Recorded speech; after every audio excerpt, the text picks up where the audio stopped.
Can you hear me, Julia? Yeah, I can hear you. I think we are ready to go, right? Okay, you are ready to go. I'm on phone with the Kesa. Nilikuwa Yeah. naeka hiyo bana ameniguide, so I think we should be good sasa. Okay. We are Haya. live, by the way. I already put it live.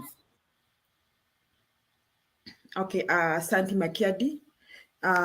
Nataka kuwakaribisha watamazaji wote na washirika wa Mutembei TV. It's another time that we are going to have this debate. Bernard is away shortly. He'll be back, I think, after 1 hour or so. I want to welcome everybody watching this show. I want to welcome everyone who wants to participate in this show. Today, we are talking about the home stretch. We are 7 days to go to the election. So we are looking forward to having our election next week. So today we decided that we're going to look at a few things among the many things that we may discuss.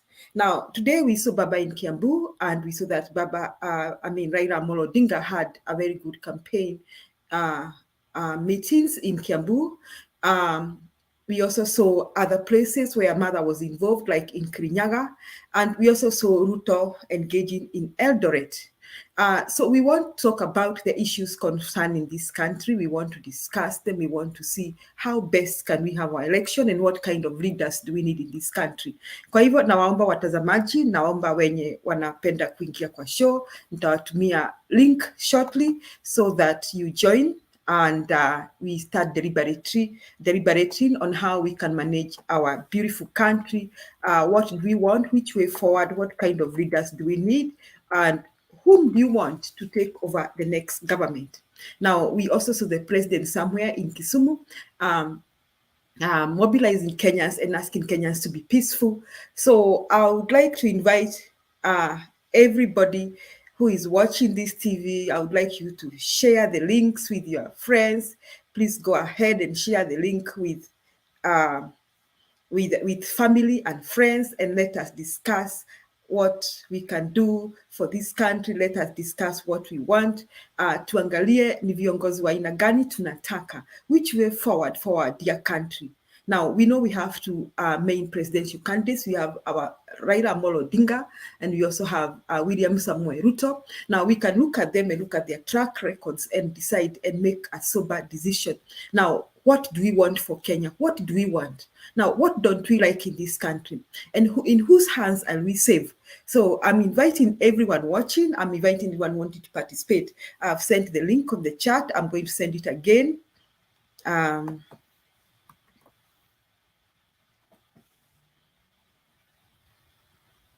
I'm welcoming each one of you to come in and we discuss and we agree on which way forward for this country. Karibu Bwana John Opio, karibu Bwana Wangira. Nawaomba we mute our mics as we come in. And karibu Bwana Wakesa. Wakesa, maybe you can go ahead and make your opening remarks, and probably you could do us a favor and play for us a few clips. Karibu Wakesa.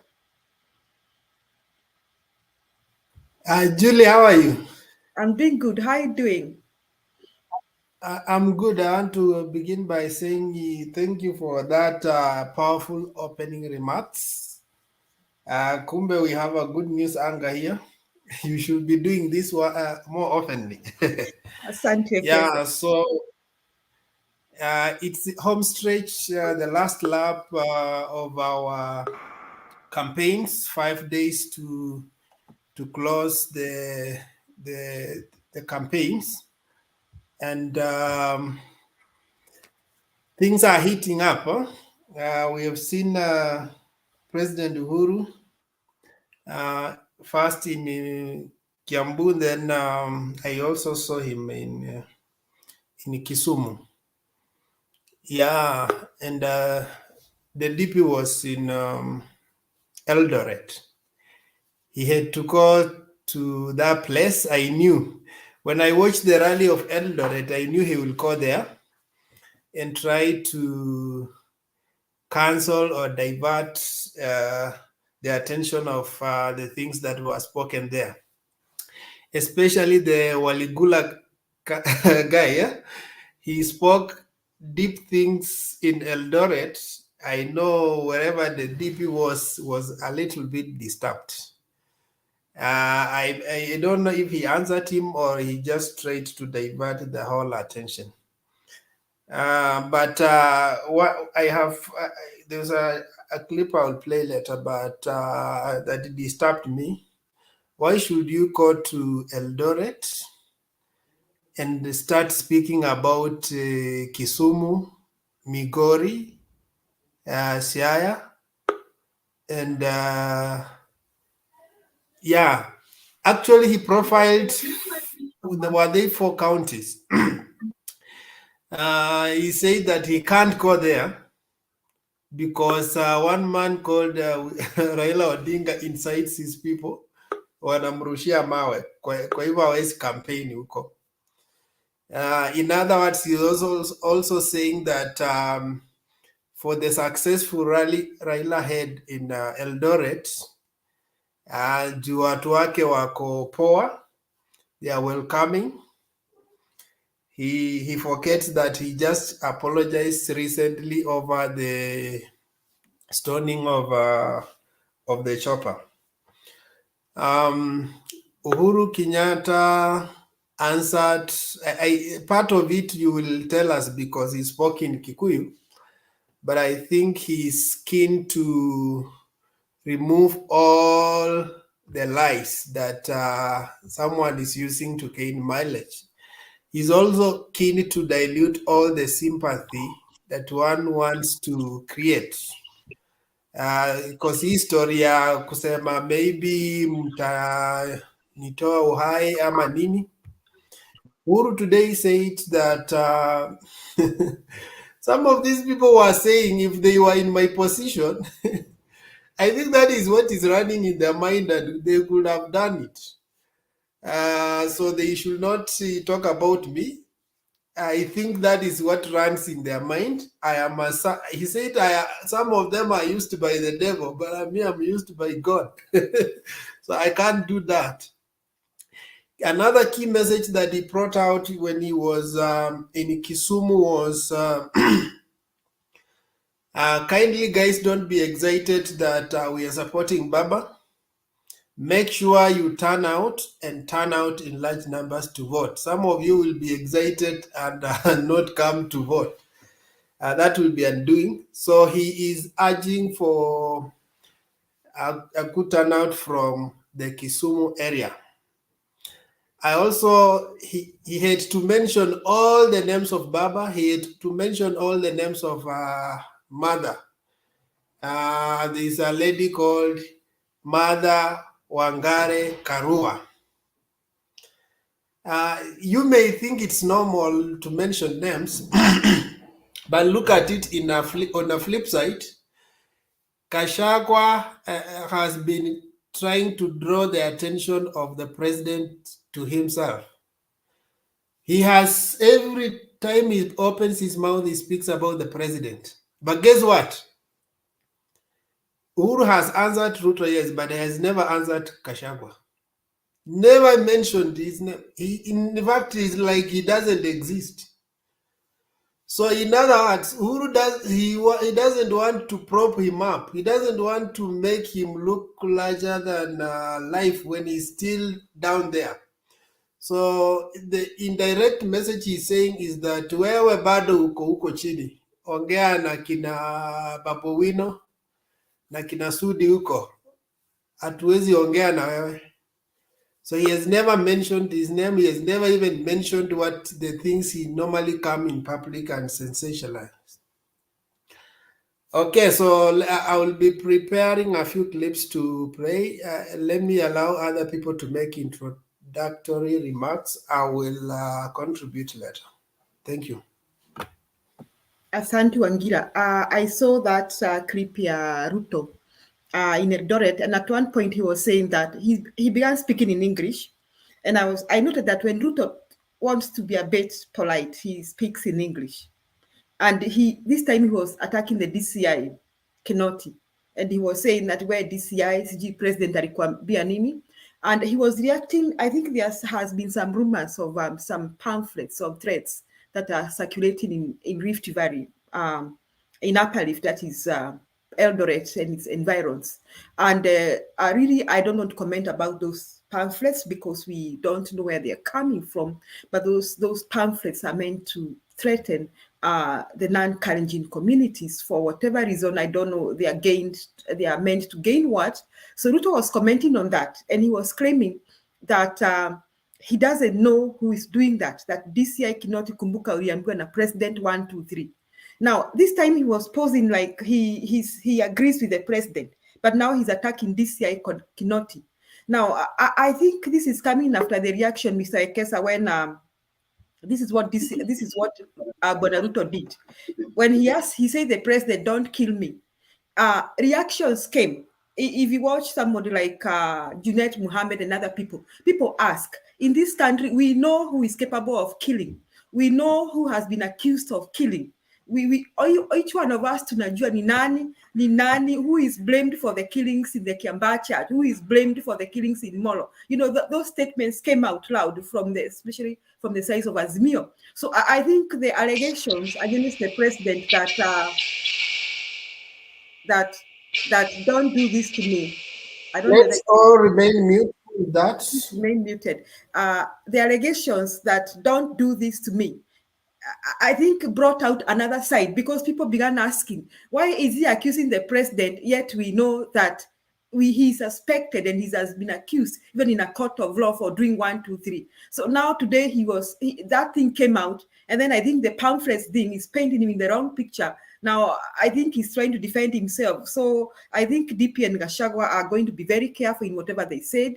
About Uhuru statements earlier in Kikuyu, I had him narrating how Mount Kenya would have gained out of BBI and all that, 1 man, 1 shilling. And he was even saying that when we even give bursaries to children, now the same bursary is given to Northeastern Province and the same bursary is given to Mount Kenya region. Now, some children get about 70,000 for bursary, and some of your kids even get just 1,000. And Uhuru was asking the Mount Kenya people, kwani nyinyi ni wajinga namna gani mlihadaiwa na huyu mtu ananitukana kila siku, aliwahadaa kawambia mpinge hii kitu. So he was trying to educate the people of Mount Kenya. So I think as we continue watching the clips, we shall deliberate. And I think at the end of the day, we'll be able to educate our fellow Kenyans and show them the direction, because we need to ask ourselves again, in whose hands are we safe? So as Mr. Ekesa prepares the clips, I don't know whether they are ready, we can have each one of us make opening remarks. Na ningetaka kukaribisha Mr. Wangira. Mr. Wangira, karibu. How are you, Julia? I'm doing good, Wangira. Karibu. It has been a long time. How is everybody? Okay, let me just contribute. Let me just start by saying, in another 2 hours, I'll be marking my 50th birthday.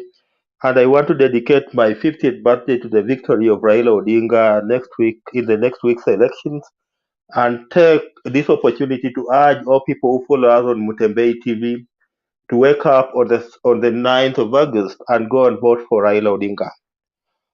Now let me just make my quick contributions. And I want to start with Uhuru Muigai Kenyatta. Uhuru Muigai Kenyatta of late has come out as a very relaxed guy. I think a guy who is ready and prepared to retire. And there's one thing that I've also noted President Uhuru Kenyatta is very ready, prepared to retire together with William Samoei Ruto. And that's why if you watched him yesterday, he told William Samoei Ruto to auze sera zake. Watu wakimkubali ni sawa, lakini watu wakimkataa, then they should go home together na dunia haitaisha. So the way things look, this is a president who has served Kenyans for the last 9 years, and he's now telling them bye-bye and is ready to go home. And today I watched him in Kiambu. And just to add on to what Wekesa said, he was categorical that these people were accusing him of, wanting to kill their kids. If they were in the same shoe in which Uhuru Kenyatta is in now, perhaps they could do worse than what they are purporting that Uhuru Kenyatta wants to do. And I liked his message in Kisumu this evening, when he was addressing people in Kisumu town. He told them that, you're good people, you support Raila Odinga, but there's one problem that when it comes to the election day, you don't turn up to the large numbers, and you're telling them that, the election day, some of you will say that you are taking your wives out, or you are going to do your errands. So he was asking them to spare that particular one day of 9th August 2022 and come out in large numbers and vote for Raila Odinga. So if you watch Uhuru Kenyatta, I think in this 1 week that has started today, he's going to use every opportunity that he has to sell Raila Odinga's candidacy and ensure that people turn out to vote for the man he believes in. And now, 1 week to the next general election, things are happening funnily in this country. Yesterday or the other day, it was Alfred Mutua who said that he's going to support Wavinya Ndeti in Ukambani to become governor of Machakos against the UDA candidate who is Mr. Johnston Muthama. Today, Bishop Margaret Wanjiru said something that we need to take to note it very, very keenly, because he has said that there are people even within UDA that she cannot vote for. And I was trying to imagine who is this person within UDA that Margaret Wanjiru is telling us that he cannot vote for. Is it Sakaja, or is it William Ruto? But he says that there are people even within UDA that she cannot vote for. So things are becoming very, very interesting, even within the Kenya Kwanza Alliance, where you find people within Kenya Kwanza and saying that they are not going to vote for people within the Kenya Kwanza Alliance. So these are very, very interesting times. And again, what caught my eye is, the promise that Mike Mbuvi Sonko and Ali Bogo purport to have gotten from William Samoei Ruto. Sonko told us that William Samoei Ruto promised him, I think, 3 CS positions and some positions for the principal secretaries. Then there was the opposition that he was promised in the county government of Mombasa and the county government of Nairobi. So today, Ali Bogo has also come out to say that the reason why he has joined Kenya Kwanza Alliance is because he was promised that when Kenya Kwanza Alliance wins these elections, they're going to make him the minister for land. So you wonder, what type of promises are these that William Samoei Ruto is dishing out? Is it a way of just attracting people for the purposes of getting the votes, or is he serious about the promises that he's giving out there? And now there's this other propaganda, Julia, of chiefs being used. Kenya Kwanza Alliance are running scared, and now they are now purporting that chiefs are being used to buy IDs, especially in central Kenya. That's what they are saying, that chiefs are buying IDs in central Kenya so that the number of votes on the 9th of August 2022 in central Kenya can go down. So they are purporting that chiefs are buying IDs. I don't know how true or false it is, but that's their claim. Although I find it to be because of the reason that they are running scared. They are running scared because they know very well that these elections they must have lost it. Oh, finally, we were suspicious. So we had a lot of suspicion about the IEBC, and Julia, you always kept on telling us here to be optimistic. And I think after that debacle between them and the DCI, things now seem to be working rightly in the IEBC. And today I've heard them say that they have now they have started dispatching electoral material to the counties, and even some of the King's kits have now started going to the counties. So the way things the way things are happening at the IEBC, if they continue with that particular spirit, then we are likely to have a free, fair, and credible election come the 9th of August 2022, Julia. Let me just leave it at that and allow somebody else to come in. Asante. Asante Wangira, we hope to have a credible election, but my take is that Azimio should guard their votes, even especially in Mount Kenya region. I mean, in the swing places, where we have swing votes, like Mount Kenya region, Nairobi, Mombasa, because really, especially Mount Kenya region, Ruto is going to try very hard to prove a point that he's still very popular. And we can see that the place is flipping. I saw some estimates that were done earlier, I think last week or late last week, showing that now we are, Azimio is doing at 40, and in some places like Kirinyaga and Kiambu, as Raila may be doing 50. So there are chances that there may be a flip. So I think we'll have to have strong, really very strong agents. Karibu Bana Clinton.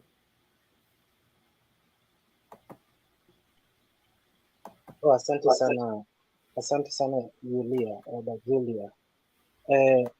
First of all, I would like to disagree with this notion that there are some placards in Rift Valley that are scaring other tribes. The same placard I saw today in the social media, I saw it sometimes back when there were such claims, maybe in the year 2019, 2020, the same writing. So I think we are trying to paint William Ruto to be violent, that he's scared, and he's now turning to scare other tribes living in Rift Valley. I think this one I treat it as propaganda, and the communities living in Rift Valley pia ni Kenya, waishi kwa amani, wapige kura kwa mtu yeyote wanayemtaka, alafu tarehe 10 ama tarehe 9 usiku tutaona matokeo. Lakini things that are not confirmed, tukikuja tena tuambie Wakenya kwamba zina exist, I think some of them might get scared and the voting process or the war might start. So with those placards, whether true or false, we are beating the drums of war. But the placard I saw today, I saw it sometimes in 2019 or 2020, between those 2 years, with the same writing. In fact, with the same picture. The background of the picture where the placard was is the same picture I saw that particular time. Back to my point, I find that power is okay, and sometimes stupidity is harmless. And when you take power, then you put it together with stupidity, then it becomes very dangerous. So when we take a stupid leader, we make him our president or our MP or our governor, then the regime will be very dangerous to both those who supported the regime and those who went against the regime. One thing I would like to remind my party leader is this.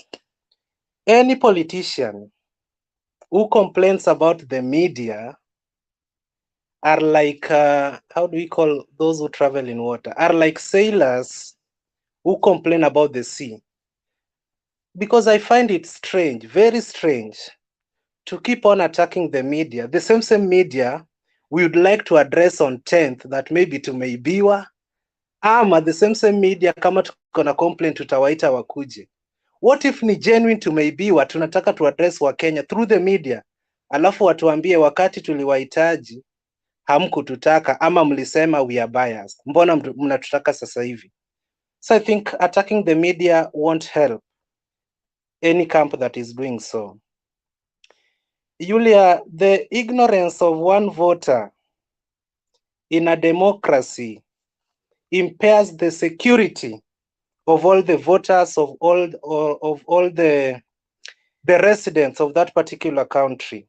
So it is the responsibility of each and every Kenyan to come out next week to go and decide the future of our country. I was telling one of my friends today that the election next week is very different from the situation whereby Uhuru was in 2017, whereby he wanted the second term and Raila wanted maybe his first term. This one is a very serious election. We are moving from one regime to another. So the choices we're going to make today might affect us in the next 20 or 10 years to come. This is not a matter of going to replace the president maybe in 5 years time, eti tuende tu tumtoe huyu hajafanya kazi vizuri, tumtoe tumchague mwingine, alafu baada ya miaka mitano tutakuwa na mwingine. There is no time for experiments. The election we have next week is very important, and I would like to urge all Kenyans to get out, go and make their decisions wisely, because the decisions we're going to make next week on Tuesday they will matter for the rest, if not for the rest of our lives, but for a significant number of years that lays ahead of us. There was this English word called divide and rule. I found it a very serious motto. Why do I use the word motto? Mimi kama mwalimu kwa kila shule nikienda naona moto mara the sky has no limit, such things. But divide and rule to me is a very sound motto or a serious motto. But unite and lead is a better one to me. So in these two leaders we are having, next week we will decide who is gonna govern our country. Maybe another camp wants to divide and rule us. Like I heard of a very strange audio today whereby I cannot go to such and such a part of Kenya because someone who is not in government, someone who has no authority to stop you from going there, you accuse him of stopping you to go and campaign from some parts of the country. So I asked myself, if Baba, being not in government, can stop a deputy president mwenye akona pikipiki mbele yake, mwenye akona chase cars, akona kila kitu, security na hizo takataka zote, Baba can stop this person visiting any part of the country, then it is very strange. When he gets power, the counties mentioned today might be excluded from Kenya in the next 5 years.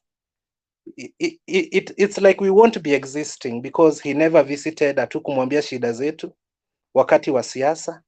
Sasa hivi ashapata uongozi, ni nini atakuwa anasuluhisha kwa zile shida zetu hatukusema? So I think it was a very strange statement. The statement could have come from somebody like Murkomen, who has nothing to lose because he only depends on Elgeyo Marakwet residents. But to a presidential candidate or a deputy candidate, it was very, very painful to us. Sana sana sisi kama watu wa Homestretch. I also want to remind Kenyans that the ballot is stronger than the bullet. Tutoke nje na tumwaibishe shetani next week on Tuesday. Politics is also a gentle art of getting votes from the poor, and we get campaign funds or campaign materials from the rich, and we both promise to protect each other from the other. Mimi mbunge wangu akija nitaenda nipokee 50 yangu, mbunge wangu atanipea, lakini we will both promise to protect one another from each other. Ataniambia ataenda kuprotect mali yangu, lakini mimi nikichukua mali 50 yake sijui na protect mali yake ama, but it is stupidity in both of us, mimi mwenye nachukua na yule anayenipea, and that is politics. They come in different ways, they convince us, but later we cry all that we have. Julia, just in a minute. I also compare one of our politicians, and I don't feel like calling names, but ikibidi nitaita majina. The magician and the politician, I find them share the same characteristic in common. And the characteristic they share in common is that they both have to draw our attention away from what they are really doing. And some of our politicians we have in Kenya today, they can say this today, tomorrow they say that. You've not even concentrated on what he said today. You've not even finished criticizing what he said today, but tomorrow he's on another thing. So I compare the other camp with magicians. They both try to draw our attention from what they really are or what they are really doing. The same politicians are the same because they promise to even build a bridge where the river doesn't exist. And to Kenyans, regardless of who wins the election next week, this is a time for optimism and fresh approaches. just as I said before, Julia, we are going for another regime, not to remove a president who has not worked. Whether Uhuru has worked or not, he's going home because it is the end of his term. But the decision we're going to make next week is to bring in another regime. So we have to stand firm and get our choices right, because the problems remain the same in Kenya. But what are some of the fresh approaches that Rigathi and the senior will bring, that Martha and Baba will bring to fight for our problems? How will they solve them? That is what matters. And I feel for Musalia Mudavadi. I feel for Alfred Mutua. I feel for very serious people in Kenya Kwanza that are now being led by Honorable Rigathi Gachagua, that they have to line up to greet Rigathi Gachagua with a lot of respect. I really feel for them, and I can only tell them that corrupt politicians make even the 10% look bad. And the 10% are the people I've just mentioned. So that was my submission. Asante. Asante, Bwana Clinton. I tend to almost agree with you when you said about the pamphlets in Rift Valley. However, irrespective of who is doing that, I would like to assure Kenyans that you are safe, because the government, I believe Mr. Matiang, who is in charge of internal security, is going to do what it will take him to ensure that we are all safe. And every Kenyan has a right to live in any part of the country. Now, about them being blamed on DP Ruto, Mr. Clinton, I think he walked into his own lion den when he began making derogatory utterances of violence against the president. So probably now his opponents are trying to remind him that we know you are the one who does 1, 2, 3, and you are the only person we cannot trust. So he walked into the lion den himself. But really, I agree with you that every Kenyan has a right to live in every part of Kenya, and no one should be intimidated for voting for anyone. I want to agree with you that. So nimeona tuko na Bernard, pia tuko na Wekesa. Bernard, tulikuwa tunashikilia tu kidogo na kukaribisha. Mimi nitaondoka baada ya muda mdogo, nitarudi baadaye. I would like to welcome you to give your remarks. Mr. Ekesa has lots of clips he wants to play for us. Tumefika kwa Mr. Clinton. Next, I think we'll have I don't know who came before the other, Eric, then Anyumba, Joshua, Waga, then Pastor Shadrach. Then, so I also would like to request each one of us that when you come in, please have your camera on. And usikae kwa bedroom, naomba msikae kwa kitanda. Pia naomba when you are dress the way unaweza toka uende sokoni ama kanisani. Me, the way you see me here, I can go to church like this, and I will not be ashamed.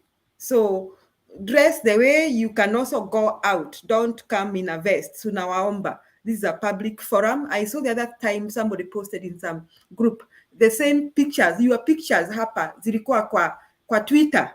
Sasa imagine umekuja na vest na tutakuona for the next 100 years in a vest. How are you going to feel? So, and I think Bernard has been teaching us that this is a sign. We are trying to make this at international TV, and we want to be presentable. Asante, nashukuru kila mtu, nashukuru watazamaji, na mkaribisha Bernard. Bernard, karibu. Okay. Yeah, thank you, Julia. Thank you, everyone. Wekesa, what is it? You're gonna be a Judy, and the clips are ready. I will play 1, 2, 3, and then disappear. Don't disappear. Hold on first. You will play them shortly. I want to appreciate everybody. Thank you, Julia, for starting out with us, and thank you for the submission from Clinton. Wakati umefika kuaibisha shetani, nasema amen kwa hilo, na masuala yote ya hii nchi inatuhusu kila mmoja wetu. Kuwajibika ndio jukumu letu. Tutoke kwa hali na mali kuhakikisha kwamba tunakwenda kuamua hatima ya nchi hii bila kuogopa. Anayekutisha unajua ashatishika, kwa hivyo usikubali akutishe.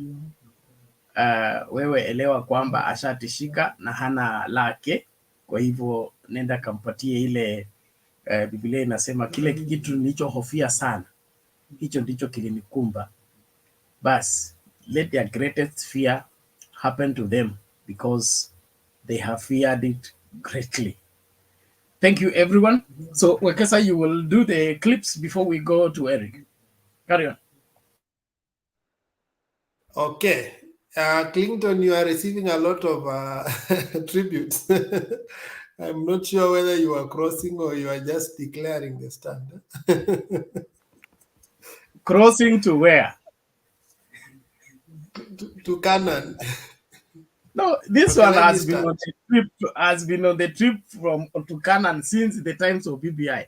You are not aware.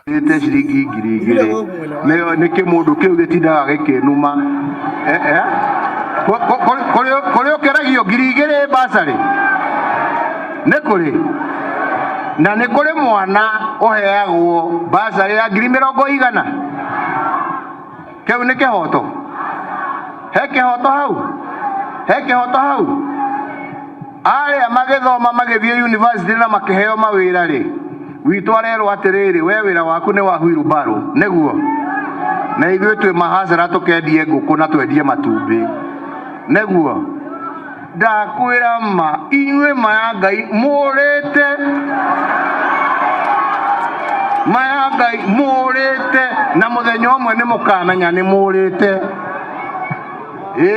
mbere ya Ngai muthenya umwe ni mukamenya ni murite ndakuhenio handu ha kuwirwo mathina maitu ni undu kiria ithuĩ turutaga na thithino gitiganaine na kiria tucokaga kugairwo na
barabara ingine pia, na hiyo barabara ni ya amani, ni ya kutendea watu haki, ni ni ya kusimama na ukweli, ni ya kusimama na maendeleo ambayo itakuwa ya manufaa kwa wananchi,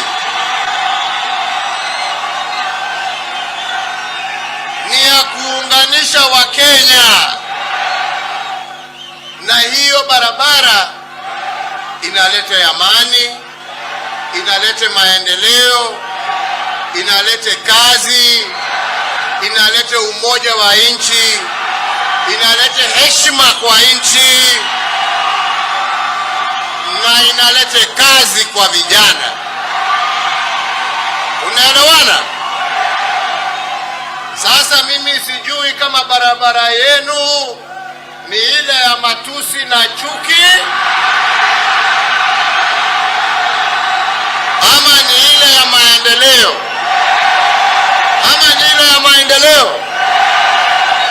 Basi kama ni ile ya maendeleo na haki, ni gari moja peke yake inatupeleka upande huo. Unaelewana? Na hiyo gari ina driver mzee mwingine rafiki yangu,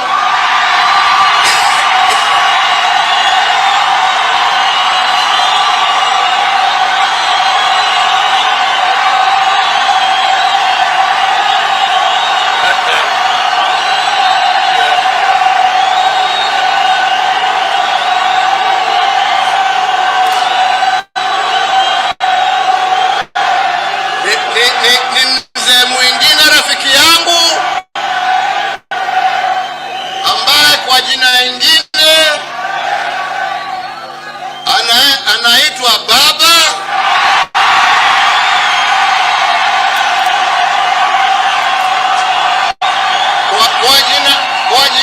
Kwa jina ingine sijui kama unamjua, anaitwa Jacob.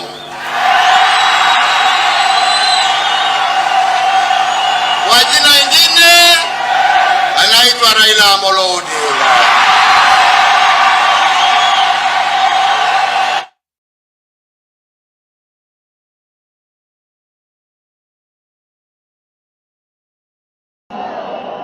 Nanchiro kwa funjo andu wa Kiambu murega wengi. Asanteni sana, tumefika. Baba amekuja na kikundi chake. Kuna furaha. Leo ni siku muhimu sana Kiambu. Leo ni siku ya kihistoria Kiambu.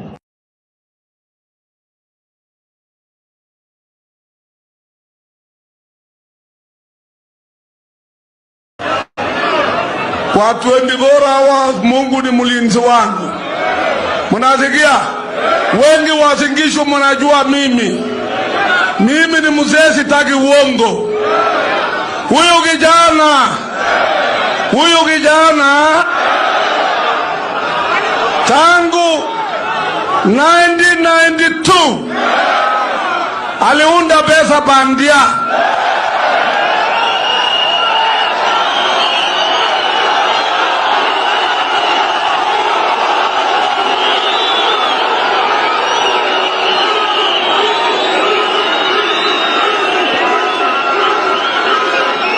Kabla ya hapo, wakati alikuwa mtoto namna hii 1973-74, wakati akisoma banda la ziwa anaitwa Eldoret, alikuwa mwizi sugu ya raba na kalamu.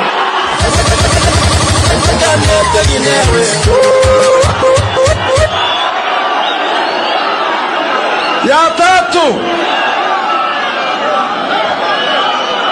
kama ilikuwa bana baba 1995 serikali ya Moi Kanu ilikuwa imeanguka. Kweli uongo baba? Baba aliokoa. Inji ilikuwa imekataliwa na IMF na World Bank kwa ajili ya pesa ya huyu kijana aliiba. Huyu kijana Huyu kijana mimi ni Mnandi asili. Hawa ni mji wa Kale na kabila yote wa Kenya wako hapa. Na mimi nataka hakikishia baba leo na dunia mzima ya kwamba hata president yetu mtukufu Rais Kenyatta na mama yake Ngina ya kwamba wazee wa Kinandi hawajui Ruto alitoka wapi.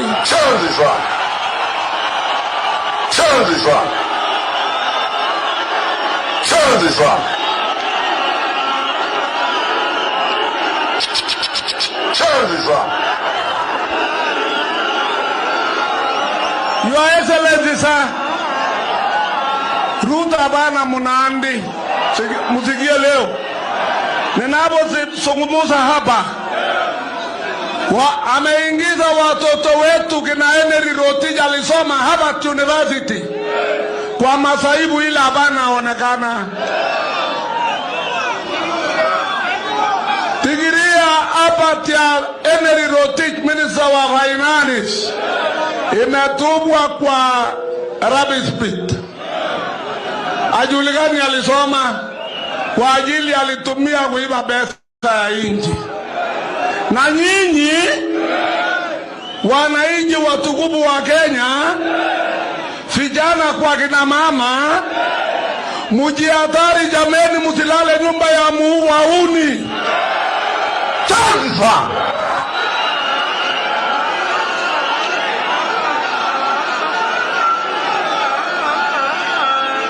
nyumba ni kwa baba na mama peke yake, msiingie nyumba ya wauni. Juzi hata mbeleni akiwa mtoto yule baba alimutigilia, alimuchapa, alipiga baba yake. Baba amepiga kina waheshimiwa marehemu Jasire. Juzi naita Eugene mama alipoenda Ulaya anatangaza mwili ya mama yule alitusaa. Mwili wa mama hata mwenda simu waseme au mnyama yule amezungumuza msituni, sio mtu yuko ajili tumam nasema mama. Kweli uongo?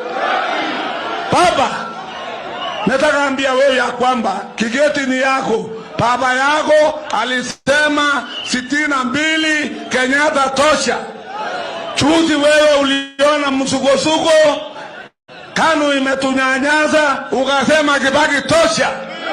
Sasa jameni, Uhuru mwenyewe amesema Raila tosha.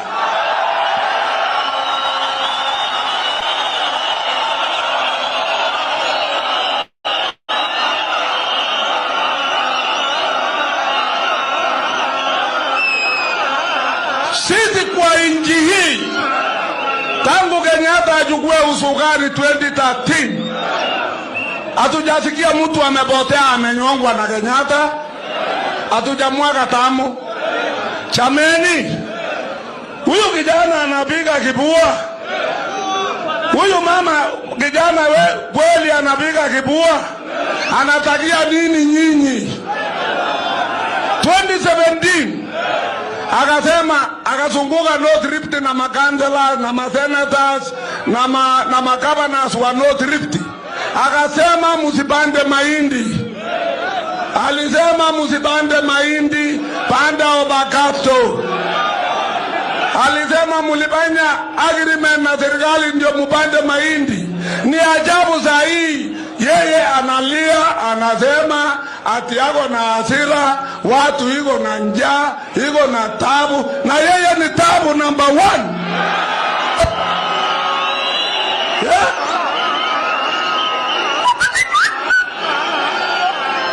Juzi anakimbia Mombasa. Yeye ni sikwota kutoka Wasingishu, sikwota bande wa Elgeyo Marakwet hapo shamba ya Jagir, sikwota bande wa Narok shamba ya yule vice president wa 3, sikwota bande wa Laikipia, hapo sikwota bande wa Taita Taveta. Sasa atasoli tabu yenu au yeye sikwota kwanza? Nani sikwota Nani sikwenda number 1? Ataweza kusaidia nyinyi? Atawasaidia kweli? Mimi ni mzee wa mwaka 81. Karibu nasema najua kutoka bahali. Wakati nililia 2015 nikasema ya kwamba heri kukufa kuliko kuishi Kenya. Kwa mkutano wa maseneta 7 ukumbi wa Eldoret nilisema na sababu, mnasikia? Niliona vile huyu kijana anapopeleka inchi, anapotanganya president, mpaka sasa inchi tuko namna hii.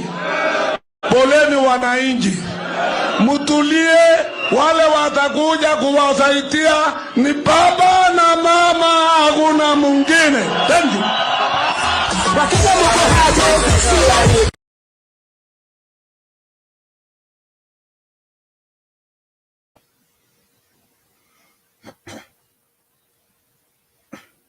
Every part of Kenya.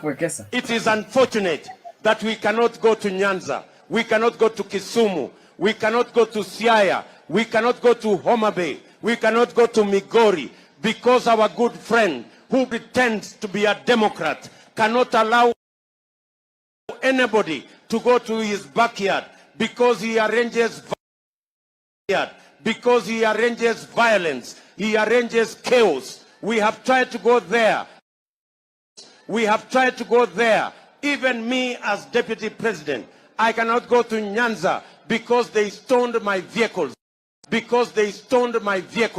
But for us to show the folly and the foolishness of violence, we welcome Kitendawili here anytime he comes, so that he can carry the shame of him not allowing other Kenyans to go to Nyanza. Oh, sorry for that. Ilikuwa mkururo. I will not contribute. I've contributed enough.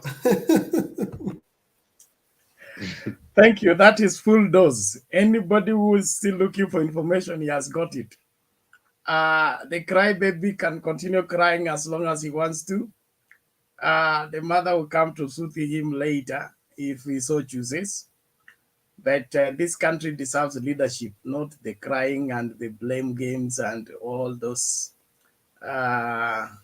pretentious crocodile tears of a crime victim when you are the predator. So sijui Wekesa, ulikuwa unasema unaondoka, sema mawili matatu ndio tuende kwa heri.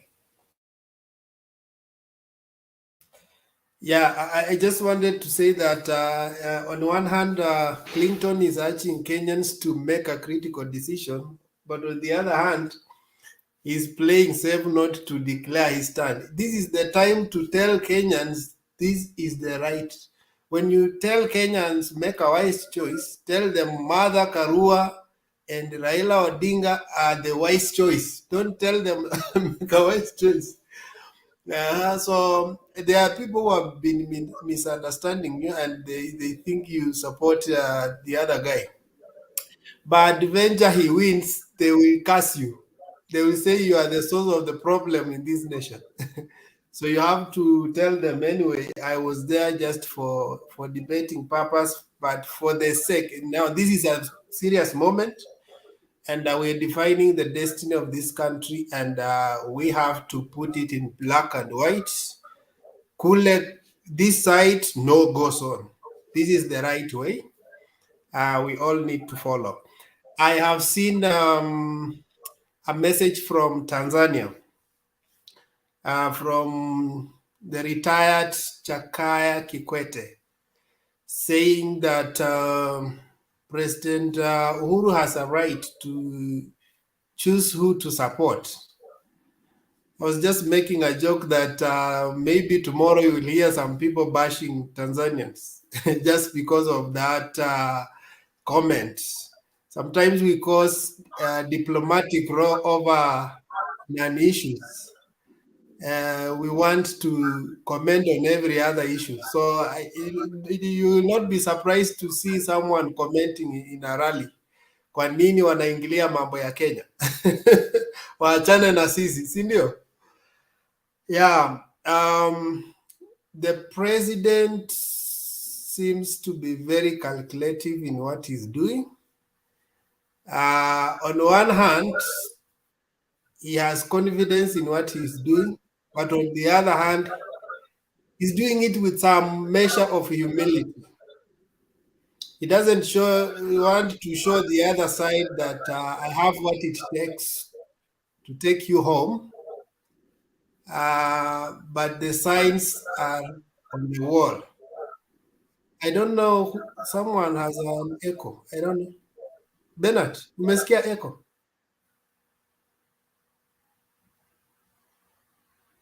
Yeah, thank you. Someone was had not muted. So that message that he was delivering to Kiambu for me is very key. It was spoken in, I think Eric will expound on us. It was spoken in Kikuyu, but this is what he was saying. Someone came to the mountain with a wheelbarrow and convinced all you people to, and you followed him. I came with BBI for 1 man, 1 shilling. For bursary of comparing bursary of 5,000 and 100,000. Some regions getting 100,000, some us we are getting 5,000. And you rejected my BBI. You followed someone with a wheelbarrow. He lied to you that I want to cling on power. But right now I have only like 5-7 days I'm going home. So I'm going home, leaving you. You did not get your equitable share of the resources you are contributing to the national cake. So who lost? Is it me or you? And so he's telling his people, okay, you have a right to choose who you want to choose, but don't ever cry to me. Don't ever come back crying to me that we made a wrong choice. It's upon you. I have given you the direction. So, and quite a number of people who are there, I know some are elderly and they are not people who make emotional choices. So they will sleep over those words and reflect. And like they normally say, Mount Kenya normally make forget the opinion polls. They normally make their choice this week now. This is the week Mount Kenya is going to have its own opinion poll. It's going to have a conversation with itself. So anything that, and it's unfortunate that William Ruto is making unpalatable remarks at injury time. Anything, Mount Kenya votes are volatile. They can evaporate when you think you have them. Rigathi Gachagua has tried to capture the attention of the president. Mpaka anaenda anamwambia ati baba yako you know some words even I don't want to use them. But Uhuru has chosen not to answer him. At some point he said that ni mimi nilikutengeneza ndio ukakuwa president. And Bernard, let me put it this way. Ni kama wewe maid wako anakuambia yeye ndiye amekufanya ukae husband material. Your maid. Yeah? Yani he's eating your food. Hata kama anakusafishia nguo zinang'ara, he's using your own sabuni yako. Anatumia everything is from your household. Then baadaye anasema ni mimi nilikutengeneza ukakuwa husband material. That's why Uhuru has chosen not to answer him, because he looks like a fool. On the other hand, Ruto naye says, jana aliambia Gideon, support sababu ali support, he stood with his father. This is the same Ruto who said we took 30 years to fight the imperial government. So how was he supporting Kenya, Moi, or was he fighting against Moi? He has to choose sides. You cannot tell us today that we fought against imperial government for 30 years. Then tomorrow you say, I stood with your father, you have to stand with me. So for Ruto, it's about creating a message of convenience. He doesn't look through, when I choose this narrative, how will it affect my campaigns tomorrow? How will it affect people's perception of me? You have to choose one side and decide this is the message I will be sharing, and it becomes part of you. The old man has given a summary of what we are struggling with. And let me put it this way, Bernard. You know, this is an old man, 81 years, from Nandi County. That's the real backyard of Ruto. That is the story he's telling us. When the alligator comes from the ocean and tells us that the crocodile, mother crocodile is sick, who do we believe?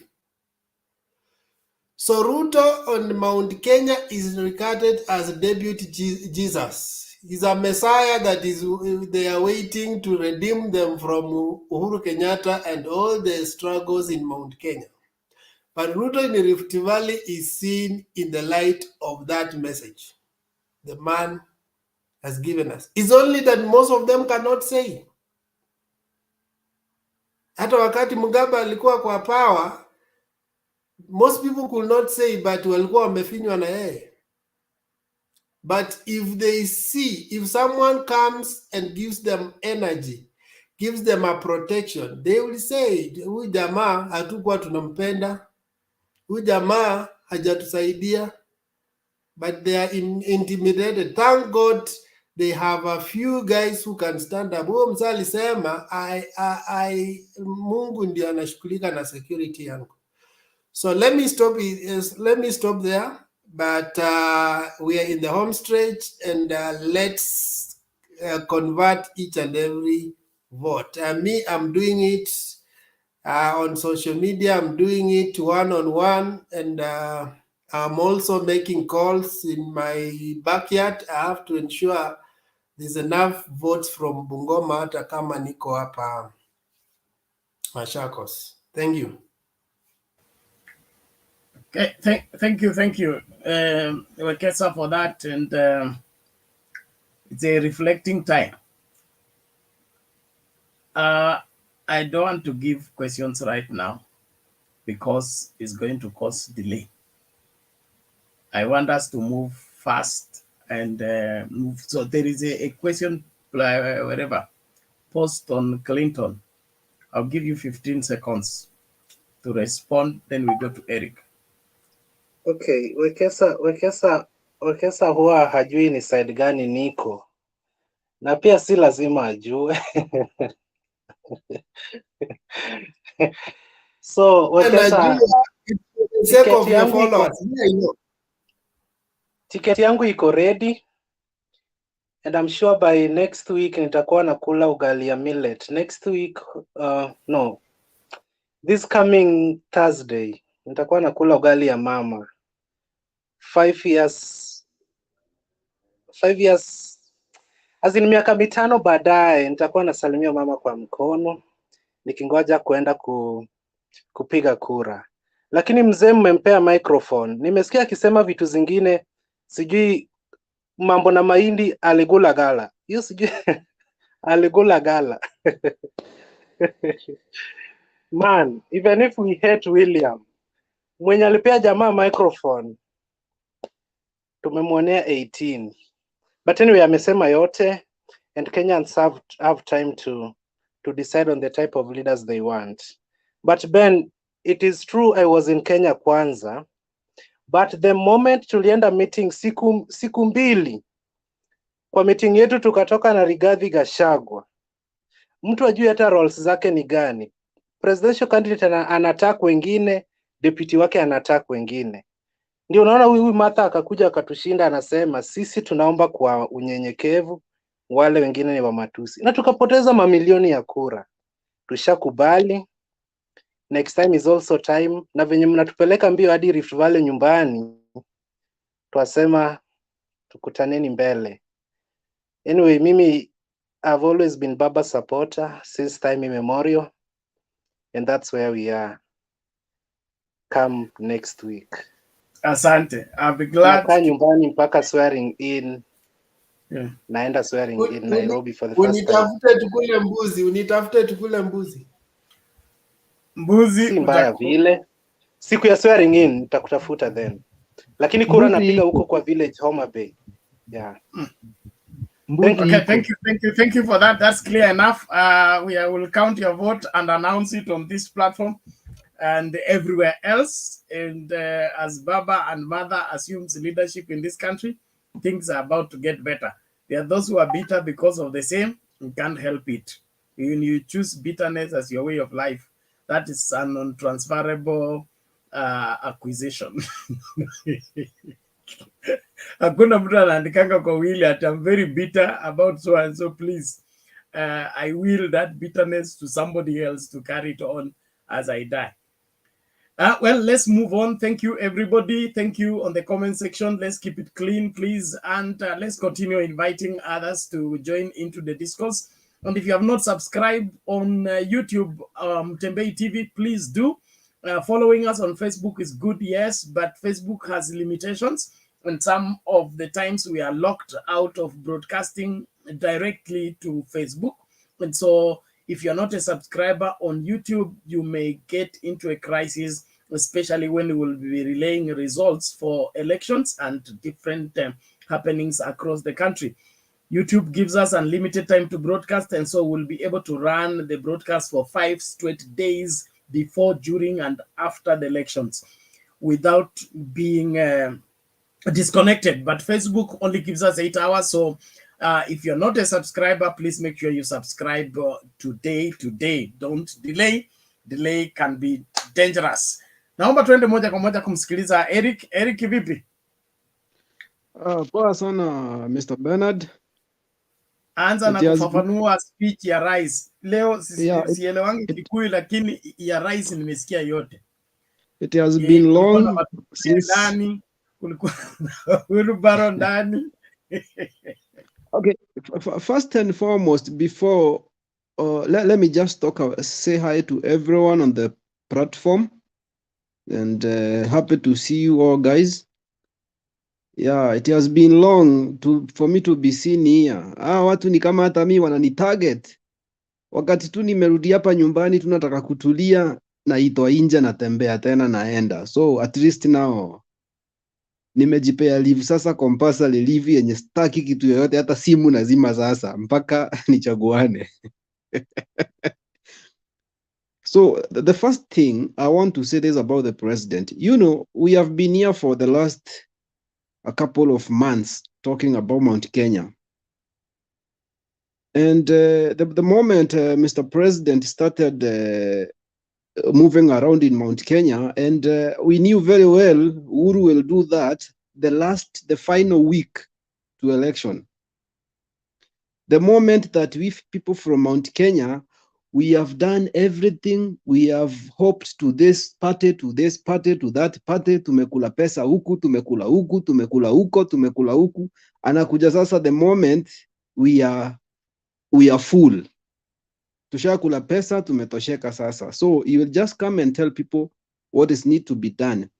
And I want to give, before I explain on what he said, I elaborate on what he said, I want to give people one thing they should listen about. You know, if you go to Nyanza, they respect their leader. Even if their leader is a billionaire, they don't look at those billions of money. They look him as a leader. This is our leader. This is our kingpin. They don't mind whether the guy is rich or not. But if you come to in Mount Kenya, there is the thing that was installed for the last 4 years by the DP that your leader is very much rich and is not supposed to be that. And that thing disturbed a lot of people in Mount Kenya, more especially the youth who has nothing, who are just looking for work. So they feel that they're supposed to be like their president, you know, like their leader, because he is very rich. And that way the fight started about the rich and the poor. Now, today's issue about Mr. Kenyatta. Kenyatta said this. They prepared for BBI. And this BBI, the beneficiaries, the bigger beneficiaries were in Mount Kenya, in Central. And we rejected it because of the lies that were meddled in Mount Kenya. And it was the issue about, you know, people have come to realize about the 1 man, 1 vote, 1 shillings, how the meaning of that thing. And people from Mount Kenya, they have regretted very much about rejecting the BBI because of lies from the DP.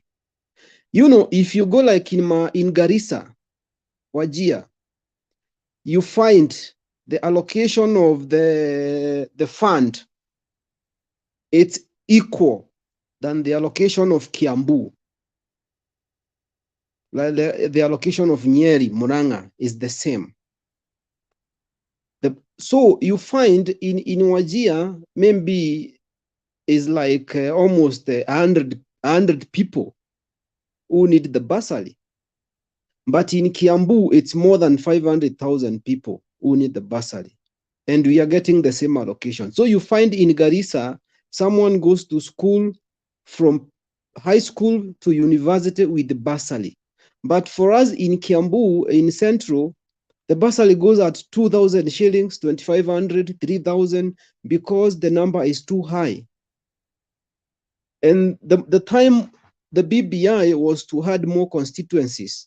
So we could have been having a good number of representative MPs in the parliament.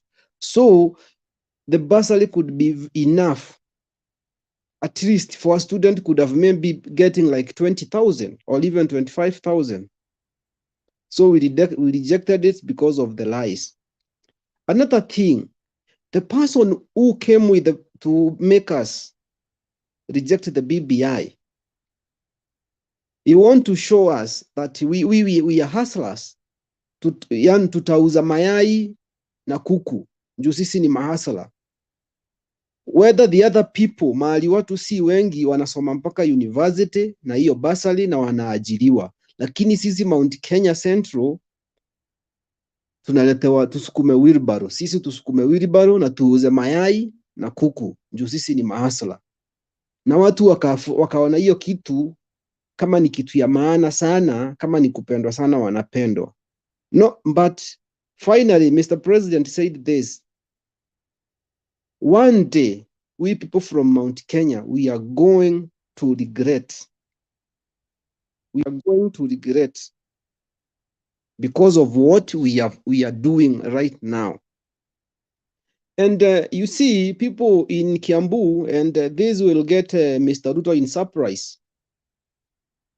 On 9th, Mr. Ruto will be very shocked, getting less than 50% in Kiambu. Less than 50% in Kiambu. That's the thing Mr. Ruto should be very sure and aware of it. By 9th, Ruto will not get 50% in Kiambu County. So people should know that. If Kiambu, you have dropped Moses Kuria, even in Gatondo, Moses Kuria have been dropped. Like, you can't imagine who is Ruto in Kiambu. So for that purpose, the people who are in that meeting, they got the message. And also as we who were not in the meeting, we got the message. And the whole of Mount Kenya, the message was legit. And things are changing. By Sunday, sisi wote tutakuwa, Mount Kenya karibu yote itakuwa Azimio. because there is one thing Mount Kenya people we have come to know. Uhuru tukikataa kumsikiza, haezi tupeleka mahali pabaya. Na yeye akishatoka kwa geti yake hakuna mtu anaweza karibia, atakuwa na security full time. Biashara zake zote zitakuwa zimelindwa full time. Kila kitu atakuwa tu maisha yenye yako nayo tu ndiye atakuwa nayo hata akitoka. So tumebenefit na nini sisi? Juu ya kumpiga hakuna. Then he told us this way, the sword is a two-way thing. One side is to protect your family, the other side is to kill your family and your children. So akipeana hiyo sword ya presidency, ya leadership, mwenye atapea ataitumia na njia gani? Na ndiyo maana anatu advise yule mtu akiwa na hiyo usword haezi umiza mtu yoyote, ni baba peke yake. Huyo ndiye haezi umiza mtu na hiyo usword. But the other group, we will regret. And he said we will regret more than 5 times. You Mount Kenya people, you are going to regret. And trust you me, things will change. Tonight, by tomorrow, we'll be having another music. Different music from UDA now. From tomorrow, that's the music will be played in Mount Kenya. Thank you, Bernard. Let me just talk something else about the DP trying to say that you cannot campaign in Kisumu. You know, the people from Nyanza, they respect their leader and they love their leader. You cannot go. Huwezi enda nyumbani kwa leader wao kumtusia huko. My friend, they will kick you out. That's a true. Hiyo ni ukweli. Hata Ruto mwenyewe anajua hezi enda Kisumu aende kuita Raila mzee wa kitendawili. My friend, atafurushwa kama kitu ingine. And for that purpose, Ruto ndiye ana heshima. Na huyo kijana anafaa kuwa na heshima, ajue viongozi ni akina nani. Unajua amezoea kuja Mount Kenya, anatusi Uhuru, tunamnyamazia. Anatusi Uhuru, tunamnyamazia. Akafikiria watu wote wako hivyo. There are some people who are emotional with their leaders. Like in Nyanza, you cannot mess up with their leaders because they are there to protect their leaders. As their leader protect them, also they protect their leaders. We in Mount Kenya, we have come into a sort of, we don't protect our leaders. And I don't know why. And Bernard, there is something I'm going to tell the public here. The corrupt people are very powerful in this country. It's only in Kenya, the corrupt people are powerful. It's only in Kenya that people should know that. And that's what Mr. Kenyatta is trying to fight. Because let me tell you, if Ruto decided to help Mr. Kenyatta to fight corruption, trust me, the effort Ruto is using now to insult the president, if he used the same effort to help Kenyatta to work and to fight corruption, this Kenya could be very, very, very much better. Hata watu wezi kuwa wakikumbuka baba, let me tell you the truth. But because the corrupt are so powerful, Ruto being one of them, he went on to Gachagua. Gachagua who insult president day and night. Day and night, day and night. And Mr. Kenyatta doesn't say anything about Gachagua. He just keep quiet, like nothing happened. Well knowing as from 10th, I don't know Mr. Gachagua will go where. Will go to hide where. I don't know where Mr. Gachagua will hide himself because the corruption cases will be on his neck. Then there is one thing Mr. Kenyatta said. In Kenya, we need a leader who can negotiate for us even outside the country, internationally. Ruto cannot negotiate for us internationally. You know, like Demze said in Eldoret, that the Kenya ilikuwa ishakataliwa hata na World Bank because of what? Money laundering and corruption. What Ruto did in 1992. Kenya ilikuwa ishakataliwa na IMF. Raila ndiye aliingia akasaidia Moi, ndiye aliingia kusaidia hiyo wakati. So Gachagua cannot negotiate anything for us, even in Tanzania. Ruto the same. So we need, Mr. Kenyatta said, Kenya need a leader who can negotiate for us internationally. So for that purpose, Mr. Bernard, I want to say here categorically, Baba will be our president, the 5th president of the Republic of Kenya. People take that to the bank. And we have decided, and this is the presidency. Presidency is something that people should look very careful. Presidency is not an MCA. That tutaweka kina Moses Kuria hapo na kina Sudi. No. This is a very serious thing, and we have to be very careful on that. So Baba in Kiambu today, people couldn't imagine. And Baba is loved in Mount Kenya. So people, let us not be lied about that. Everything was fine.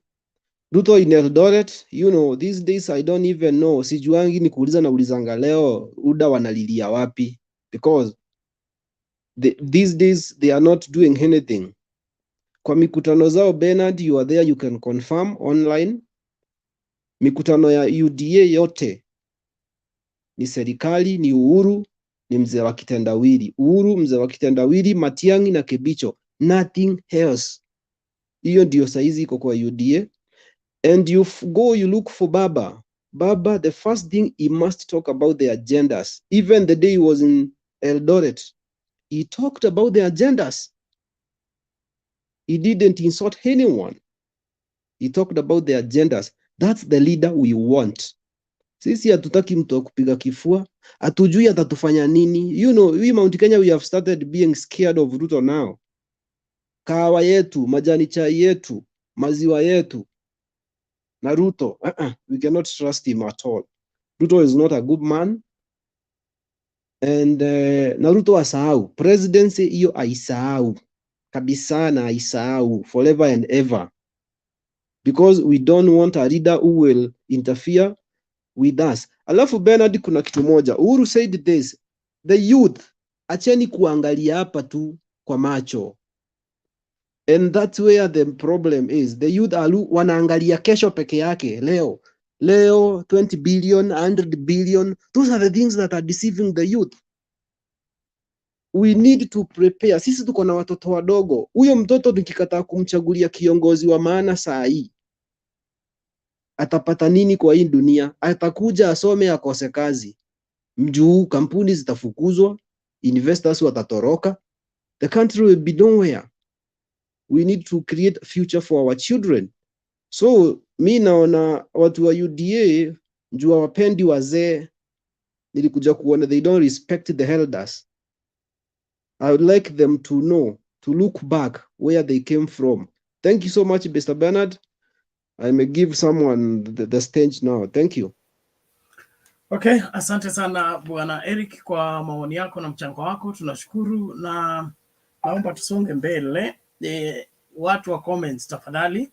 Hakuna haja ya kupost alafu narudia post yako. Hiyo inaitwa spam and it will jeopardize the functioning of the channel. So tukiona hivyo unaanza rudia comments zako, we block you. Okay? We block you and send you away because you are here not for good but for evil. And we don't want that evil element in our midst because unatuweka mahali pabaya ambapo hatupaswi kukua. Let's get this before we bring in a nyumba as a reminder.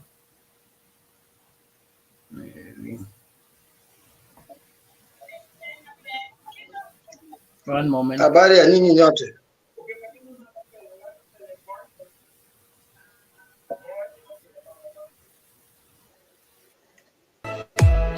Kwa muda sasa, runinga ya Mutembei imebobea mtandaoni kwa taarifa na uchanganuzi sahihi. Kumbuka tuko live pia kwenye Mutembei TV. Once again, congratulations to all concerned Thank you Mitsubishi for your trust and confidence in Kenya. Wengi wameipokea na kuienzi.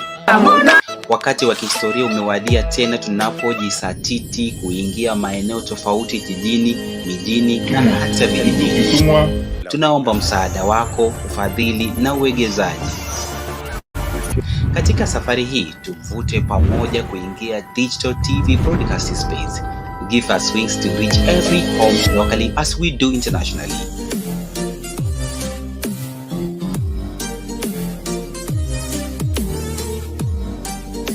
Mutembei TV, bold and truth.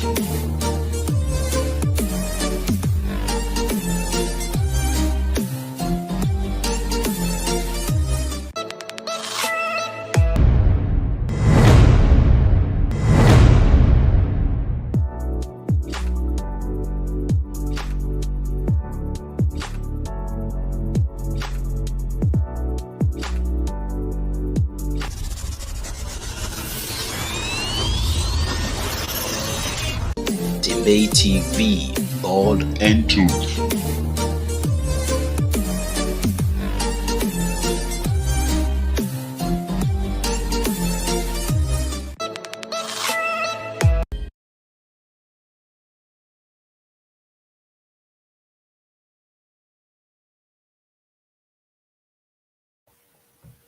That's a reminder for our undertaking right now. Even as we expand to digital broadcast space, we need your contribution.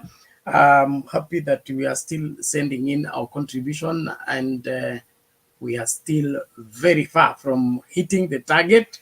Therefore, let's pull up the socks, do our very best in supporting this channel as we develop and move forward. I believe you have enjoyed and benefited from what we are doing so far online, and we would want the people who are offline also to partake in what we are doing. Therefore, we appeal to all of us. Let's pull up the socks and do our very best. We are looking for 100 strategic partners that will boost us to move fast into the digital space with $200. If you're one of them, please use the information we are sharing right now in the comment section to get to us. And if you're not able to get up to $200, you can send in whatever amount you can so that together we can make this happen. Let's by the the change of regime, we also have added one class to our progress as Mutembei TV. Thank you for those who have already sent in your contribution. Please, let's keep up and keep moving. Anyumba, karibu. Asante sana Bernard. Habari zenu nyinyi nyote? Sisi iko salama. Vipi lakini? Naona Nelvin niko poa bwana. Naona Nelvin na hapo Roba nani Eric. Nimefurahi kuwaona bwana. Sasa Bernard, mimi niko na mambo machache sana, na mtu kama anadanganya mchana kutwa tunasikia vibaya sana. Ruto analalamika, anasema kuna mtu amemkataza kwenda Kisumu kufanya mkutano yake. Kikatiba, nani yuko na uwezo kuliko mwingine kati ya Ruto na baba kikatiba? Kwa sababu Ruto yuko ndani ya serikali, baba hayuko ndani ya serikali. Baba hayuko serikalini, baba yuko nje. Na nikiongezea ile kitu Eric amezungumzia, wakati wewe unatoka hapa unaenda Kisumu kutusi baba, ndugu yangu, wewe hautafua davu huko, utatoka mbio, utatoroshwa mbio, hautaamini. Watu wa Kisumu hawapendi mambo ya mchezo, unaleta mchezo huko. Wewe ukienda huko sema ile kitu imekupeleka, ukimaliza toka. Lakini ukianza sio kutaja baba, useme baba ni mbaya, baba amefanya hivi, na wao wanamkabidhi baba maisha yao, wanakaribisha baba jinsi vile alivyo. Wewe unakuja kuambia baba ni mbaya, utoshi mboga Kisumu. Ya pili, ukiangalia katika katiba yetu katika kipengele 38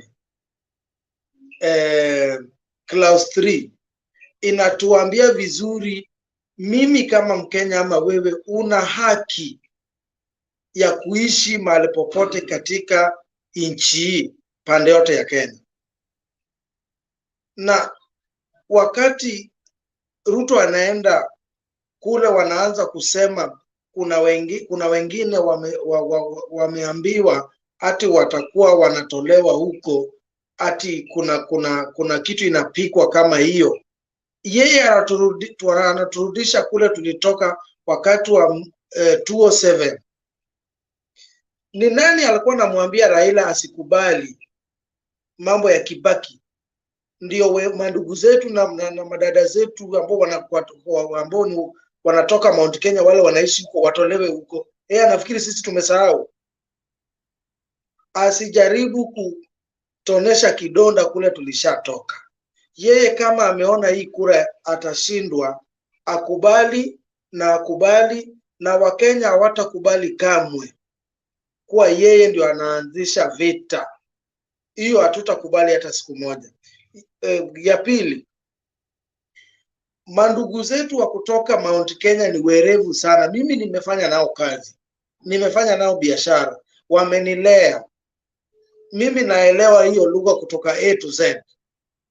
Mandugu zetu hawezi wakakuuzia mkate kama kabla siku ya sokoni haijafika. Hawawezi kuambia bei. Wanakungoja paka the last minute ndio watakuambia bei ya mkate ni pesa ngapi. Sasa Ruto hakujua akili ya hawa watu iko wapi. Saa hii ndio anagundua, na amegundua kama ni too late.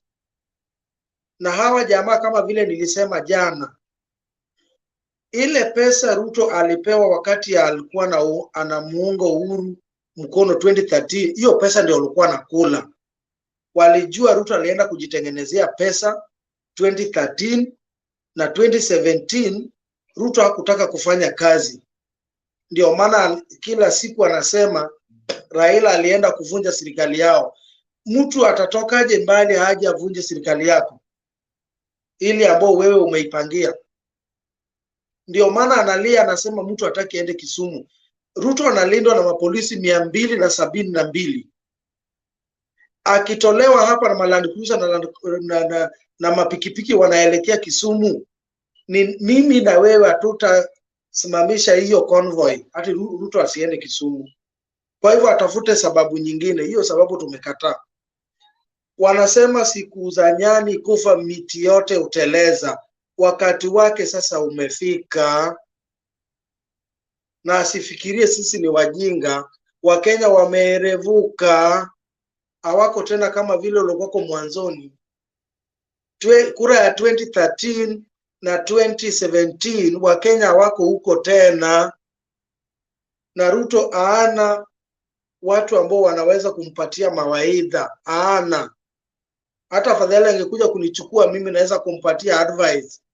Mambo mengine huwa ni trap amewekewa ndio yeye aingie mzima, lakini yeye haoni. Yeye anafikiria Kibicho na Matiang'i ni wajinga. Saa zingine anategwa na hizo vitu ndio wasikia atasema nini, aropoke aseme ile kitu iko ndani ya kifua na yeye ajui. Sasa kama ameingia mzima, wale washajua weak point yake, yeye atulie, angoje msumari itaingia mahali ilikuwa imewekewa. Safari hatutaki mchezo bwana. Umefika. Kama we gari ya baba ilikuacha, hiyo ilikuacha ndugu yangu, usije ukalalamika. Wakenya wamechoka na kulalamika, wako na maisha yao. Wewe utakuja na utaenda, Wakenya watabaki na maisha yao. Kwa hivyo sisi twasema atulie, angoje Wakenya vile watacheza huu mchezo. Mpira saa hii napelekwa uwanjani, ngojea utaona. Wachana na hii makelele walikuwa napiga kando ya uwanja. Saa hii kando ya uwanja mwisho ni Saturday. Kama huku ucheza vizuri ni shauri, kama huku coach watu wako vizuri, shauri yako. Watu wa Mount Kenya wamejipanga, ni wajanja, hawezi wakachukua mali yao wakawekea waizi. Timu ya kila siku mimi nawaambia hakuna Kenya kwanza. Hii ni UDA. Kenya Kwanza Ruto alileta kudanganya Mudavadi na wale wengine ati hii ni muungano wa kisiasa. Hakuna muungano, hii ni chama kimoja ambayo inaitwa UDA na ni ya Ruto. Hii ghasia yote inafuata Ruto kwa sababu zile pesa walikuwa napewa matenda, simu inapigwa, patia huyu tenda, patia Bernard tenda, patia Alvin tenda, patia nyumba tenda. Ndio maana hawa jamaa wanamfuata, hakuna kitu lengine, wasitudanganye.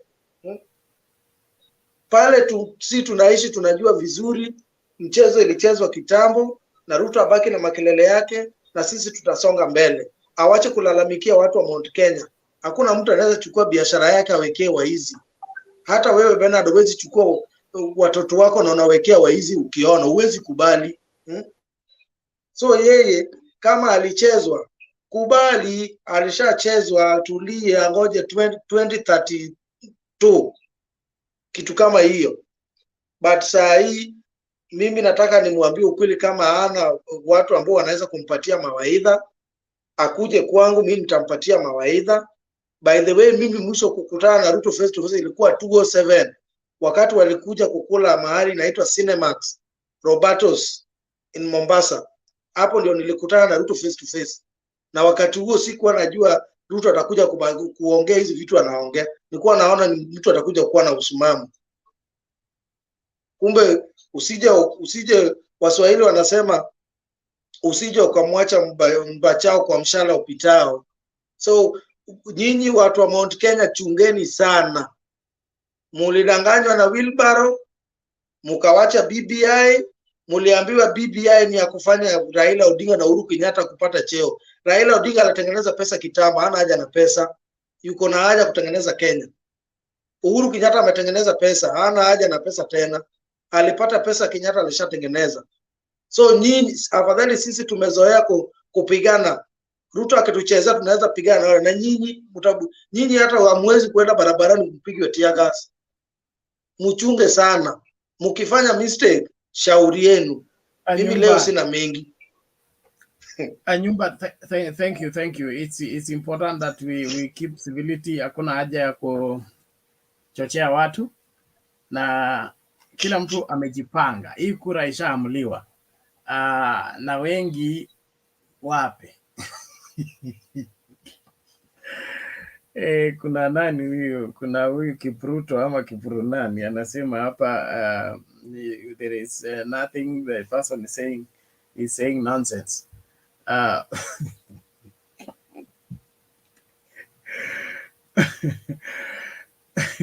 Unajua, I wish Geoffrey Ruto and Kipruto, and I wish William Ruto had numbers to make him president. I really wish he did.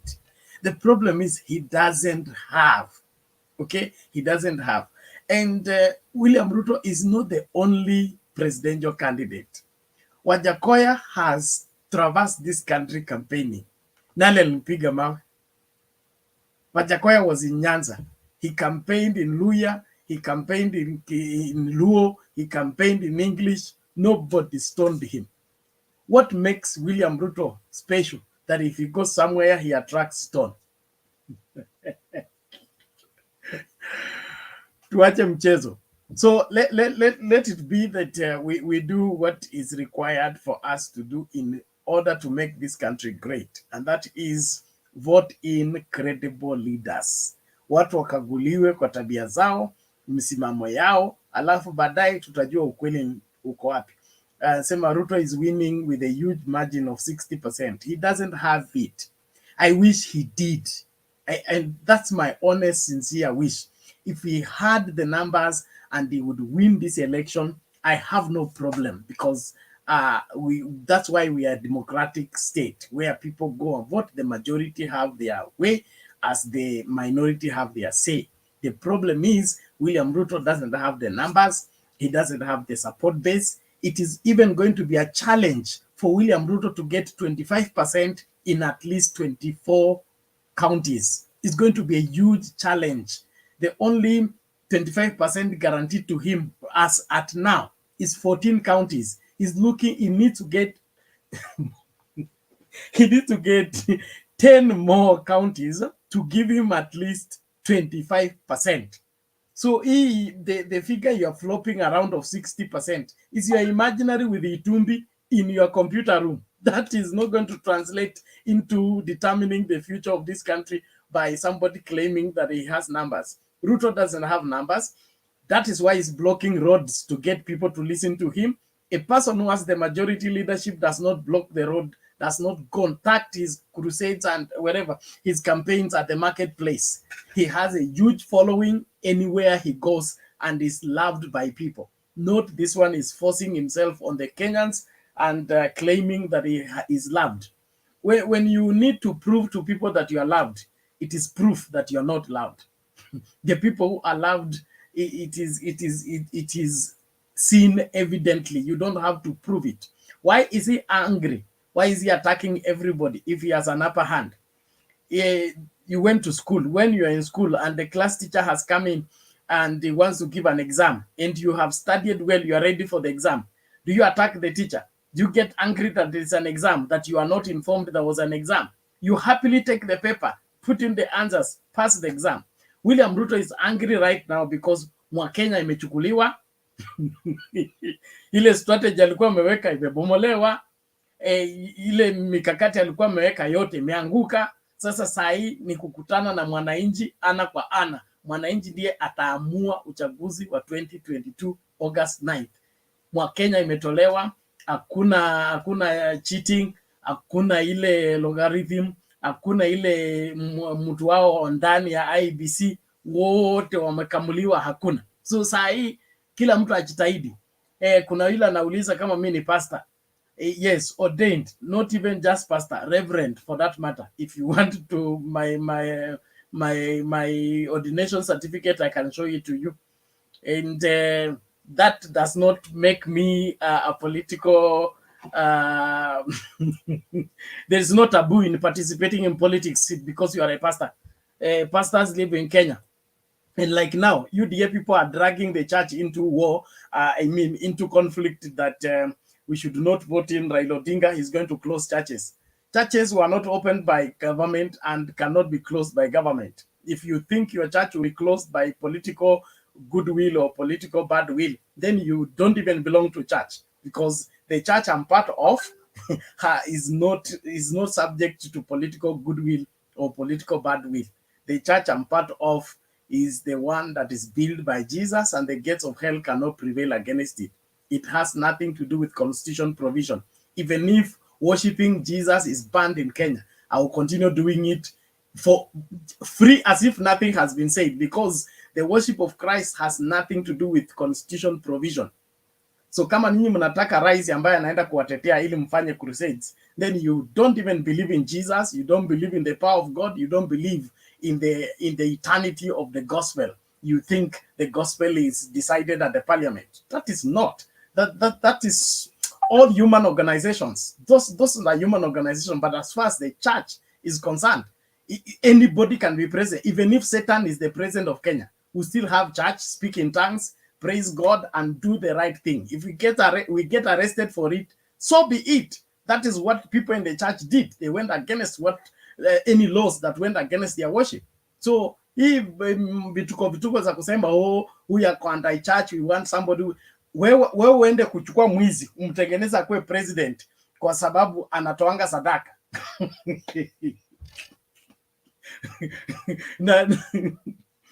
Please. Let me not talk too much.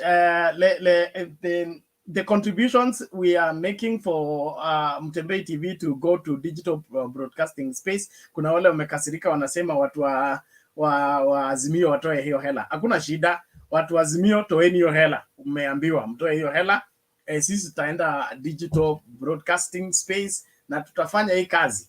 Wengine wanafikiria after 9th we will not exist as Mutembei TV. We were here before, we will still be here, and I'm planning to stay here as long as I'm needed to see to it that this station becomes a household name. So mwache hii mchezo mnatutisha nayo hapa. And then kwanza mjanionyesha ofisi ya UDA. Nimekuwa hapa Nairobi, I've traversed everywhere. Sijaona ofisi ya UDA. At least Mutembei TV tuko na studio. Ninyi ofisi zenu ziko wapi? Ofisi za Kenya Kwanza ziko wapi? Karen huko tunachukua rent. Ile mmekaa huko miaka 4 bila kulipa rent. Hiyo tunakujia. Hiyo ndio inawatisha. Wacha hiyo 205 billion. Tunakujia hiyo 13 billion. Na rent yetu yote.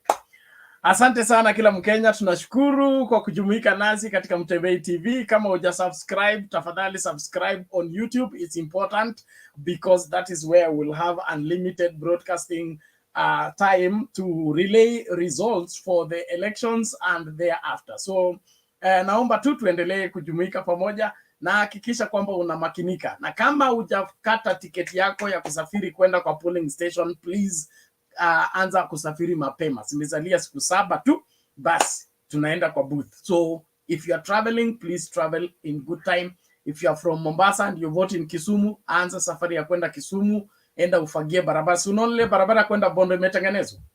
Yani urais inaonekana kule inaenda. Ni vipofu tu wala ambao hawajaona urais inaenda wapi, lakini barabara imetengenezwa, miti zimepandwa, bendera ndio zimebaki tu kuwekwa. Alafu State House is set everywhere. So get set for a definite change in this great country. Thank you very much. Let's listen to Melvin as we move forward. Thank you. Bernard, habari yenu? Tuko salama, namna gani? Mimi pia niko salama. Kutulia tu hapa. Yule mzee anaitwanga nani? Nani? Huyu mzee wa Eldoret. Yule mzee wa Eldoret amepomoa serikali yote, karibu mambo yote mpaka kabila. Sasa yeye anamwaga mtama yote. Si angengojako tarehe 9. Kuna kitu kimoja nimeishi kuwaambia hapa William C. Mnandi. Jana simeambiwa. Jana mzee amewaambia vizuri, amewaambia William C. Mnandi. Sio Mkalenjin. Huyo ni kama ni squatter. Ni squatter. Si Mkalenjin. Sasa hivi unaona hata Wakalenjin wenye walikuwa wanatusiana hapa wameingia mitini. Wamebakia 2 watatu. Wengine hata wamesha change mind. Alafu ukiangalia yani ameamua kwenda kuribattle leo, ameona Wasingishu imeenda. Akaamua kusimamisha magari yote kwa barabara. Arudi aone kama anaweza kurudisha Wasingishu, lakini ilishaenda. Lakini ile kitu yenye naambia wananchi wa Kenya, tuzidi kuwa na utulivu. Serikali hii imeshachukuliwa. Lakini tusikose kupiga kura, tupige kura. Kuna watu mimi naona wanaongea hapo, lakini Bernard, unajua mimi naongea zaidi ya lugha 8. Mimi ni Mkenya halisi. Kikuyu naongea, unaweza sema nimezaliwa Nyeri. Nimesomea na Wakikuyu Molo Town. Na leo nimeona William akiwa pale nyumbani. Alikuwa kaiboi leo. Alikuwa kwangu kwa mlango kabisa. Lakini Mungu atusamee kweli. Sijui mahali tunaenda kwa sababu kuna kitu kimoja Bernard, tulikuwa na kiongozi, lakini kiongozi Mkalenjin. Lakini amekuwa squatter, lakini wacha tusimchukulie makosa. Lakini kama agezidi kukaa na baba. Na hiyo tutaongea after tarehe 10. Tarehe 10 tutakuwa hapa na tutaongea. Baba alimwambia hakuna mahali unaenda bila mimi. Na tunataka tuconfirm hiyo tarehe 10, tumconfirmie, tumwambie uliambiwa baka na wazee, umekula masto yote, rudisha kwanza mahindi. Ndio unaona juzi wamesikia uchungu wakati bei ya mahindi ya unga imeshukishwa, kwa sababu Ruto ni broker na anataka kutumia hii nchi yetu kuwa broker. Tutakuta ameuza kila kitu, atauza title deed ya Kenya mzima ili akuwe trillionaire, afurahie. Na ndio unaona Bernard, hao mabilionaires kufa na ugonjwa ambazo hata tusijui ni za aina gani. Mtu analala tu akienda kwa sababu wewe unakula pesa ya mtu anakufa na njaa Turkana. Unakula pesa ya mtu mwenye amechomewa nyumba, refugee, na unajiita wewe ni billionaire. Wewe unaona wewe uko na kichwa mzuri. wewe umelaniwa pamoja na kizazi chako, na hawezi kufa na mtutu wa risasi. Watakufa na laana ya machozi ya wamama wetu na wazee wote ambao wako Kenya. Hebu niambie kiongozi kama huyu, kama ni kiongozi, juzi wamekuwa Kakamega Western huko, mtu ameiba, William anatoka anasema kuna mtu naona anakimbia hapo, amesema kazi ni kazi, lakini naona amechukua kitu yenyewe, amesema kazi ni kazi. Hiyo ni kiongozi president ambaye anashabikia wizi. Badala amwambie wewe kijana, rudisha simu ya wenyewe, rudisha pesa ya wenyewe, anamwambia ati kijana ameona kazi ni kazi. Hiyo ni upuzi. Hiyo ni upuzi, na mimi siogopaki kusema hata nikiwa kwa media, na hata mzee aliwaambia jana, yeye haogopi kitu yoyote. Huyu alikuwa mwizi wa kalamu na hako na hiyo mwizi wake wa mayai. Ukiweka Rigathi Gachagua na yule mwizi wa mayai, unaona ni anakaa mwewe, anakaa mwizi ya kifaranga, yani ameweka paka meno yote nje. Alafu kitu kingine ningependa kuomba jamii ya Mlima, Uhuru amesimama na nyinyi, amesimama na nyinyi 2007 wakati wazee wote walikuwa wamelala. Amesimama na nyinyi 2013, 2017, mko na amani, mnafanya kazi yote, kila mahali mnaweza kufanya kazi. Na sasa hivi mmeuziwa sera ambazo ni za kumpiga. Mnaanza kuambiwa aliua sijui nani, sijui ameua nani. Uhuru kama angekuwa na uwezo, hata Uhuru ni mpole. Kama ni mimi, huwezi nitusi mara mbili utusi mama yangu. Ukiwa president unatusiwa mama yako na umenyamaza. Uhuru ni mpole. Uhuru ni mpole kwa sababu hataki mambo mingi. Kama ingekuwa hata wewe William mtusi na mama yake, wewe na futi 6 mko marafiki. Lakini Uhuru ametuonesha kiongozi ambaye tunataka. Ana mambo mingi, amefanya kazi yake, amemaliza. Wewe ukiamka kila siku ni kutusi mama ya mtu. Unatusi. Sasa mimi nashangaa.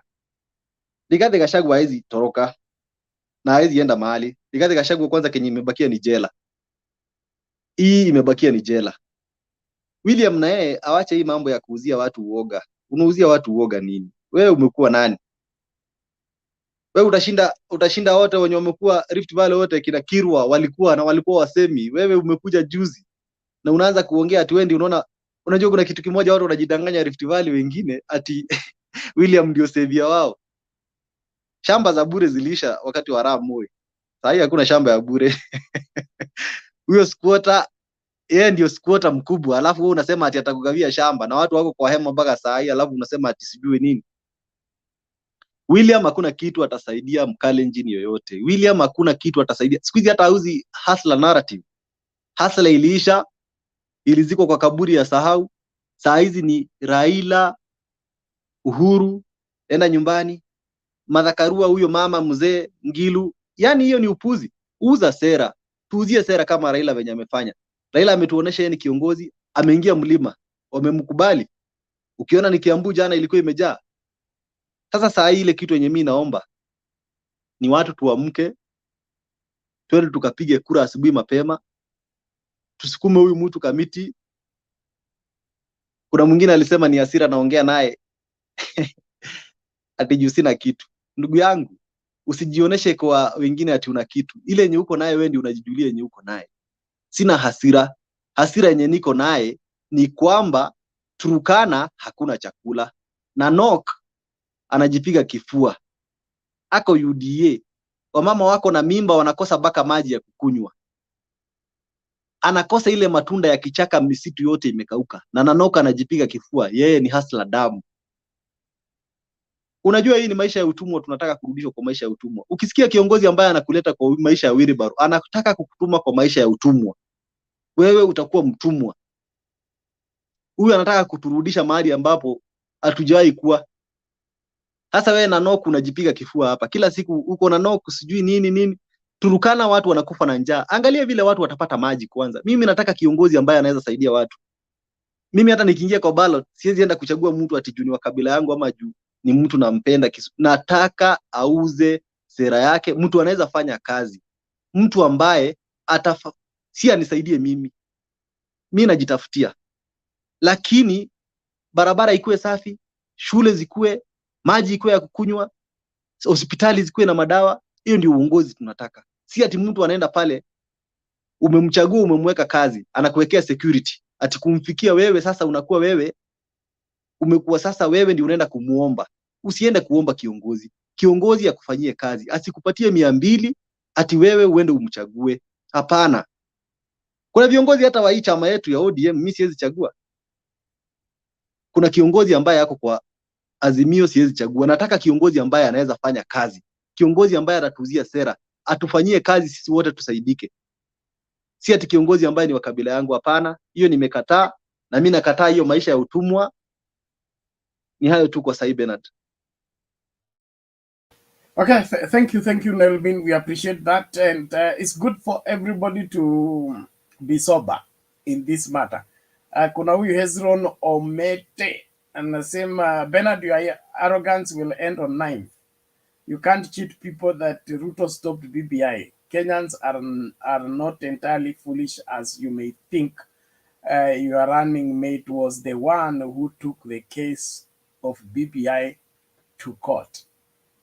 Bwana Hezron, it seems you are new. You came back to Kenya today.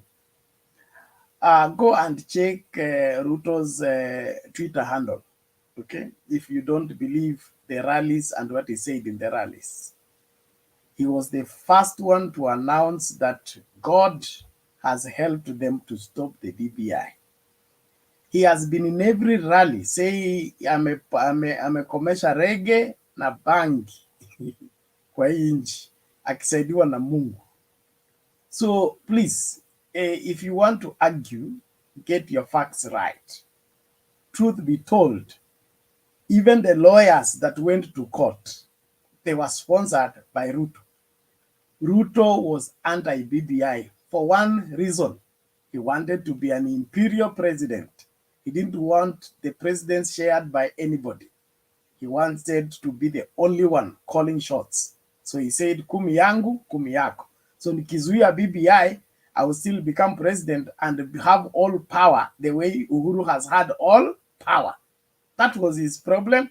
And because he didn't want to share, like the rich fool in the Bible, if you are a Bible student, there is a man in the Bible called the rich fool. His harvest, his farms produced a lot of products, a lot of harvest. And he said, now the kind of harvest I've seen, it is enough for me to eat until the day I die. I will not dig another day. I will not plant another day. I will just build a bigger store, put in everything I've harvested, and eat until I die. Then the Bible said God appeared to him at night. He said, you are a foolish man.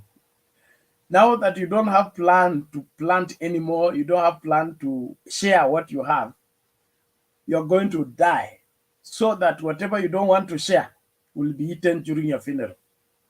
So that is that. He didn't want to share the presidency. He didn't want to share power. And now power has been blocked from him. He can't access it. And it's not arrogance. It's truth. William Ruto cannot be president, not in 2022, maybe later. And it is a big maybe, a very big maybe. He has miscalculated, he's on the wrong side, and he doesn't have a support base that can make him president. Look at what he has scavenged to put together as a Kenya Kwanza. It's not holding water. Nothing is holding water. There are many political careers that have gone to the dustbin, courtesy of one William Ruto. And so he's going to have a bad ending, not because we pray for him to have a bad ending, but because he took a wrong bus. He took the wrong move. He attacked the power he's looking for.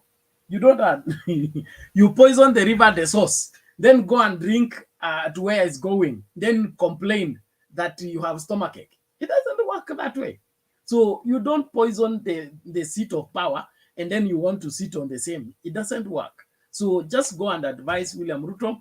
He made a big blunder, going against Uhuru Kenyatta, going against the government, attacking all the elders, despising the elders from his backyard, the Kalenjin elders, the Nandi elders, all of them. He lost regard for them. And they told him, you can't go alone and reach. So amegonga mwamba. subirini tu hapo, mtamgoja hapo mtaonana naye. Naomba twende kwa Roba atoe maoni yake, tukienda mbio tafadhali, dakika 2-3 ili tumalize hii mkururo, tuanze kuuliza maswali. Roba, how are you today? I'm good. So umefika kwangu, umesema dakika 2 bwana Bernard. Wewe nitapatia wewe 3. I might need more than that bwana. Si ndio nitawapatia. I mean, I saw some reliable sources. You know Bernard, you know, I've come here, I've told you, mimi najua watu wa Ruto ambao wako ndani, ambao the people advise him. I know what's going on, except I told you see some of the things nimesema, they have won the way I've said it already. Let me start saying hello everybody, Seri, Joshua, Guru, Anyumba. I mean, I'm happy to see you guys, see my permanent. It's my day off, Bernard, that's why you can see me normally. You know, I was waiting for you that nikapata Julia akakuja na najua Julia namjua ni mtu wa Chioni, so I mean Chioni, our area here is, I mean, evening when they come on. So my fellow Kenyans and my fellow Welsh watching, you know, it's like 6 days. Yeah, I think 6 days before election. And we need to ask ourselves, what's good for our country? Our country, Kenya, which everybody loves, whether you are in Kenya, whether you are outside the country. And now, Bernard, I've been watching some of the same clips. By the way, the man huyu ambaye amesema ya kwamba huyu ambaye alisema Ruto is not a true whatever current, you know, the way he said it, the man has been consistent. Remember what he said 2015. And in fact, the guy just predicted this one here. And whatever he predicted, mambo ya ncha na mambo ya mind, that's what has happened. And I think the men, we should just appreciate people like him. Now, let me go on the topics. Papa in Kiambu, I watched it. They are very organized. I like what they are doing. It's as if wamechukua in the whole sky, wamework under William Ruto and his campaign. So through my observation, they knew what they are doing right now. Because remember, there's a time they were struggling when they were trying to put a team together, but they have been doing very, very well. Hata hicho basau naona zimeandikwa papa mama, and somebody that alikuwa ananiuliza from a neighboring country, bwana, hata Kenya siku hizi hata ndege ndio mnapanda, hata you are just, you know, it's very interesting, and our democracy, we should appreciate it. Now let me come to what came from the VP's mouth, the vice president, that he cannot go to Nyanza. I don't know what he meant, Nyanza. I come from Nyanza. The man, what he said is, I can call him stupid. I don't like using that word, but I call him stupid. The reason why I'm saying that was this. The last time they campaigned 2017, 2013, Kisii is in Nyanza, my home county. It's Nyanza. That's what he said. He cannot campaign in Nyanza, and he has been several times in Nyanza. The last time I saw the internal polling from his people, they cannot even poll Kisii, and they will not make it even 25%.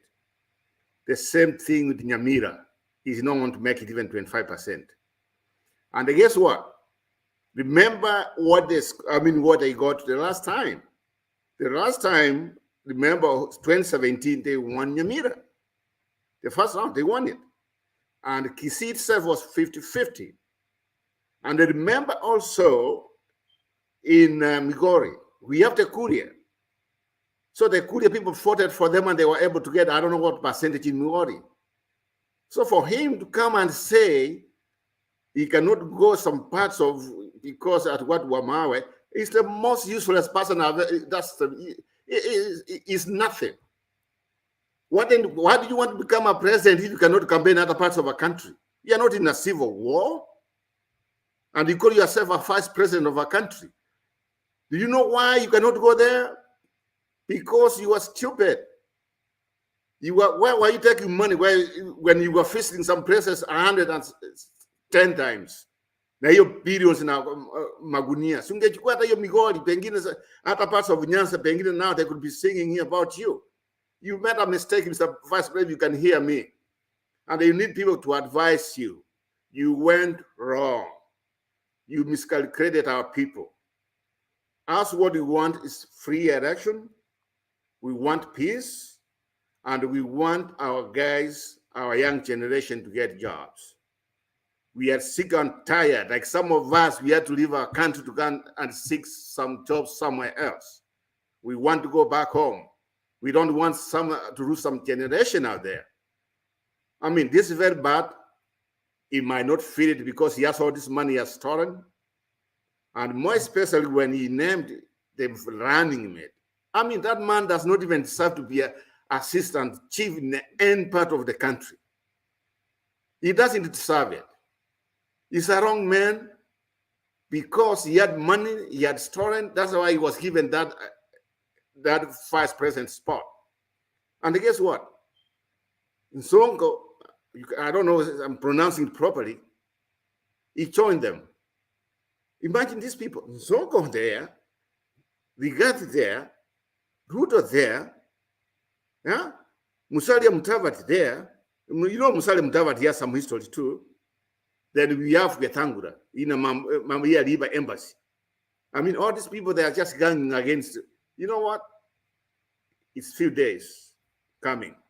And we know the propaganda, they are doing it online. We have seen them, and we know our response team is also doing it. But I'm telling you, from what I'm seeing, what I got a few minutes ago, from the internal polling, it's bad for them. They are losing. I mean, they might be winning some parts of Mount Kenya. Kirinyaga is 50-50. Kiambu, I think let's give it time. Not winning in Nyandarua, but what we matching. But Mombasa, they are not winning nothing in Mombasa. In Western Kenya, they are pulling better than some numbers, but they are losing. At the end of the day, remember what I told you, Bernard, I came here. I said, before Wachakoya, it's going to be 57 Raila, 43 Ruto. Let me put it this way. Jakoya is going to have like 8%. William Ruto is going to score that 4%. And Raila 56.5 or whatever is plus or minus 1. So basically what I'm saying is this election is over. Bye-bye, William Ruto. Nice to see you. Night before being a vice president who never performed.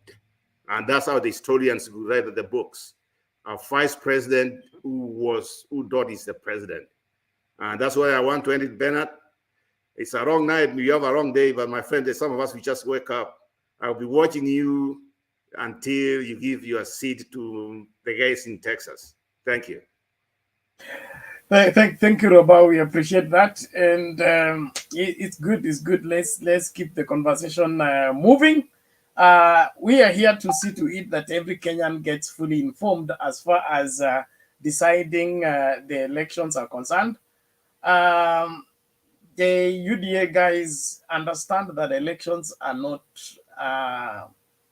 They don't just happen. They are made to happen, and it's more complex than you wish them to be. So take it easy. Losing an election is not making history. It's normal. And so mwanze kujiandaa mapema, mwache history ya kudanganywa na Itumbi. Itumbi hana ground, na hawezi control ground. Anaweza kukata Photoshop picha za bonke akiongezea crowd ya Ruto. But that is all he can do. Nothing else can translate into physical voters. Booth hatutaenda na Photoshop. Booth ni physical people entering booth and voting. So the earlier you begin to internalize that and appreciate it, the better. And we are giving you free therapy, free advice. Mwache kudanganywa kwamba Ruto akona numbers. Hana. He will not even make the 25% in 24 counties. That means even if he gets 78% of the majority vote, he will still not meet the threshold that makes a president a president. Sijui kama mnaelewa hii maneno. Usipopata 25% in at least 24 counties, hata kama umepata the majority of the votes, you will still not be president. So saidia kijana aelewe mambo, okay?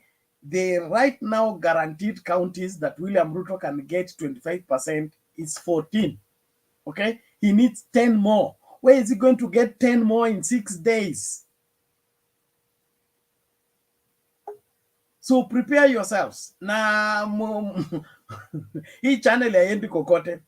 We'll be here broadcasting. In fact, we are now plugging into 24-hour broadcast before, during, and after the election. We will not go off. We will be here continuously, day and night.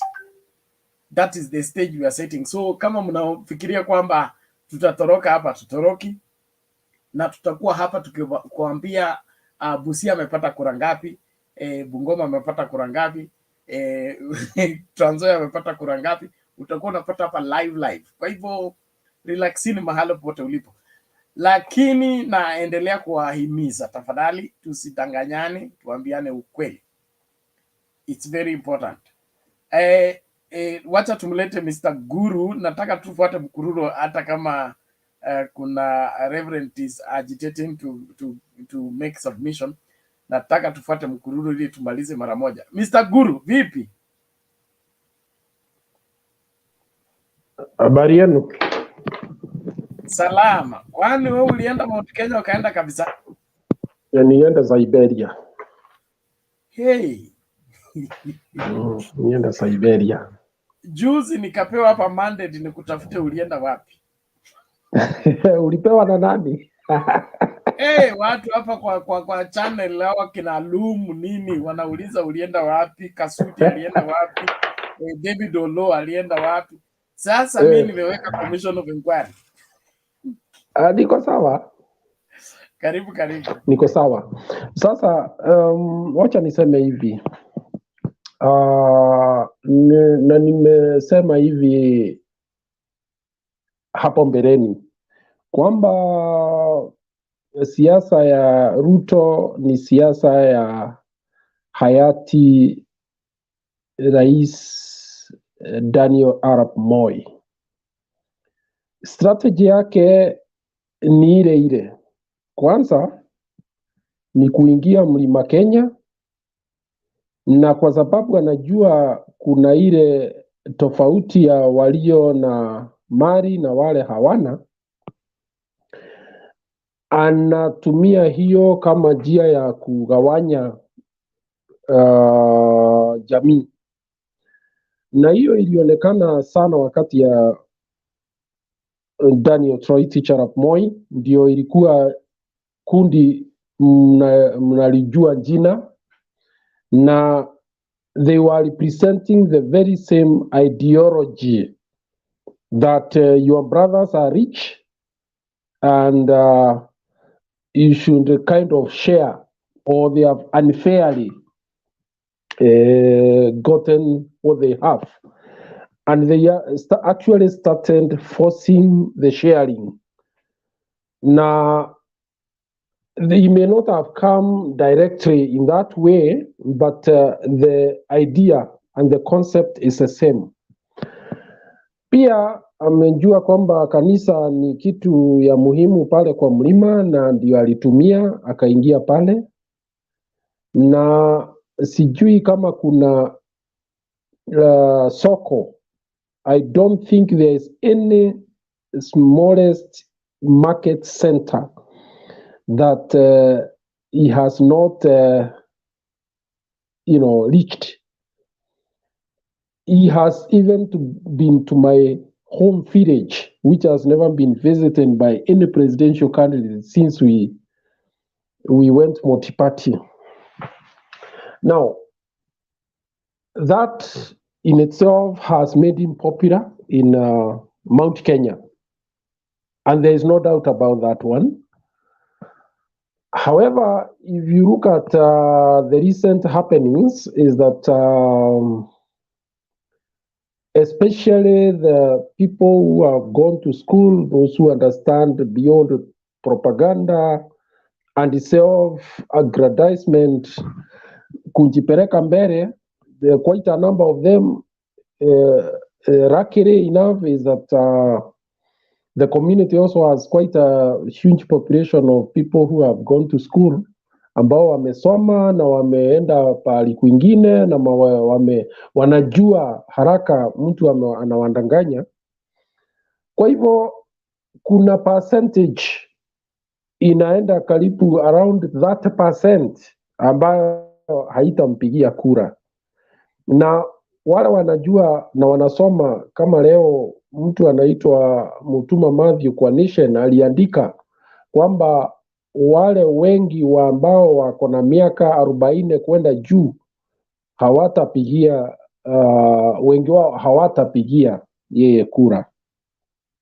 However, the truth is that you have the majority of the votes in the region, but he will not win the presidency. The reason being that the 30% to 140 will deny him that presidency. And that is the fact of the matter. Pia umeona ameanza makasiriko. Makasiriko hiyo ni kwa sababu amejua kwamba strategy yake imeanguka. Kwa sababu alikuwa nafikiri atatumia ile walitumia 2013, 2017 ambayo alipata kura yote. I mean the president Uhuru alipata kura karibu yote Mount Kenya, na ikamwezesha kuwa na bargaining pale juu. Hatuwezi jua, these elections have been contested anyway, but ikamweka katika hali kwamba alikuwa na kura mingi. Sasa ile itatokea pale Central ni hii kwamba tutakuwa na mixture ya MPs na pia hata ingawa atapata kura mingi ya urais haitamsaidia, na ile itakuwa hata ya kusikitisha sana kwa wananchi wa pale. Kuna wale actually fanatical. I do not think there is any one time we have had such a fanatical support, except in the last time we had such kind of fanatical support is the time we had Kenneth Matiba. Kuna watu pale ambao they are very much fanatical, even unrealistically. They see Kenya as just surrounding that area. So we are going to see a lot of disappointment in Mount Kenya, in the sense that there's a section of our brothers and sisters who think that because they support this person emotionally, because they have seen him, they have talked with him, he has taken money to them, that he is headed for victory. However, us who will not vote for him, we constitute a number. Tuko kiasi ya kumnyima hiyo kiti na tukishirikiana na Wakenya wale wengine. Kwa hivyo vile uliona rais ameongea leo ni kwamba bado anajua kuna watu ambao wako katikati, they are having what we call cognitive dissonance.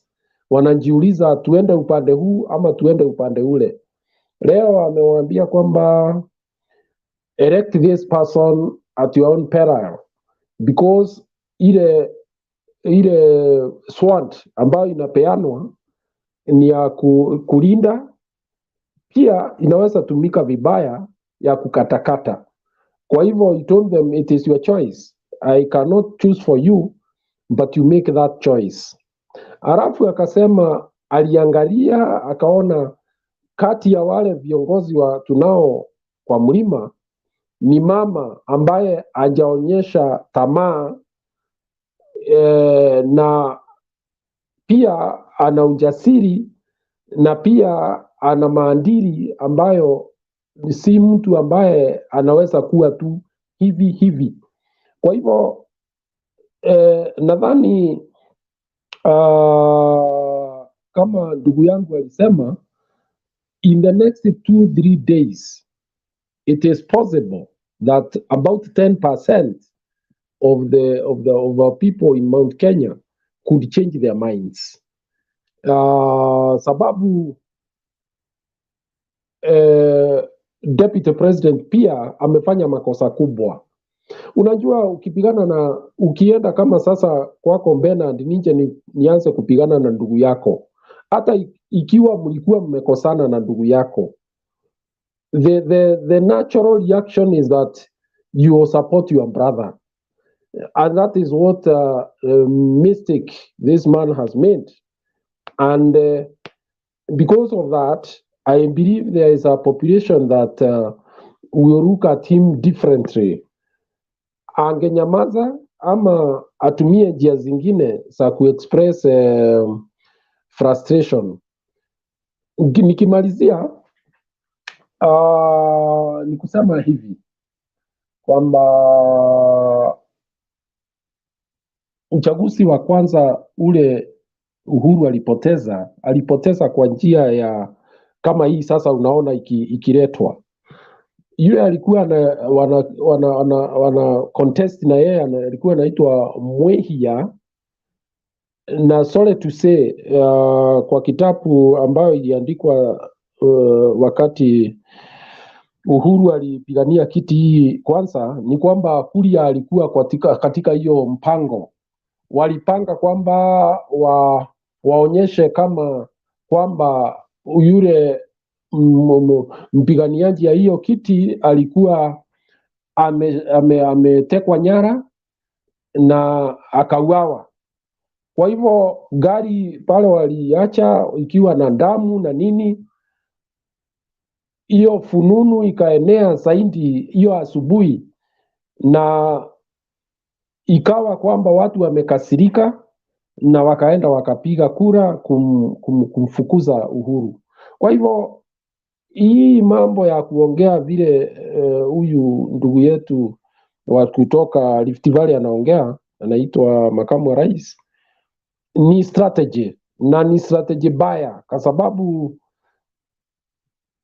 hata wengine wanaweza sema it's reached a point where we cannot be very sure what they are planning, because you see, when you are desperately looking for victory, it is possible to do anything, even sacrificing your own, if that is what is going to draw the kind of sympathy that you would want, so that you win. We hope that is not the case, but when you hear this talk, you get scared, because it could mean anything.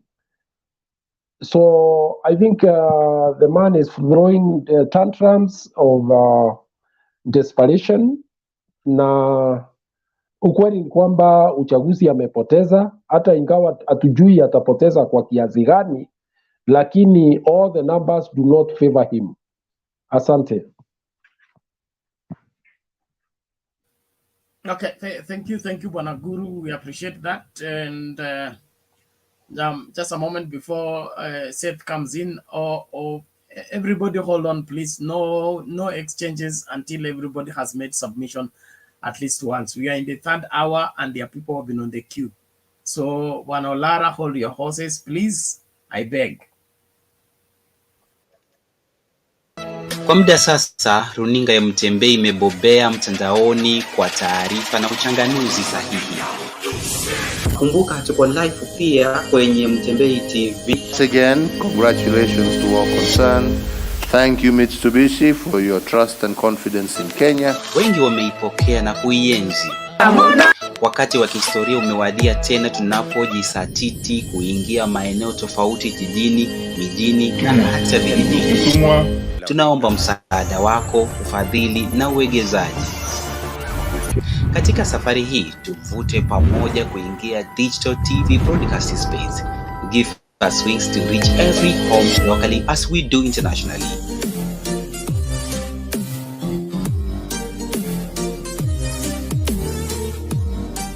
Mutembei TV, bold and truth.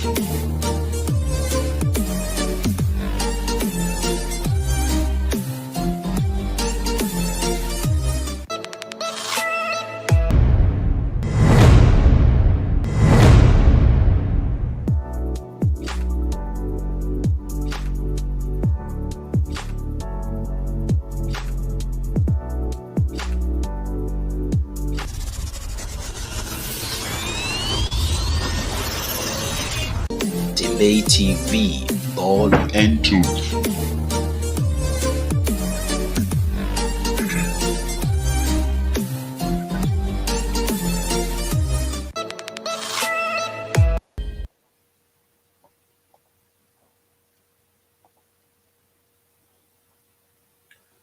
Yes, Panolara, what is it? It's not an interjection, it's just something I just want to congratulate him. And to add on, I think he should also speak about what Lee Kinyanjuri spoke about in his documentary. Alisema, there's a time Moi was opposition leader, and alikuwa anapigana na Kenyatta sana. Alafu, what the policy of Rift Valley na Wakikuyu na Wakalenjin wanapambana saizi, kuna anecdote alisema hapo. Amesema politicians wote akawa this Lee Kinyanjuri, I'm about Lee Kinyanjuri, who press secretary wa Moi, aliongea one thing very historical in one of the documentaries. I'm just complimenting what the previous or the former contributor was saying. The anecdote or the problem started when Kenyatta and Moi came together. Wakasema tukipingana tutafukuza watu, na hii watu ndio chakula yetu kama politicians. And I think literally the Kenyan politics have been run in that context. We are just consumed for the purpose of and for your information, aliweka all the photos of all the leaders in history of Kenya. Alisema Kalonzo Musyoka anakula mshahara mpaka akufe, bibi yake anakula kifua. So, Bwana, look here. I don't I appreciate what you're giving, but you will submit that when is your time for submission. If you are supporting or agreeing with Mr. Guru, you have already agreed. So let's give time. Let Guru agree. Let's do this. Our orderliness is godliness. Thank you.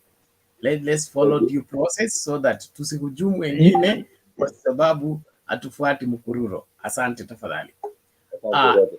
Thank you. Reverend Seth, make your submission. Thank you. Thank you, Pastor Ben. Amjambo wazalendo. Mr. Mwanyumba. Ujambo Mwanyumba. I will be brief, Pastor Ben. Very brief. I don't always take time. Sina story mengi ilikuwa. I will just go straight to the point. Point number one, nataka kumkosoa tu Bwana Guru. Never should we compare Ruto with President Moi. Why am I saying this?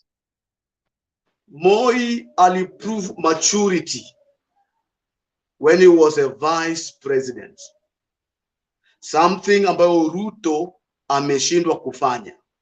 Why am I saying this? Moi alipitia mambo mengi akiwa vice, lakini hakuna siku amestage na boss wake. Na unajua Kenya kuna watu ambao wanaangalia leaders na karakta zao. Juzi ulisikia rais amesema Ruto need to be mature. He need to mature up. Iyo should tell you kuna sehemu amewekwa. He has been profiled as somebody who is immature for leadership.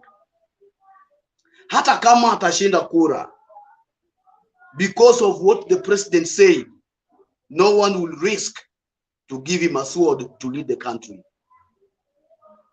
Ukiangalia pale Kibaki alitokezea Kibaki ukimwangalia sasa yake pia, you cannot compare it na ya Ruto akiwa vice president. Alikuwa mtulivu, mnyenyekevu, hakuwa na stage na bosi wake, mwisho wake akawa rais.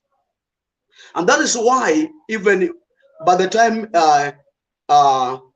he became a president, watu walikuwa washaamua that this guy is mature for the leadership. Now Bazu alimaliza mchezo. The president, he said this guy is risky for the leadership of Kenya. Na tayari rais ametamka hiyo.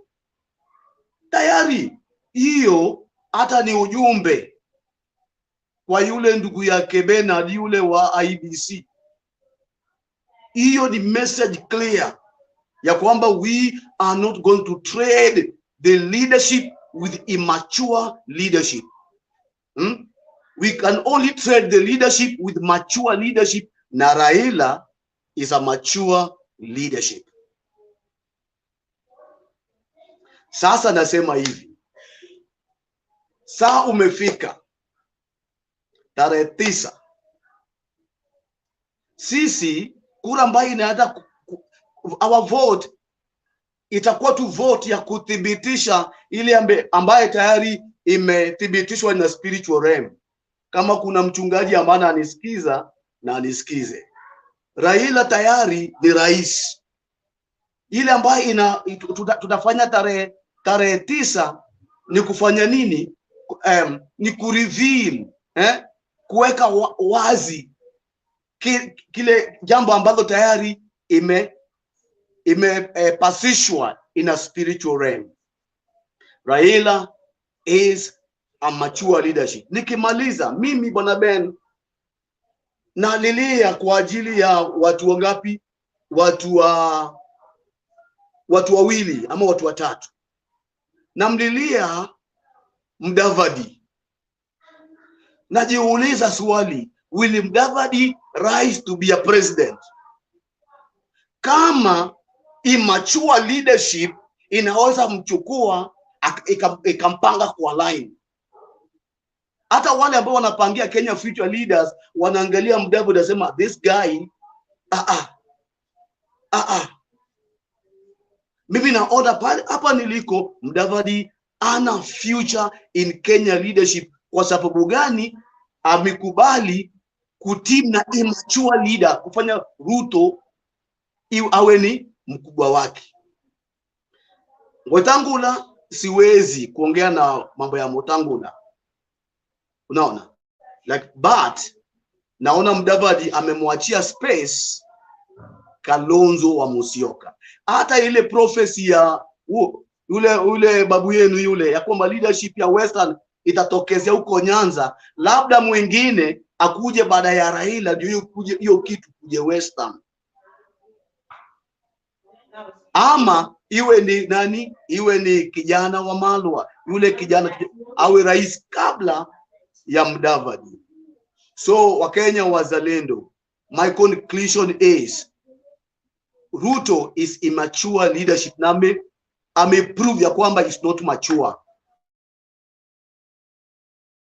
Na Bazu aliconclude Ruto with the leadership of the country. Asante bwana Ben, nilikuwa nasema I will be brief. Thank you. Okay, thank you, Reverend Seth. We appreciate that. And leadership is not given to children. Leadership is given to elders, and elders are people who have demonstrated capacity to go through pressure without breaking down. William Ruto has demonstrated that a little pressure makes him something else. And so that proves that he's immature and therefore cannot be trusted with power. Let him do some growing. He may eventually get there. But as at now, it is clear that if he's insulted, he insults back. If he's talked about, he erupts. he forgets that he's deputy president. He begins to profile communities, watu wa kung'oa leri, watu wa kujiapisha, that kind of language. It's for children. It's high school rivalry, a stage of for adolescent. That cannot be given power. It's not possible. So, and it's not our fault. It is, we say in church that a ministry is God perfecting in public. Okay, the moment you're given a public office, you must understand that there is perfection process, yes, but it is taking place in public. So you must bridle your tongue and be able to choose what you say per time, especially when it comes to responding to an issue. Look at the thing holistically so that you can respond to it without creating problems for yourself. That people insulted you is not enough for you to now forget you are a leader, that you need to be an example, and you need to show that you can still be under pressure, but still keep a cool head and do the right thing, even you are being provoked to do the wrong thing. So William Ruto ameanguka mtihani. It is that simple. Ameanguka mtihani wa kuwa rais wa Kenya. Si eti wa Kenya hawezi kumchagua, ni yeye ameanguka mtihani. Hakuelewa kwamba alipewa deputy president akaguliwe. Yeye alifikiria alipewa deputy president kwa sababu yeye ni mzuri sana, hakuna mwingine anaweza kuwa deputy president. That's the wrong number. Guru amenua mkono. Guru, just 1 minute. I want to put this in perspective, then I give to you. When David was anointed king of Israel, okay, he was not anointed today and tomorrow became king of Israel. It took another period of time in between. And that period of time, he was being chased by Saul, okay, from one cave to another, from one wilderness to another. Saul looking for how to kill him. And what Saul did not realize was that he was preparing David to be king. And then God began to give David opportunity to eliminate Saul. And then when he got the opportunity, he refused to eliminate Saul. He discovered that this is not Saul being tested. It is me being tested, because Saul is already getting out of office. So God cannot be testing Saul. He must be testing me. And so David passed the test. That is what gave him the rulership. And that's why until today, there is the day of David being celebrated in Israel. There is no day of Saul. So you need to understand that every time you're given a responsibility, be it deputy president, assistant minister, or government official, it is a test. If you pass the test, you are promoted. You fail, you get demoted. So William Ruto ameanguka mtihani. Ile itaenda kuconfirm kuanguka kura tarehe 9 mwezi wa 8. Mr. Guru, ulikuwa unasemaje dakika moja tafadhali? I wanted to correct the misconception. I was meaning that I did not mean the period in which the Daniel Arap Moi was vice president. I meant the kind of approach that deputy has mirrors to what we experienced during the Moi presidency. Maybe he started practicing presidency before he got the position.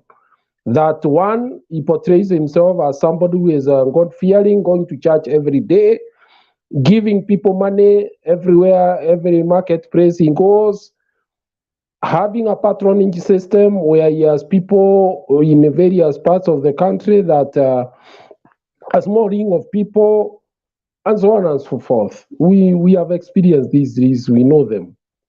Thank you. Okay, thank you very much, Mr. Guru. Let's move with speed. Tumsikilize Joshua. Tukisonga hivyo tafadhali. Bwana Joshua, karibu. Yes, habari yako Bernard? Niko salama. Namna gani? Niko salama kabisa. Haya, mbio Yes, twende. I just want to pick from where Sheikh amewachilia. And you know, sometimes you wonder, somebody following somebody, na amemwambia very well, our president amekwambia very well, this person is a thief. It's not right to hold him in this position here in Kenya. Wewe hujawahi hata muona Ruto na macho. You only see Ruto kwa TV. Here you have a president, wametembea na Ruto, wameenda naye mpaka Hague, wametembea naye hiyo miaka yote wametembea naye. He knows Ruto in and out. He's telling you this is not the right person to lead this country. Wewe, being that you're a tribalist, I was asking one of somebody from Central, and I was asking, why do you think you don't want Raila? He was saying, no, Raila Mjaluo, those are tribalists we're talking about. And then I also asked another person, why do you hate Raila? We were told by Uhuru that Raila Limbaya. And I asked that person, Raila has told you that right now, that Ruto is not the right person to lead this country.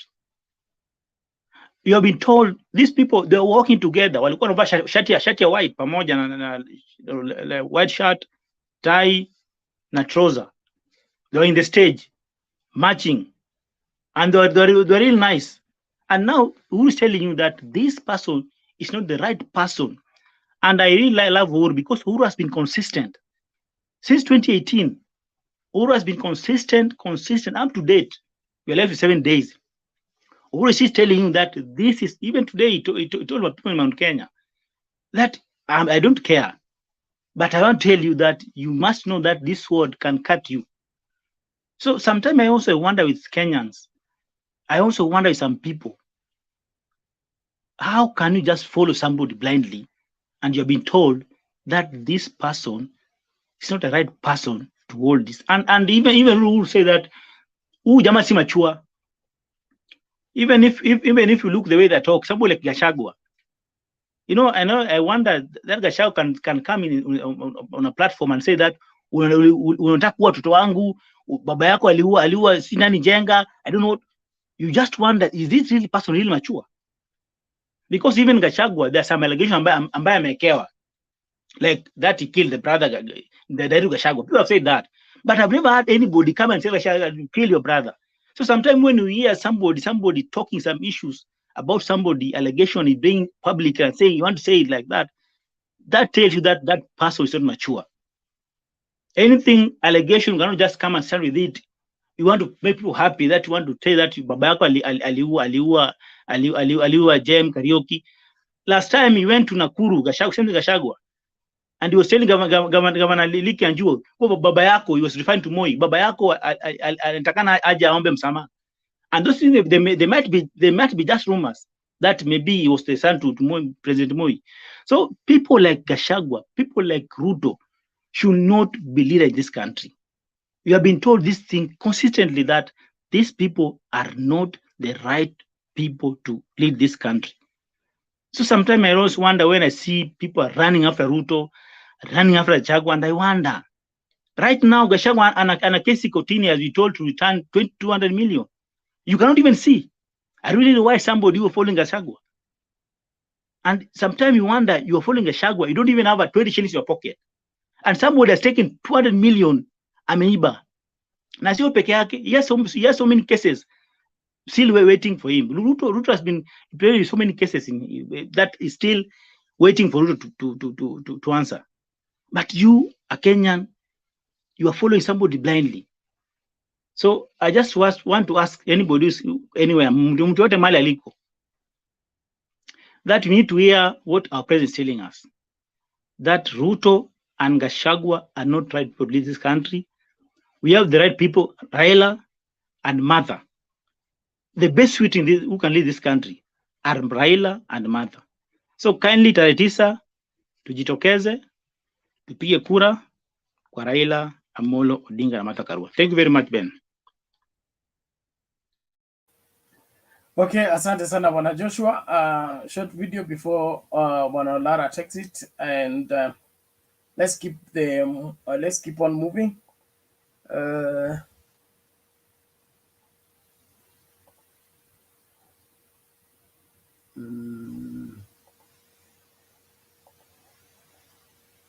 Let's get that.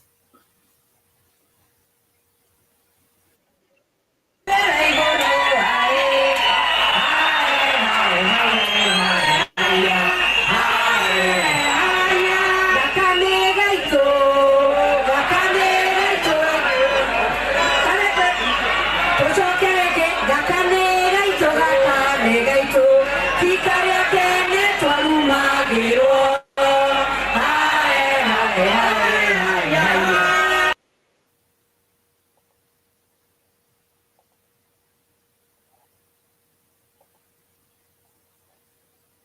Panalara, you're welcome.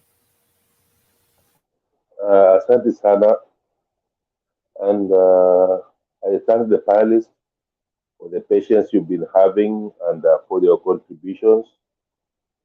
And I think in the next week or so, we've been patient and we've been realistic. And Asante sana Bana Bernard to keep up with us for all those long time. It's not been easy. It's not been easy. It's not been easy.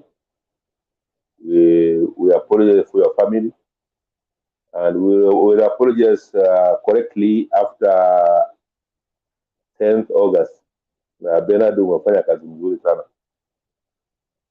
lakini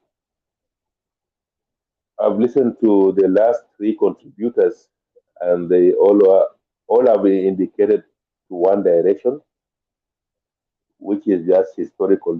In fact, it is funny. Kenyan politics has always been played on a platform of a relay or something like a conventional or okay, niseme tu masikizano. And it's true, kuna a video for press secretary of Mr. Moi and Lee something. And that guy had got a history. He worked with Kenyatta and he worked with Moi. Kuna kitu alisema about vice presidency. Vice presidency is somebody who will earn his salary to death. And in case his wife dies first, he will still earn his salary. And in case he dies first, the wife will still take his salary with all the provisions.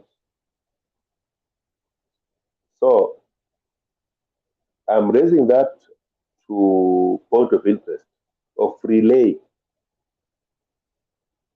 President Uhuru pia aliongea mambo ya relay. Hii kitu sio kukimbia, tunashikiana tukipelekeana mbele. I don't want to lose some votes here, but in between the two relays, Kenyans are suffering. And I'm bringing this point home because that old man over there in Eldoret amesema kuna mwizi atapatiwa relay next. Sasa, that thing really touched me. Really touched me. How didn't Ruto's character revealed earlier, or how we didn't? All those characters who took the relays revealed earlier. I suppose it's just political convenience, but I still want to believe. I still want to believe that this next relay, which is I think it's Uhuru endorsing Raila, not endorsing his deputy, is something that will actually, because we will be suffering, we've been suffering for almost 168 years. I think if you look at historically how Kenya is created and how the people are marginalized, some Maasai pushed to arid areas,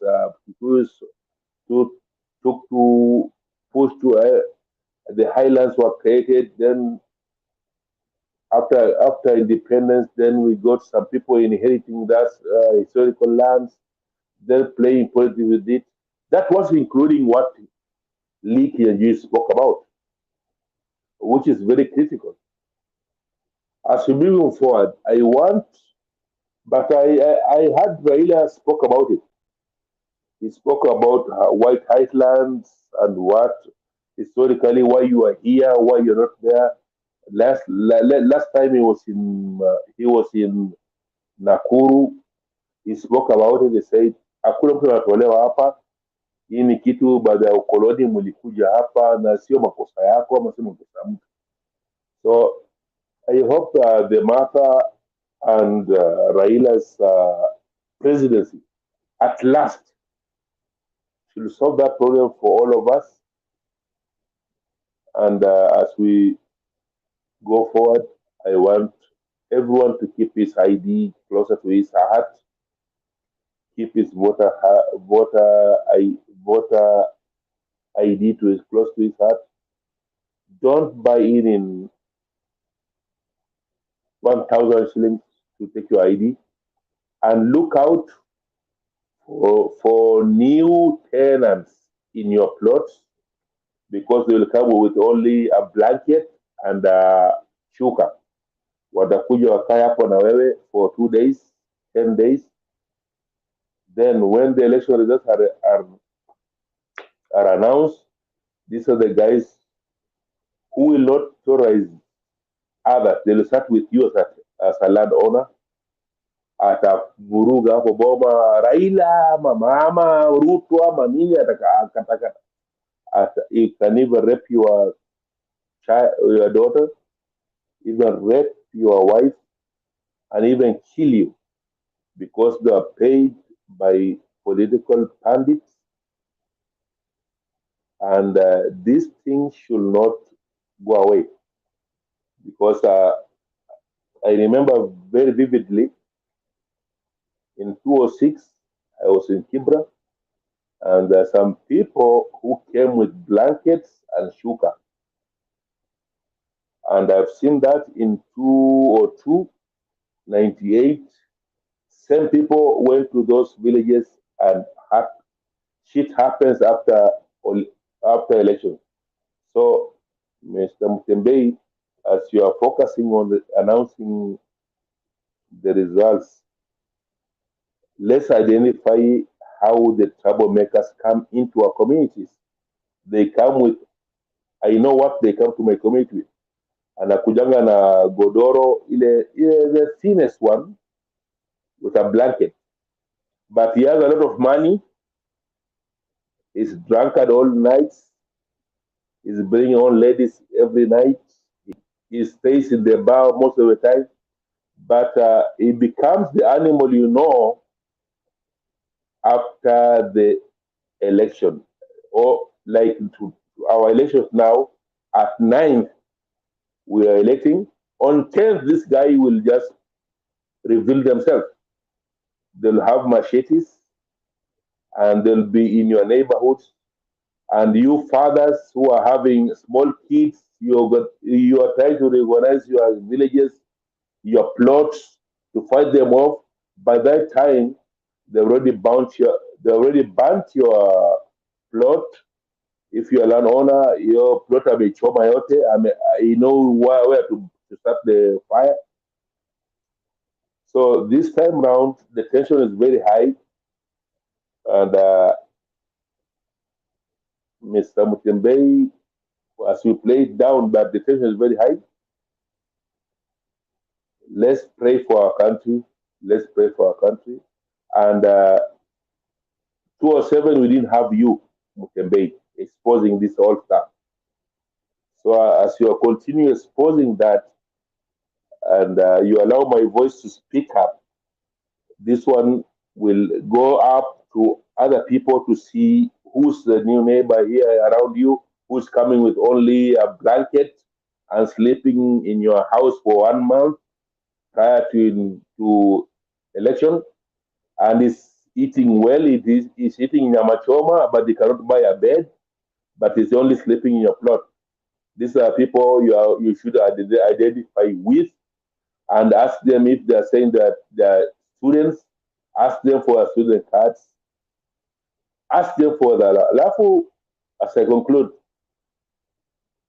Lee Kiambu told us, and he brought in his documentary all the vice presidents, and he told us about the relays. this is not a topic for today. I leave it here. And thank you, Mr. Mutembei, Mr. Bernard, for allowing me. But I'm still considering the link you sent me. Maybe I'll be one of your guys soon. Asante sana. Pole sana nikiwabona hiyo story mbaya mbaya. It's okay, Banolara. We appreciate that, and it's good for the information to pass across. Let everybody be vigilant. We are in that time when people want to embrace lawlessness. You have heard me talk about, I traveled to Tanzania just before the elections, and I was shocked to find the immigrations officer there demanding bribes openly and with a fixed head and with a fixed amount. And so I asked, what is wrong? Because I've been going there all along. And I never had that kind of experience. Then I was told that when there is elections, it's like laws get suspended and everybody behaves as if there is no law. I want everybody to be aware, to watch out carefully. Don't allow anything suspicious to go unattended to. Don't leave anything, unreported. If there are any suspicious moves around you, please report. All those leaflets that are being flown around in Rift Valley, let everybody stay safe.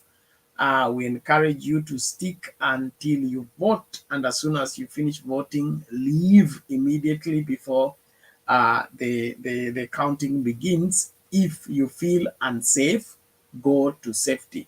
Don't stay in a place where your safety is not guaranteed. It's good for you to go where you feel safe, but we need you to vote first. Vote out the bad elements and then move out and go to safety. You will return. One thing I am sure of, nobody's going to make war in this country. They may try it, but we have them covered in terms of our security forces are vigilant. I read a story today that the tankers have already rolled down to Sugoi. The tankers that usually roll down to Kisumu and the other parts have now been transported safely to Sugoi and the environs. So no problem. It is harvest time for those who want to go to the street. You will see what we have been having all along. So jiandae kama uko na nerve ya kwenda kwa nini, utakutana na yale makojoo. Prepare thou thyself. Well, naomba tu tafadhali tuendelee pamoja, endelea kukaribisha mtu, na kama huja subscribe kwa Mutembei TV YouTube, please do. You need to be a subscriber on YouTube so that you will follow our election announcement seamlessly for 5 straight days, 24/7. So please make sure that you are a subscriber. Kama unatufuata Facebook, it's good to be on Facebook, but please ensure that you are a subscriber on YouTube too, because Facebook gives us only 8 hours of broadcast and we have to begin a new feed. But YouTube can give us continuous broadcast uninterrupted. So for you to be able to do that, please ensure you are a subscriber. Bruno keeps it's not being biased, okay? It's being factual. I'm not going to support the devil so that I become not biased. The scripture is either black or white. You're either going to heaven or hell. You're either supporting what is right or wrong. There is no on the fence. So being a moderator does not warrant me to sit on the fence and be undecided and be confused the way you are. I can't buy into that kind of confusion. I know what you are asking me to. It is clear. You and William Ruto have decided not to accept the reality, but we will not stop telling you the reality.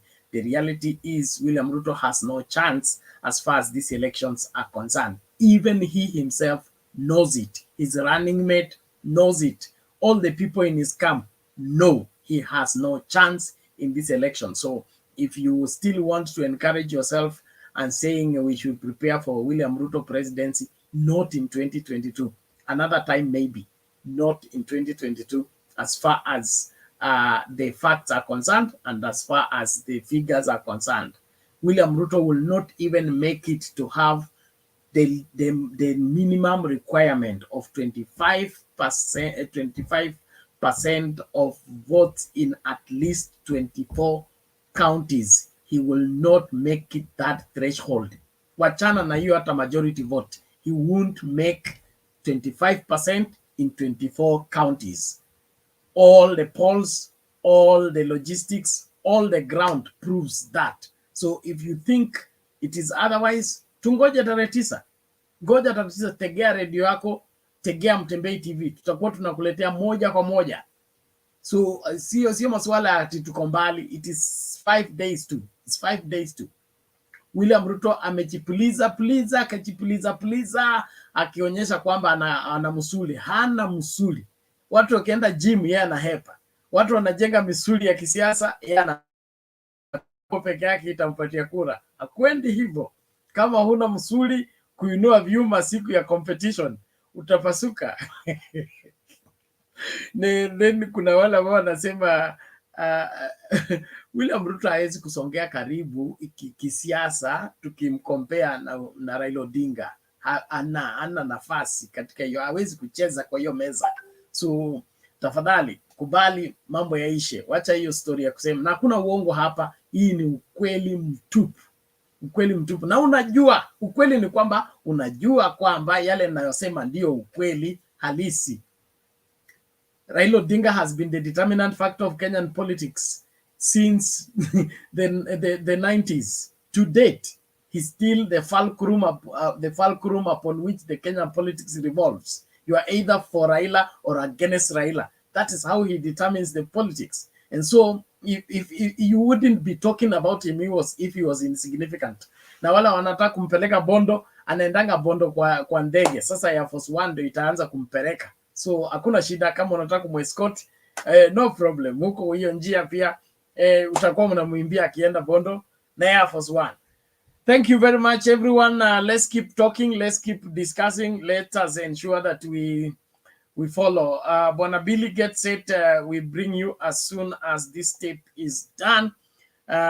Those who don't believe that Raila will be the next president, you have this to watch.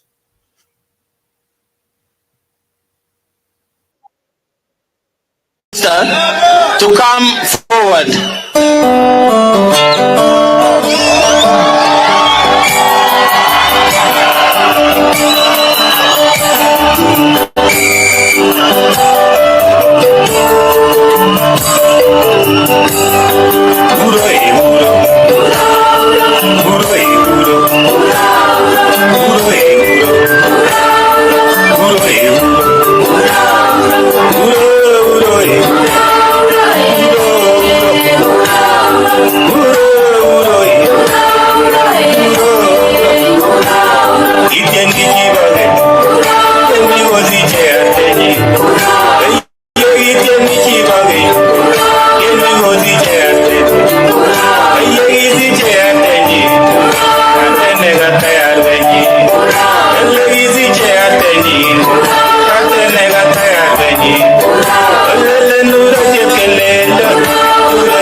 Next. Waje. Shika tu.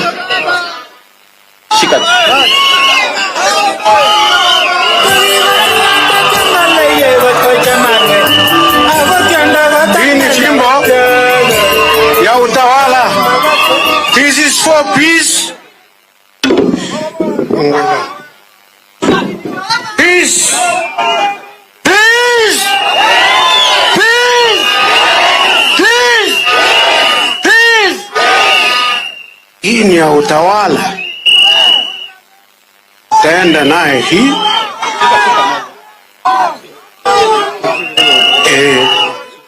sasa wakati unatawala ndio hii.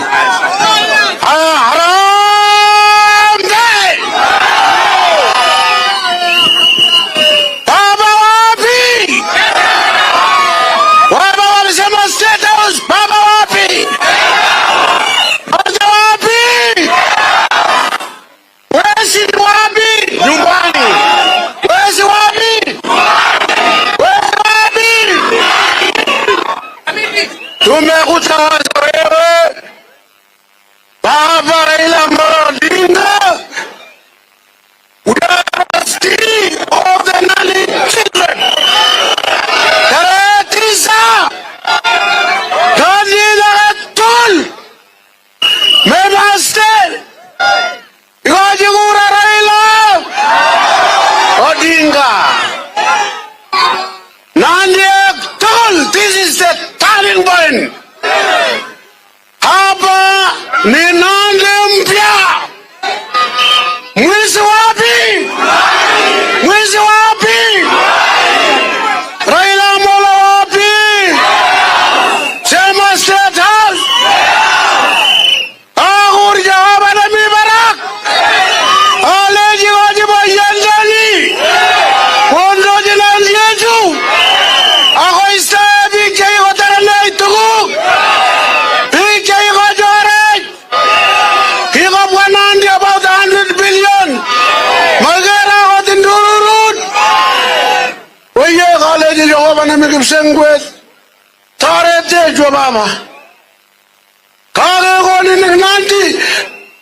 Hapa ni nyumbani. Tinyagoret. Raila Amolo Odinga ni mtoto wetu. Shamba yake iko hapa chini. Tosmo tinyambara tinyu. Tukajage teko baba Nandi yake. Inondinde kongoi baba. Ay. Emane Nandi. Anyogola anyin. Imirane Nandi lo legi porchi ko talel somo ei. Nyone urweta ko talel nyone ole nyone. Raila Amolo Odinga tinyangelia pole tinyei. Ngotu ngeme to kase me to kul kase ole kas.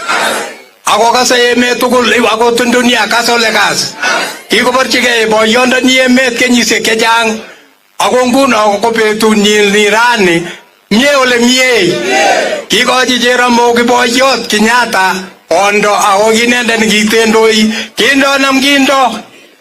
Ukochi Raila Odinga Mwai Kibaki ole Mwai Kibaki tosya kiwanan mowo. Onguno kiwekini kongoi Uhuru Kenyatta amu kole boyonde nikoni wendi ra State House. Wendi ole wendi. Sere ole sere. King ole king. Asante. Aenda kae chini.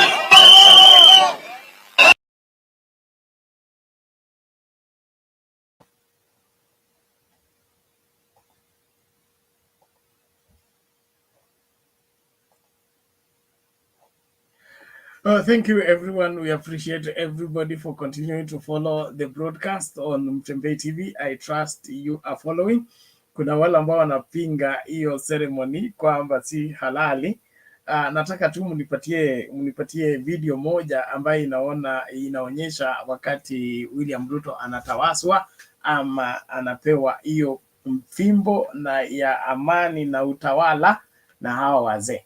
Ukinipatia hiyo basi tutajua mbivu na mbichi, lakini kama hakuna hiyo basi unajua uongozi ushaondoka ukapeanwa, na wale ambao ni viongozi fake wote wanarudi nyumbani mapema. Na kuna yule wanasema hatutasikiliza hiyo. Sio wewe unasikiliza, watu washaona, watu washakubali. Kwa hivyo kama wewe utachelewa, shauri yako. This is not Kalenjin. Of course it is Nandi. It is not Kalenjin. But the seat of power in the whole of Kalenjin community is at Nandi. So if Nandi is gone, then the Kalenjin is gone. So just prepare yourselves, especially those of you in Mount Kenya who are trying to support what you know that is offside. It will not work. We just want you to be aware and be prepared for the same. Usishikwe na butwa wakati mambo yamekwenda mrama kutokana na mipango yako na matarajio yako. Ukweli ni kwamba it is too late in the day to change anything. The elections are going to go the way they have been determined to go by reason of those who worked at becoming leaders and those who wanted to use shortcuts to become leaders. The shortcutters have been cut short so that the genuine leaders will ascend to power within no time. And we need credible leadership. We can't experiment with this country. The country is in a critical position. We can't hand it over to somebody who wants to experiment with it. We need a seasoned, mature, well-experienced doctor to attend to our critical patient called Kenya. So we can't entrust him to an amateur. We can't entrust him to somebody who doesn't know head or tail. Thank you very much, everyone. Let's now listen to Billy make his submission. Billy, karibu.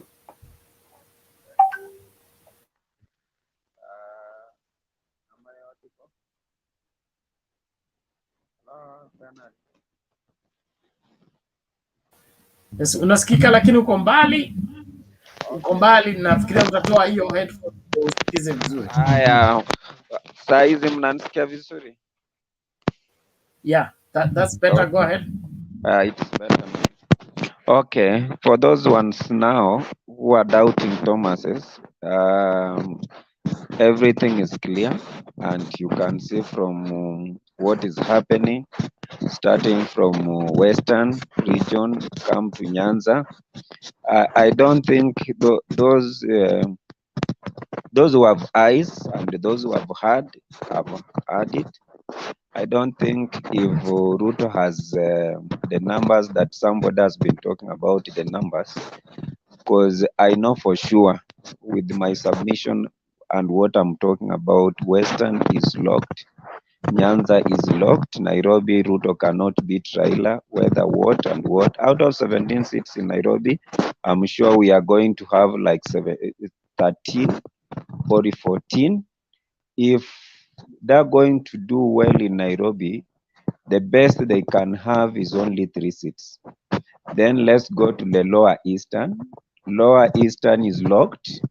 Go to upper eastern. Currently, we didn't expect it to do well in those sides of Tharaka Nithi, Meru, and Embu. And that this time round we've gotten it. This is the first time ever that Raila is going to get a lot of votes. To me, I usually tell some of my friends that forget about 5.5 votes from Mount Kenya. Now let's talk about Central, which has 3.4 votes, and Nyanza has 3.1 votes. The difference is only 200. And this time round, when what we all know is that the Central province have got nobody that is contesting. That voter turnout may be low, and the Nyanza, given that their own is contesting, and this is the time now they enjoy the massive support from all over the country. I know for sure almost 90% will turn out for voting. So we cancel the votes for Central and votes for Central and votes for Nyanza. Now let's start a new journey. When we go to Rift Valley, Turkana is taken already. Come Trans Nzoia is taken. Nakuru is metropolitan. We are going to divide it. Come to Naroko, Kajiado. So he's not going to boast like he has locked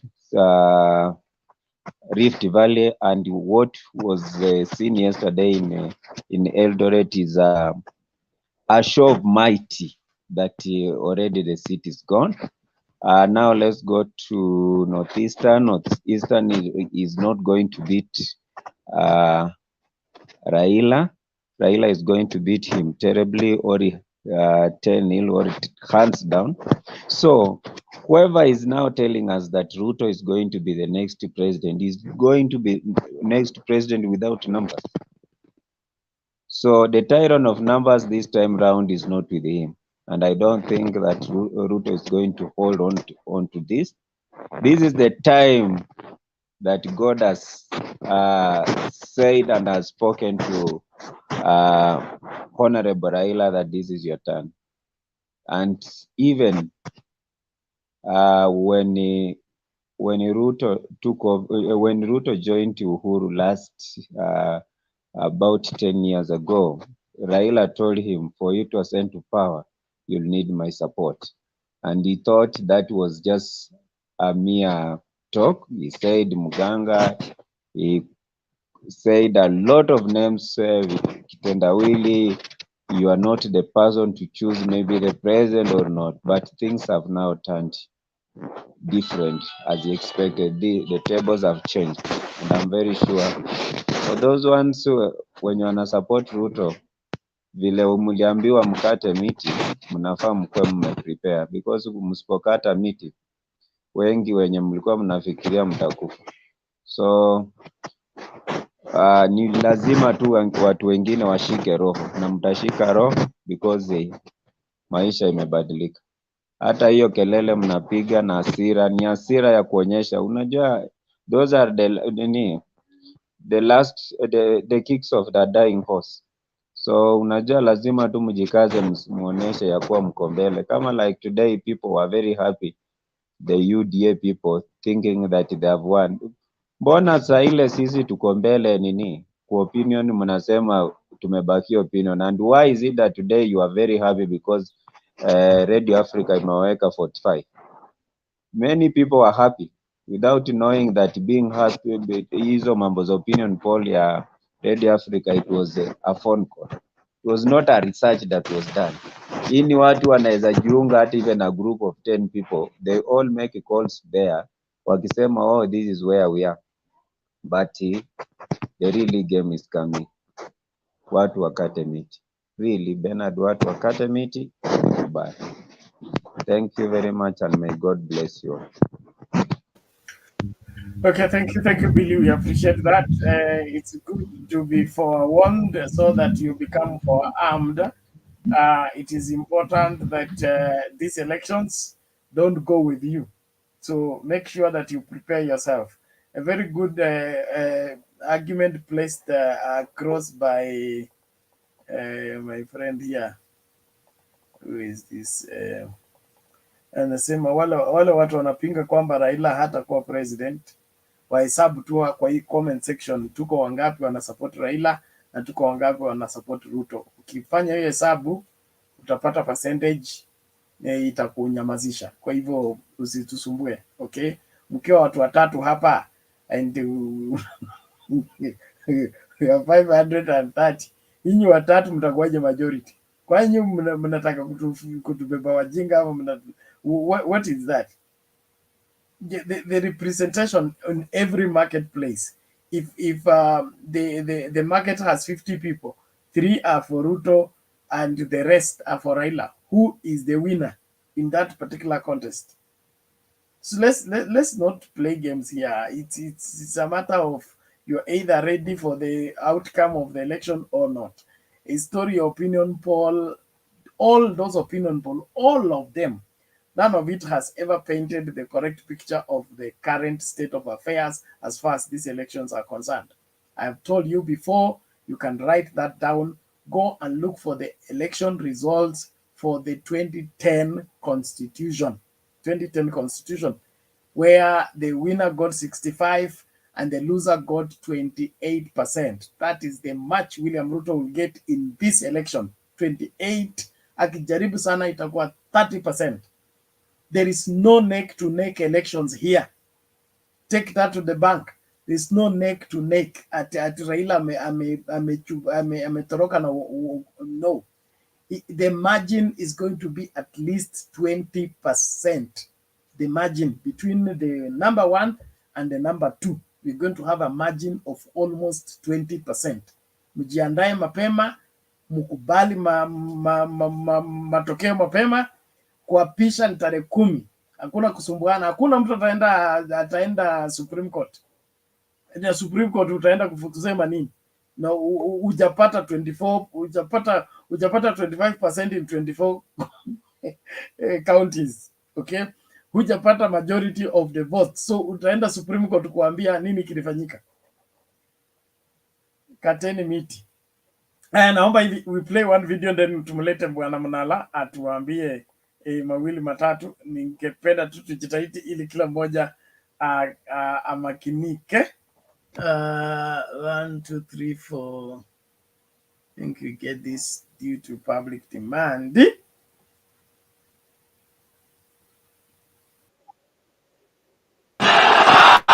Muko wapi? Simunalia. Hakuna ukali. Nani alikula masto? Your Excellency sir. Kwa heshima yote. Na mama, mother, na waheshimiwa walioko hapa. Na kila mtu. Karibuni. Wananchi. Azimio. Kwa majina naitwa Patricia Pwai, natoka bande wa Siwa. Nimeokoka. Neno la Mungu inanisukuma kila siku. Kwa 24 hours Mungu ni mlinzi wangu. Mnasikia? Wengi wasingisho mnajua mimi ni mzee, sitaki uongo. Huyu kijana tangu 1992 aliunda pesa bandia.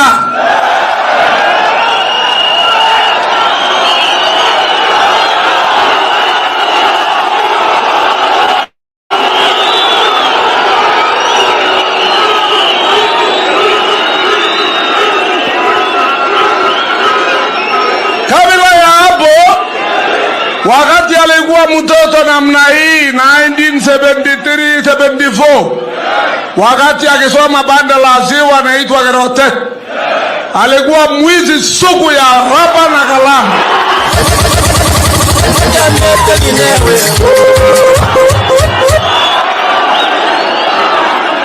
Ya tatu,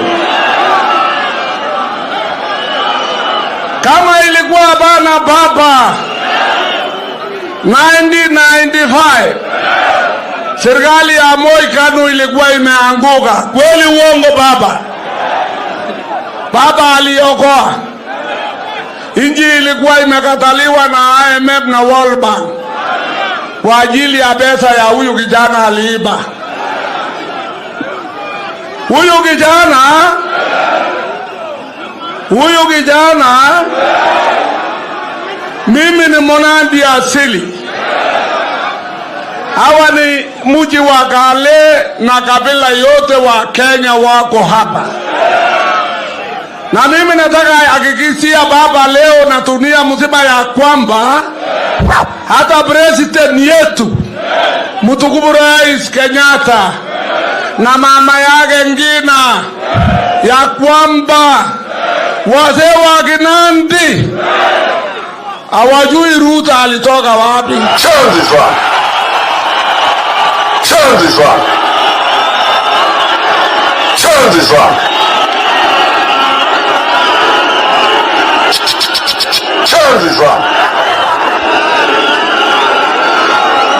Your Excellency sir, Ruto abana Munandi, musikie leo.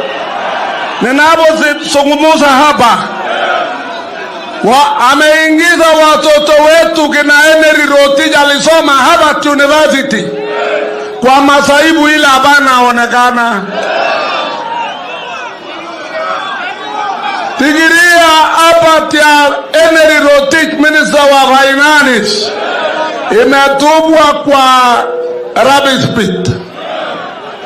Ajulikani alisoma kwa ajili alitumia kuiba pesa ya nchi.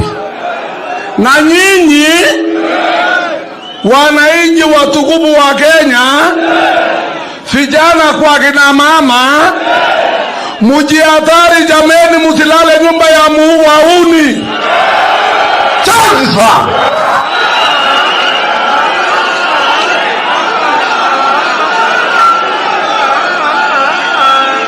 Nyumba ni kwa baba na mama peke yake. Muzingie nyumba ya wauni.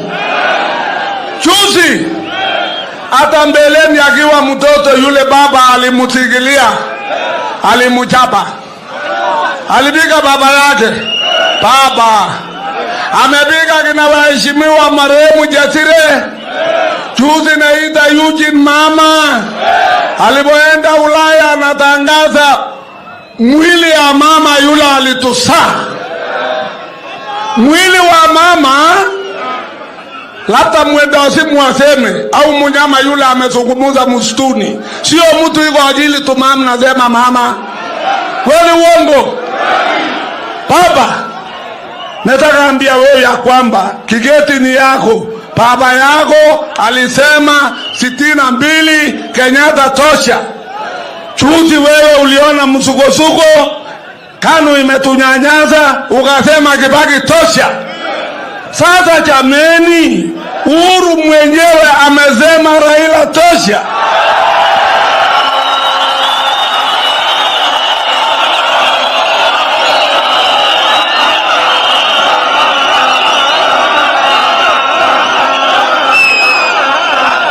Sisi kwa inji hii tangu Kenyatta achukue usukani 2013 hatujasikia mtu amepotea amenyongwa na Kenyatta.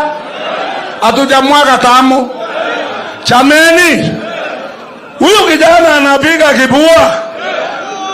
Huyu mama kijana kweli anapiga kibua. Anatakia nini nyinyi? 2017 akasema, akazunguka North Rift na makansela na masenators na magovernors wa North Rift. Akasema musipande mahindi.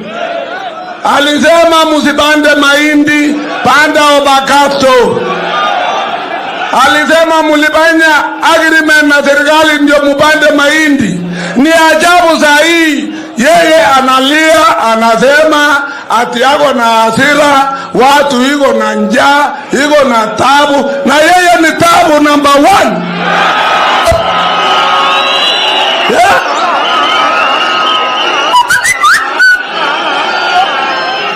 Chuzi anakimbia Mombasa.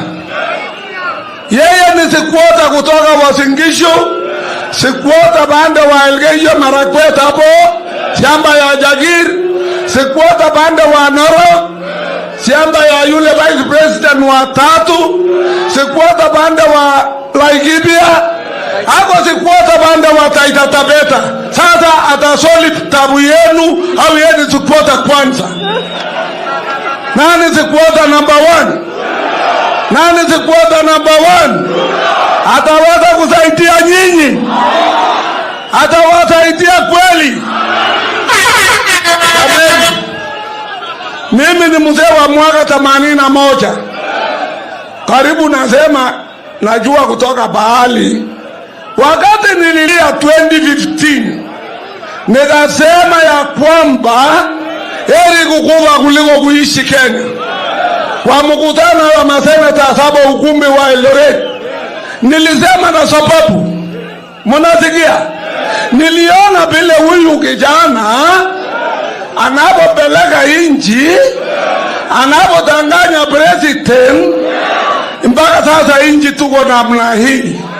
Poleni wananchi, mutulie. Wale watakuja kuwasaidia ni baba na mama, hakuna mwingine. Thank you.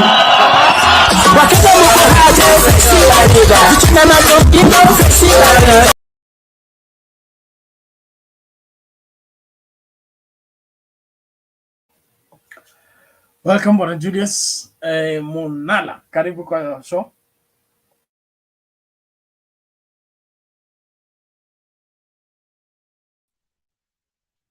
Okay, asante sana Mr. Bernard. Papa Bob, nimekuona hapo. yangu ni kuongezea tu venye huyo mzee amesema. Huyo mzee ameongea na uchungu yake. By the way, ukiangalia huyu kijana Ruto, okay. Ruto kukuwa president bado. Sababu hata ukiangalia matamshi, ukiangalia vitu anafanya. Mimi mwenyewe saizi niko Kwale, county 02. Ruto juzi amekuja huku like 1 month ago, amekuja amepiga siasa yake, amedanganya watu wa Kwale, mzee wa vitandawili sijui nini, akaongea matope. But after kutoka pale 2 days zenye alikaa Kwale, after kutoka on the way kutoka Kwale kuelekea Namanga border, kutoka Kwale kuelekea border ya Tanzania na Kenya, Lunga, jamaa akawa ameoccupy hapo shamba like 15,000 acres za shamba. Already venye tunaongea watu walishafurushwa kwa hiyo shamba hawako.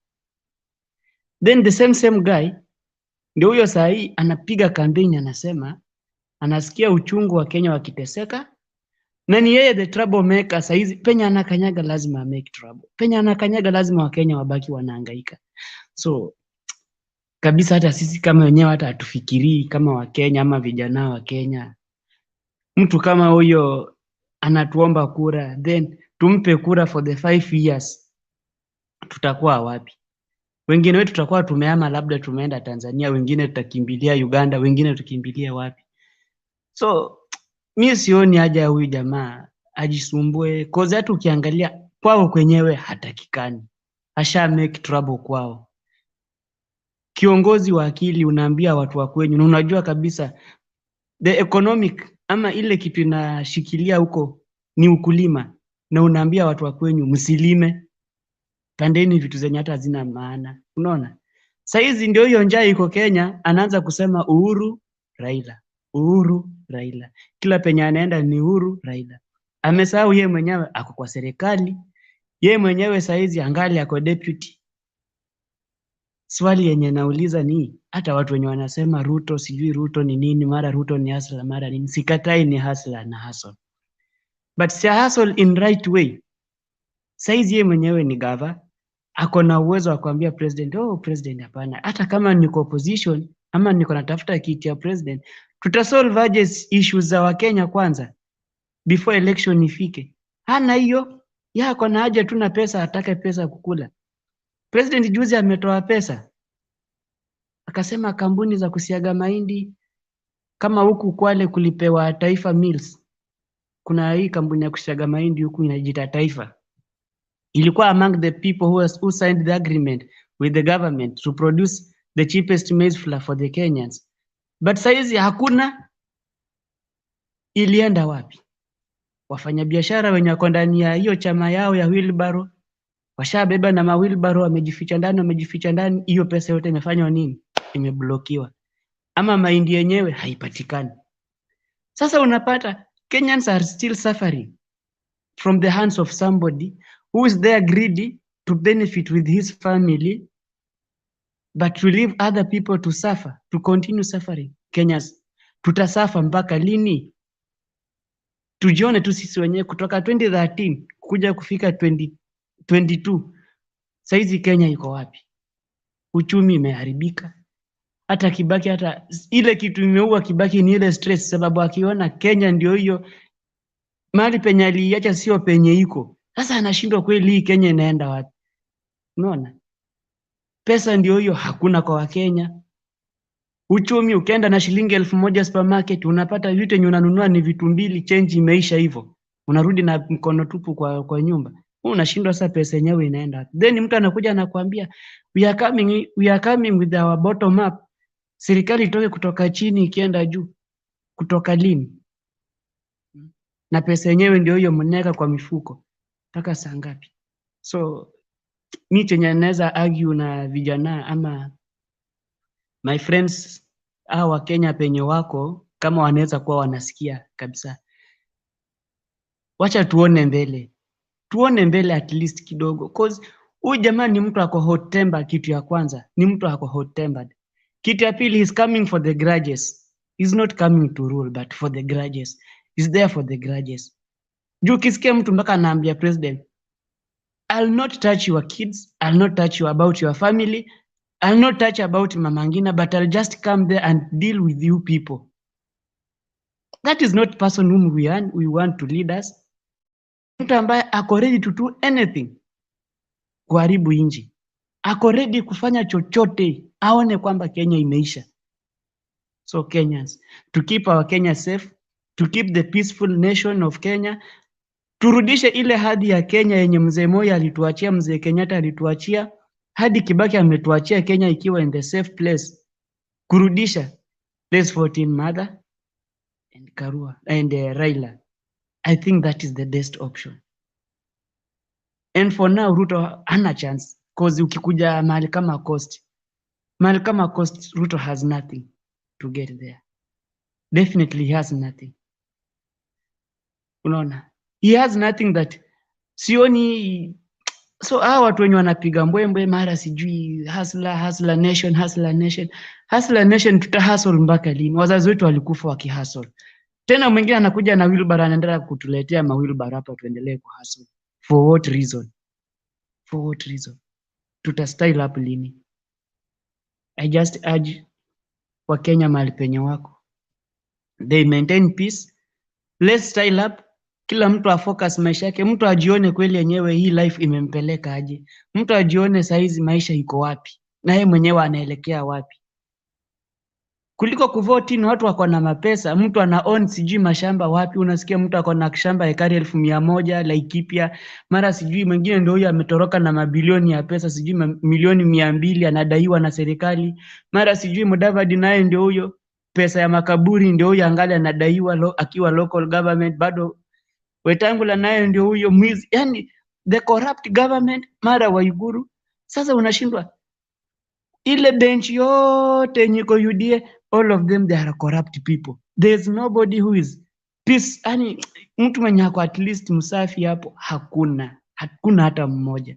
So Kenyans, is that the nation we need? Watu ambao watakuja wauze mpaka wauze inji tukiwa ndani? Is those people we need? Or we need somebody who can deliver Kenya from those bondages?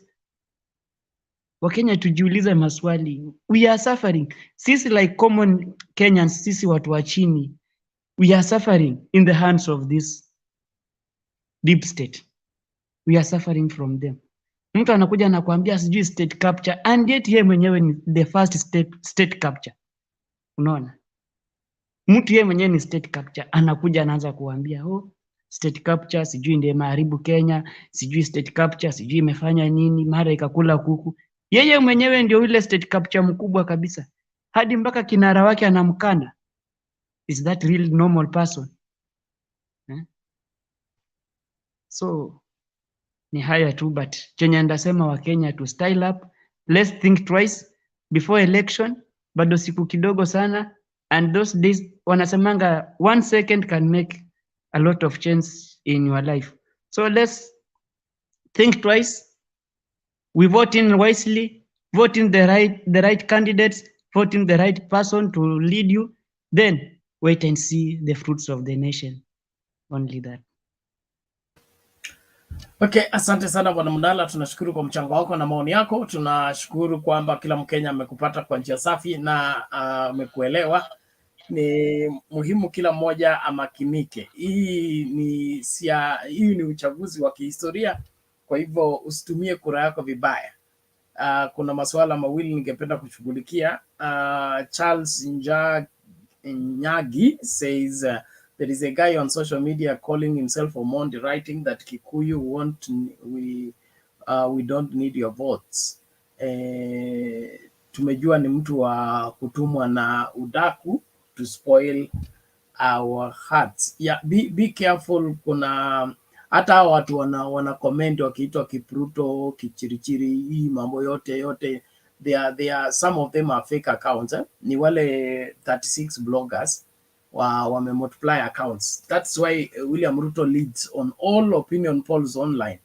William Ruto leads because the 36 bloggers, each one of them has several accounts So the same person voting like 20 times the same time, or so it looks like he has numbers. That's why kukifika kwa ground ndio ngoma ndio hiyo, ndio wanatafuta Mwakenya lakini haikuendi.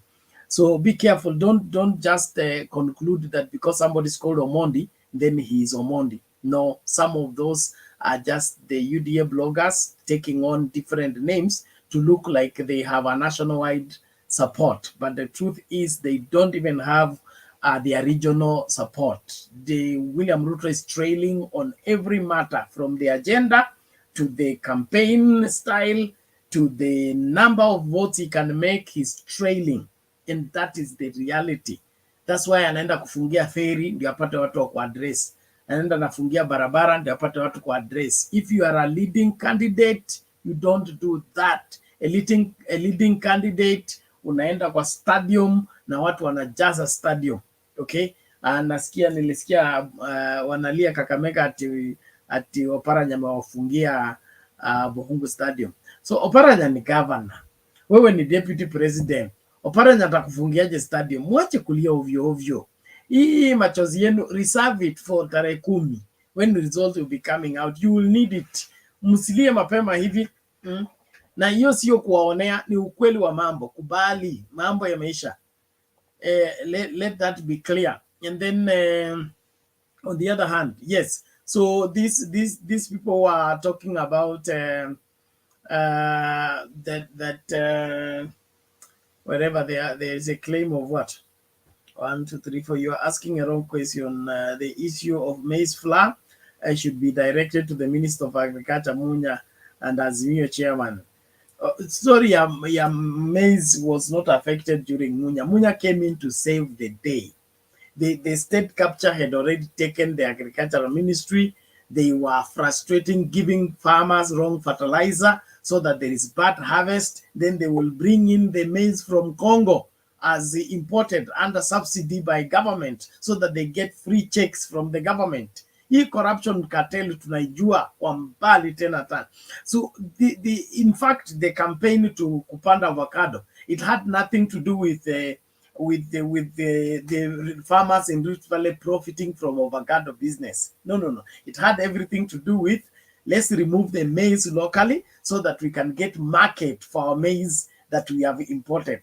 William Ruto is a twisted personality. How can you deny farmers their rightful market for maize and try to create a scarcity of maize so that you can import your own maize or bring in the maize you have planted in Congo or 500,000 acres? You want to bring it in and have free market. The Kulalo project, it did not collapse because of irrigation. That was what Deputy President was talking about.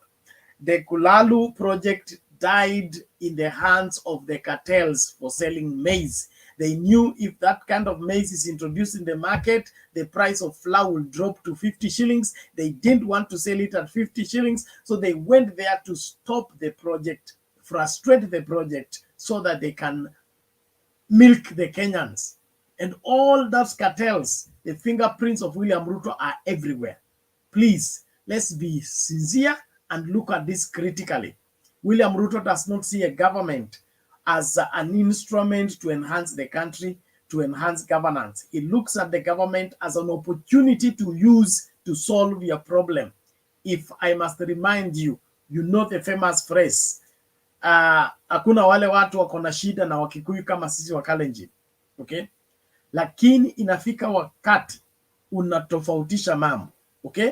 Unatafuta serikali kwanza.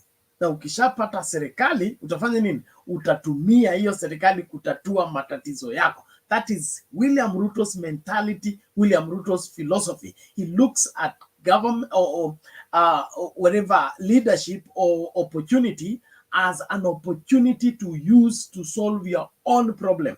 He's not getting into power or asking to become president so that he can lead the country. No, he's taking power, anatafuta serikali kwanza, ili atumie serikali kufanya nini? Kutatua matatizo yake. Sasa hivi William Ruto ana matatizo gani? Ana matatizo ya ICC. Angependa kutumia serikali kuyatatua. Sai William Ruto ana matatizo ya corruption. anataka kutumia serikali kuyatatua. Sasa hivi William Ruto ana matatizo, amemtusi rais, ametusi mama yake rais, ametusi wazee wa Mount Kenya Foundation. Anayo matatizo, angependa kuchukua serikali ili aitumie kutatua matatizo yake. Hana maslahi ya Wakenya. He's not worried about Kenyans. He's not angry because of Kenyans. He's only looking for government to use it to solve his personal problems. That is why he must be stopped from being president until he grows up and understand Kenya is not William Ruto and William Ruto is not Kenya. William Ruto is just one out of 50 million of us. And 50 million of us come first, not William Ruto. So tuelewane mapema tu na tujue serikali si ya kutatua matatizo binafsi. Serikali ni ya kusaidia kuongoza nchi ili nchi ifanye nini? Ifanikiwe. Na nchi ikifanikiwa kila Mkenya atafurahia. Huo ndio uongozi ambao tunatarajia na hivyo ndivyo mambo yatakuwa. Mahindi tutaenda kuyapanda. Hiyo project ya Kulalo itafufuliwa. Irrigation itakuwa everywhere. Turkana watu walala njaa tena. We have a working government that is going to see to it that everything works accordingly. Cartels zote zinakatwa. Kamiti kutajaa. Na ukikimbilia kamiti, auendi kukula chakula ya bure, huko pia mahindi tunapanda. Na wewe ndio utakuwa manpower ya huko. So usifikirie tutavunja sheria kwenda kamiti kula chakula ya bure. Huko kulima ni lazima mahindi tutoe ya kutosha. Tunataka kuteremsha bei ya mahindi ya unga. The only way kuteremsha hiyo bei sio kukubaliana na wasiagaji wa mahindi, ni kuproduce mahindi mingi. So mahindi tunapanda mingi. Kenya inaenda kupona on the 9th of August 2022. Kwa hivyo jitokeze mapema, enda upige kura yako. Kama uko Mombasa na unapiga kura Kisumu, anza safari mapema, kata tiketi, anza kusafiri. Job, chukua leave mapema, enda mahali unapaswa kupiga kura. Kagua kama kura yako iko valid, na hakikisha kwamba unaenda kupiga kura na unapigia wale watu wako akili timamu.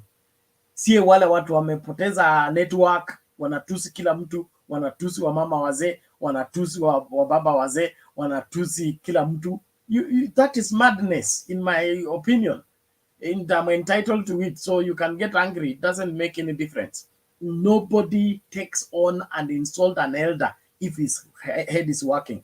It doesn't work. The Bible doesn't support it. Our African traditional setting doesn't support it. And anybody who is younger and insults an elder, that person has lost his mind. Thank you. Papa Azimio, bado upo?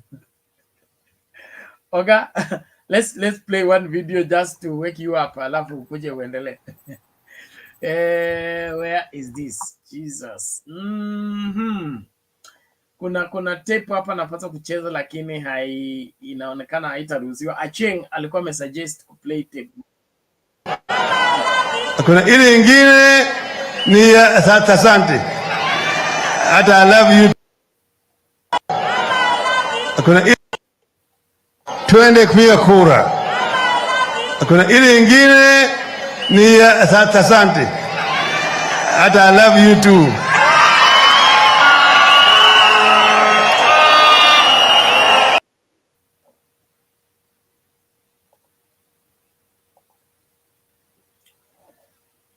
Okay, Papa Azimio, carry on. Jambo Bernard. Looks like we have been left together. Sisi wawili tu. Lakini gurudumu lazima. Hatuwezi acha peke yetu. Kuna mwokozi hapa. Okay. Asante sana Bernard. Martin, habari yako? Na all the other people in the comment section. Yeah, Bernard, it has been an eventful day. These last 9 or 8 days will be very eventful.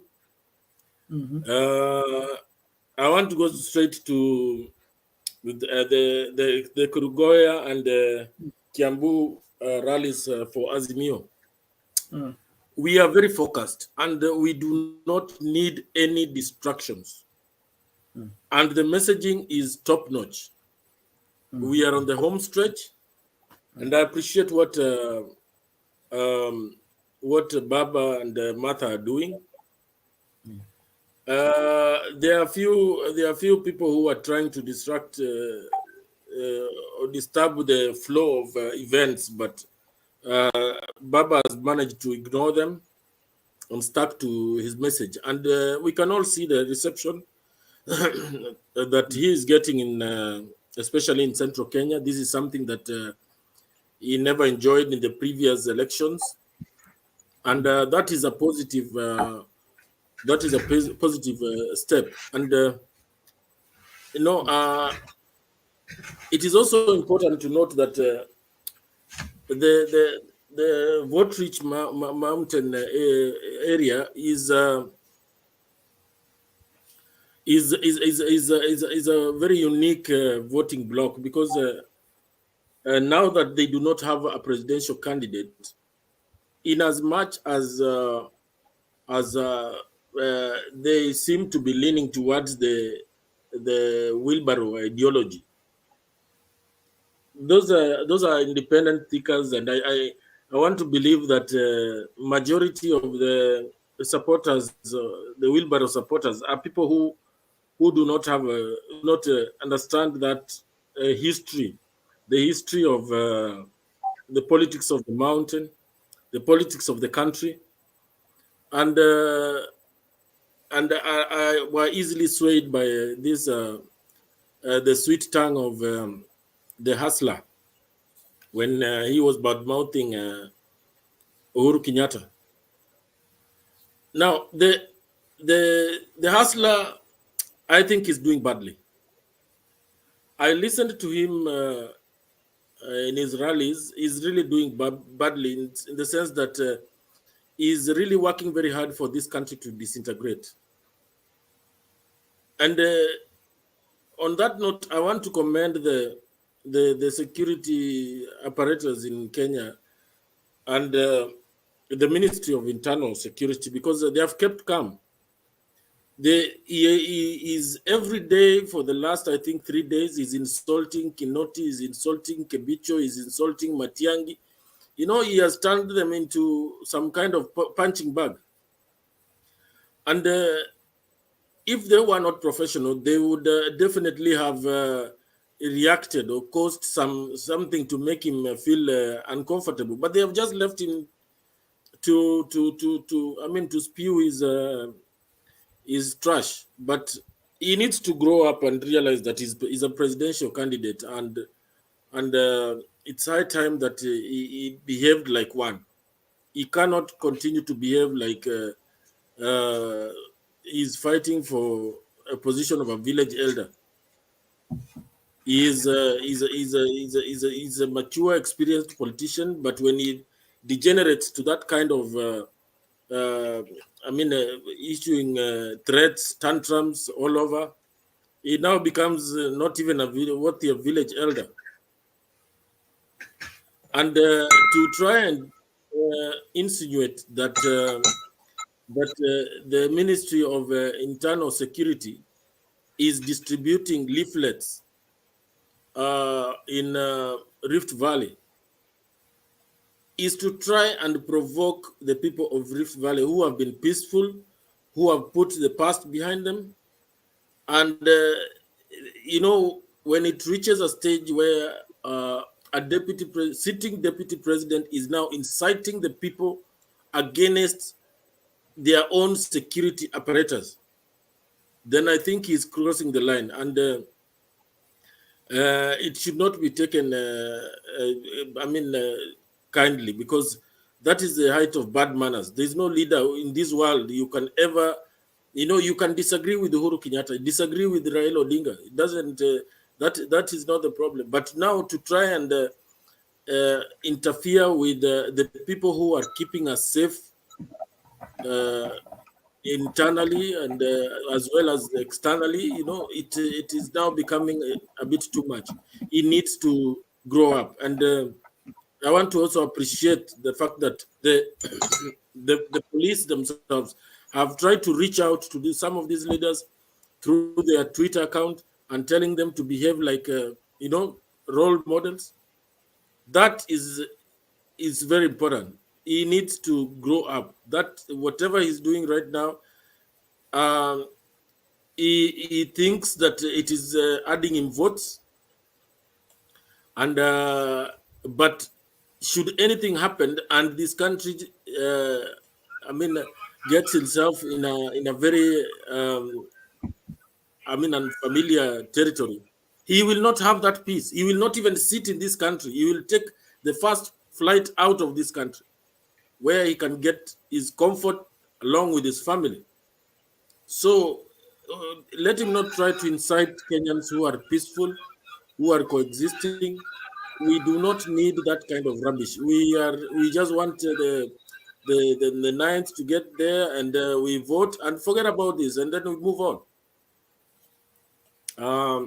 Thank you very much, Bernard. Let me leave it at that, and I'll be there with you guys as we continue. Thanks. Okay, thank you, Papa Senior. We appreciate that. Na ni muhimu kila mtu aelewe kwamba uongozi unatokana na tabia. Cheo akibadilishi tabia ya mtu, hiyo tabia ndio unaileta kwa ofisi. Kama wewe ni mtu asiyekuwa mwaminifu, alafu tukupatie ofisi ya kulinda mali, kutokuwa mwaminifu kwako kutaanza ku affect hiyo ofisi. So ni lazima kila mtu afanye nini? Akaguliwe vizuri, na tujue kwamba uongozi unapeana kwa wale watu wanajua kuongoza na wanajua kulinda uongozi. William Ruto, vile nimesema, ameanguka mtihani. Kile kimebaki ni yeye kuanguka kura tarehe 9, alafu ataenda nyumbani kutulia kabisa, kwa sababu ameanguka mtihani tayari ya tabia, ameanguka mtihani ya uaminifu, ameanguka mtihani ya kuwa mtu wa kutegemewa. Deputy president hawezi kumtegemea, serikali haiwezi kumtegemea, nchi haiwezi kumtegemea. Sasa mtu kama huyo unampatia uongozi afanyie nini? If the security docket in the country cannot rely on William Ruto, the agriculture department cannot rely on William Ruto, the president cannot rely on William Ruto, the entire country cannot rely on William Ruto, why should we make him president? There is no reason. So it is a pitiable state that somebody is asking for the highest seat, yet his behavior is worse than that of a village elder. No elder behaves like William Ruto. It doesn't work that way. So tupevuke tuelewe.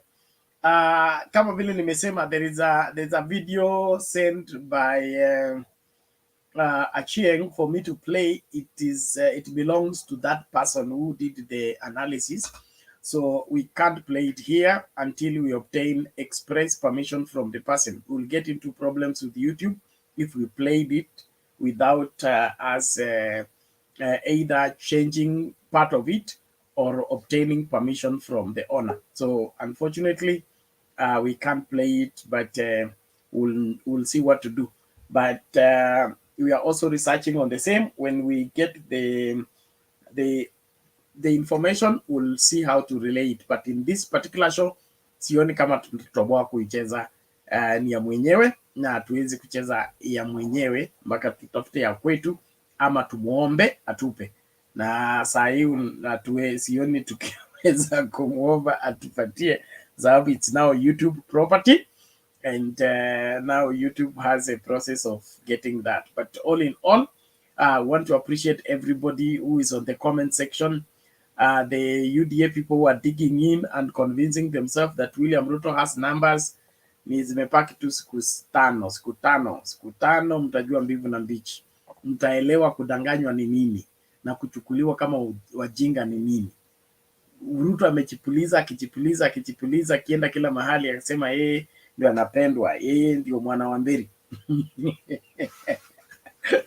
Wewe unaenda Mount Kenya unasema wewe ni mwana wa Mberi. Umekuwa mwana wa Mberi kuanzia saa ngapi? It doesn't work that way. So kubalini mambo yaishe.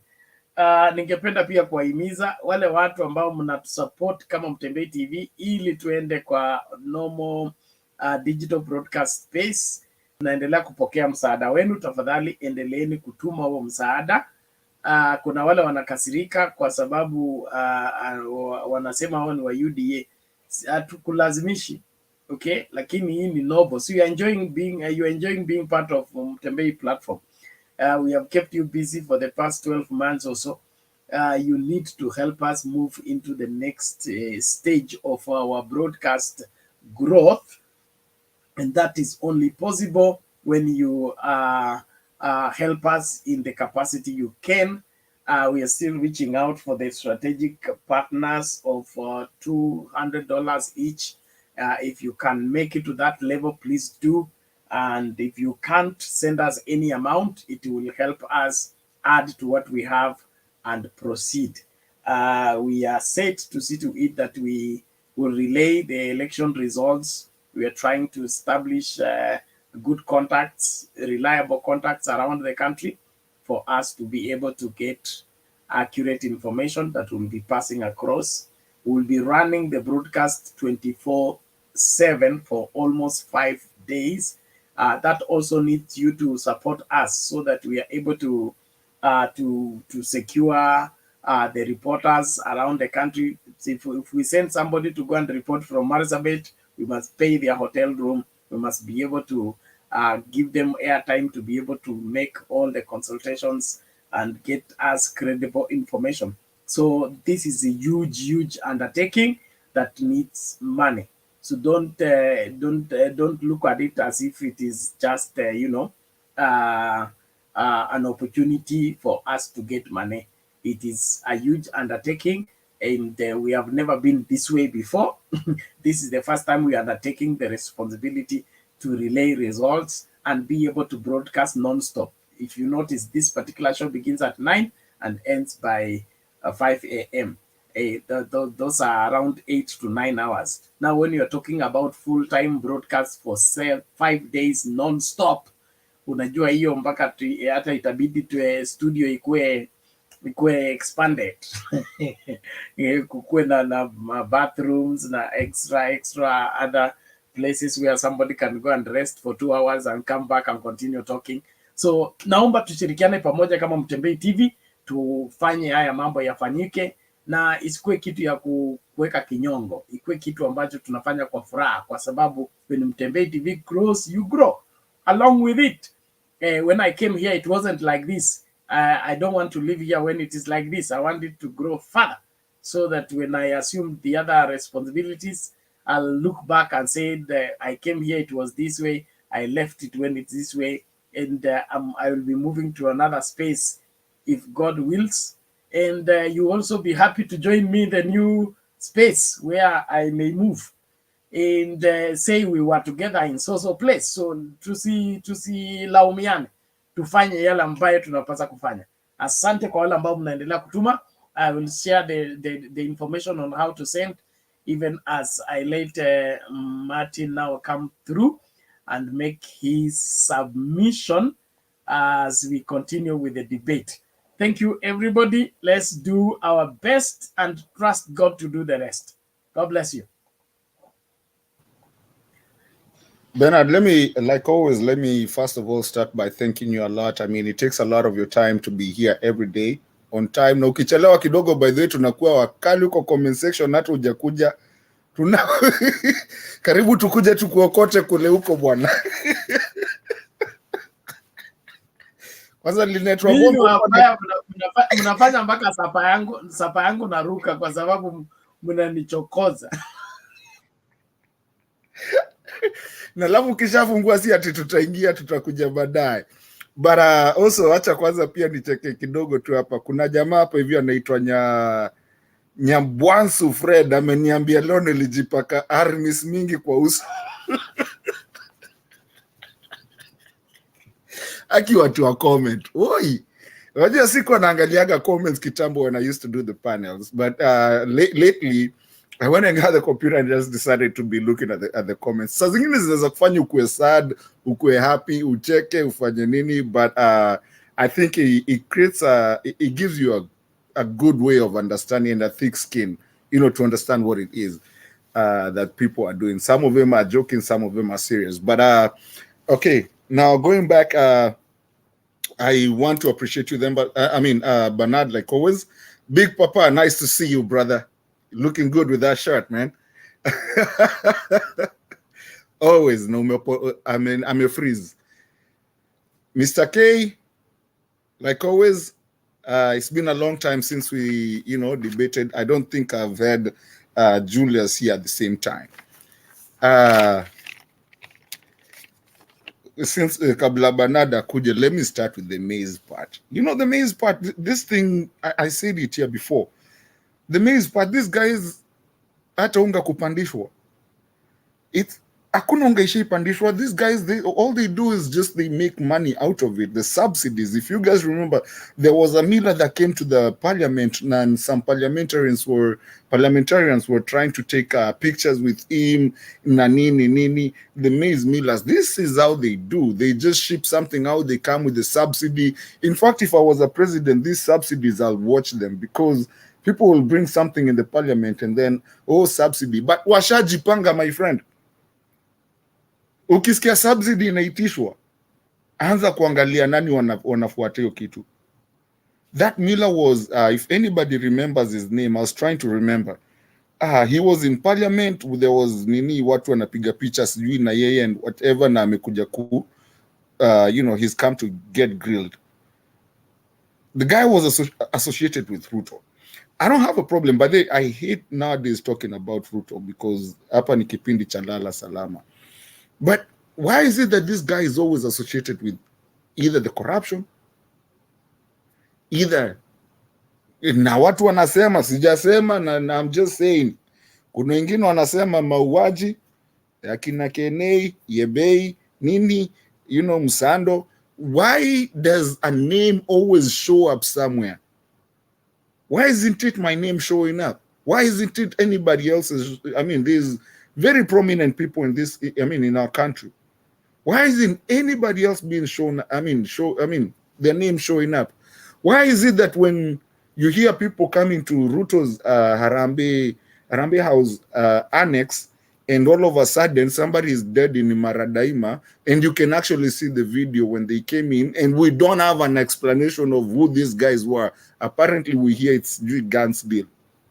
Why is it that everybody that is associated with Ruto has something? I heard mwingine ako associated na Ruto saizi and running for something in Nairobi, talking about gun slings.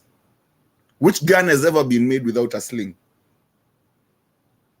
So how did you get a contract of a gun sling? How does a gun come without, how do you call a gun without a sling? So which contract is this that you got?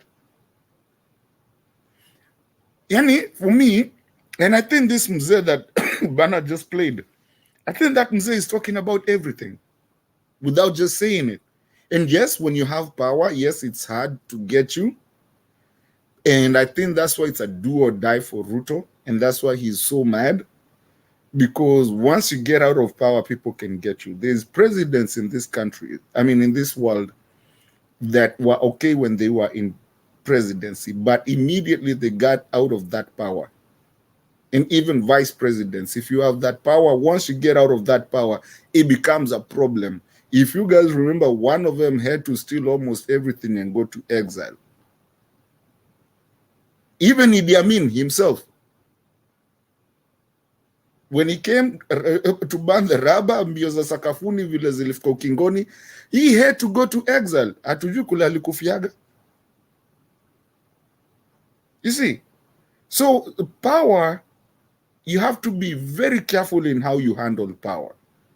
Because at the end of the day, you might think you'll be in power for life. You will not. What happened to Mugabe after all those years? And people don't understand this. You know, the times of The times of, black colonialism, once people think we got independence in 1963, we never got any independence. Hakuna independence tulipata. We moved from white to black colonialism. But now, with time, because people were illiterate at the time, with time people are becoming literate, and we're moving into another generation of people who actually understand what's going on and cannot stand. Even at Mtuoko Ushago, you find they understand what they're doing. That you find even people on the podium, when they say, speak in English, wanaongea in English. Why? Because they've gone to school. At least most of them, they've done their primary education. Kitambo, there was nothing like that. So some of these leaders, the YK92s, the people that, thought people don't understand what they're doing, that's why they keep on lying, and they understand why they don't understand why the truths are, they're being fact checks, of everything they try to say. It's because people understand. My small cousin, mwenye ako high school, anakuambia hai, sasa wametudanganya hapa. Mwenye ako primary school, anakuambia hai, sasa huyu jamaa anatudanganya, sijana alisema hivi na hivi na hivi. And most of them hata wako na smartphones. Wengine wanaangalia vitu, wengine wanaongea na kama ana mbeshte yake ako nayo. I think it's about time that some of the old not really old leaders actually, the old mentality kind of based leaders really stop thinking this, and they say it themselves. There's no fool in Kenya anymore. And not just Kenya, Africa and East Africa in general. And all of Africa. Africa is not what people used to say backward, living in trees and doing and all those things. People are very educated. People understand what's going on. And we are not going to be taken back to dictatorship and to all that kind of ruling. We are going to run a country that can actually, compete with the first worlds of this world where we were supposed to be. Na mkicheza hata subway, we will do it. We just need hizo barabara za gorofa that, Karua says, we have the Syokimau and we have the SGR, even though tuligongwa kidogo hapo, but we are doing something and we are going to do it, and people are going to be educated, and we are not ever going back to where people earn things that you've not worked hard for. Work hard for your things. And if you're going to the government thinking that's where the money is, we'd rather be left with 3 people who can actually be public servants than Waheshimiwa. We don't want Waheshimiwa anymore. Waheshimiwa what? You're my employee.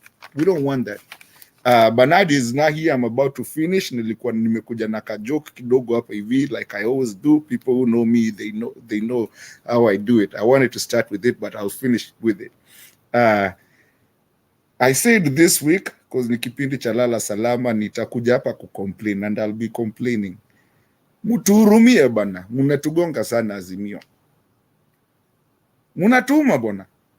Yaani imebidi sasa tunashinda tunawafuata kule mnaenda. Mnaenda Eldoret, mnatuharibia, na huko ndo tulikuwa tunadhani tuko na kura. Tunakuja tukichoma huko kidogo, tukijaribu kurecover what you guys did yesterday, ile uchafu yote mliacha huko, tena mmekimbia tena Central, na huko ndo tumekuwa for 4-5 years. Sasa kesho nasikia tunaenda huko Central. Tuende tukazime moto. Kidogo tunaenda kuangalia hivi, naye Kalonzo naye tunasikia tena ako Nairobi. Kidogo tena hata kabla tu recover kutoka kwa hiyo, tena Uhuru ametuchapa ametuchapa huku Kiambu. Kidogo tunadhani ndo tutaenda kureply kesho huko Kiambu. Kidogo mmeenda Kisumu, tena mnatuchapa hiyo pande yote. Mnataka tutoke wapi? Hata si mtu acheka 20% bwana.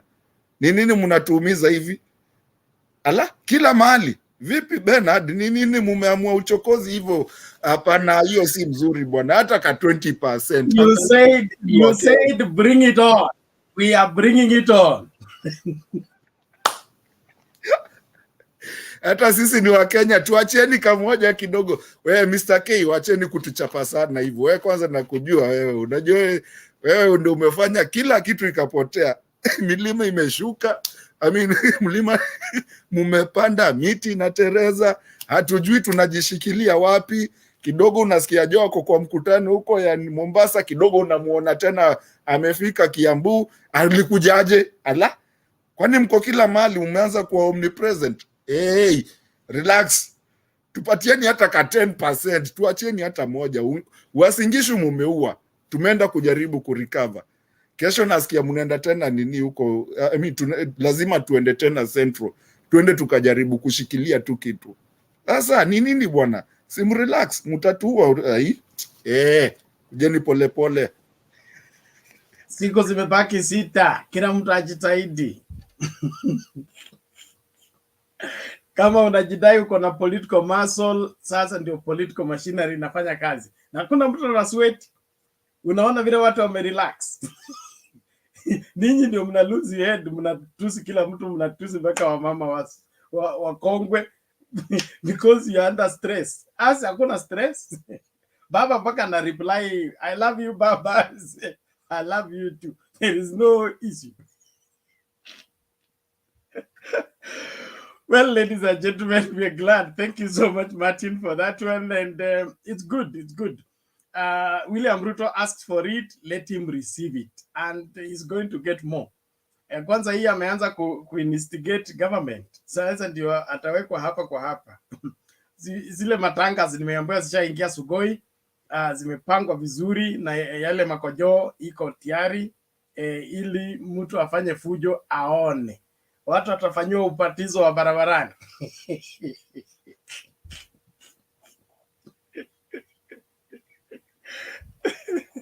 Let's play this and then bring Mr. Kamau.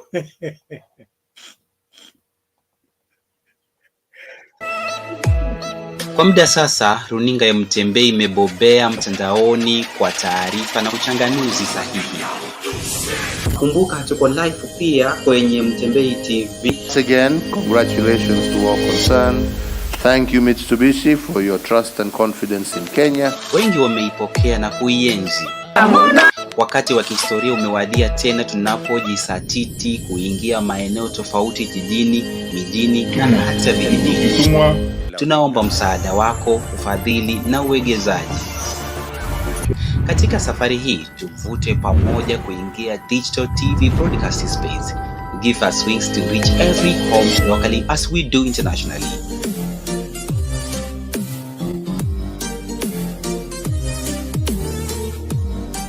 Mutembei TV, bold and true.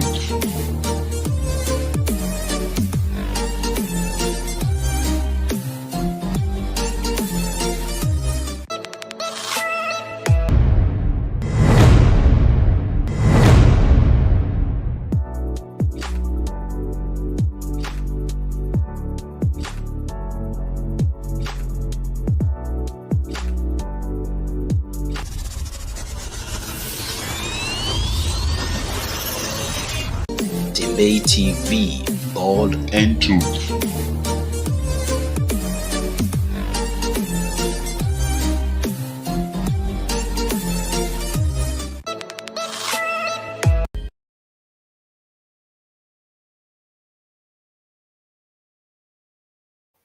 Karibu bwana Kamau. Namna gani? Mzuri, how are you bwana Bernard? A long time bwana. Sometimes hata unatuma message. Unauliza ground iko namna gani? Wewe lazima ushike doria. Siku zimeyoyoma. Tumekuwa ground, tumekuwa chuko mashinani, umeona Kiambu, tumetetemesha. Unajua Biblia inasema usianze na roho umalizie na mwili. Sisi tulianza na mwili, sasa tunamalizia na roho. You know, there comes a time when the nation is more important than an individual. Hiyo ni Mesotagi alisema hivyo. Na vile nimeona Mount Kenya ina behave saa hii ni kama maini. Unajua ukiweka maini kwa mkono ambayo ni haijapikwa inateresa sana. You don't know mwishowe itateresa pande gani. And you know Ruto is an interesting. He believed and believes that there will be kumera for him. How can we wake up in the morning at 4, line up and elect a thief? You must be sick. You must be so sick. Tuchague mwizi. No, it's not possible. It is not possible. Hiyo kitu asahau. I think it is important he also build a character. We can start by maybe, first of all, clearing his name. Because we still need him as a leader of Kenya who has reputation and character. I will advise him not to go to church for now. He can start maybe by seeing a counselor. Because sometimes some of these things are very hard to stop. You know, a habit when you're a grown up is hard to stop. For example, when you're used to stealing land, abusing women and the elderly, I think those things need more of counseling and carrying the Bible. Because we have seen that even carrying the Bible is not really helping. I think he needs to sit with the elders and maybe try and find a way of cleaning his name. And you know, he cannot be poor if he can even relinquish some of the things that he has stolen, like Weston Hotel, like the land in Taita Taveta, some of these things. I think if you want to start to be a good leader, because we want leaders who are beyond reproach, he needs to clean his name, come up, not stories, because he is very good in stories. Ruto is that kind of a person who makes good things look bad and bad things look good. There are people who believe that Ruto is good because he goes to the church. Yet, on the other hand, he has those weaknesses that are not of a good leader. Because being a president, you have to be a person of humility. You avoid to be a high-tempered person, because you can imagine he wants us to elect him, and electing him, making him the president, he will be in charge of the armed forces. Armed forces means he is going to be in charge of the military, of all the weaponry that Kenyan has. So if you make him angry, if you annoy him, then he can even use one of the artillery to come and bomb your village. We cannot live like that. And I've been telling people from Mount Kenya that some of them are telling us that he is the Christian candidate, and we are saying there's also a bishop there in the lineup. If we are looking for a Christian to elect, there's Maure. It's called Maure. He's a bishop. He wears a kora. Then go elect that person. But what we are looking for as Kenyans is a just leader, a person who is going to bring fairness in this country, so that whenever anybody goes to look for a work or job, he is not asked his name. Hata ulizwa wewe unatoka wapi, unajuana na nani. Those things should come to an end. And I'm happy because I've seen what has happened in Kiambu and Kirinyaga. It has really sent shockwaves to the UDA team. They don't know how to put off the fire now. As Deto says here, Azimio predicted. It's like they predetermined what Ruto will think, and therefore the president is able to open 3-4 projects in Nairobi, and in an hour's time he is opening another project in Kisumu, and he is going to open another one tomorrow, and probably fly to Garissa, open another project. In the meantime, he is going to be throwing grenades and some words that are going to be very, very powerful. At the same time, Raila will be in Kirinyaga, then goes to Kiambu. Tomorrow is going to be in Kisii. It is a tall order. It's a tall order for our brothers in UDA, because they cannot keep up. It's unfortunate that after campaigning for 5 years, whatever they have campaigned for is crumbling down. Tomorrow, Kenya Kwanza or UDA, because there's no Kenya Kwanza, are going to be in Murang'a. That is a 6,000 times mara elfu sita. I mean, if really huko ni kwenyu, why are you going there more than 6,000 times? ground inasumbua ama nini? Hii mara after 4 years ameenda mara 6,000. Sasa hiyo ni nini bwana Bernard? Kwa hivyo ni kubaya, na sisi tunaambia watu ukweli, sisi hatuwezi chagua mkora. Hata wazungu husema there is no honor among thieves, because even when thieves go to steal, they also steal amongst themselves. We cannot put this country to go back to the days of dark days of Moi. Electing such characters like Ashagwa and Roy and Ruto, it is making us it's making Kenya go to the Stone Age. I've been telling people it will only take an year. In the most unfortunate event, Ruto becomes the president, itachukua tu mwaka moja and this country will be mortgaged. And I can tell you, hata vibiriti tutakuwa tunahakisha moto na mawe, the Stone Age kabisa, because you cannot afford to buy a kibiriti. This is how dangerous these people are. Kama mtu anataka kuwa deputy president, he is already convicted of stealing 200 million shillings, and he has a wife who is a bishop. What kind of people are these? They don't have conscience. Hawana conscience. Ni kama ule jamaa bwana Bernard, as I finish, hawa watu wajui Yesu. They don't know Christ. They don't know God. Ndio kuna jamaa nasikia aliulizwa kama anamjua Yesu, akasema ajui Yesu kwa sababu yeye pia ni mgeni huko. So some of these people are playing around with the word of God, because you cannot preach water and drink wine. The deputy president or the running mate of the UDA is a known thief. He has stolen in many counties. He has cases. He is actually have cases in many counties. And therefore, how do you elect you? How do I wake up in the morning and take a shower and go and line up for you? I must be mad. Huyo mtu ambaye kichwa imeruka. Kwa hivyo kwa hawa machache nataka kuambia watu ni siku 6, twende tuweke baba na Karua warainishe hii nchi. Hawa watu wafungwe in the first 100 days, na hizo mali za Kenya zirudishwe. Na mahali kama hapo Weston Hotel tuweke kitu inaitwa museum hapo ya wafisadi wote Kenya, kuanzia wale walianzia 1963. Tuweke picha kubwa na to mention ufisadi yako ni gani, so that our generations to come they might learn that stealing is bad, being corrupt is bad, and that is the biggest thing that we should work with. Thank you, Bernard.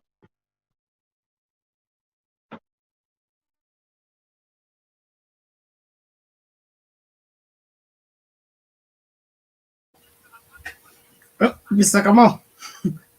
Yes. Thank you very much. There is something I'm cooking. There's a video I'm preparing to play. Mundu wa nyumba has arrived. I think Mundu wa nyumba Kariana.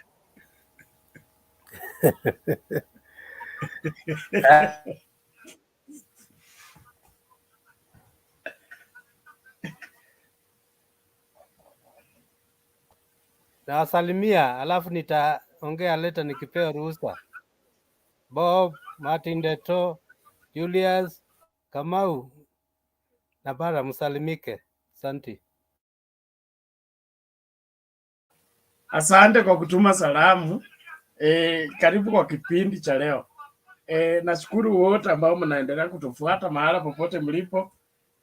Tuendelee kujumuika katika Mutembei TV na tuhakikishe kwamba tunafanya yale ambayo tunapaswa kufanya ili kuhakikisha kwamba kila Mkenya anajua cha kufanya anapokwenda kwa hiyo booth kuchagua kiongozi wako. Insist on this particular platform.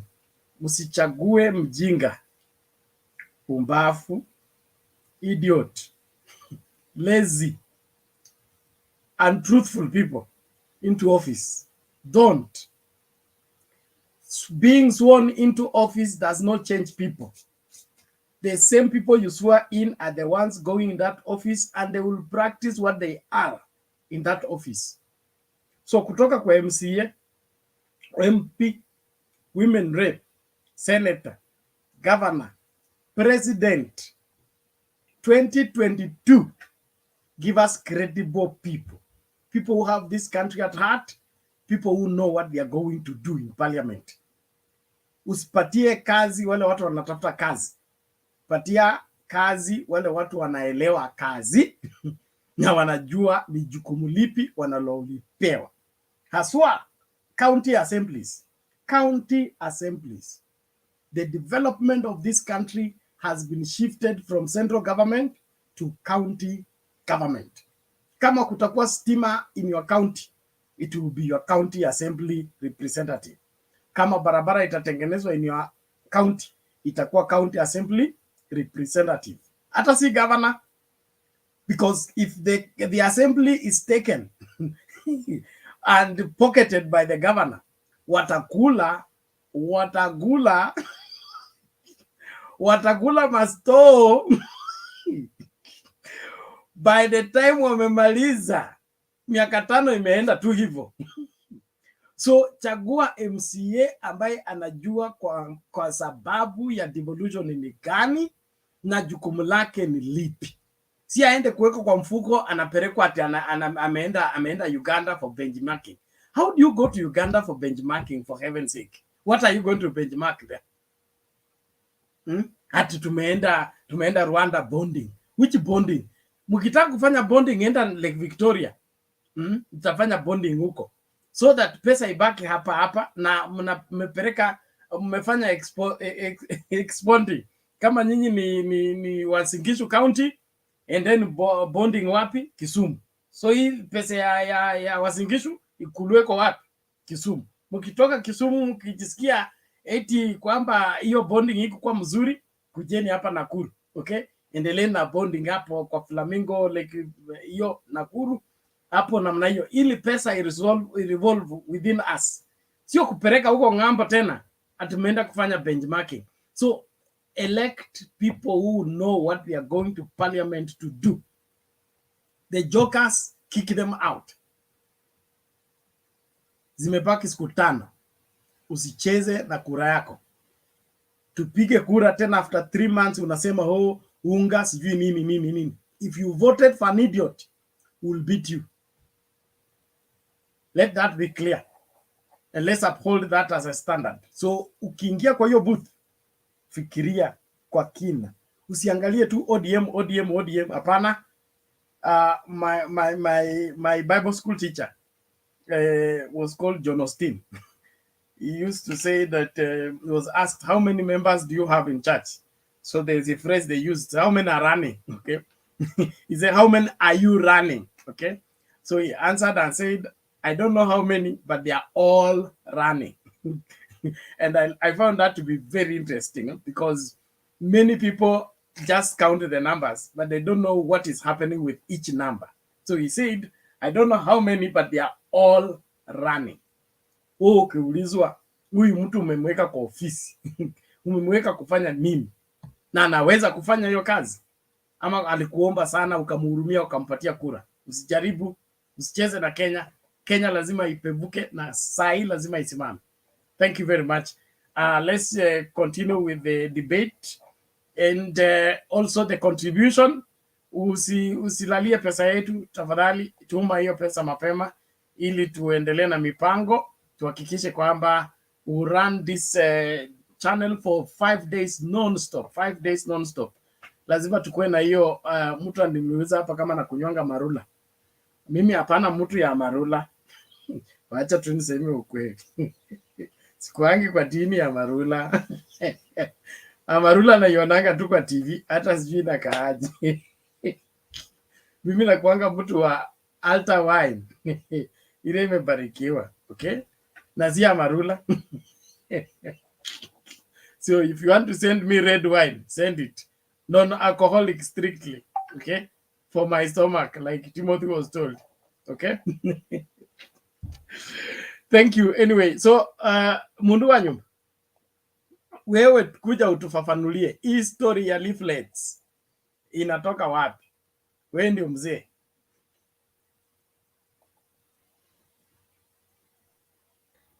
Bernard, Yes, sir. si wacha mwingine aongea alafu nitaongea tafadhali. Okay, sawa. Thank you. Thank you, sir. Yeah. I get you. Thank you. Okay, then Bwana Wangira alikuwa hapa akatoroka. Naona amerudi night school. Hakuna shida. Kama hiyo ndio promotion, no problem. Sisi walimu wa day school tunaondoka. Walimu wa night school wa take over. Mr. Wangira. Namna gani? Niko salama Bernard. Welcome back. Asanti.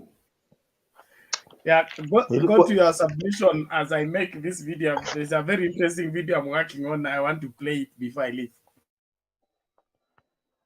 If you play it, then I make my contributions. I can't play until it is ready.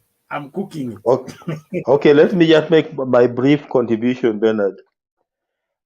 You know, because we are certain that we are winning this election, Bernard, I was just looking at the timetable and I just want to know exactly when we are swearing in Raila Amolo Odinga as the 5th president of the Republic of Kenya, Bernard.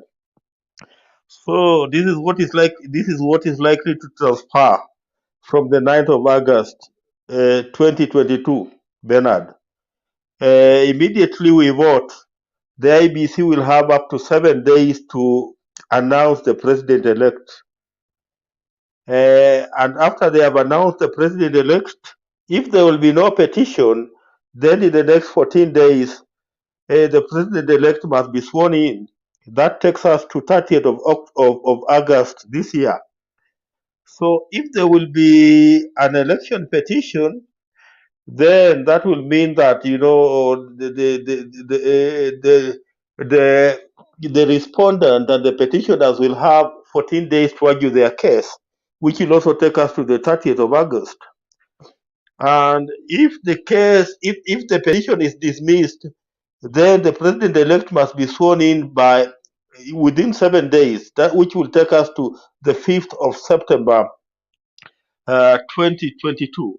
So we are hoping that whether there will be an election petition or not, that, you know, that petition will collapse at the Supreme Court. And if it collapses at the Supreme Court, then the latest we are expecting to have Raila Odinga sworn in as the 5th president of the Republic of Kenya, Bernard, is on the 5th of September 2022. So by 5th of September 2022, Bernard, we should be having Raila Odinga as the 5th president of the Republic of Kenya. Perhaps that's the contribution that I have to make as I wait for you to play the clip. Asante. Is the clip ready? Bernard, all right, just talk very briefly also. Yes, carry on, sir. Thank you. Nilikuwa niwasalimu lakini Bwana Wangira hako. Salimika Bwana Wangira. I'll be as brief as Mr. Wangira also, and thank you for that exposure of yours about the dates. So the latest we should have President Honorable Raila Odinga is by 5th September. Thank you for that. Many people don't know about that timetable, but I think we shall have him earlier than that, in that there may be no petition. The petition, we are winning with such a majority that even raising a petition will be look useless anyway in the first place. Now, secondly, Bernard, I'm not very informed about the leaflets you have talked about, but a desperate man is a very dangerous man, and you can see the language being used by our deputy president. It's warlike. Those are war drums, actually. Yeah? It's a war cry, actually. And we pray, as we have said always, we human beings, we plan, but God executes. You see, if you have nothing to lose, you can do very bad things. Not caring, don't care attitude totally, because you have reached a stage where even your life is meaningless. Okay, so it's a prayer that no chaos is caused, but we are anticipating that he may try, but the system and everybody and we Kenyans are not going to allow for that. We are ready for peace. Actually, we don't want any nonsense about war and anything like that. Now, you see, now we have been talking about Ruto as a person. No, it's not Ruto. There's a syndicate. It's a whole group of people. And people are involved in very funny matters that they may not want to be out of power because the system, the law will catch up with them. And I've said here earlier, okay, it is only good that Ruto and Uhuru managed to take the governance in Kenya. Had they not done that, actually, the Hague would have pinned them down. They would have been taken to jail, actually. You can see the system, and Kibaki was for them. The system, the government was for them. And that's how they escaped that route. So that's why you can see these other guys, Gachagua and all that, they are working so hard so that they take power, and they can also now hide behind the power or contain anybody who may want to pin them down. But it's not going to work that way. The only thing I may want to say, and Bernard, you confirm this, is that vengeance is actually God's. It's not ours. We should not revenge. We should, okay, write things here and there, but not go beyond revenging. That may not be very well. We are Kenyans, and even if, as a family, even if your kids, they wrong you, as a dad, you don't kill them, you don't jail them, you just try to guide them. So I'm saying there are limits. We should not, again, go to the extreme where people may feel that they are being victimized. Let me give an example. Over the weekend, I was in Karatina, and I said I have interest in Mathira. And there's the story. Let me share with you. And even very elderly people, more than me, they are lost. Actually, some are still drunk with Rutoism. So nimediscover jina ingine, Rutoism. Now, one of them says, remember, during Kenyatta's time, there was a rule that power should not go beyond River Chania. And therefore, what Uhuru is trying to do is to prevent the same, because Gachagua is beyond River Chania. You know that argument. Number two, they are saying that Gachagua being sentenced, it was not a normal cause of law. It was political, you know. And these elderly people, actually, one of them almost, I said, when I see danger nowadays, I run away. I had to run away from the MCA of the area and his cahoots, because they are beyond. Actually, they are still in that line. But I told them this: either Central votes 50% for Raila, 50% for Ruto. We are home. They should not waste their vote, because straight away, if Ruto was to win, it should capture all the votes that Uhuru gained overall in the country, and their turnout for Central to be 98%, kumera, and that's why he can win, and he can't. So there's still quite some resistance, especially not in Mathera, you know, because that's a constituency, Gachagua. Now, so maybe going back to the point you raised, we are peaceful people. We don't want any nonsense about rifles and all that. They can drop them, but this time it's who is beating who? Who is in war against who? For what? As Ndeto says, and he has been explaining so much here, we are Kenyans. Doesn't matter where you come from. Is it Coast? Is it Kisumu? Is it Central? Is it wherever, Masai land?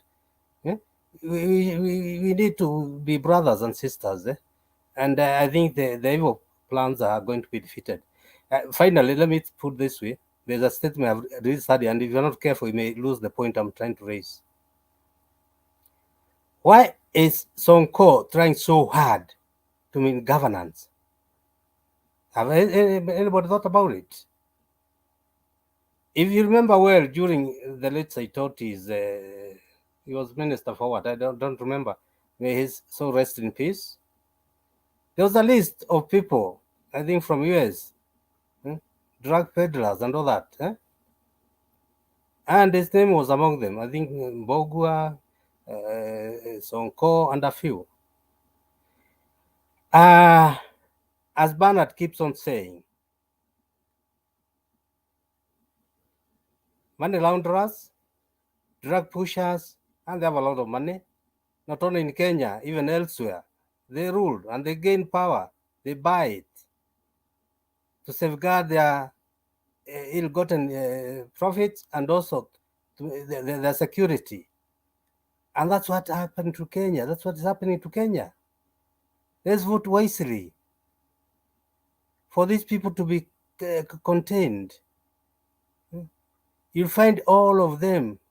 For example, I've said a number of times here, we keep on talking about Gachagua having gotten money, 7.2 billion.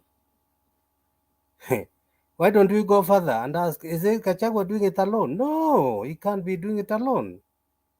And all the people in that lineup, of course, they will fight for Gachagua to make sure that he doesn't go into jail or even return that money. In fact, the sufferer here is Gachagua. We're talking of 7.2 billion, maybe he got on 1 billion. The other 6 billion, he gave it to the owners. He's just a tool being used by others. Okay, so Bernard, let me leave there. Maybe you may enlighten me slightly more on the leaflet. I'm not aware. There could be, is it where? It doesn't matter, but things are working well here. Bob, please, with your permission of Bernard. Bernard, please allow Bob to say something. Maybe you can enlighten me on something. Okay, thank you, Mundu wa Nyumba. Bob, you can respond.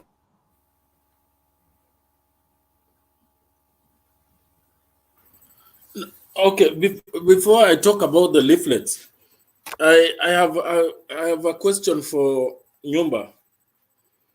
Nyumba, my sources tell me that UDA have devised a method of countering Azimio in the Mount Kenya region, and it is not a very good. It's not a very good scheme. It is getting me worried. In as much as Azimio is likely to get some sizable chunk of the Mount Kenya region, they could lose it, and they could lose it on the voting day. This is coming from a very credible politician in Moranga, and he has information that UDA has recruited diehards of Azimio has recruited UDA diehards as their agents. That gets me very worried. And this is a senatorial aspirant who is crying out loud. I hope Azimio is privy to this information, because they need to counter that. They need to vet the agents. UDA is now going for agents. Azimio has recruited agents who are UDA diehards, but they are busy pretending to be in Azimio. But the local politicians know them. So this is not something that should be taken lightly. In 2013, the agents deserted CORD in areas that were perceived TNA strongholds, and it made the difference. So maybe Nyumba, if you have any information with regard to that, you will enlighten us. Meanwhile, to just mention something on the leaflets. These leaflets that have been circulating in the Rift Valley, politicians have come out to castigate that move.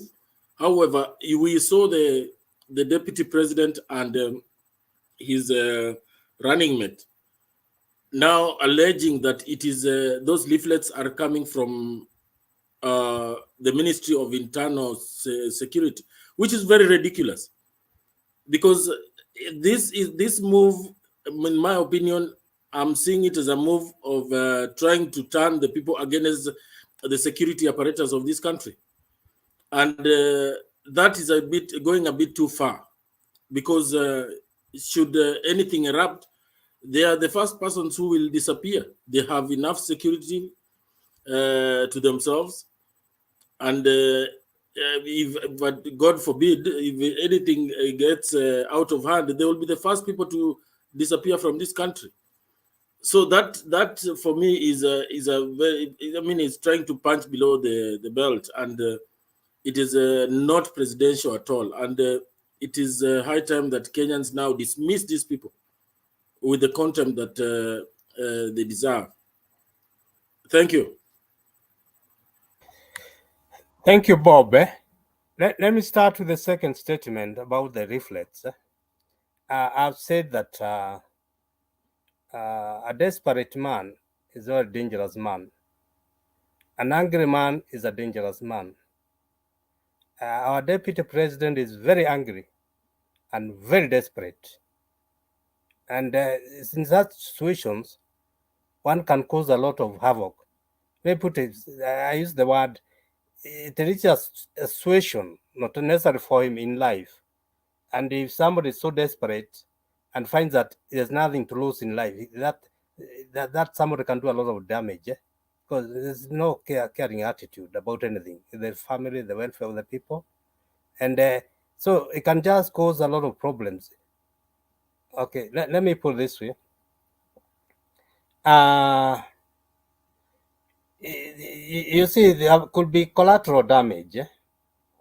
You remember the story of Samson and Delilah? Okay, I'm not saying Samson was bad or anything, but aliangusha hiyo pila na watu wakakufa wengi, angakufa, hata yeye alikufa. So inaweza fikia kiwango mtu ajali anasema nakufa tukufe wote basi, okay? And that's a very dangerous point. And the only thing is that the people, even here in Rift Valley, we are peaceful. For example, even where I stay, Nakuru is cosmopolitan. Where I stay is cosmopolitan. Of course, it was called Kiambu, but in my plots, na kila watu from every corner of every part of Kenya wako hapa, menua plot na tumejenga kanisa, tunasoma, we are mixed. Leadership changes, kuna ati inaitwa Kiambu ati ni Kikuyu, Kiambu, Murang'a, pana, nothing. So that one was not worry you, Bob. I think whatever happens, the system, and we are the system ourselves, we the people, we'll take care of that. We'll talk well. And so I'm saying, let me ask this question, and maybe I don't even answer. Who will be fighting who for what? Who will be fighting who for what? And to achieve what?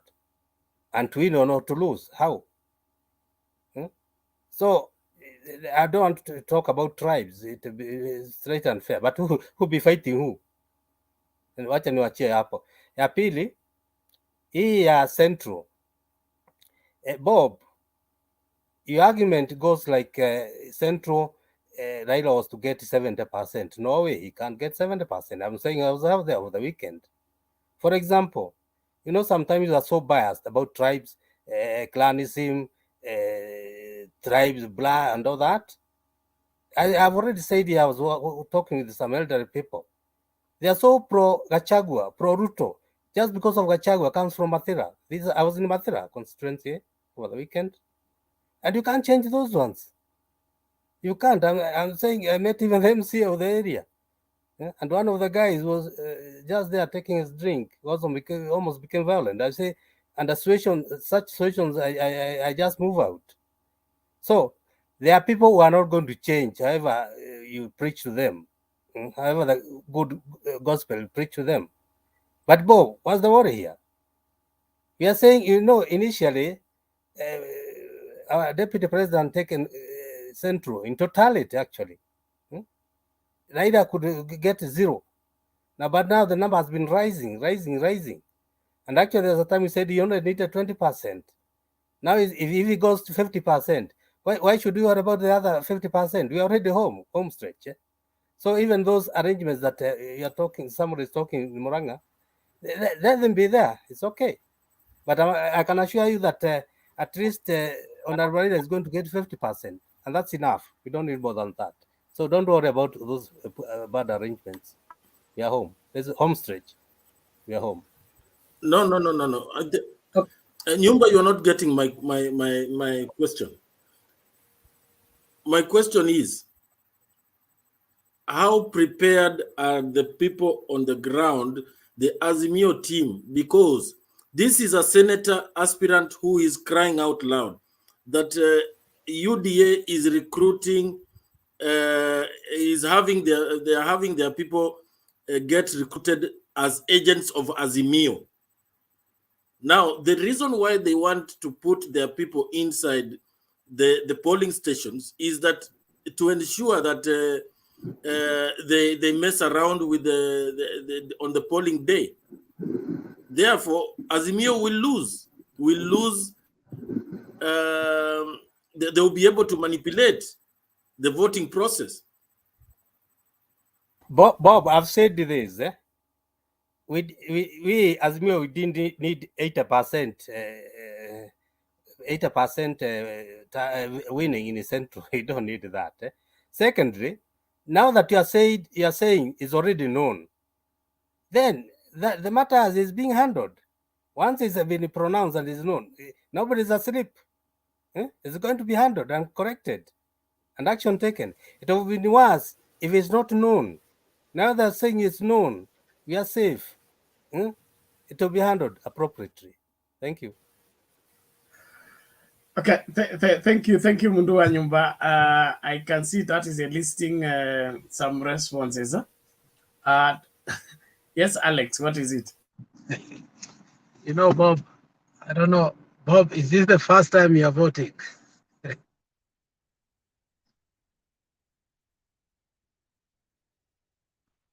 Papa, is this the first time you're voting? Alex, what is your problem? No. Alex, what is your problem? No, I'm asking you. You're scared. You've made me come from the background to you because I'm afraid.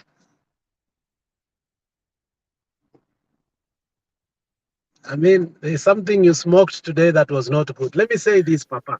The last week of campaign, you must use all your machinery. And one of the greatest machinery, I hope you've been part of the campaign management of an individual. Part of the greatest machinery you use is propaganda. And the words you used is just a propaganda machinery that probably a person who doesn't understand, he'll say, I am a senator. I am a credible person. You must listen to me. Do you understand? You're using total propaganda. Somebody told you, I am credible. I am a senator. You will see.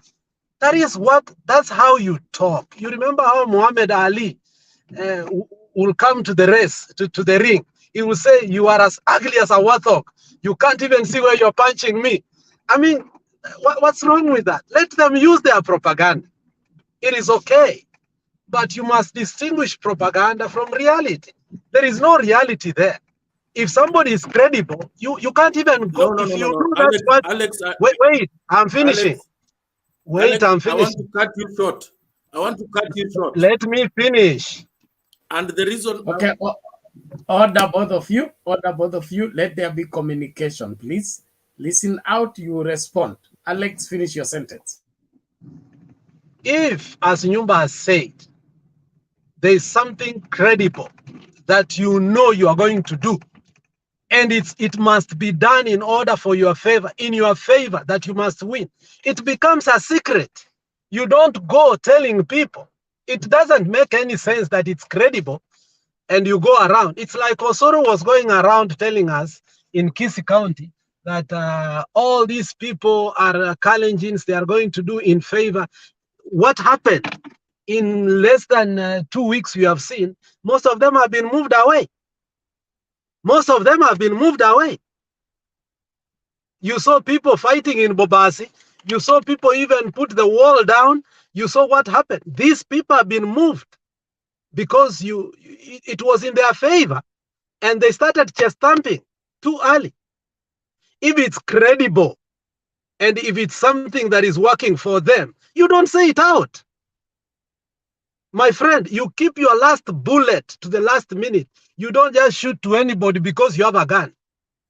Your last bullet is kept here to the last minute. If you are a shrewd politician, you don't just use your bullet like that. It is a battlefield now. It is a war. And you must know the war has gone a notch higher. You saw how people were singing in Kiambu today.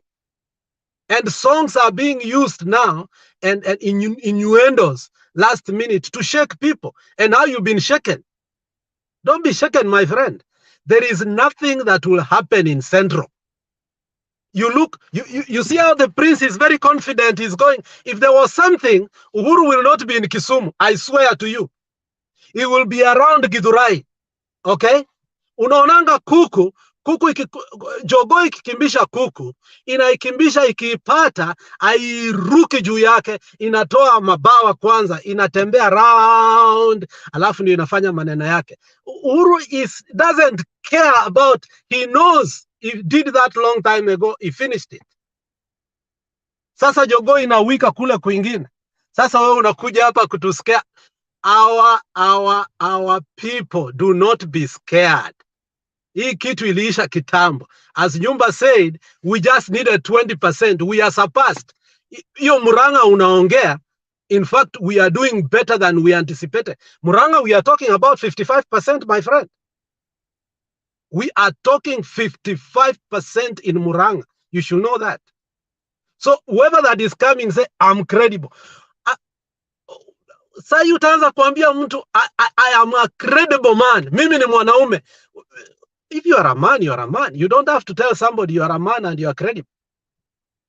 Hiyo ni propaganda ya mwisho, wachana nayo. Okay, point made. Thank you very much. Hold on, Papa Zinia, ngoja hapo. Martin, what are you saying in 1 minute? No, I wanted to tell Papa, statistically, it's actually impossible to steal an election that is more than 70%. I mean, 7% difference. It's totally, world over. I was reading an article and I was reading some things because I do research. Anywhere that has ever happened was less than, never 7% has ever happened.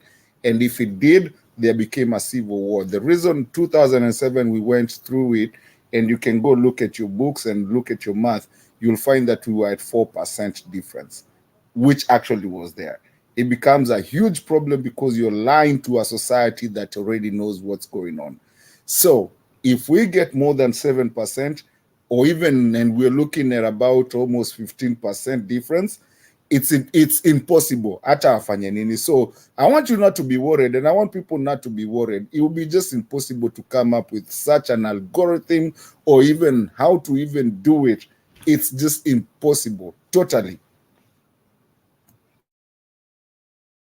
Thank you. Papa Azimio.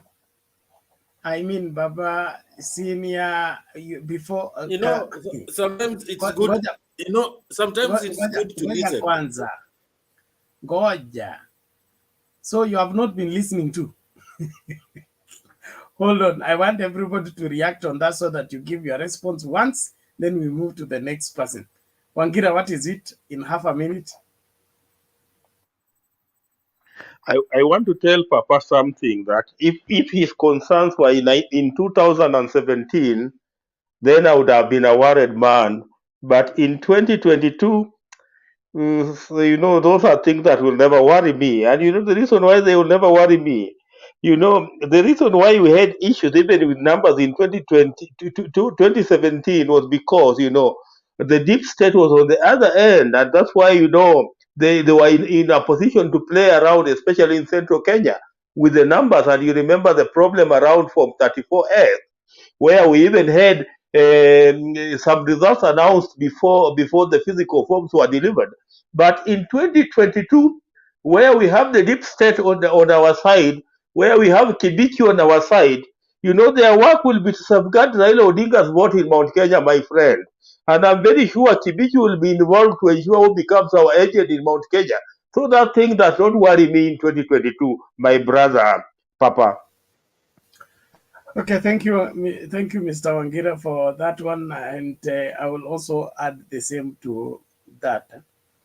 These elections, are not important to Raila Odinga like they are to Uhuru Kenyatta and team. The entire government machinery is not just interested in this election. It has taken ownership of this election. So anybody trying monkey business is not going, in fact, we are not going to have ordinary agents in the Central and in Rift Valley. We're going to have special branch, if you can remember that. We're going to have special branch as the agent in those places because Moses Kuria and the team have already pronounced themselves. They say they were the people who steal elections and they have all colluded together. They are going to do what? To steal elections. They have already told the government what they will do. So the government is prepared for them. So they will not let anybody be an agent in those sections. They will let the people of the cloth, or rather what are they called? The officers are the ones in plain clothes, are the ones going to be agents, so that mtu akianza monkey business, pap, pingo, anaingizwa kamiti, sisi tunapelekea jembe, anaanza kulima mahindi. Bob, respond quickly, tusonge kwa mtu mwingine tafadhali. Niko na video mbili nataka kucheza na niwaache. Saa 9 imefika.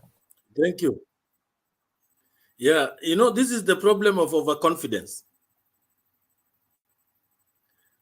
You know, when you are very confident about underconfidence is worse now than overconfidence. Yes, because you are extremely confident. You know, I'm not just talking out of the blue. I am, you know, when you see a senatorial aspirant who is so close to ODM, yet he has not gotten access to the presidential campaign team, and he goes on Twitter to allege such a thing, and I'm talking about Pius. Pius Kinuthia is a very, very strong candidate in Murang'a, despite the fact that he is in ODM. He is a ground mobilizer of Azimio, and he has been one of the people who have popularized Azimio so much in Murang'a. Now, when he's talking something of that magnitude, until he goes on social media, he must have seen something that is on the ground that we do not know. I am not just talking about any other candidate. Did you say, so hold on, did you say, let me finish. Roger, When Alex, did you say he doesn't have access? Okay? No, he I doesn't did not say so. I said the presidential campaign secretariat. You know, when Alex says that it's just propaganda, me, I don't dwell on propaganda. I deal with facts. What I'm saying is that for such a candidate to have gone on social media, it means that due to the busy nature of the Azimio secretariat and the campaign machine, there is a possibility that he has not been able to access that, or his message has not gotten home. So I want Alex to withdraw those remarks of propaganda. Propaganda is not me. Propaganda is for UDA. No, hold on, brother Bob. Bob, you know, I really want to understand you, okay? Understand you in the sense that propaganda is not that whatever comes from UDA is propaganda. Propaganda has its head, it has its legs, it has how it looks, it has its structure.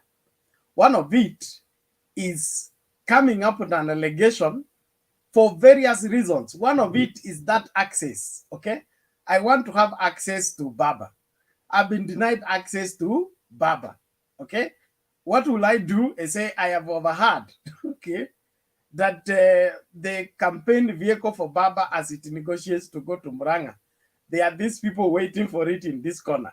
I have very credible information. I must pass it across, okay? So when I come with that such an allegation, I will be given audience. If somebody has been leading the campaign to popularize Azimio and is leading candidate in Murang'a, there is no way he will not be given attention or will not be listened to by the secretariat. The secretariat is not leading the campaign. It is just strategizing the campaign. The people on the campaign front is Sabina Chege, is Baba, is Joho, is Junet. They are not the secretariat. And again, Papa, I'm not withdrawing my comments. They were based on what you said. Papa, your comments I that don't made me expect you to. come.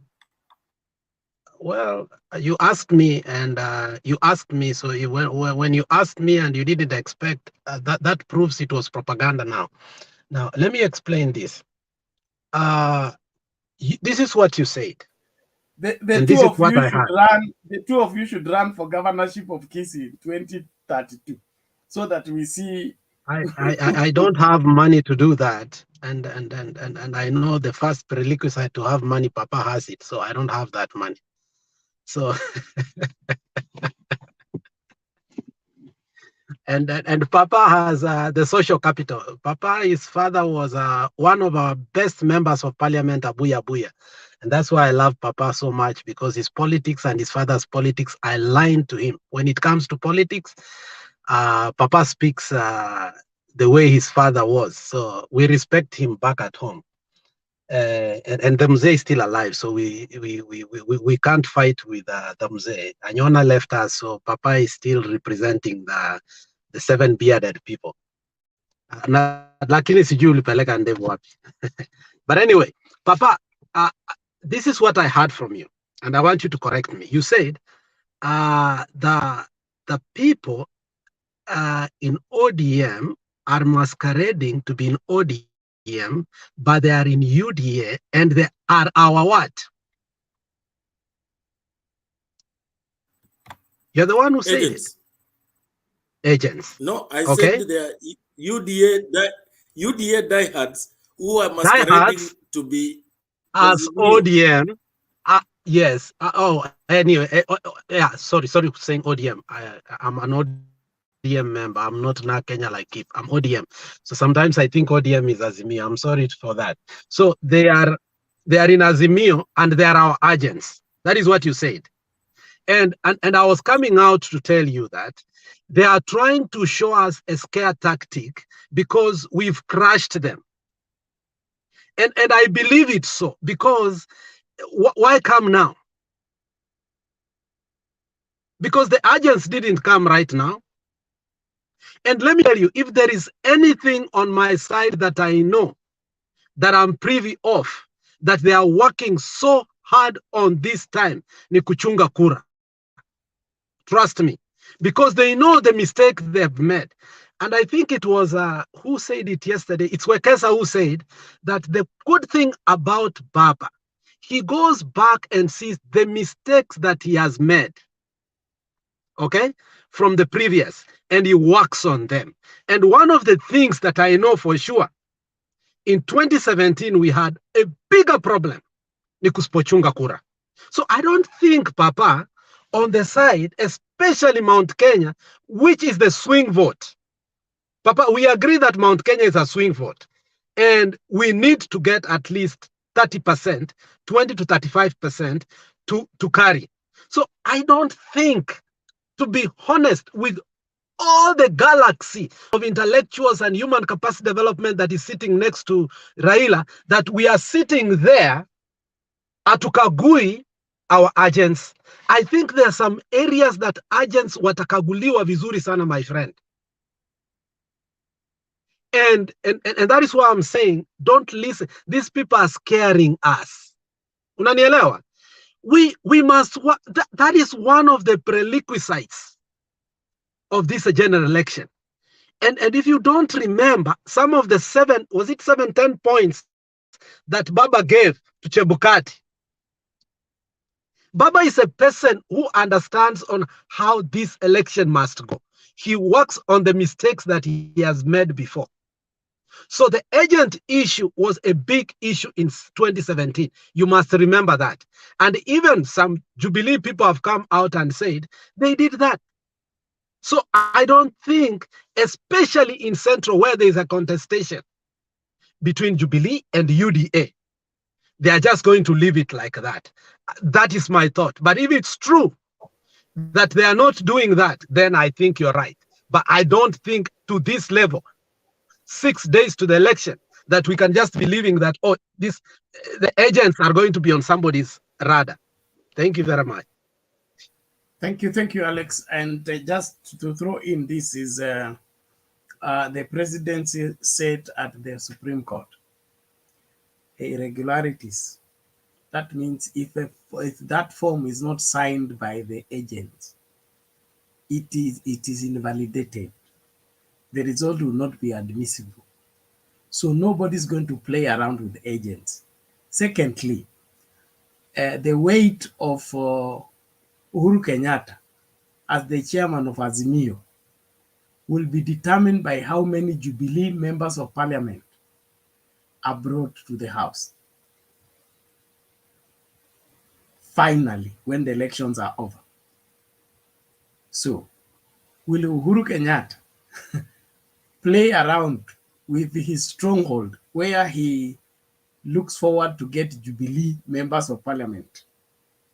Let it be under the control of somebody who wants to overturn him by making him be small in parliament? I don't think so. So UDA should begin to prepare that they may not get seats in central Kenya. If they do, they are going to be very minimal, either by design, by default, or by otherwise. So at the end of the day, kuna sehemu ya kuchezea, lakini sioni kama ni central. Walikuwa wamepanga kuchezea hapo Kisii, Nyamira. Na huko sasa Matiang'i naye amekita misisi. Sasa sijui watachezea wapi. Na so ni Rift Valley tu. Na Rift Valley wataachiwa North Rift. Huku kwingine sioni. So but all in all, it's also good not to leave anything to chance. So it is good to raise the alarm. And since the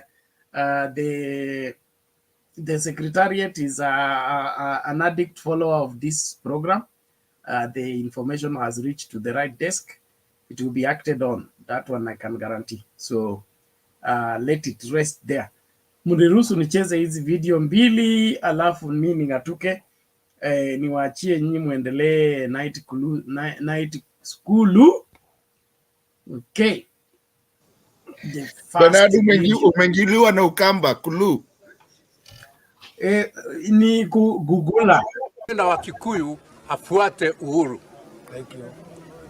Mtu yeyote ambaye anataka kuzungumza na Wakikuyu azungumuze na Uhuru, Uhuru atatuambia. Tukijua wewe unaingia kwa Wakikuyu bila kwenda kupitia kwa Uhuru, sisi tutatoanga wewe. Mtu yeyote ambaye anapenda Wakikuyu afuate Uhuru. Thank you. Mtu yeyote ambaye anataka kuzungumuza na Wakikuyu azungumuze na Uhuru, Uhuru atatuambia. Tukijua wewe unaingia kwa Wakikuyu bila kwenda kupitia kwa Uhuru, sisi tutatoanga wewe.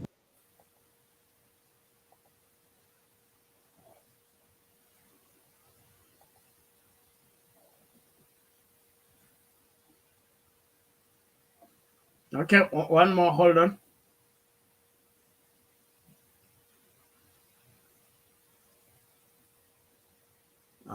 Where are you?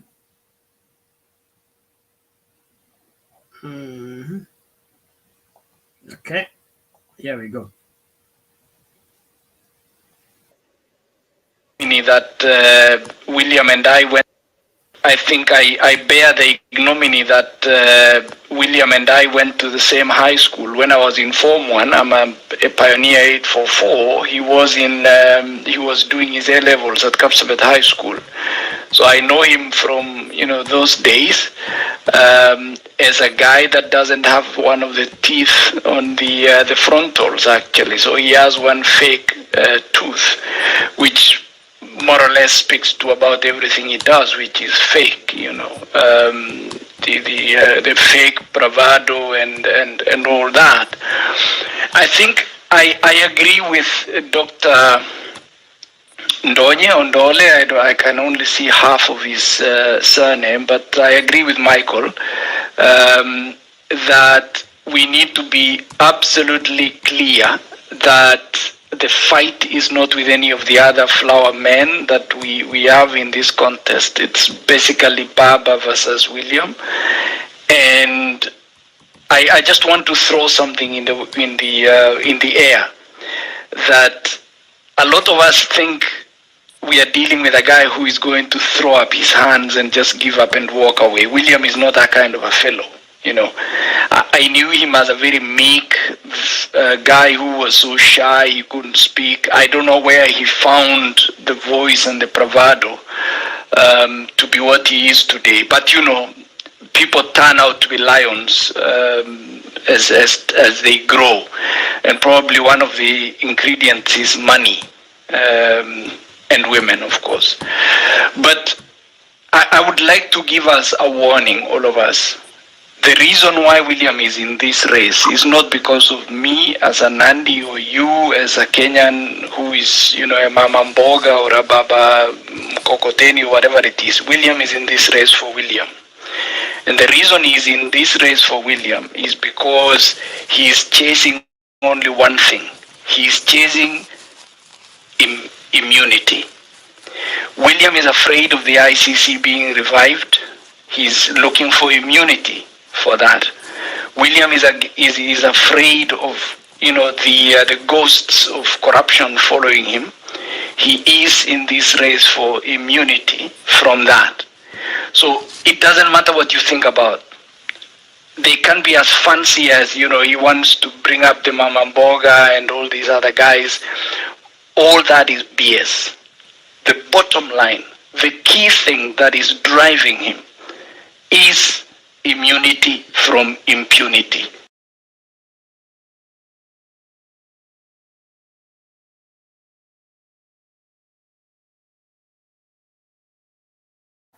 Immunity from impunity, courtesy of Achieng, and of course the producer of the video.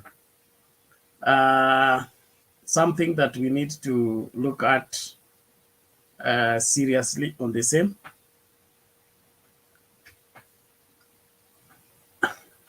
Okay, I think I should not respond to this Ruto here, just like the other Ruto.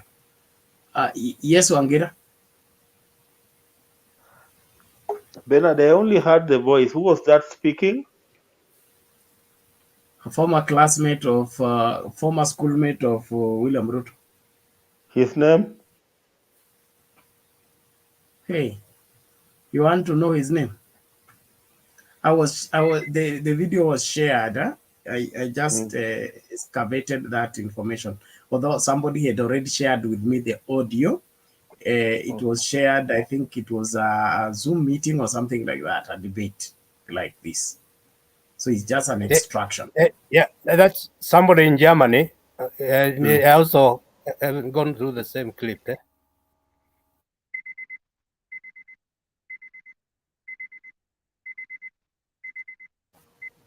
Oh, somebody's alarm is going off, huh?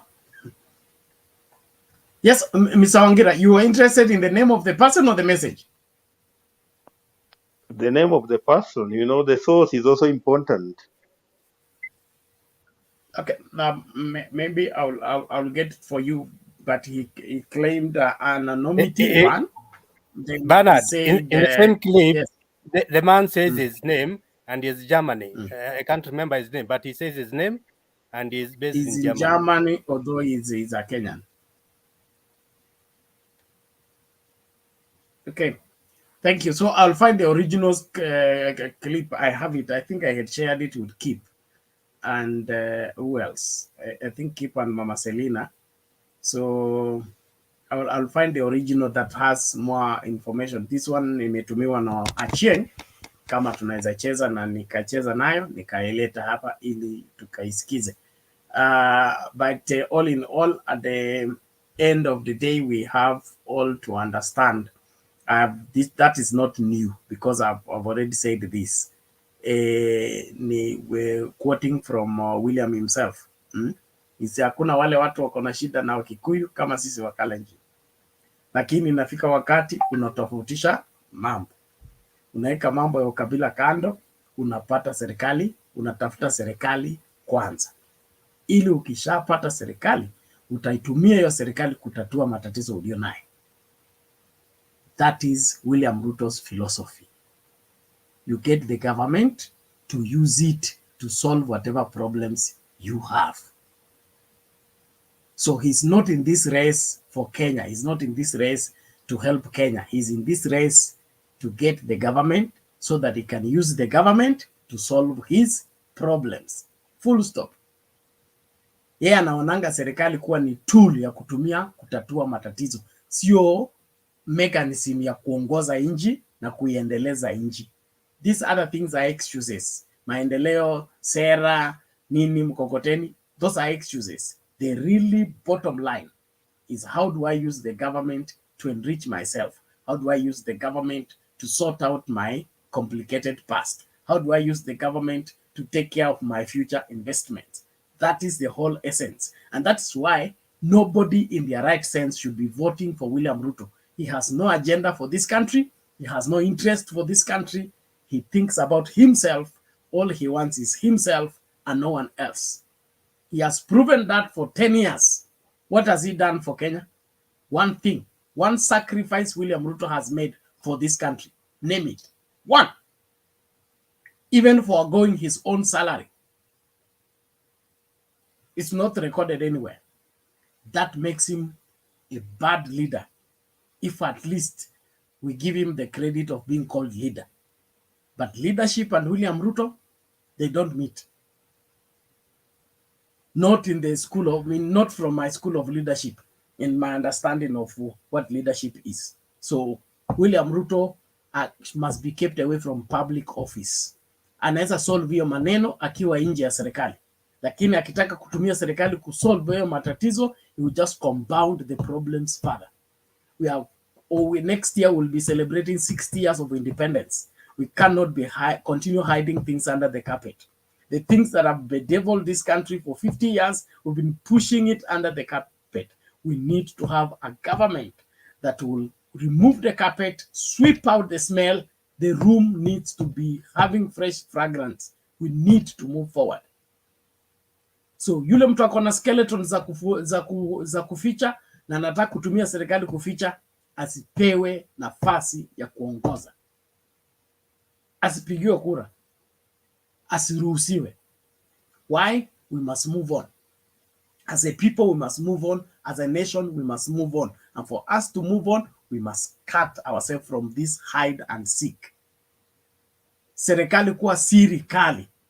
It needs to come to an end. We need to have a government that is open door policy, where people go for service and get the service. And as a civil servant, be in the office to serve people, not to look bossy and look like when I've come to the office for service, I've come to disturb you.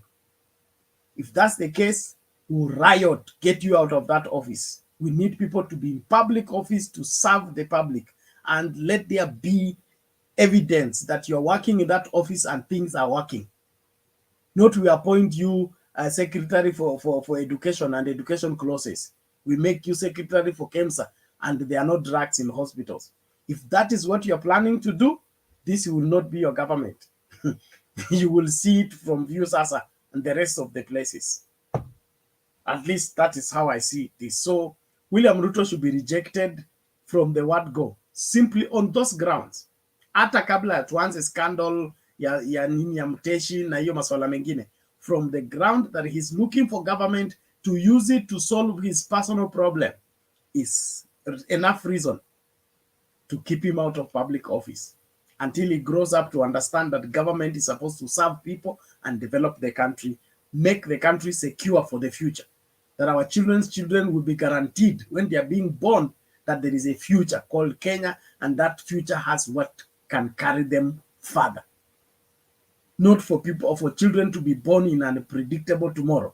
We don't know what will become of our education. We don't know what will become of our healthcare. We don't know what will become of our governance. We have no food security. There's no guarantee of anything. We can't have a government like that for 60 years, for heaven's sake. No, we need to demand better. So as a people, let's wake up and do the right thing. Thank you very much. Yes, Martin, unasemaje?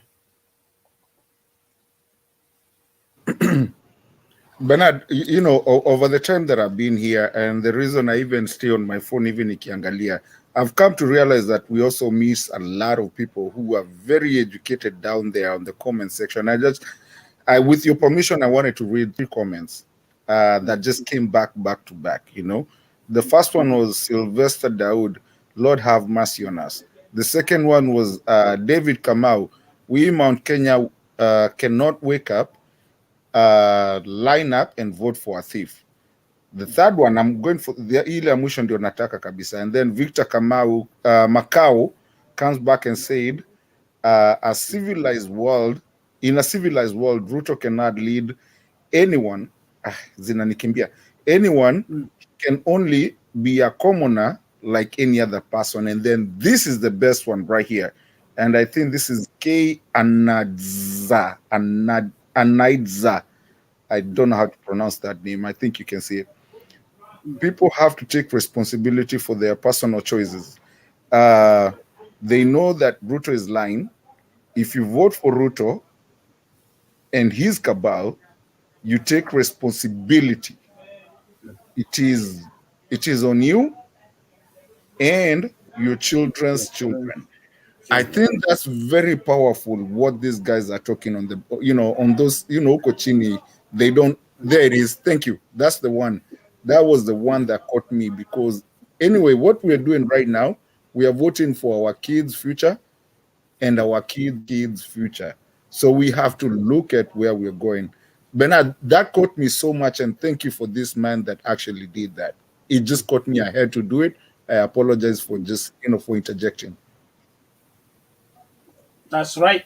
We appreciate that, and it's good noting. Let everybody wise up. It's about time. We can't be used as rubber stamp and rescue people. The great leaders put their life at risk to rescue nations. They don't use the nation to protect themselves. At least from how I learned what leadership is. Leadership is putting yourself last and putting the nation first, putting others first. It's not protecting yourself, using others to shield yourself. That's not leadership. That's cowardice. And it doesn't even represent you. Even as a husband at home, you cannot hear a bang on the door. Then you ask your wife to go and check who is knocking. You abandon your wife and children, hide them in safety. Then you go and check what is wrong at the door. That's what leadership is. You fight to secure people. You don't use your people to shield yourself. That your wife and children are the ones opening the door and you are still rolling. It doesn't work that way. So even traditionally, we will sing you if you come from our village. We will sing you if that is said about you. During circumcision ceremony, you will be sung. All in all. Well, let me see if there is one more deficit of a video. Mimi nicheze. Alafu au walimu wa night school wameenda wapi?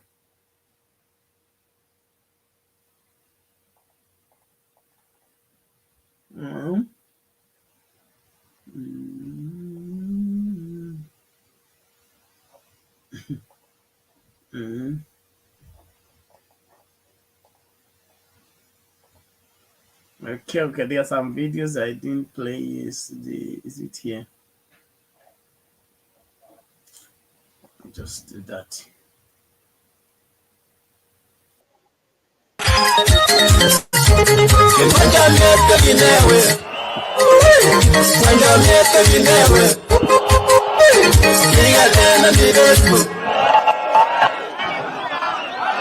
Asante sana mzee, karibu sana.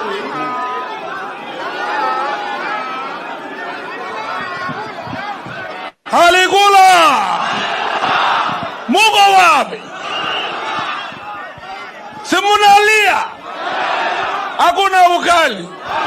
Nani alikula masto? Your Excellency sir, kwa heshima yote na mother na waheshimiwa walioko hapa na kila mtu, karibuni wananchi. Azimio. Kwa majina naitwa Patricia Pwai, natoka pande wa Siwa. Nimeokoka. Neno la Mungu inanisukuma kila siku. Kwa 24 hours Mungu ni mlinzi wangu. Mnasikia? Wengi wasingisho mnajua mimi ni mzee, sitaki uongo. Huyu kijana tangu 1992 aliunda pesa bandia.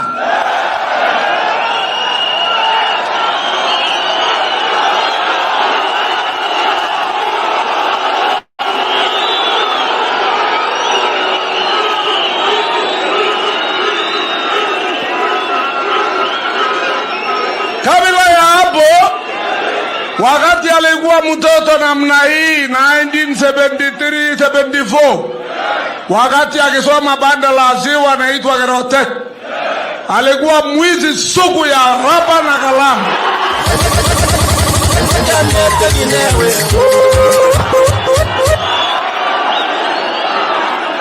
Ya tatu,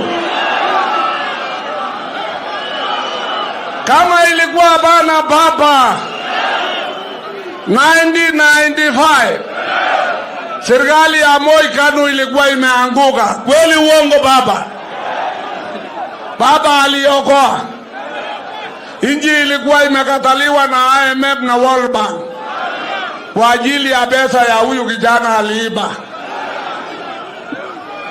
Huyu kijana mimi ni Monandi asili. Hawa ni mji wa Kale na kabila yote wa Kenya wako hapa. Na mimi nataka hakikishia baba leo na dunia mzima ya kwamba hata president yetu mtukufu Rais Kenyatta na mama yake Ngina ya kwamba wazee wa Kinandi hawajui Ruto alitoka wapi.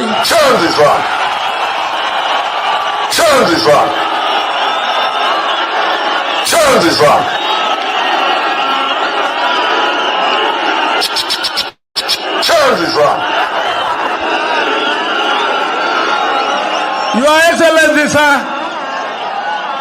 Ruto abana Munandi, musikie leo. Ninapozungumza hapa, ameingiza watoto wetu kina Henry Rotich alisoma Harvard University kwa masaibu ile abana aonekana. Tigiria hapa ya Henry Rotich, Minister wa Finance, imetubwa kwa rubbish pit. Ajulikani alisoma kwa ajili alitumia kuiba pesa ya inji. Na nyinyi wananchi watukufu wa Kenya, vijana kwa kina mama, mjiadhari jameni, msilale nyumba ya wauni. Chanza.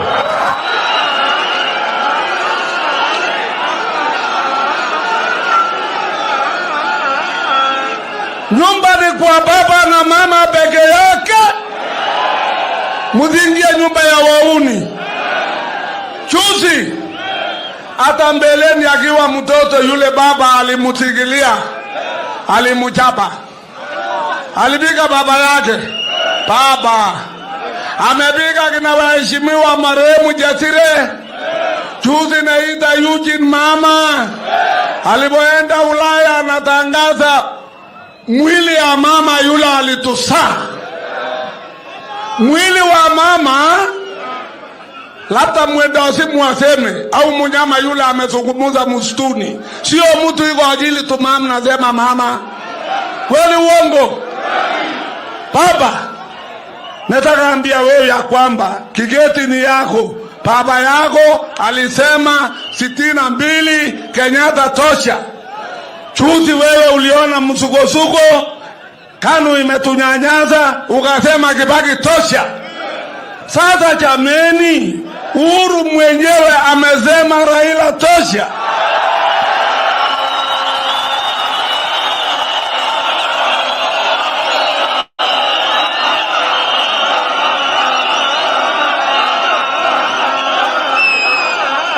Sisi kwa inji hii, tangu Kenyatta achukue usukani 2013, hatujasikia mtu amepotea amenyongwa na Kenyatta.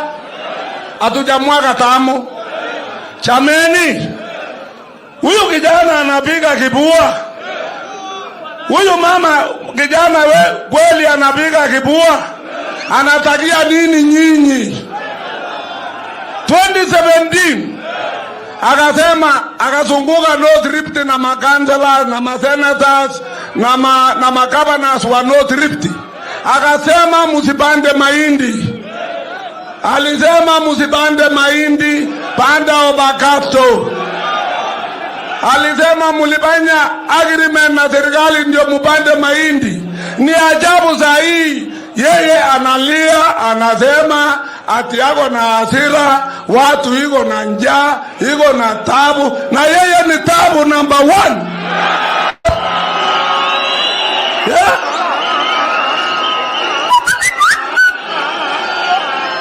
Juzi anakimbia Mombasa.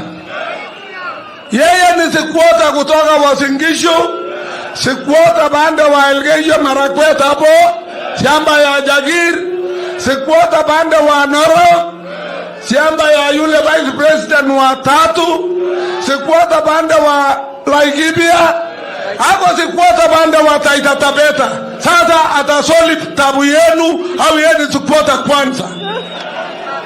Nani sikwota number 1? Nani sikwota number 1? Ataweza kusaidia nyinyi? Atawasaidia kweli? Mimi ni mzee wa mwaka 81. Karibu nasema najua kutoka bahali. Wakati nililia 2015, nikasema ya kwamba heri kukufa kuliko kuishi Kenya. Kwa mkutano wa maseneta 7 ukumbi wa Eldoret, nilisema na sababu, mnasikia? Niliona vile huyu kijana anapopeleka inji, anapotanganya president, mpaka sasa inji tuko namna hii. Poleni wananchi, mutulie. Wale watakuja kuwasaidia ni baba na mama, hakuna mwingine. Thank you.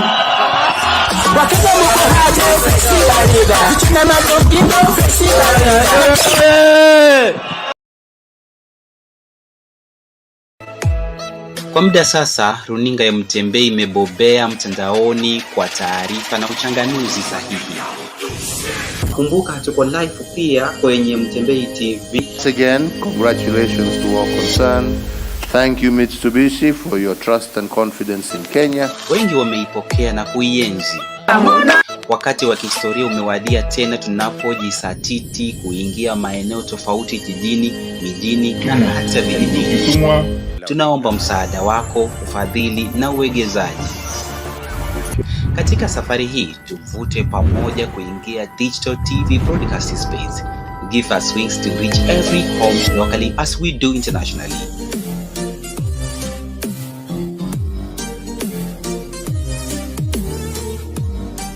Mutembei TV, bold and truth.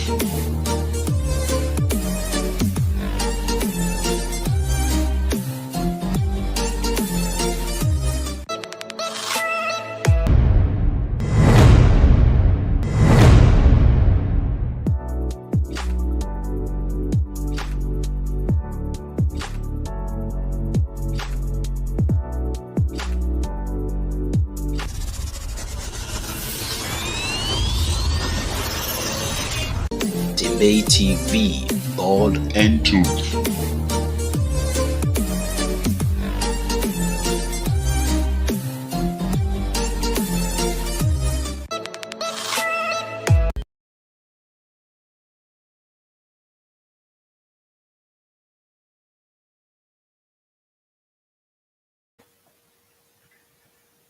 Yes, good morning, kid. Good morning. Good morning, my brother. Najua it's almost a week. Nasalamia Martin, my little brother hapa anapiganga kelele kila siku. Wewe. Roba, the man formerly called Roba, but he's still Bobby, Big Papa Senior himself. Mnapigana na your twin brother, Roba. You're both my uncles as Boba. Still Roba, both of you. Mr. Wangira with his wisdom. Nimekuja leo tu kusema kitu moja, and we're coming near closer to the elections. And it's been almost 12 months. I've come to pay homage to Bernard. And nimekuja kuambia asanti sana. You know, asanti ni kitu kama si kama Ruto uombi asanti unapewa. Mimi nimekuja hapa leo kusema asanti. Some of us have election anxiety from diaspora, and you're the sort of person that umekuja kila siku, even when you're sick, even when you're doing a charity work. We see you here coming every day. We see your leadership. We see how you've dedicated yourself to this stream, bringing a lot of us together. There's a lot of friends I've made through Mutembei, some who are business partners at the moment.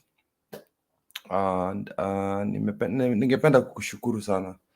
So Bernard, you know, you need to keep your momentum going. It's not going to end after elections. And I would like more people to thank people like Bernard. You know, we see you. Brother, I want to say we see you. We see you. Feel appreciated. Feel loved. Feel like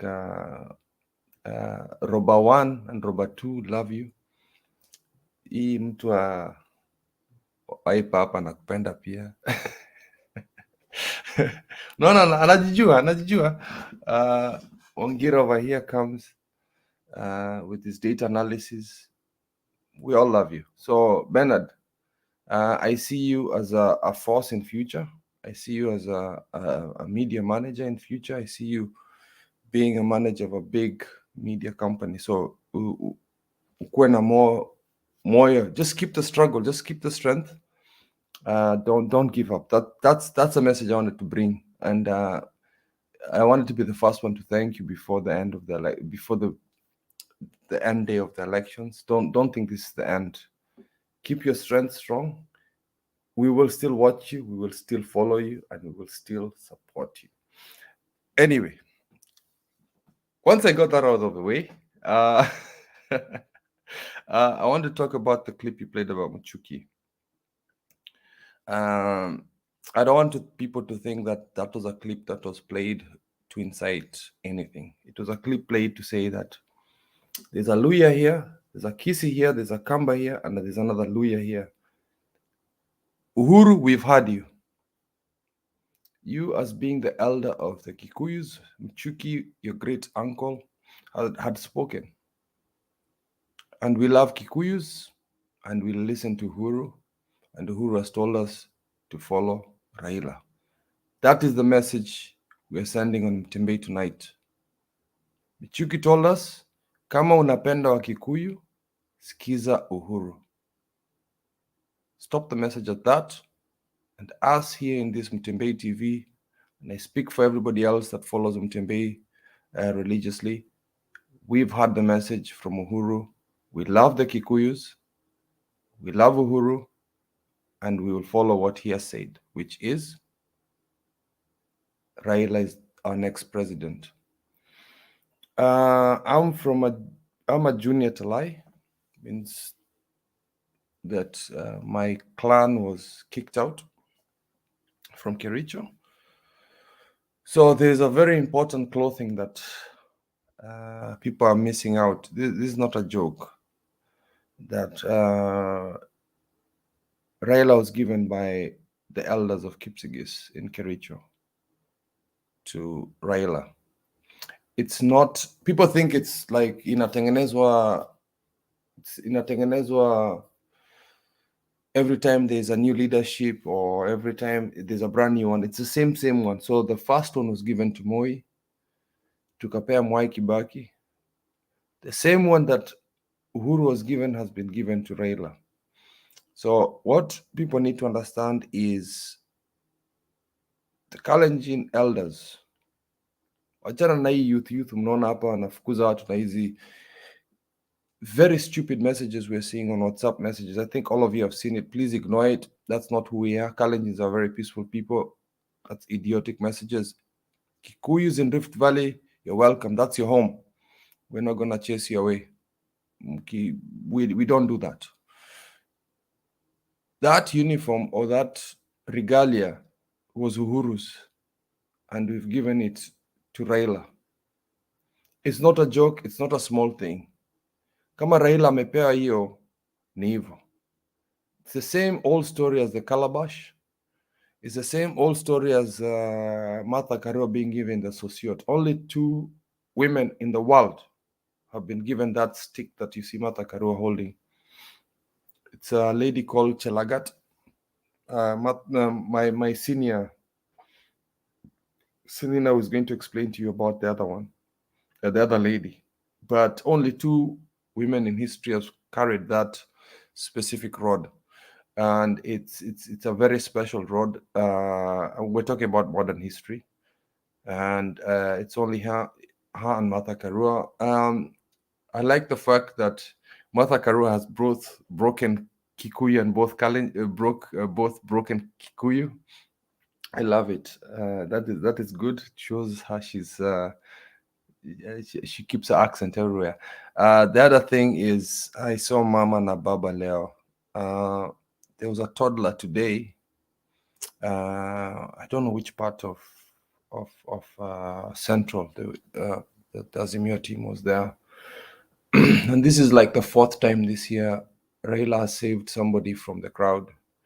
The child was being crushed in the crowd, and Raila had to stop mid speech. I will find that clip, Bernard, and I'll send it to you. Raila had to stop mid speech and stop the euphoria of the crowd there, crushing this little baby. It was nothing nefarious. It's just that Raila noticed there was a child there, and he's a grandfather, and he's also a father, and he recognized that this child was being crushed. So the people of that area, it was not nothing. We're not saying that there was nothing nefarious that was happening there. It's just that the dad in Raila came out and saw a child was being crushed in the crowd. Next person who came out in the crowd was Martha Karua. Wakachukua mtoto, protected the child from the crowd frenzy. They were all joyous, they were all excited, and they rescued the child from there. And I have to repeat it again. The people in that region were not being mean. They were just excited, and they did not see the child. But I'm just trying to show you that the father in Raila there, the grandfather in Raila, the father of the nation, the mother in Karua in the nation could recognize that there was a child in harm there. Again, it was overlooked by the people's excitement of seeing these 2 enigmas in their presence. They picked up the child. It's on Mutembei TV. I think I'll send Bernard the clip, and you will see it, and you'll understand why these are the sort of people that we need to lead the nation, because of empathy. Empathy is quite important in a leadership. Coming into power, there's narcissism, there's psychopathic tendencies. That's what most people get into the rise of power. You've got the Hitlers, you've got the Bushes, you've got even Obama has a bit of it. But you can see that these people have a lot of empathy. You can see they love their people. You can see they've suffered for a long time, and that is why it's been a long struggle. You know, in Christianity, and I think even with what Bernard would agree with me, is the fact that the closest path to glory is not the easiest path. If it was easy, Raila would have been president a long time ago, and I think would have been hating right now. The fact that he struggled to get this far, the fact that he's in his twilight season of his life, and still wanting to fight for his people. And it's not only people, it's also the Pan-Africans. This man is loved across Africa. People say that those are fake videos. That's genuine love. People, those youth in Ghana saw him once. They formed a party, they formed a community just to follow his philosophies. The people in Tanzania love this man. The people in Congo love this man. The people in South Africa following his philosophies. The strange thing is, you think that Azimio is ending in Kenya. Azimio is growing. Azimio is not going to end in... And the thing is that Raila doesn't believe that the Azimio movement started with him. It started with Mwalimu Nyerere. Nyerere alikuwa ameanzisha Azimio. It's only that Raila looks at good leadership and expands it, because good leadership is borrowed. You borrow good leadership, you emulate it, you mimic it, and you spread it around across the world. So, Azimio movement started in Tanzania.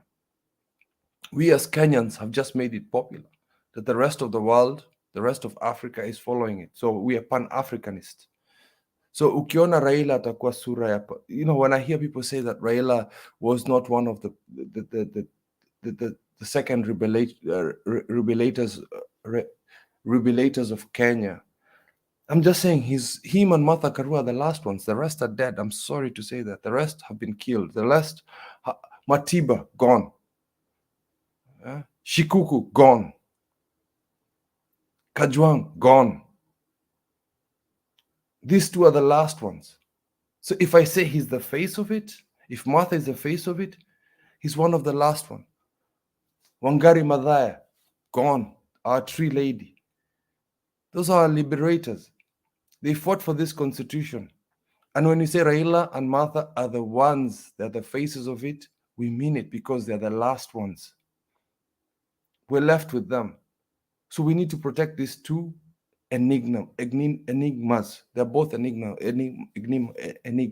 Sorry about the pronunciation. So it's towards the last stretch. Wacha Ruto aende apigane, aende uko Eldoret, trying to fight it. And I really like the way the government has been playing it. You know what? Hii kitu ya half government that Ruto does not get is the fact that half government was for both of them. But there's one that is always more equal than the other. I'm sorry. So if he thought he was going to bribe, allegedly, the IEBC, I've put my disclaimer there, allegedly the IEBC. You think Uhuru is an idiot? He saw it. He sent his government agencies and told their government agencies to tell Chebukati to do it right. That's why I feel a bit safe now, because Chebukati now has to do it safe, because Kinoti is going to follow the chief executive of the country. The chief executive of the country is asking Chebukati to do it right. So Kenyans, feel safe. Chebukati ameambiwa afanye vitu correctly. So the president has said it. Ukiona hizi vitu zote Raila coming the last minute to saying, if you're saying I could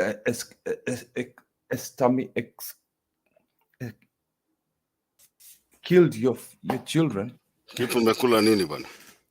Don't worry. Exterminate your children. Kizungu ni ngumu bwana. Kipu umekula nini leo bwana? Achana na wewe. Makiadi, I've not seen it. Nataka nianze kuimba Kilingala saa hii ndio ufurahi. Ni nini wewe? Makiadi Franco. the military man. Kwenda huko. You know what he was saying? He was saying that I am his children. And the Kalenjin people are his children. So that is a cause for us coming into arms that Uhuru is going to exterminate us. That is very wrong language to speak towards election time. So me naogopa hiyo sana. I really feel bad about that, you know, because we don't want to preach violence during these elections. We have to preach peace. I love my country. We were known as one of the most peaceful countries during elections time. That was before 2002, 2007, 97. We were great. And mi nataka tu ndugu. I've seen a lot of cross marriages across Kenya in the last 20 years, and we need to continue doing that. We need to celebrate our tribes, but at the same time respect our tribes. You know, so Uhuru, stop. I mean, Ruto, please stop. Stop it. It's not right. Makiadi, Franco, papa, niambie na uanze na uchokozi yako. Bernard celebration. I celebrate you, brother. Thank you, Kip. Thank you, Makiadi. Thank you, Bob. Thank you, Martin. Thank you, Mr. Wangira. True Forza amesema niende kulala na nakubali na tea. Tuonane masaa mengine. Lakini Kip tutafutane mchana na Martin. We have pending business. Unfinished business. Haya, safi bana. Makiadi. Safi. Hawa wote wameongea. So mtu asikusumbue. Aswa papa. Nimewaona sana kwanza. Kwanza Kipa ameongea sana. We sasa Makiadi amehubiri hapa tangu asubuhi. Richi, sasa wewe unakujanga unaimba hapa Lingana, mimi siingiangi hapa kukosoa bana. Sasa unataka kuniingilia aje bana? Hapa niita akina Christine na Eva hapa njo. Iko sawa, iko jamaa anasema labda umekusanya hela tafadhali. Muendelee kukusanya hela. Hela hazijaingia leo. Haya, sawa. Ni kama mtu mmoja tu ametuma hela hapa moja. Yes. So hela ikuje. Thank you. Haya, safi.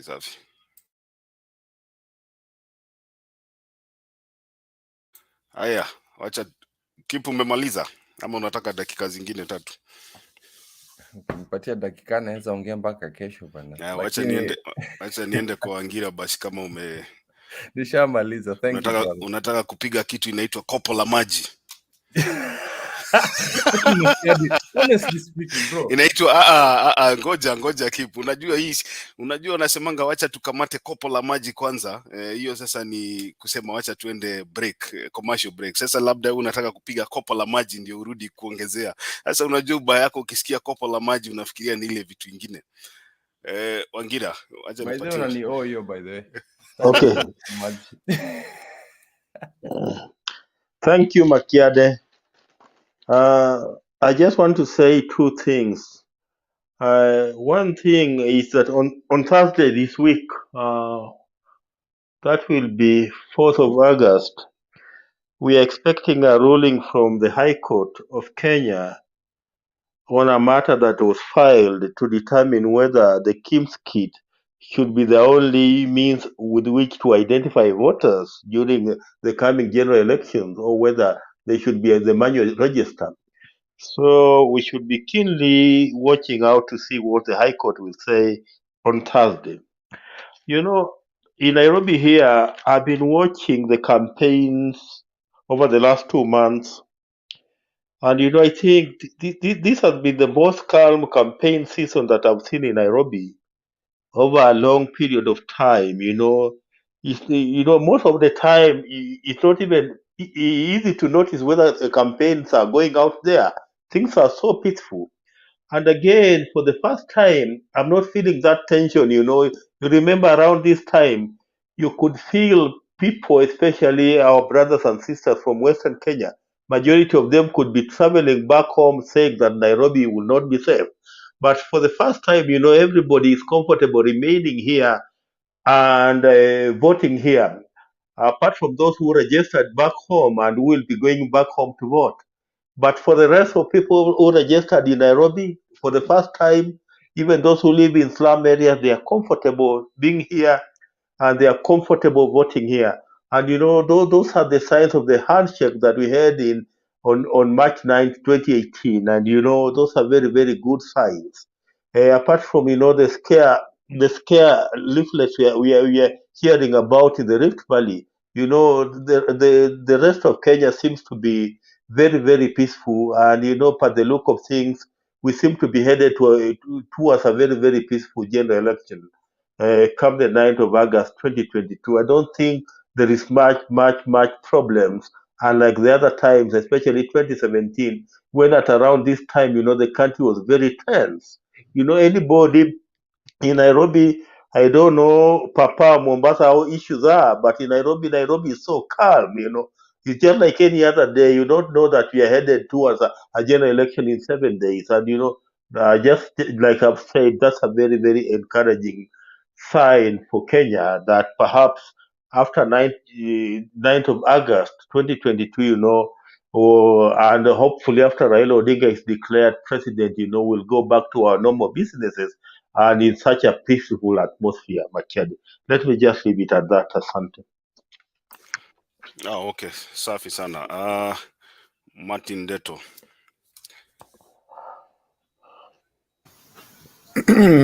Let Papa go first. I'll come in. Papa, una kitu ya kusema kwanza ama nikupatie break nicheze video?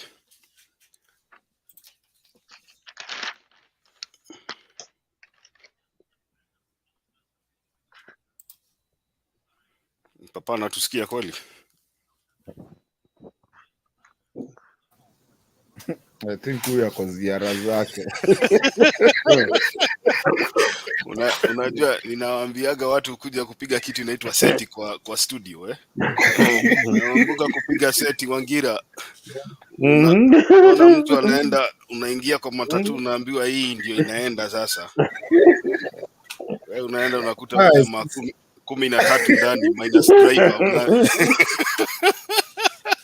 Unaambiwa hata driver anakuja tu saa hii ndio tunangojea. Unakaa kwa matatu hapo dakika moja unaona watu wanaanza kushuka mmoja mmoja. Unashanga kitu haijai bwana. Umeingia kuna mwingine ameenda kwingine. Na unajua sasa hiyo umeshakata receipt na huwezi rudishiwa pesa. So Papa anapiga seti. Sasa unakaa kwa 3 dakika 5 unaona watu wawili wameshuka hapo mbele, unakaa zingine 5 wawili wenye walikuwa wamekaa kando yako wanashuka. By the time 10 minutes zimeisha uko kwa matatu peke yako. Ndio niko umeambiwa ni ya kwenda. Umeambiwa hii ndio next inaondoka bwana. Unafundishwa kuishi town.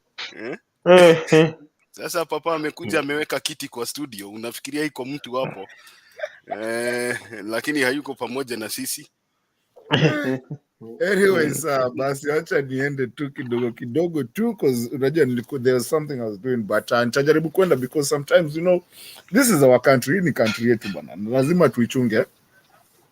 Unajua kuna kitu moja Richie Mioga anasema hapa hivi kila siku na saa zingine ujaribu kuwa serious lakini pia saa zingine najaribu kuwa jokative kidogo about it because sometimes when you get too serious people might think you know a stooge, yani mtu tu yuko tu anapiga tu story and you cannot, you know, have a joke about something. But I think we are at a place in our country right now and we have one chance that is so big and I keep on repeating it, and especially now that we have you know 5-6 days or less than a week to go, I am not going to be ashamed for the next or even shy of for the next days that we have to actually come out strong on it. I think people need to go somewhere and sit down with themselves and actually understand the history. And I think Baba has tried to do it, Mother Karua is trying to do it, but also we don't need Baba and Mama to keep on telling this history. I think we have enough history of our country. I think we have enough history of Africa, if you go look at it. And also, I think we have a push of what kind of country we want. I think on my first days to come to Mutembei TV, I used to say most of us that, you know, everybody in Kenya and the ones that are listening to us and the ones even in Africa, because I realized a friend of mine from Uganda and another one from Tanzania actually called me and told me, I watch you guys, you know, I like what you guys do. You guys talk about your country and what you guys do in Mutembei TV. They know most of us over here. This is another country. They say they like about it. We have to really, really start thinking about our country because, like I always say, most of us here and most of us outside the country, if you went and sat down with one of us one-on-one, they probably will tell you they'd rather be back at home. We came here to search. We came here to look. We came here to do things. And sometimes you actually miss your family and miss everything. And sometimes people die and you can't even go to see them. Why? Because of that green pasture that you were looking for. So basically what I'm asking people, Randall, thank you so much for coming in. We appreciate you, sir. But what we're looking for is, you know, if we no longer, if we can actually keep that dream of tomboya, which I've always spoke about it here, where we can actually tutunze nchi yetu to where we don't have to, and I know Randall Richie atakuingilia ukienda dini backstage lakini umejiokoa. Anyways, you know, kwa curtain, but anyways, but Kenya is at a place, and I keep on saying it. Kenya is it's in a place to be the East African hub, the Washington DC of East Africa. The reason I keep on saying the passport that we all have to take, even the ones that are here, and have to go to Washington DC to get that blue passport and not have the Kenyan passport, is because it's a dream that Kenya and Africa in general is coming together, and to forever forget about being a third world country. We are not going to sit here, see generations over and over and over again being called third world country. And guys, I'm telling you, people who are listening to us, when you're cooperative, they already know how how much I've been emphasizing on that.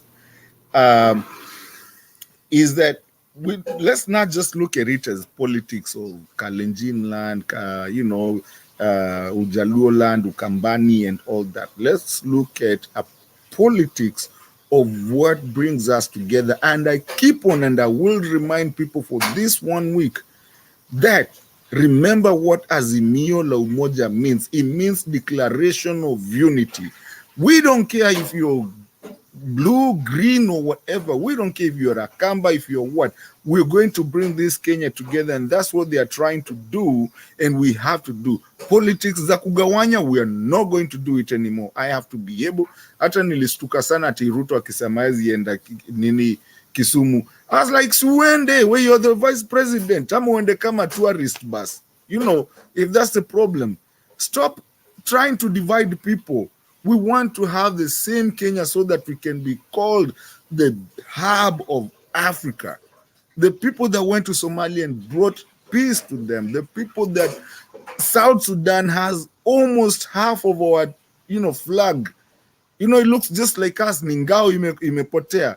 We bring peace and we become one Africa, and we grow to be one Africa. The people that Congo is coming in, Djibouti is coming in, Uganda is coming in. We have the infrastructure. We have ule mtu mwenye ameshikilia infrastructure Africa mzima. That's Baba. We can do this. And guys, I'm asking you guys, whoever is still undecided, whoever is still thinking of Ruto will not stop being a Kenyan. And Madakaru has said this again. And tutachunga tu. You see, sheria tu ndo itafanyika kama itafanyika. Tutachunga, wote ni wa Kenya. Si wote ni wa Kenya. We are all Kenyans. Please, guys, let's choose Baba. Let's test him. Madakarua. And also, let's make history. to have the first female vice president since our independence, and let's see how it works. I mean, it can only take 5 years. After 5 years, we can choose to do something else. I mean, it doesn't have to be 10 years. You see, Uhuru ameenda, inshallah, ametuambia kwaheri. Na, by the way, I will miss him, even though I have never voted for him and I was not a part of, I was not a fan of him. But I think he's done a good job. Last time I was in Kenya, I saw what he's done, and I think that's a start. The infrastructure is a good start. Richie, now I see people are here, so I will yield my floor. Okay, asante Mato. Wacha nione kama naweza cheza video moja kwanza. Bob, papa umerudi eh? Good to see you. Hayuko pamoja na sisi, niliwaambia. Bado ako ziara, ako seti. Wacha nione kama naweza cheza video moja kwanza, alafu tuendelee na Joshua. Dakika moja, let me see. Okay. Is this video? There's a video I'm looking for here.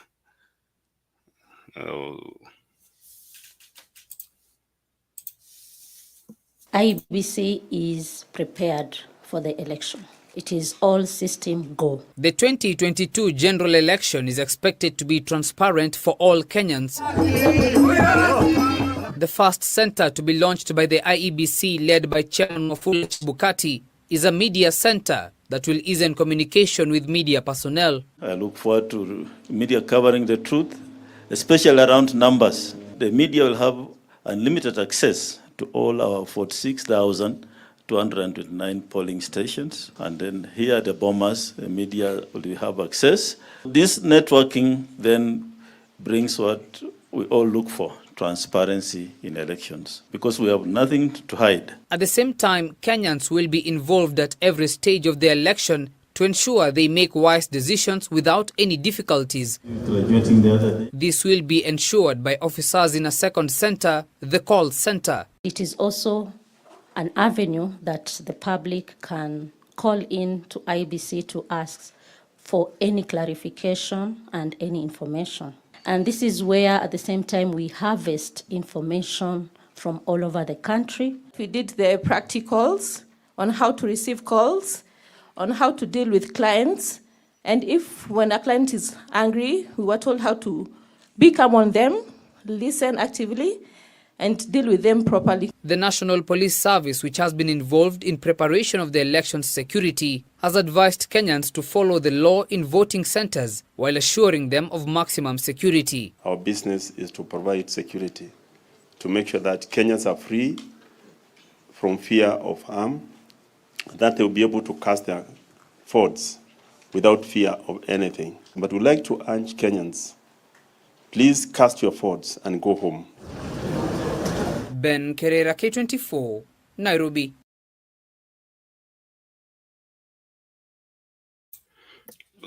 Ose, karibu sana, nimefurahia kukuona. Umetime tu saa ile nimeweka video ya IEBC.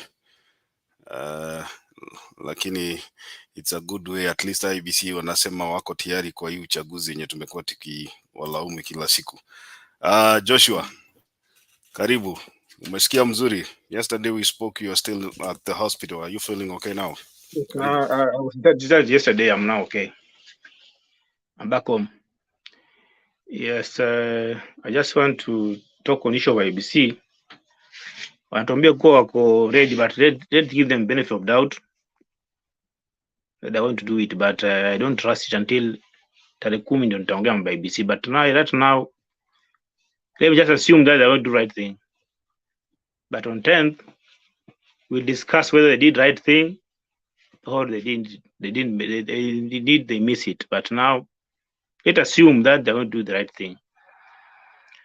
And then I want to talk about Ruto team. Hii mambo ya Kenya Kwanza. Actually, I sympathize with some people in Kenya Kwanza team, especially communication strategies, somebody like Hussein Mohamed. Namhurumia sana. Somebody like Lanok. I really sympathize with him because I know right now Ruto is playing a one-man show. The only person that is really actively doing his work right now well, ambaye Ruto anategemea ni blogger ambaye ni Dennis Tumbi, because Ruto ni mtu wa uongo. So mtu ambaye anafanya kazi vizuri right now is only Dennis Tumbi, but the rest of the people I really sympathize with them, because right now I really know Mali Hussein Mohamed yuko, there's nothing he's doing, because there are things that as a leader you don't have just to shout. Like the issue when Ruto was reacting back to Uhuru, I'm sure Ruto could have used the right channel, either use Dennis Tumbi to reply back in an orderly way through the press media. But now you see Ruto is just going to the political rally, and then anaongea somebody like Rigathi Gachagua. There are things that you don't just come and just pick them like that in publicly. You're messing up. The things that before even they utter their somewhere, they're two key leaders. They should go and ask the communication strategy. Should we go and say this and this and this? Should we reply back to Uhuru what he said? But now I think kazi ya Hussein Mohamed haiko, because mtu anamuka tu, you know, before you say anything, like what, especially what Rigathi Gachagua said, it is something that you cannot expect a leader to say. You cannot just come and start saying that Uhuru want to kill Uhuru want to kill your kids. Baba yake aliua James Kariuki. He mentioned so many things. Uhuru has state capture. He's the one who's controlling milk in Kenya.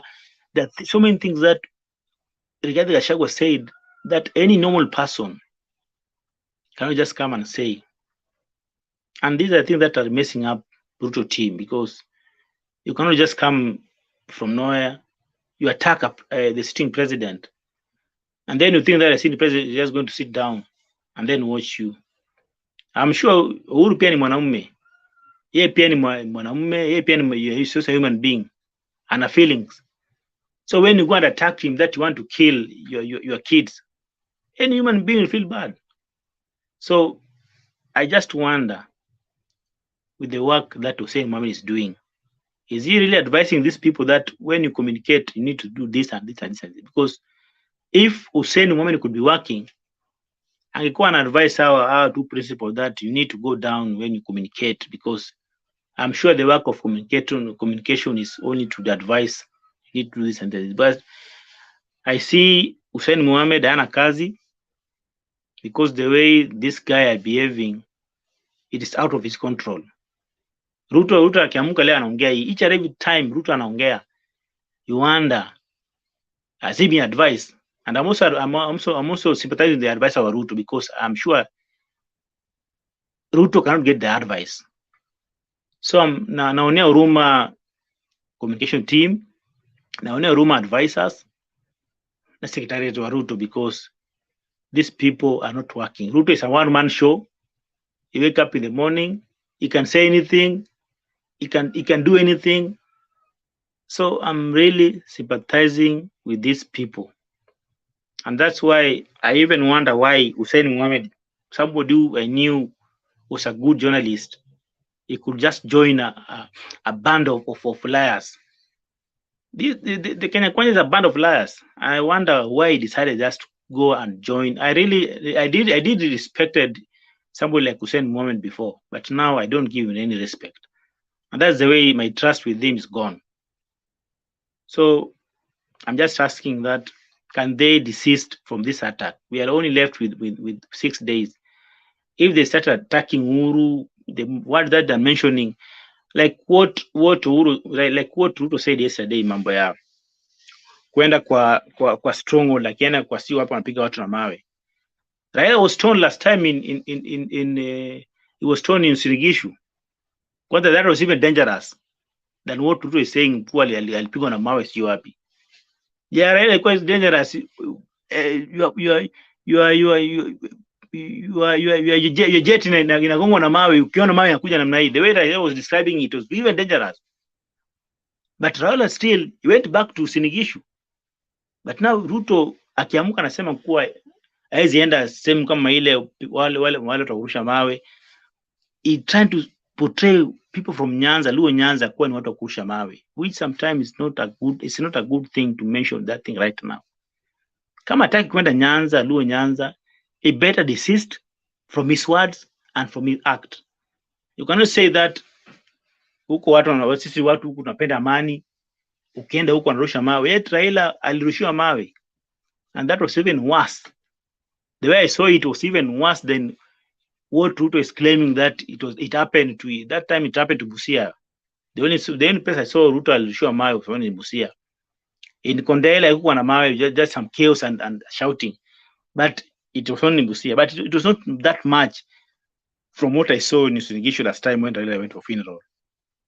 So sometimes I wonder the way Ruto is talking about. So Ruto, this time we're only left with 6 days.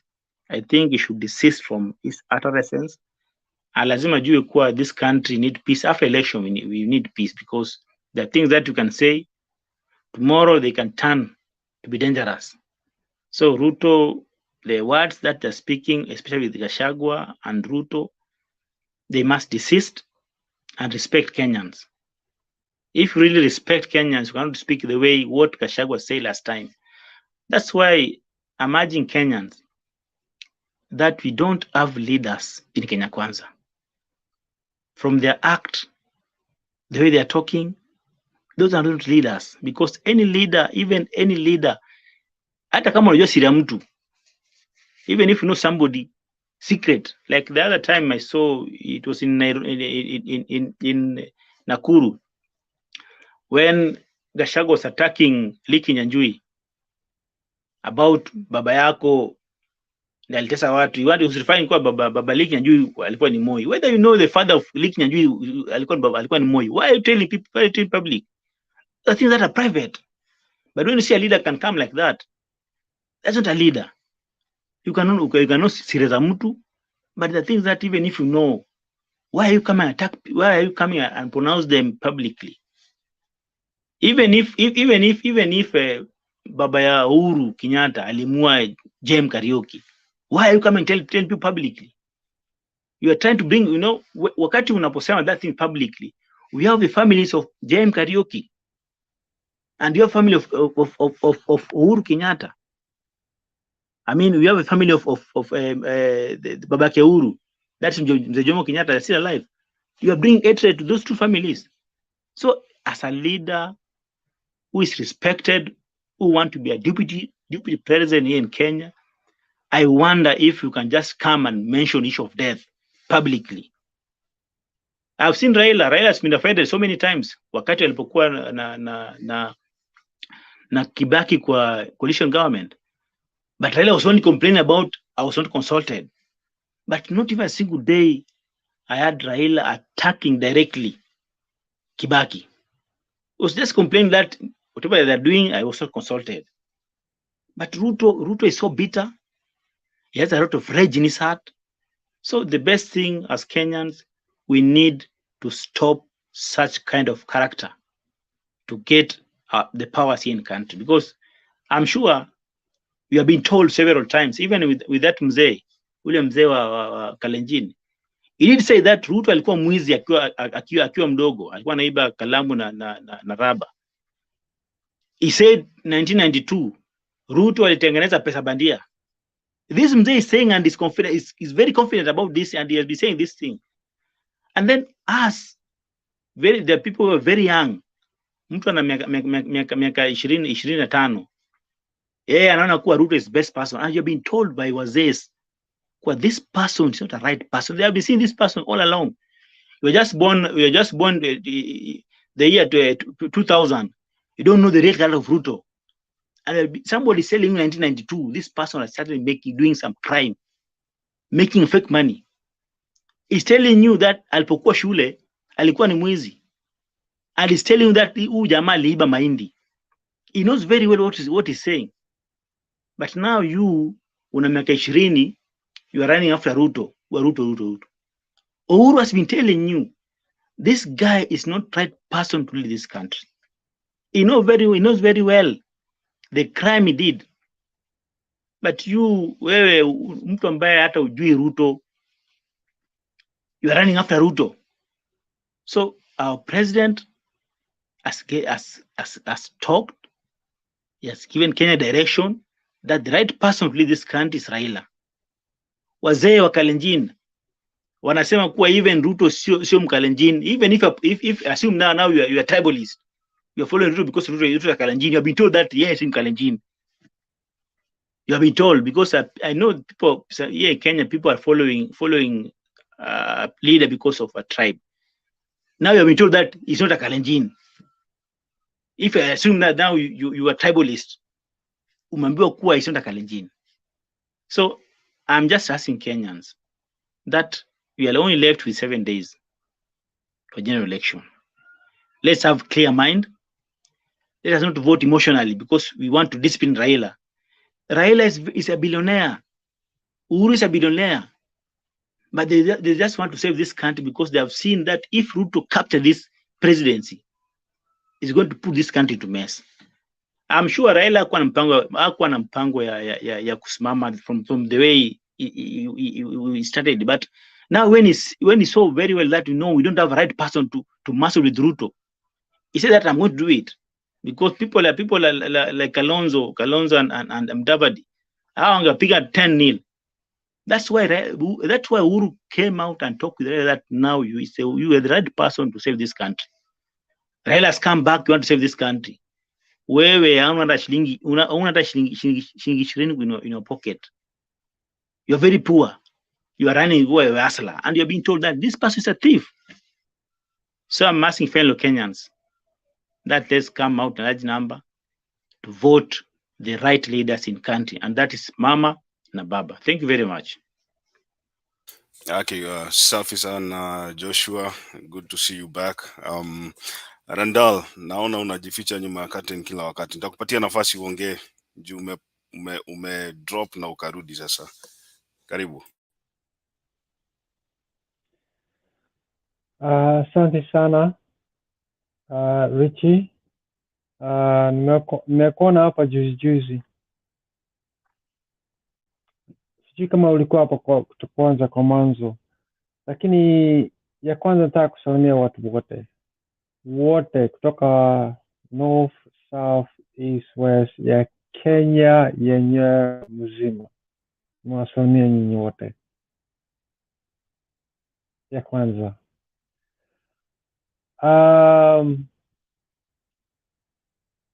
Mimi ni Mkenya na siko ground. Watu wanasemanga hivyo, niko ground, najua vile kunaendelea, niko ground hapa, najua vile watu wanaongea. Sasa naongeanga na watu kutoka home. Sasa wananiambia vile kunaendelea. Lakini mimi niko mbali, bado naombea hawa watu wote. Mshikane nyinyi wote pamoja. Upange nchi yenu. Ni kitu unasema kama kwa nyumba, unasema wewe ni baba kwa nyumba, uko na mwanamke, uko na watoto, uko na wazazi, wanakaa kwa hiyo nyumba, lakini wewe ndio mwenyewe, lakini uko nyumbani. Aunti yako, anko yako, kila mtu ako huko.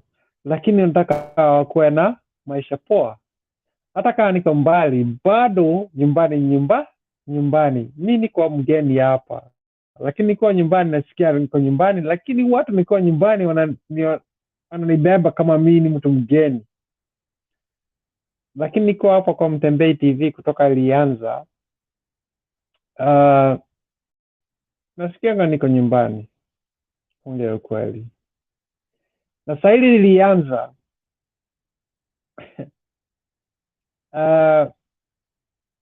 Nilikuwa nimefurahi na Kenya. Kuongea hivi nimependa vile Kenya imekuwa, tumepanda kutoka independence. Tumepata 4 presidents. Presidents wanne, sasa tunakuja kwa 5th. Sasa sisi wenyewe ndio dunia ni yetu kwa hiyo kura yenyewe tunashika.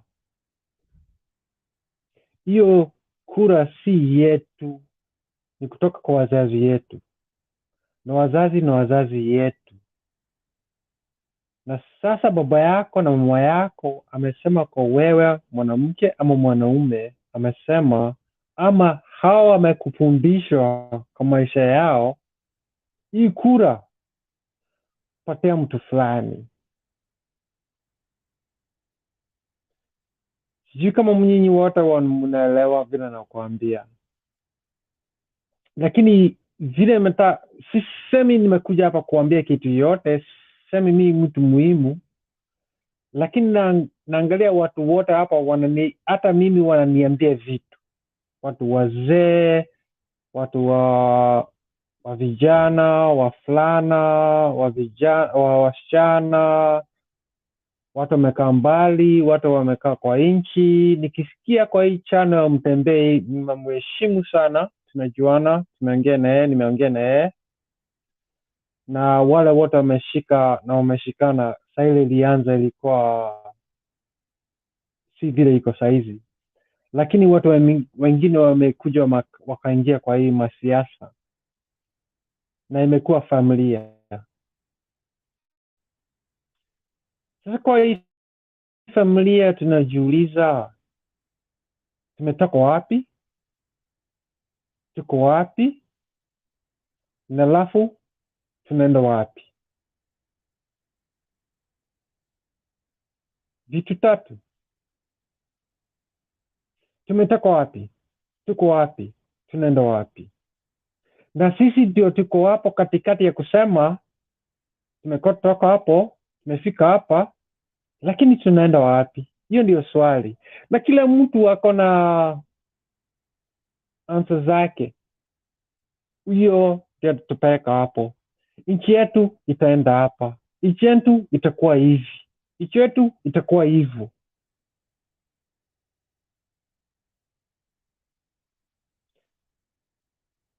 Pengine nyuma walipanga hivyo, ilikuwa vizuri. Alafu wakaona iende vizuri, wakasema wacha tupendua hivi, iende hivi. Sasa katikati kwa hii sheria, hii platform tunaongea, kuna mambo mengi imefanyika. 2017, sasa tunaangalia 2023, alafu tuko na 2027. Si kitu ya kwanza, si kitu ya saa hizi, hata itamaliza kwa saa hizi hakuna kitu tafanyika, lakini bado tunaangalia 2027.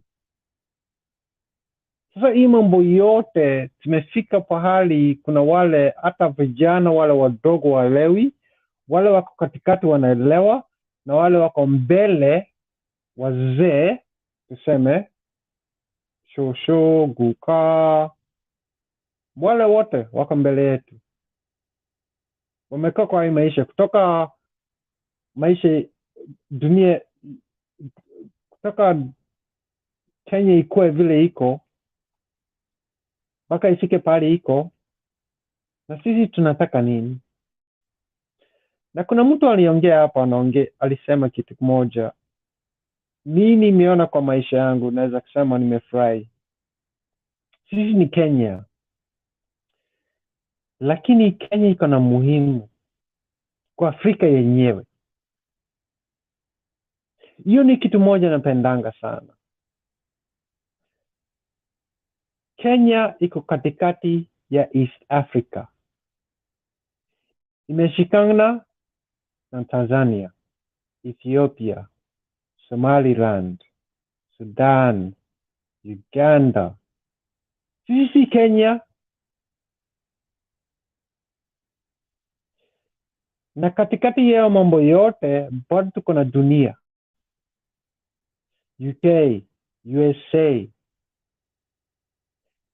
Hizi manchi zote wakiongea mambo ya Kenya wanasemanga nini kusema na how can I say it? Kukuwa na kitu kufanya na sisi. Kenya are saying this, Kenya are doing that. Na sisi wa Kenya tusema we are proud to be Kenyans. Sisi tunajipenda sana na tunajisimamia sana. Tukua watu kwa hii dunia tunaweka mark. Obama is Kenyan. Okay. Lakini yeye kwa kitu kufanya na Kenyan. Alizaliwa, akaenda huko, akasoma vizuri, akawa na maisha mzuri na akakuwa president. Okay, na yeye ni Kenyan. Sawa. Lakini yeye kukuwa na Kenya na US ni kitu mbili, wezi sema iko pamoja, hapana. Yeye ni president of US. Yeye iko kitu kufanya na Kenya. Kwa athletes, marathons, we run so many marathons. Kwa education, kwa hii dunia, for the future, tufungue dunia ujue Kenya sisi tuna mchezo. Na tena kuna mtu amesema hivi, na hapo ndio ilifanya mimi nifike pale na jiuliza, nani atakuwa mtu wa kuongoza hii nchi ya Kenya? Kuongea kweli, sio ni mtu. I don't find nobody. Nilikuwa natafuta mtu vagrant, young, smart, inspired. Mtu akona hii, naweza sema juice, ama akona hii zeal ya upendo, patriot ya kukuwa Mkenyan. Nataka upendo wa Kenya yenyewe. Na katikati nilikuwa naangalia Ruto, sikuangalia Raila. Rando, summarize in 1 minute. Ndio tusonge mbele tafadhali. Sawa. Sasa nikikaa hapa nikiongea na Mutembei, nikaangalia hapa na pale, nikakuta Raila amekuwa katikati kwa maisha ya Kenya kwa muda mrefu, na yeye mwenyewe amefanya vitu iko na evidence. You know, he amepigana for the independence of Kenya, for the democracy of Kenya, for the freedom of Kenya. So Raila hapo nimempatia hiyo point. Ruto najiuliza, amekuwa hapo na Kibaki, amekuwa hapo na Uhuru, amekuwa hapo na Moi, amekuwa hapo kutoka mdogo. Lakini I still ask, as a deputy president, hata sijui alifika hapo aje. Bado sielewi. That's all question. For anybody to be a president of Kenya has to stand in that position. As I understand, Jomo Kenyatta had Moi. No deputy, but he became president. And if you look further, you find that watu wengi wanamkuwa kwa hiyo mambo. Sasa najiuliza, kwa nini Ruto alikaa hapo? Kama Uhuru anajua hivyo, kama Raila anajua hivyo, ati Ruto si mtu mzuri, kwa nini amekaa kwa hiyo kiti? Amefanya hivi tuko zote na jashiko. That's still a question. But at the end of the day, the bottom line is, Saida Raila alichagua Mama Karua. When I was in Kenya, nilikuja Kenya and being an Afro-European, wala naelewa, nimelelewa hapa, nimezaliwa Kenya, nikakuja hapa, nikakuwa mkubwa hapa, nikakuja nyumbani, niko na wazazi nyumbani. Afro-European, sikuzaliwa hapa, lakini nililelewa hapa. Primary school, secondary school, university, hapa ndio nimekaa. Lakini when I come home, hata nikiwa hapa, I am Kenyan. Nikiulizwa pali, application your job, I am Kenyan. Nikishikwa, hata nikiwa na shida yote, nasema I am Kenyan. You're the one thing I always do. I'm a patriot. I am Kenyan. Okay. Okay, safi sana. Safi sana Rondol. Ngoja Richie, nilikuwa sema lakini Saira Raila alichagua. I know this will make you look happy because I know this channel is for that. But I will say that Mama Karua, sikujua yeye ni nani. I had no clue. So Raila chose Mama Karua. So I went to Mother Karua, researched Mother Karua, and I was like, she is passionate and a patriot. Okay. Tuko moja hapo. Hapo tumekubaliana na wewe. Asante sana, wacha sasa mbele yake mimi nasema kuna uwezo Ethiopia imepata mwanamke president. Tanzania imepata mwanamke president. Are men too ignorant or too backwards to have the democracy of their country because of a gender? And neither they don't have that issue. Then the question I ask myself is this: what other issues do you have? Corruption, you deny it, but you live in it and you participate in it in ignorance. Female is another agenda that you have issue with. Are you ready to overcome that? Now, for the President, Raila has already proven to you that he can have, hopefully, if Raila wins, that she becomes a vice president. Okay, so Randall. That breaks the whole agenda ideology. Okay, let's do this now, Randall. You've broken a barrier. Randall, can you hear me? Perfectly fine, Richie. Thank you for giving me time, and I appreciate it. Yeah, thank you. And hapo kwa private chat kuna mtu wako Europe kama wewe anataka namba yako. Make sure umeandika namba yako hapo. Anaitwa Kips, sijui kama ushaimuona. So weka namba yako hapo. Kips, Kips tunaongea na yeye and sijai kunaongea na yeye.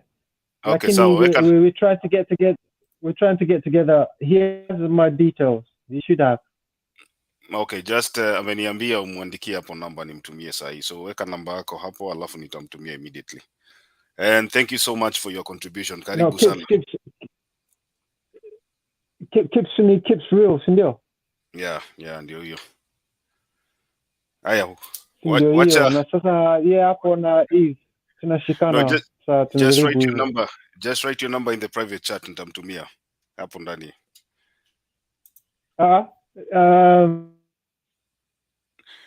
Okay, wacha tusonge mbele sasa kwa daktari.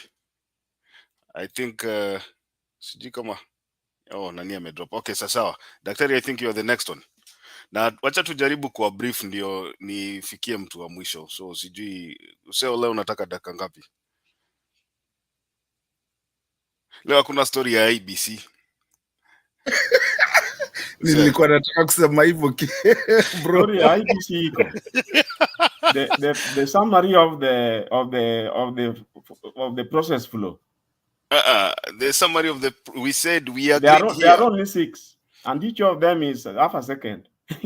Okay, I'll give you that, but so 6 times half a second, that's almost 3 minutes, right? So what we are going to do is this. That will take 2.5 minutes. 2.5 minutes. Or 3. And then I go the other issue for the remaining 2.5 minutes. That will be 5. I can see almost 4 people who have not made their submission. So let me give you time, but try to be considerate of the other panelists. Yeah, basically what I wanted to say is that there are doubting Thomas is here, but IEBC is ready. And the reason why they are ready is because they have finally agreed to cooperate. If you have been following the latest press briefings, in fact, they had agreed there that they were supposed to be giving daily briefings to the members of the public. Unfortunately, I have not seen them honor that, although Chebukati himself had said that whenever there are issues, they would try their best to give daily, regular briefings, but they have not been doing so. Now, when I say that they have disagreed to cooperate, is because what was going wrong with the IEBC was to do with the electronic infiltration. Those electronic infiltrations which had been planned many, many years back. And that is why some of us were not understanding them. And that is why earlier on, you remember Chebukati was trying his best to build confidence for people to know that you don't have the electronic system is going to behave and that nothing is going to go wrong. It's because they believe that what they were trying to do there was going to serve them. The so-called the malicious behaviors were going to be inbuilt in there. Now, if I go through the process flow and what was exactly trying to become the problem was these Venezuelans and their like, what they were doing was something to do with the system setup. They were trying to set up the system in such a way that by the time they come up with those strange forms, things will just be filtering into the system, and all you are seeing are projections on your screens. And now, unfortunately for them, their initial intrusion was in the system setup, and that is where those stickers were coming in. Now, once that is done, of course, then the next thing was to do with the organization, the ground organization and the logistics. Again, there was only one pending issue there, and I'm told that Chebukati had agreed to listen to the complaints that, for example, Azimio heard regarding the posted staffers, the staff that were being posted. You remember in a place like Kisii, a number of these people were outright like being rejected.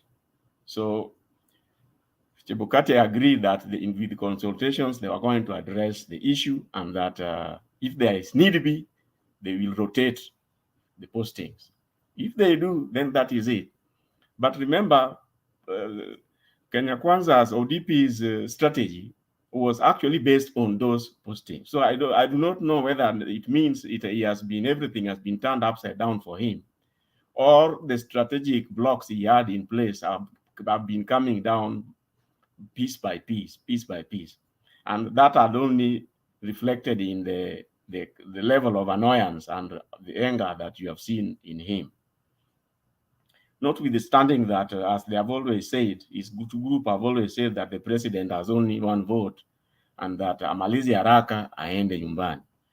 And you see, that seems not to be hitting the target, because the president, okay, Ruto would go out in his outburst in anger, but the president will go very relaxed and just smiling that wanangoja tu saa ifike, anamaliza yake hiyo few days remaining. After that, everything should now just then fall in place. So for that, you realize today again, the way he was making that comment, he told the people that wakiconvince nyinyi wavotie tu, lakini mkikowanyima votes tuende nyumbani pamoja, and he was laughing. So once you have the system set up is in place, the organization is done, and then the logistics are in place, the staff have been posted, then we are ready to go. At least the forms we didn't want have been stopped. They have agreed to bring the Form 34B, which initially they didn't have. Now that takes us straight now into the process flow that I was talking about. Now things will be coming from the polling stations into the IEBC server, I think the Kimskit server. I do not know where they call it, the back office. I do not know where they have placed it. And in there, you are going to is going to receive when the transmissions come from the polling station back to the back office operations. Also from the polling stations, the parallel tallying the media, they'll also be getting their images, and then everybody is ready to go. The back office, IEBC back office, will be receiving the Form 34A, just like the political parties tallying centers also will be receiving it. But then at the IEBC tallying back office, this is where the Form 34A is going to be decrypted. And once the information is received, it is going to be processed into the IEBC portal, the Form 34A. Once it is processed, then from there, then they'll take whatever they have converted into the projected screens at the bombers. And that is it. Now, I do not know where the tallying centers for the political parties, the media, I know they'll be using their TVs to project the results. But for the political parties, I do not know what channels they want to use. Maybe they'll be using the Kenya Broadcasting Corporation, which is the public whatever. Once they have done their tallying, what will they do with it in the event that they want to inform their supporters? Now, once that is done, of course, then you remember Chebukati had indicated they'll be waiting for the Form 34B, which is basically a consolidation of the Form 34As at constituency level. But these have to be brought together with the Form 34As straight to bombers. And they said that before they declare in their stand, I think they mean even the provisional results, they will want to receive the physical original Form 34B, Form 34A. Now, once that is done, then they'll be getting ready for the declaration. And remember, today, I think Chebukati has reiterated that the declaration, they have 7 days, according to the Constitution, to declare the winner. And once that is done, then the transition committee, remember the recent committee that was appointed by the president, will take over once the president is known. And that is the end of the IBC matters as for today.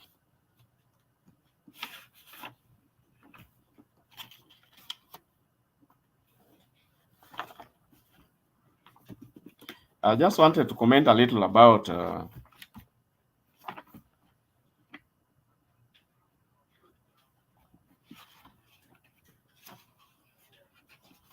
about the way things are going, and the outbursts regarding, first of all, I'll pick up from what the other day Tuju was talking about, how the DP was bought, and eventually I think he was even trying to suggest that he was actually overpaid. The whole idea is that the DP has been frequenting Central Province and Mount Kenya region, singing how he made president, or he's the one who made Uhuru the president. And now he believes that he should now leave things and just go home and let them now take over. And then he makes his allies to start singing how he supported the president 3 times, 4 times, and that this time round the president should actually reciprocate back. The same DP president has been trying to convince us that he's the one who made Raila the prime minister, and that through that he's also the one who made Mudavadi the deputy prime minister. Now, the fact that now he has to hesitate going to Central to start saying how he made Uhuru the president, a few speakers are going to be asking him, how is Wangira, you just wait, I finish. Wangira, you want to ask him a question? I'm finishing in the next 1 minute. So okay, thank you, Kuseo. How he made Uhuru the president, and now you want to instill some emotional feelings in Mount Kenya that look, he made for us Uhuru the president. Why can't we also now try our best and make Ruto the president?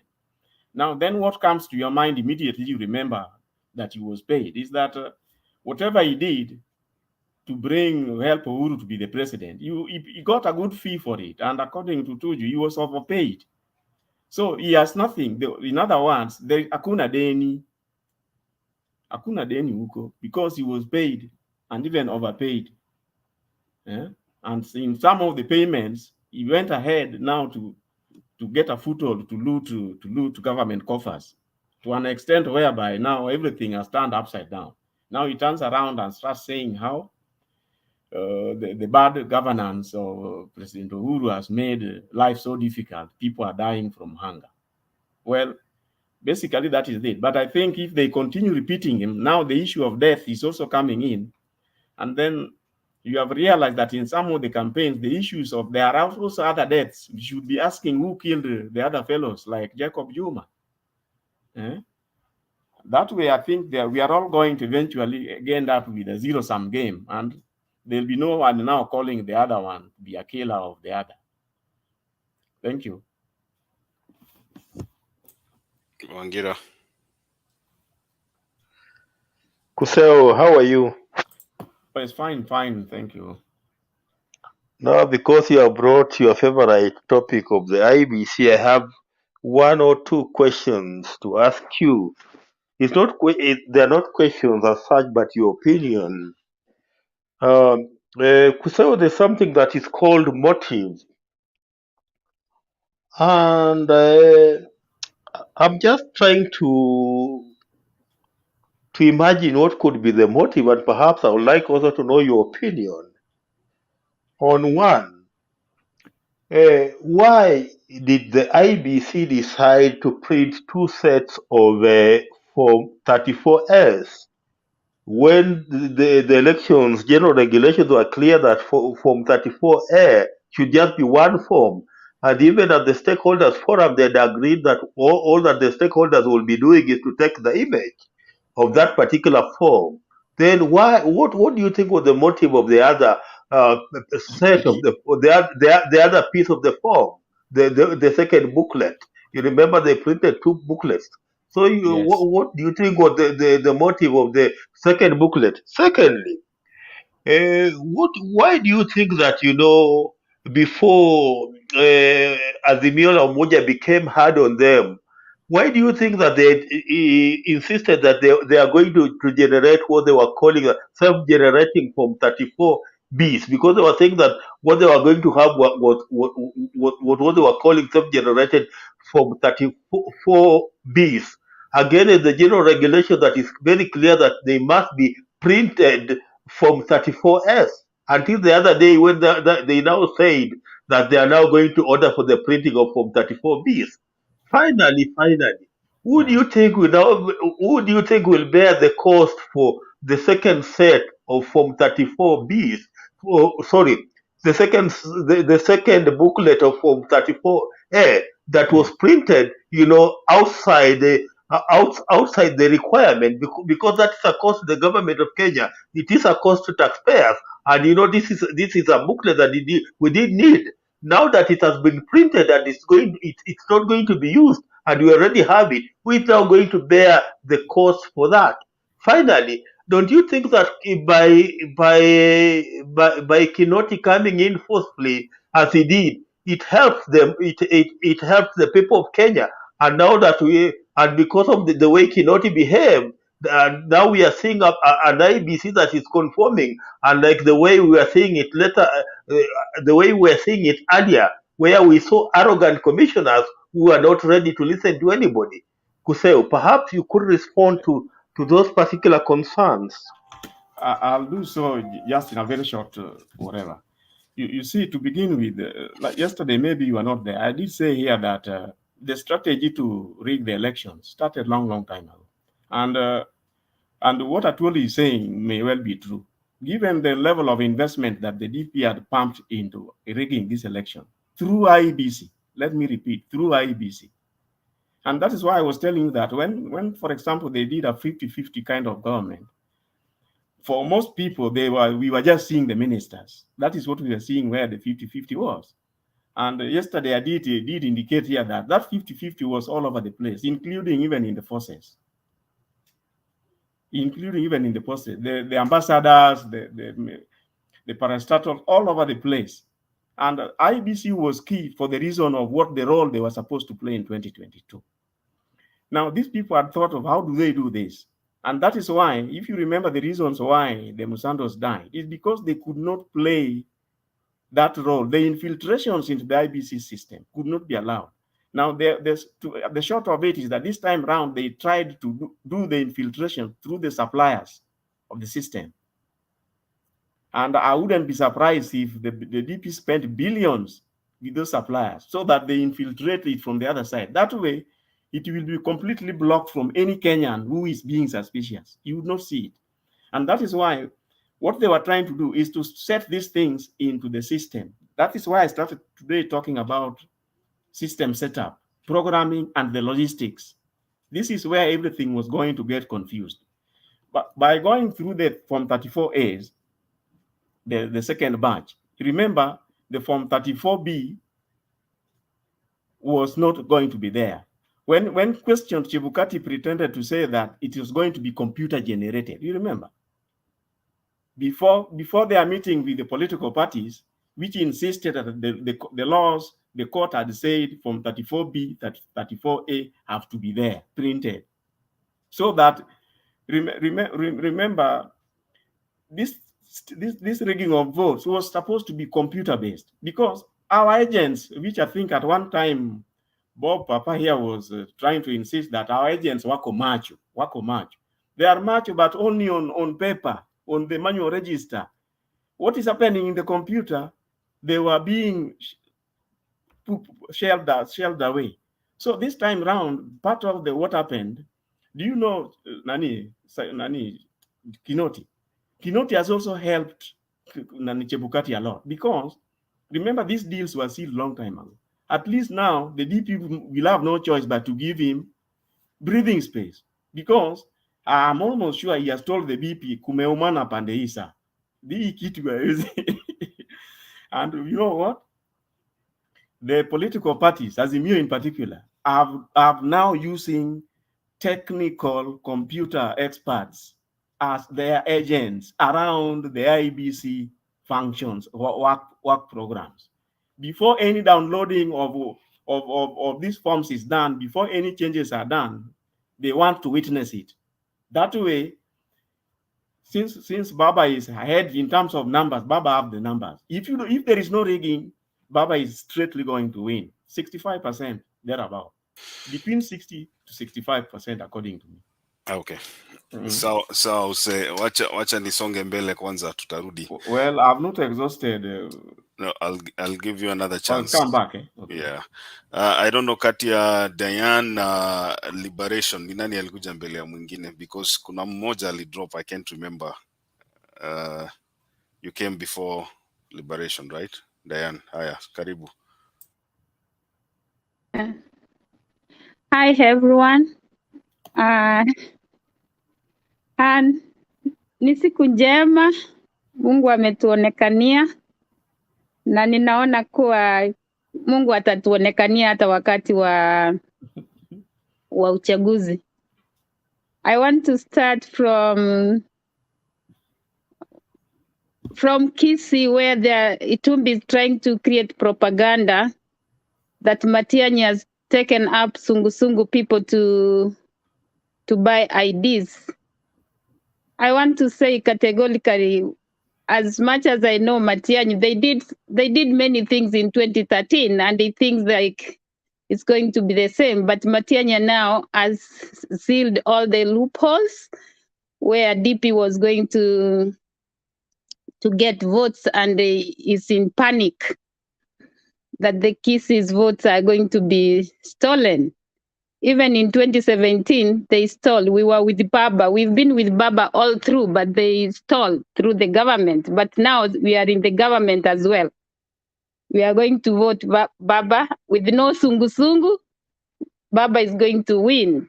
And one thing that I want to ask is, we have one governor who is fighting Baba. When Baba will be in Kisii today, he's trying to tell his soldiers also to be together, not to the Kisiis are in ODM, but one leader is pushing them away from ODM. As I saw yesterday in Bomachoge, they were fighting.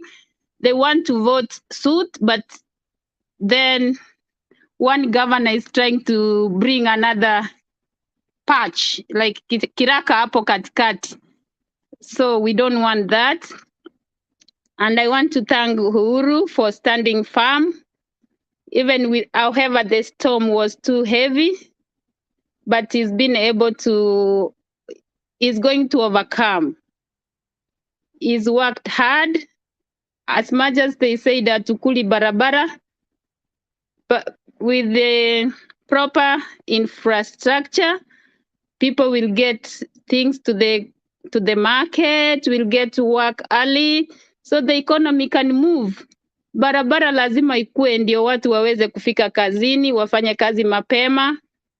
Hata huku kwingine kwenye tumekuja kukaa for a short while, barabara ni kila kitu. So Uhuru has done the best according to infrastructure. Asife moyo, amepigwa kabisa, lakini Mungu atamuinua. Na sisi binadamu ambao tutasema alifanya kazi. Hata kama binadamu tutasema hakufanya, wabisani wake, lakini Mungu anaona amefanya kwa uwezo wake. Ameshikanisha inji ikakuwa in peace. Otherwise we were going to go in two different ways before. We were even panicking that Kenya is going to be in two separate countries, but we thank God that Uhuru stood up and akasimamisha kwa uwezekano wao na handshake. Tumeweza kuona huu wakati wa election ingine. So na hiyo tantrum ya rais ya deputy president asikatulete, kila mtu anakuanga na tantrum. Ye kama ameona ameshindwa aende kwa pole pole, aongoje 2027. Kwa sababu hii uchaguzi Baba ndiye atakuwa president. Na kuwepo majaliwa ya Mungu, Baba atakuwa hapo 10 years, aunganize nchi, atengeneze policies and legislations ambao watu kila mtu atatambulika kama Mkenya, si kulingana na kwenye nilizaliwa. Na ninafurahia sana Martha pia na Sabina Chege wamesimama kabisa. Hiyo propaganda wakilete, Sabina anajua kuirusha chini ya sakafu. Anampeleka where he belongs. Na sasa nashangaa pia, niliona jana huko Baringo, deputy president anasema ati anampenda Gideon Moi. Lakini Kenya hawezi kubali ni Gideon Moi akuwe senator. Unaweza aje penda mtu na umtakie mabaya? That is hypocrisy. Ye kama apendi Gideon, aache watu wa Baringo wachague mwenye wanataka. So let him not lie. Even Dindi Nyoro is just saying, oh, unawezaje kufanya kazi na Raila? Na Raila alitaka kupindua baba yako. So kwani enmity inaenda kuwa milele? Si hata kuna msamaha, watu wa usameana na nchi inaenda mbele. Sasa kutoka hapo unawezaona ni watu gani ambao wako na hasira, hata wakichukua serikali, hawatawahi samea mtu, watalipisa kisasi. Na Biblia inatuambia kisasi ni ya Mungu. What my parents did, I should not carry the burden of my parents. I should be a new being. Na mtu pia uforgive. Unaomba msamaha na dunia inaenda mbele. Wacha kutuletea vitu zenye sisi hatukuwa tumezaliwa, hatukujua Kenya kilifanyika. Sisi tuko Kenya mpya.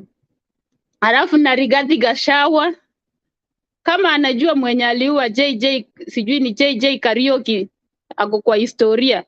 Si aende kwa DCSI aseme huyu aliua, afungue vitabu, waanze kesi. Akishinda hao walipwe. Sasa kwa nini anatuambia sisi tutamfanyia nini? Amekuwa kwa serikali, amekuwa bunge miaka 5, hakuwahi sema anajua mwenye aliua JJ Kariuki. Sasa hapa nje anapweka. nani atamsaidia? Alipe pesa, aturudie pesa yetu ya mamilioni, watoto wapatiwe vitabu na makalamu waandike. So we just pray for the remaining few days that peace may prevail. And I want to thank for Mutembei TV. At least tunaweza ona, nimetambazia watu ni wanawaambia Mutembei iko kwa kabila yenyu, hebu afungua muone, nikiwa kazini na wawekea. So wanasikiza, wanaenda kuchange. So thank you very much.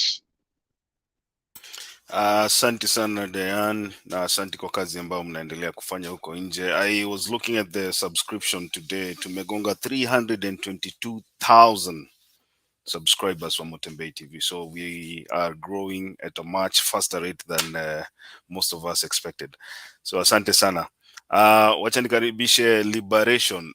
Jina yako imekuwa mrefu lao. Ni Liberation is around the corner ama around the what? Hatuoni yote. Yes, good morning, good evening, God bless where you are. Yeah, my name here is Liberation is around the corner. It's just 7 days to go. We are going to be liberated from corruption because Ngoja nikukatizie kidogo. Hebu nyonga hiyo ngoma inacheza nyuma. Sikia unadundisha kitu huko. Weka pause kidogo ndio tukusikie vizuri. Sawa. Okay. Can you hear me now? Yeah, I thank God for this opportunity you have given me. I will briefly make my submission, and I want to go direct to the topic. Baba in Kiambu, Ruto engages Eldoret. Yeah, for now, I've been listening Baba's politics na nikaona ni mtu anaelewa mahali kile kinakula wa Kenya. Baba has begun his politics just I think last year up to date. The other guy since 2017 up to date. In Baba's politics, for those who are vying presidency position, is only one person have understood what is eating our country. And this person is Raila Amolo Odinga. Raila Amolo Odinga has understood the main problem with our country is corruption. And he is knowing where he wants to take Kenya to. Unless we learn from history, you cannot, it is impossible to know where you are going if you don't know where you came from. Baba knows well where Kenya came from since 1963 when we get our freedom, our independence. From there we tukapata kitu ingine. Now anajua mzuri. Now the problem with Kenya is just corruption, and is here to solve this problem about corruption. Kenya kuna kazi mingi. Tumeona his competitor William Ruto going everywhere saying we will do this. The problem with our country is lack of job opportunities. I want to tell Kenyans we have a lot of jobs in our country, but the main issue in our country is corruption. So without no doubt of contradictions, Baba will be 50th president of our Republic of Kenya. Ruto, naively thought wandering around all over our country would make him president. Now he has come to know that hivyo sivyo alikuwa anafikiria. Ndio maana amekuja na hasira mingi, amekuja na visirani mingi, maana anajua already ameshindwa. Ni kama unaona, ni kama mtu anasomea anajiprepare for something for long time, and ghafla mambo inabadilika. anaanza kupatwa na ule kichaa kama wenda wazimu. There was a day he was in Ukambani and akaanza kuuliza Kalonzo sijui will join his government for the sake of seeking sympathy.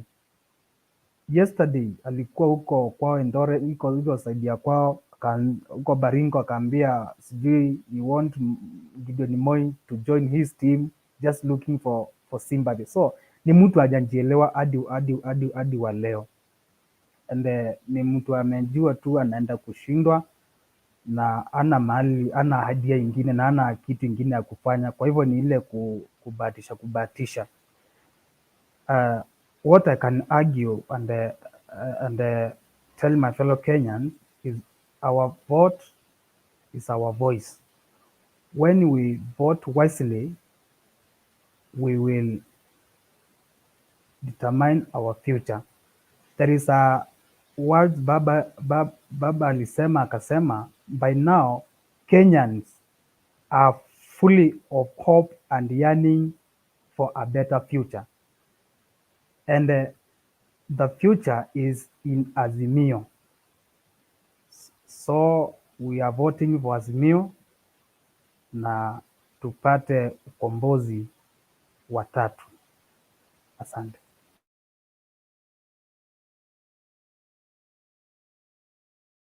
Okay, shukrani sana.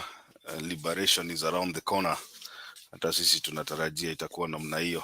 So acha nicheze video moja kwa sababu at least kila mtu ameongea. Alafu we can move on to Bob Papa hapo amenyamaza sana na Wangira.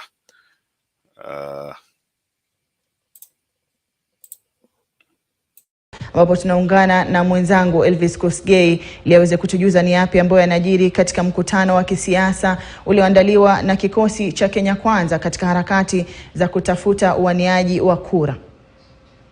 And everybody is going to vote the way they want in this Rift Valley. And those who are sponsoring evil, those who are sponsoring pamphlets, we know you. You tried, the DCI tried to bring issues of post-election violence. He was told off by the president. I want to tell my friend, Mr. President, the same way you told off Kinoti when he started that nonsense of post-election violence, please tell off the characters at the office of the president who are now printing pamphlets to cause disharmony in the Republic of Kenya. They need to stop because they are not about to succeed. 7 days, we will send them home and the people of Kenya will live together in harmony. We are going to vote together in this province and everybody is going to move as we respect each other. Tumekubaliana jameni? Simuliona siku ingine Kinoti alituletea ile ujinga, alienda kubeba watu wa post election violence akapeleka kwa ofisi yake. Si Uhuru Kenyatta alimwambia waache ujinga? Ni kweli ama si kweli?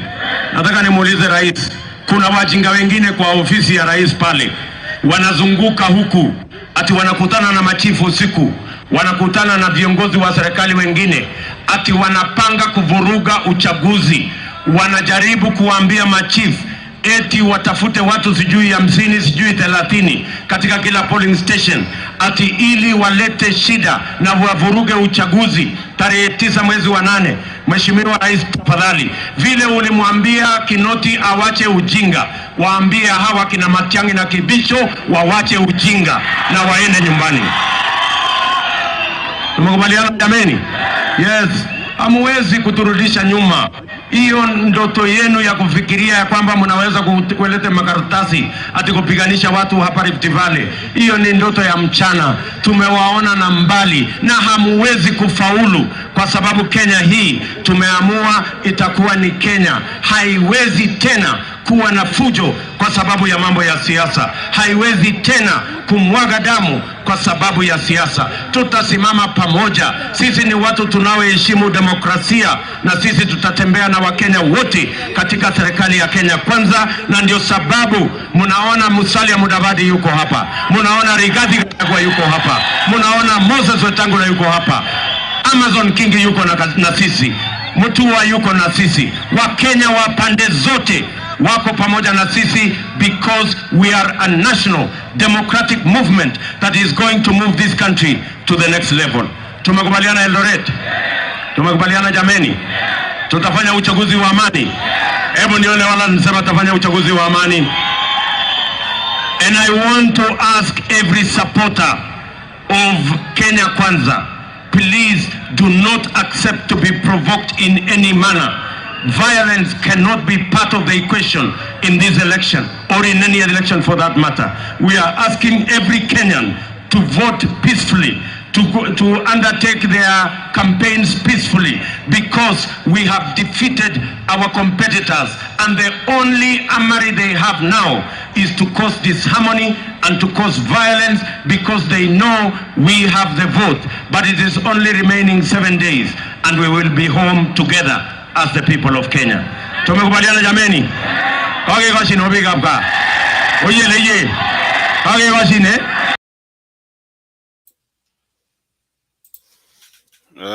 Unajua studio kinyamaza na yakianga video kama hiyo ndio muudhike. Bob Papa.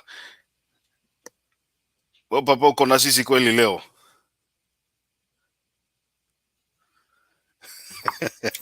Yes, Makiadi, habari yako?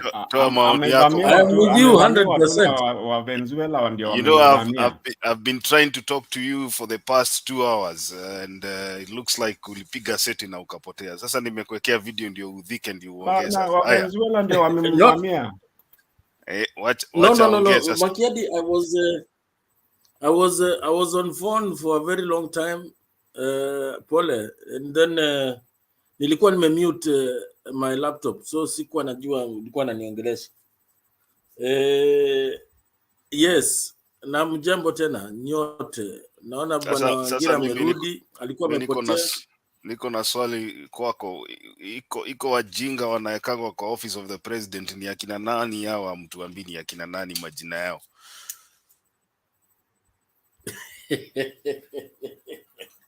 Now, you know what?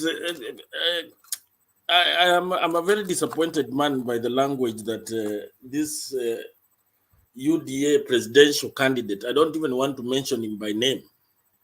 It is very embarrassing. You know, you cannot go insulting everything, anybody. I mean, all manner of creatures. I mean, be it live or static. It's, you know, the guy is lost it totally. Huyo mtu has been consumed by the guy is no longer there. You can't call that guy a presidential candidate. You know, even I don't know. I try to understand this fellow and I can't understand it. You know, first things first. When a leader tries to incite the masses against their own security apparatus, that is a very desperate leader. And it is only fine. It's just because we want to hold the country together. But honestly, he has gone overboard, and there is every reason to arrest that kind of this fellow, because he is trying to start a war that is not there. And thank God, we have a very professional security apparatus or agencies, and they are calm. You know, in what do you call them? In banana republics, the same security apparatus, they have their own, cartels in there, and they can't stand this kind of. I was almost using some crazy word. They can't stand this kind of open criticism and ridicule. They would organize. They're the ones who actually provide security for the politicians.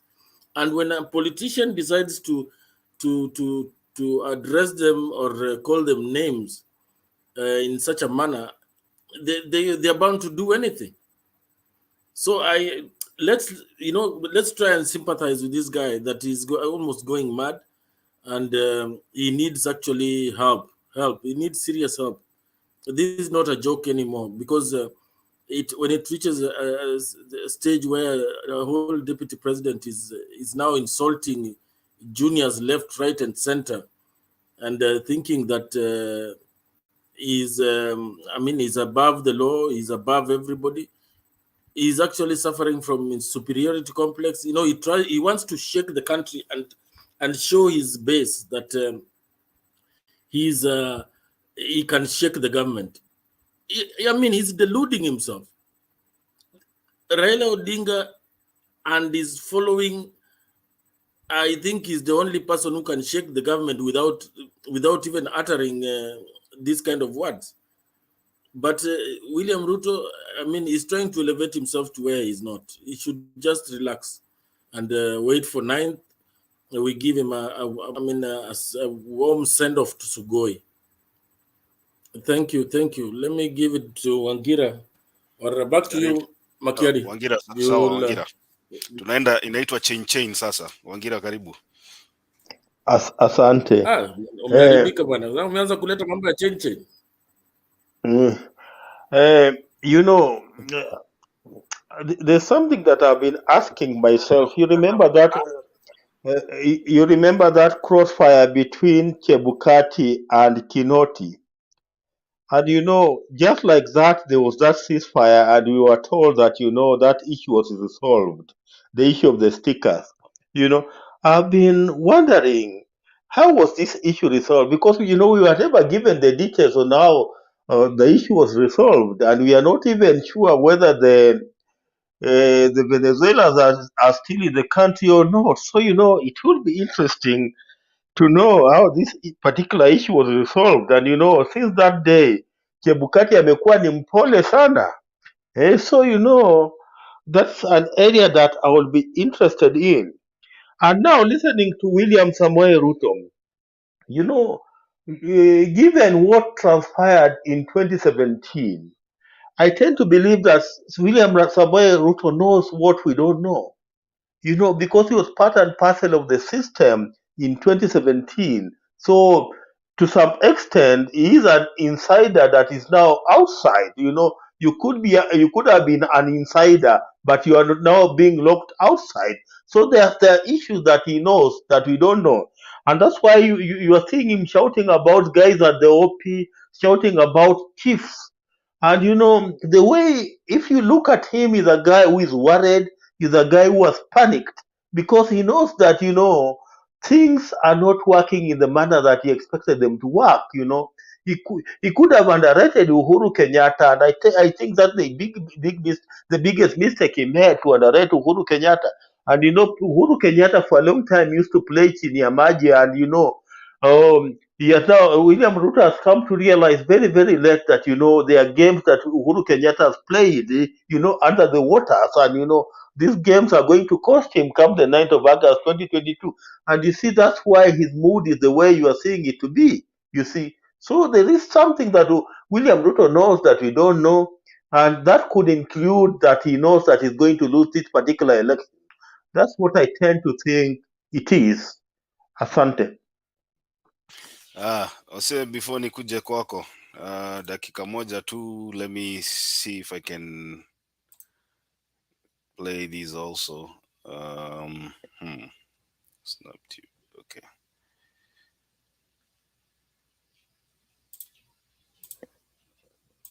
Same time, Kenyans will know the winner of the presidential education in broad daylight. The IEBC says it will deviate from the previous cases where results were declared at night, fomenting mistrust and suspicion. The commission gave this assurance as it starts distribution of voting material across the country with about a week to the voting day. Brenda Wanga has more. In the first of daily media briefings, the Independent Boundaries and Electoral Commission says it is in the process of equipping polling stations in readiness for voting day next week. Today, we have started distribution of strategic materials to the counties. The closure of schools an integral part of this election day preparations. Remember, 7 days to the date of the polls, we affix the voters register outside the polling station. So this exercise will begin tomorrow. And by end of business tomorrow, we'll have all the polling stations with the voter register outside. The IEBC will use over 46,000 polling stations for the polls, most of them located within primary schools. The IEBC also sought to assure the country that election results transmissions will be handled flawlessly. We have sealed the loopholes. There will be no text messages as it was done during the 2017. We have 7 days to declare the winner of a presidential election. And let me assure the country and the whole world that we shall not announce the winner at night. It will be broad daylight. We shall inform Kenyans the time when we are declaring. As soon as we finish, we shall declare the winner, and it will be in broad daylight. At the same time, the commission disputed claims that there were plans to rig the elections. The people who are thinking about rigging are imagining of the events in 2013 and maybe 2017 and beyond. But these 2022 elections, we are almost 100% sure that nobody can do that. The IEBC is set to finalize the delivery of ballot papers by Wednesday to enable it to distribute them in time for the polls. The Commission has also revised the number of polling stations without 3G or 4G coverage from 1,111 to 1,290, but assured that these stations will be adequately covered by satellite modems for results transmission. Brenda Wanga, Citizen TV, Nairobi.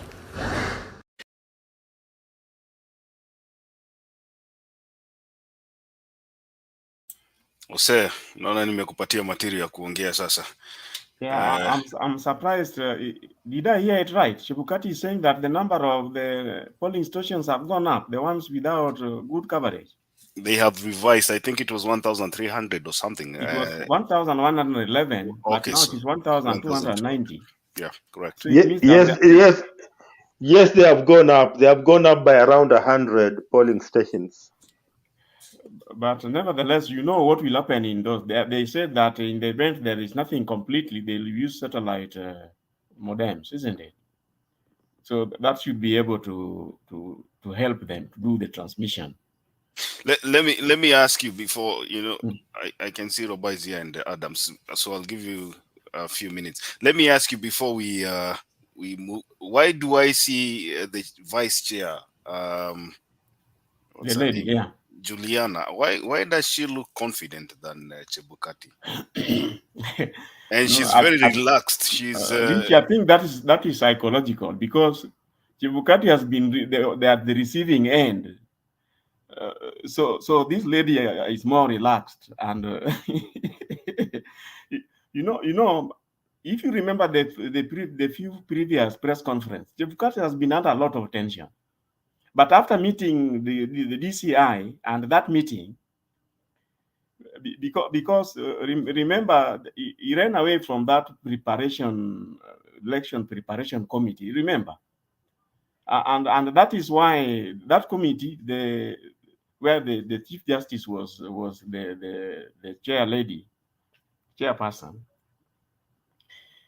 was aimed at ensuring things are as transparent as possible, because the rest of the team believe that the numbers, Azimio has the numbers. So all you need is do things openly, above board, and they'll sail home. Now, as I told you, the DP had over-invested in this. And most of this was now in the electronic system. The whole idea being that once they get the nod from Chebukati, there is the administrator, there is the chairman's password, and then there is the administrator's password. Now, Wangira, I hope Wangira is still there. Wangira was asking that, what is this issue about the parallel Form 34As and the Form 34Bs? Now, what was going to happen? Remember the distribution of the original, the first set. Bob, you have a question or what? Oh, okay, let him ask then. Yeah, I just wanted to add on comment on that video. So I'm not sure whether we should go on or just let Kuse finish. No, let's do this. Just for a few seconds. Okay, let me do this. Kuse will just wind up in a minute, then I can see two panelists who may join up. I want to give them an opportunity. Bob, I'll give you a chance. Just hold on. Yeah, you see, what is the weight of what Chebukati is saying, that the results will not be at night? Now, for those who would remember in 2017, that night, things were not very easy at Bomas. Most of the agents, for example, the NASA agents, they had been forcefully removed from Bomas and ordered to go away. And that was at night, you remember? So when there is darkness, there is a lot that can go on and will not take a lot of public notice.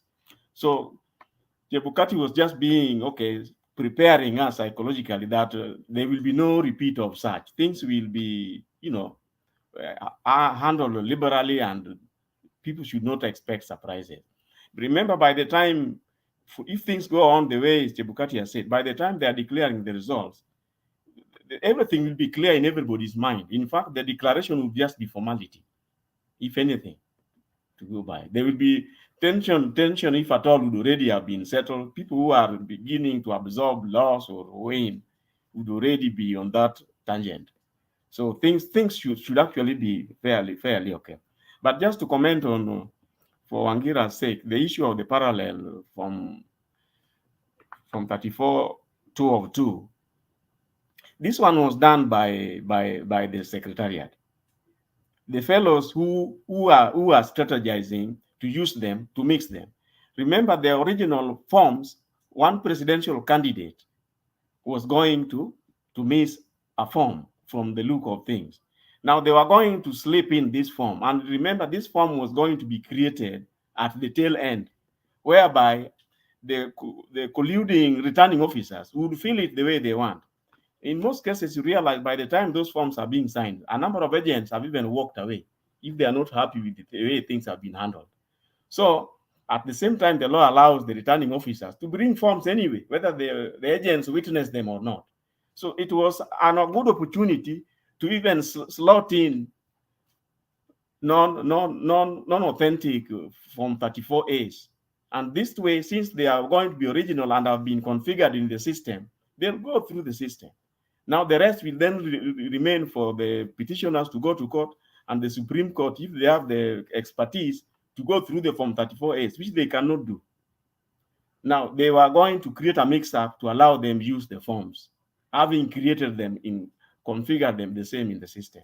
That is what their plans were. But now going forward, Chebukati has been cornered to accept to have the experts from the political parties to witness these things side by side.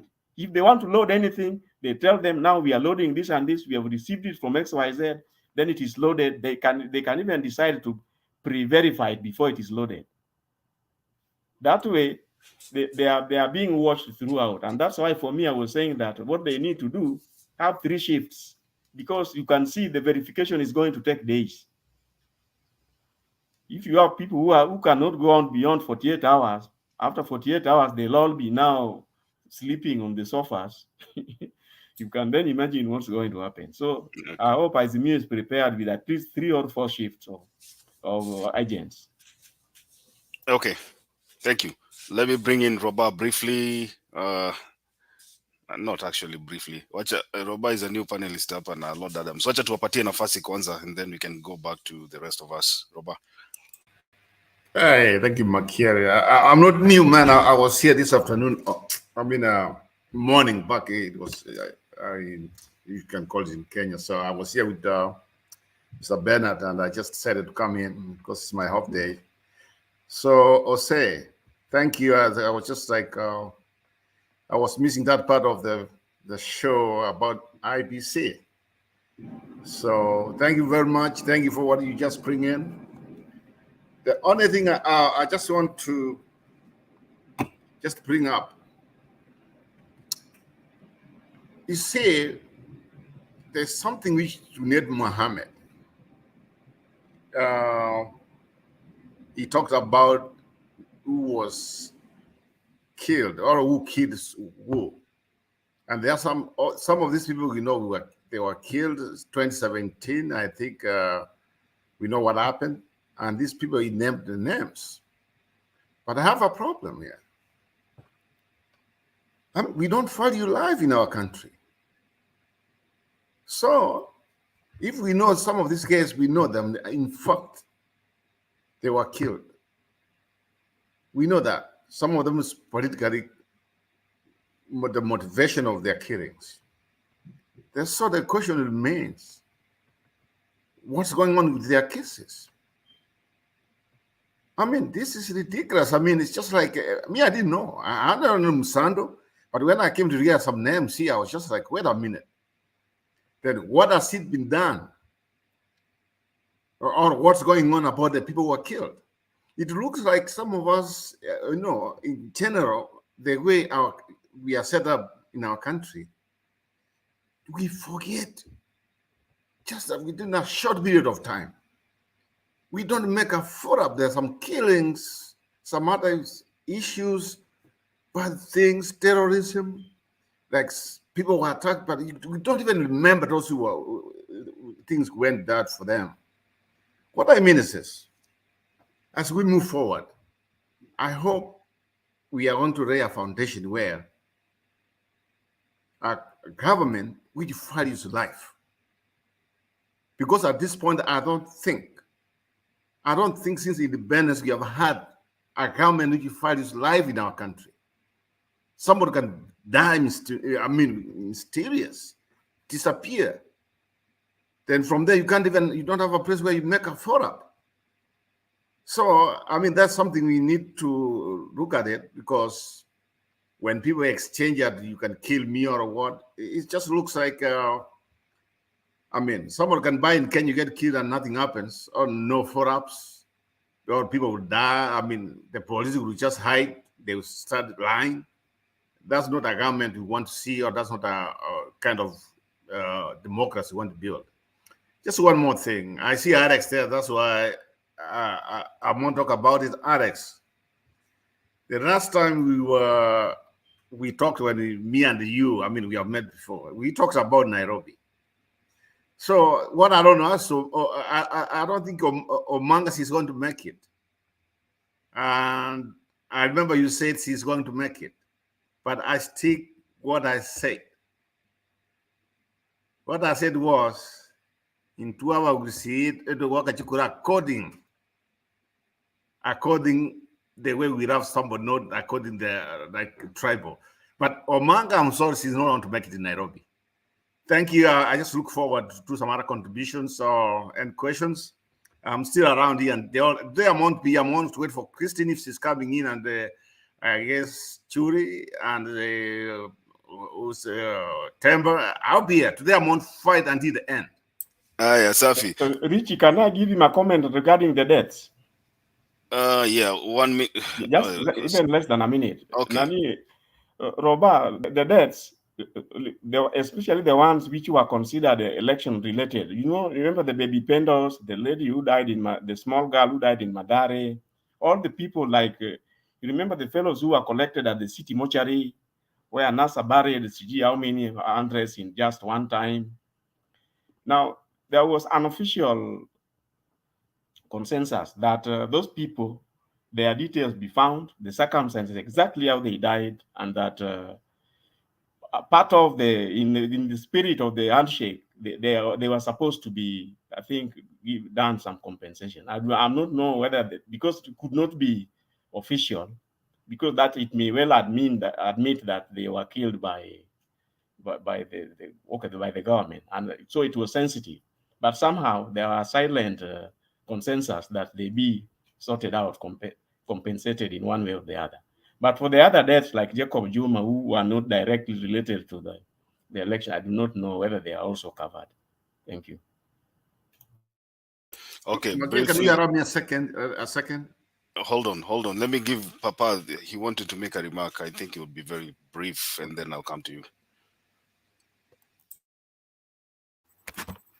Yeah, I'm going to be very brief. I'm not like Jose. Jose and Randall, for the last 2 hours, they spoke 80% of the time. So you can see. Now, anyway, you know, there is the question of those two forms, and those two forms, my view, it was the IEBC was trying to cause confusion, and this was going to give a very good avenue for UDA to contest these elections, because ideally there should be only one form for reporting. And secondly, during the first meeting of the presidential candidates with the IEBC, Martha Karua insisted on checking the image of the form 34, I think for 34A or something. But you see now, here IEBC went ahead and decided it's going to print in the pretext that they are going to give these forms to the agents, to the media, and we simply told them we want the image of one form, the serialized form. Why do they want to give us, forms, not even copies? That was mischief to me. It was something that they wanted to scatter the results in the different directions. Finally, I think I'll leave it at that.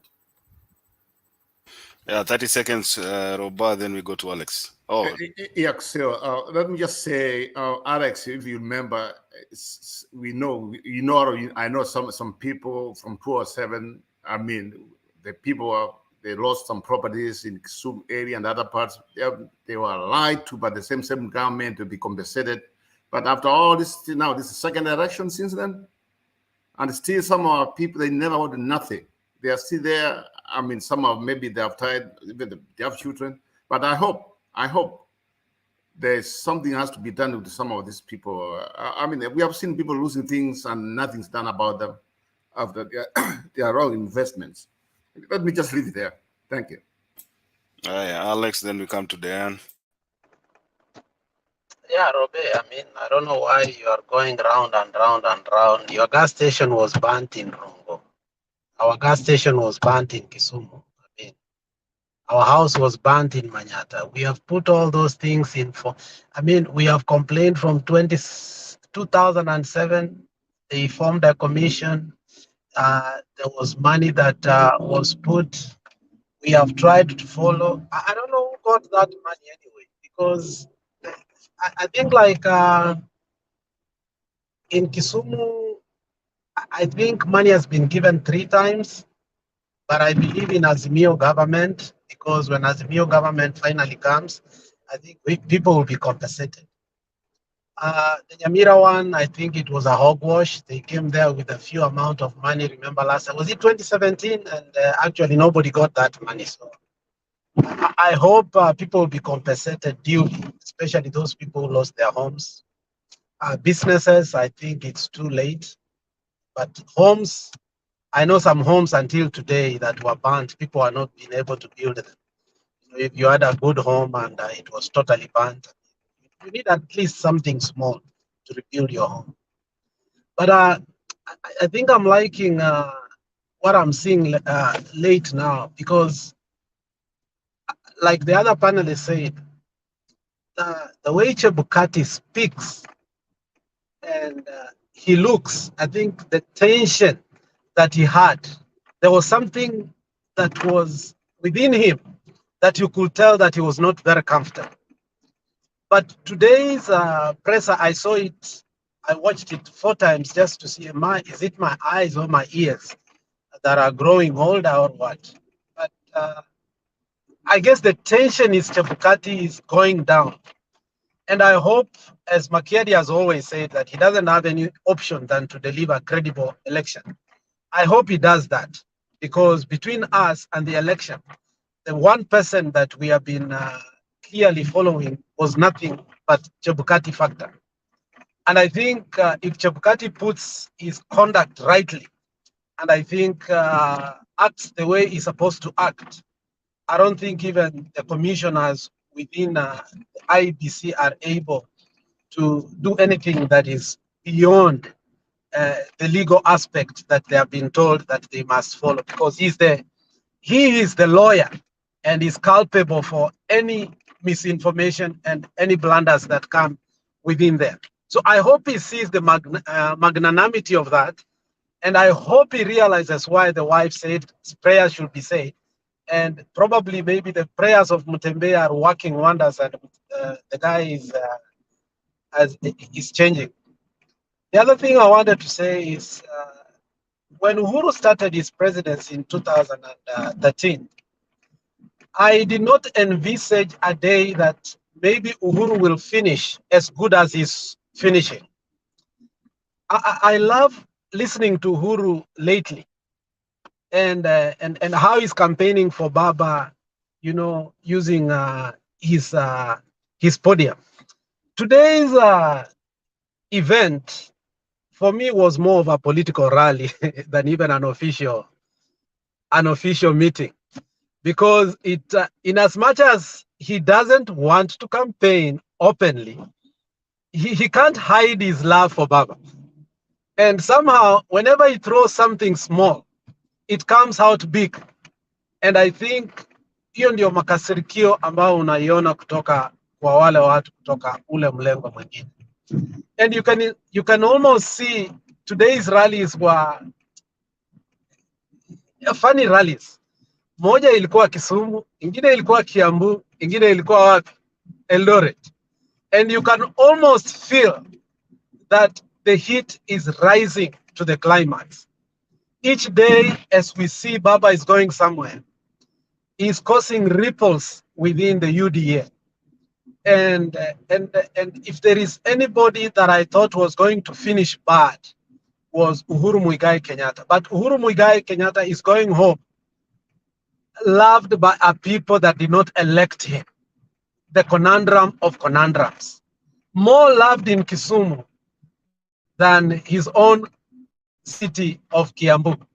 And I think that tells us that the future of Kenya is good, because the person that was elected, loved by almost everybody in that country, was Mwai Kibaki. I don't think Mwai Kibaki retired a happy man the way Uhuru is going to retire a happy man. But age is also a factor. But I want to congratulate the president for the steps he took to unite the country and understand, once you take the oath, you are not a president of a party. You are a president of the Republic of Kenya. And we urge Raila Amolo Odinga, because I'm 100% sure that Raila Amolo Odinga is our next president, that he will also become the president of the Republic of Kenya, so that we can continue in that trajectory, the same way Tanzanians have actually followed. Lastly, I think also the commander-in-chief went to see how the KDF, the acceleration of the road going from Kisumu to Apodi or Apodo Farm. I think it is the duty of the commander-in-chief to see how that road is being built. And I think that is a good gesture, that the commander-in-chief wants to make sure that the incoming commander-in-chief has a mobility that will get him where he needs to be at the right time with the right means. So with that, I leave it there, knowing that the president has done everything on his capacity to give us the presidency that we have been longing for since 2007. Those are my remarks. Thank you very much.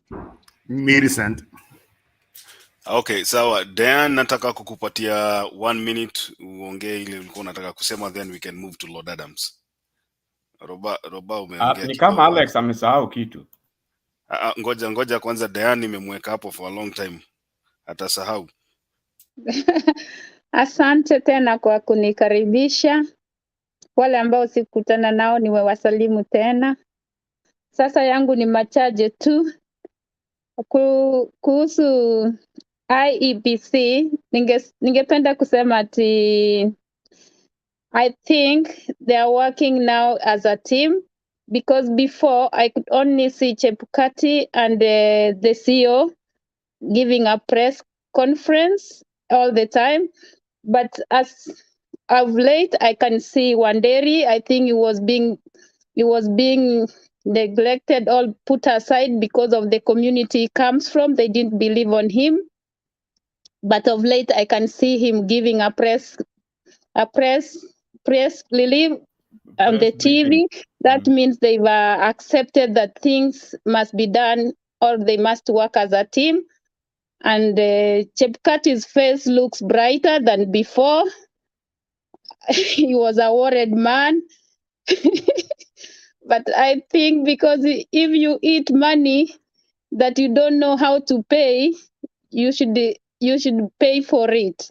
If he ate Ruto's money, then he was being held captive. But because Kinoti came for his rescue, he can now laugh. He didn't know if after the election he was going to be in prison or he wasn't going to be alive. But thank God that Kinoti came up, the Venezuela thing came up, and everyone was able to know what was happening. Then they've made Chebukati's life easy. He can communicate properly to people. He was very rude before. And I can say also about Kibochi? This is the PS of Internal Security. Kibicho. He replied to Ruto. Naitwa Kibicho. Kibicho, yes. He was in. I saw him in Kirinyaga, and he was given a chance to talk, but I think he didn't want to talk in public. Then they skipped him. But later, I saw him answering the deputy president about buying of IDs. And normally, I think whatever you like doing is what you will suspect others doing, because the deputy president was saying, oh, they are buying IDs, blah, blah, blah. But I think it's the deputy president's people who are trying to buy IDs. So he thinks even the PS, internal security, and Matiang'i, they are buying IDs. And then the PS told him off and said, I don't know even how to buy IDs. Since that time, I haven't heard the deputy president replying. And as well, I'm happy about the road. Signs of the raining in Kisumu or in Nyanza is evident, because wanasema dalili ya mvua ni mawingu. Why should the KDF be repairing the road from Kisiani to Bondo? The president is back in Nyanza, and what I can pray is that Baba should not let us down. He should work so that people can believe in other communities as well, that we can have leaders who can lead a country to higher height. Thank you. Haya, safi. Situpatieko Lord Adams nafasi ya ongeeko kidogo jameni. He's been here for almost 30 minutes. Lord Adams, karibuko kidogo bwana. Thank you, Mukedi. Alex, why are you laughing? I hope you're safe. Drive safe. I just back to listen to Lord Adams. Yeah. Thank you. I don't have much to say. I just want to make a brief comment. Yeah, just like most of you here have spoken about the IEBC returning officer, that is Wafula Chebukati. When you look at him, when I look at that guy right now, I see a man who is having kind of a sigh of relief. He is like he's been relieved of something, like he behaves as though he's from bondage, which I don't know which bondage it was. But Wafula Chebukati saying that the elections results will be declared daytime. I think all it means is that there will be no rigging, because always when the polls are rigged, they normally rush with it and to declare it at night. You remember the case of Mwai Kibaki, when he was rushed very fast and he was declared in State House at night in a very brief ceremony, and it was done. Because they have to get away with something, so that he had to, take the oath, do the ritual, and it is wrapped, and the country moves on. So this one, he says, is going to happen daytime, meaning it is going to happen at the public glare of everybody, without anything being hidden or something. So basically what he's saying is that it's going to be a free and fair. It is going to be transparent. I think Mr. Chebukati is talking about transparency. It is going to be transparent. Right now, today, I briefly watched the president in Kisumu, and I only came down with one simple conclusion rather, that when I look at Uhuru's body language, today I'm only talking about people's body language. When I look at Uhuru's body language, it depicts something. I think Raila Odinga must have done something to President Kenyatta that we don't know. And that thing probably was a very good thing for especially the president himself. The way Uhuru behaves, the way he's trying to portray something like he's trying to show something that comes from his body. Raila must have done something to Uhuru Kenyatta that we don't know. But that thing is positive. And that thing maybe is not even political. There's something that he did to him. And on the flip, the DP must have done something to Uhuru Kenyatta that we don't know. And that thing, from the look of things, is so much negative. So that is what I see. That's what I saw today. That's what I've been seeing. And it's like something good happened, and this guy is trying to show it, or that has been relieved. The good thing is coming out. Finally, all said and done, considering both sides, everything in the country, right now, I don't think we're only having 6 days. We are not, personally, I don't think there is time for wooing anybody, like, hey, come and join us. Those who are supporting Kenya Kwanza is a bye-bye, let them be. Those who are on this other side is a good thing. The numbers, the die is cast. I don't think there's a need for seduction. We don't need to seduce anybody now. People are decided. People are so much decided that going out there and doing political seduction is a waste of time. We just need to solidify. We just need to encourage each other to come out and vote. The decision is made. The die is cast. We don't need to seduce anybody we don't need to go out there and woo people to come and join us. No, all we need to do is to mobilize and tell people to come out to go and vote. Lastly, I think it will take a miracle for Raila Odinga to lose this polls. It will take a miracle for Raila Odinga to lose this election. Thank you. Okay, safi sana Lord Adams, Stone PK, karibu.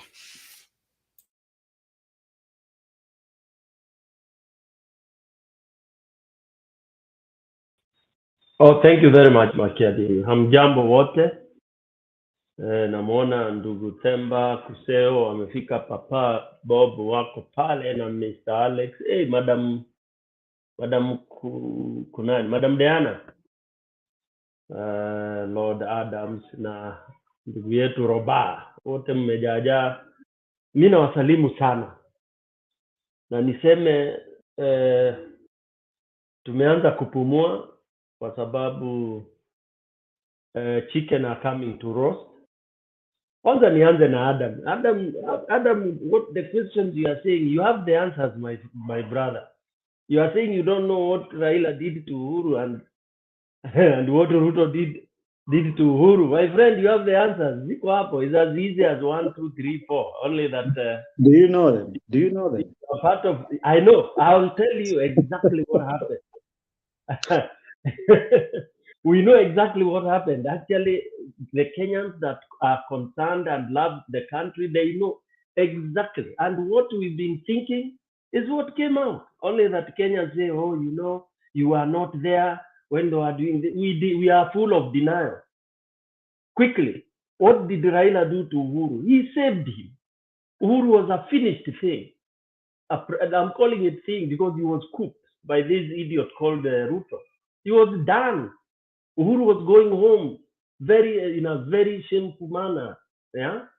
Number one, alianza kudharauliwa bila yeye kujua. Alitrust mtu, the guy went on rampage.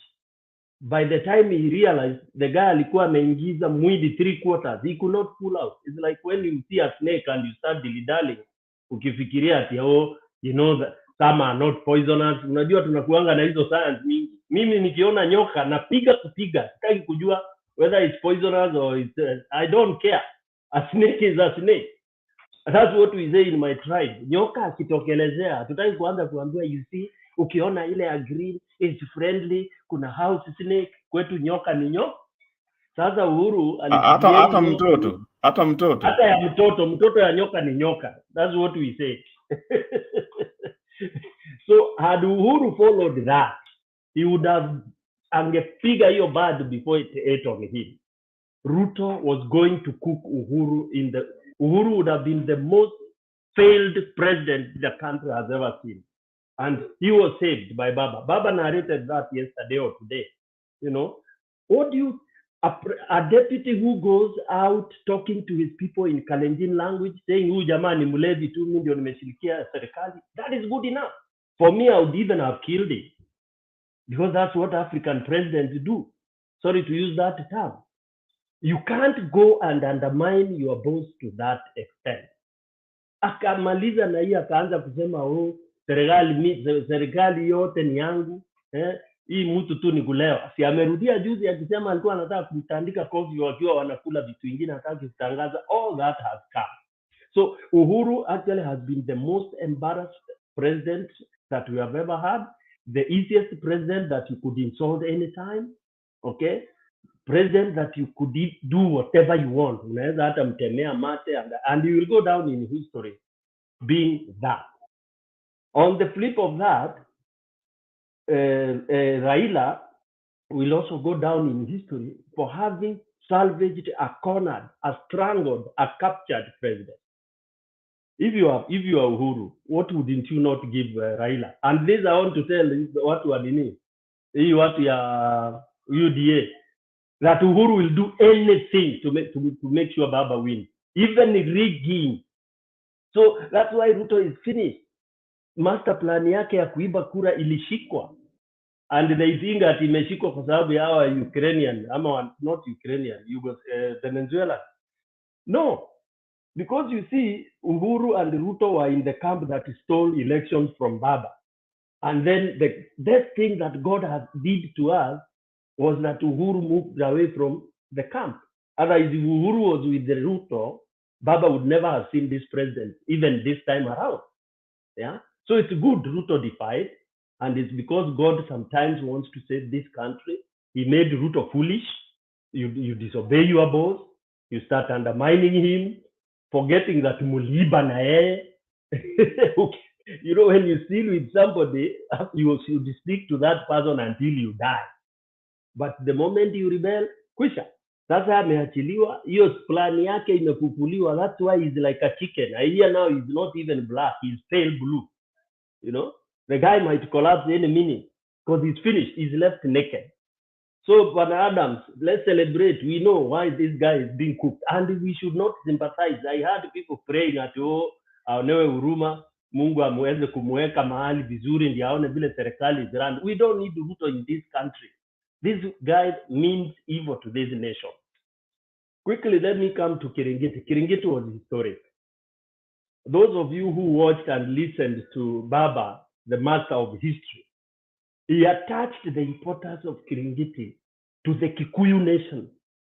And what you should have noticed is that most of the addresses there were in Kikuyu. And whoever spoke, they were speaking in a lot of hidden meanings. Okay? What hidden meanings were these? They were, you know, they called them Zimo. They were told this is where 1951 XY thing happened. This is where the mountain resolved on how to handle the situations as they evolved. And on the other hand, on the other side, Uhuru was issuing title deeds to the people. And what did he tell them? Very few words. And for your information, Uhuru doesn't need to give 5 minutes speech. No, he just needs like what he's saying, 3-4 words. Anawaambia sasa kuna sword. Na ile sword inaenda kupeana inakata mara mbili. Inakata mbele na inaweza kata nyuma. Na hii sword na kupeana, you decide. Kama kuna wale wakipewa wanaenda kukata watu. Na kuna wale wakipewa wanaenda kudefend nyumba. Sasa nyinyi chagueni. And it is in vernacular. For those of you who don't know vernacular, because najua tumesoma sana tukienda ma US tunasahau kikwetu. When you want to deliver a killer blow, a killer message, switch to your vernacular. Hata ukitaka kutusi mzungu na ile hasira ya usimuite stupid, mtukane kama wewe ni mumbere kama mimi, muite ile kubwa ya kimbere. Utasikia umefurahi hata kama hataelewa, but he will know this man what he has called me is horrible. So the best you can always do, if you want to tell people that there is no joke here, switch, kwenda zungumza kilugha. Ambia mtu na kilugha asije akasema sikuelewa. Unajua Stone PK alikuja hapa akazungumza kizungu mingi ya huko India, we missed one word.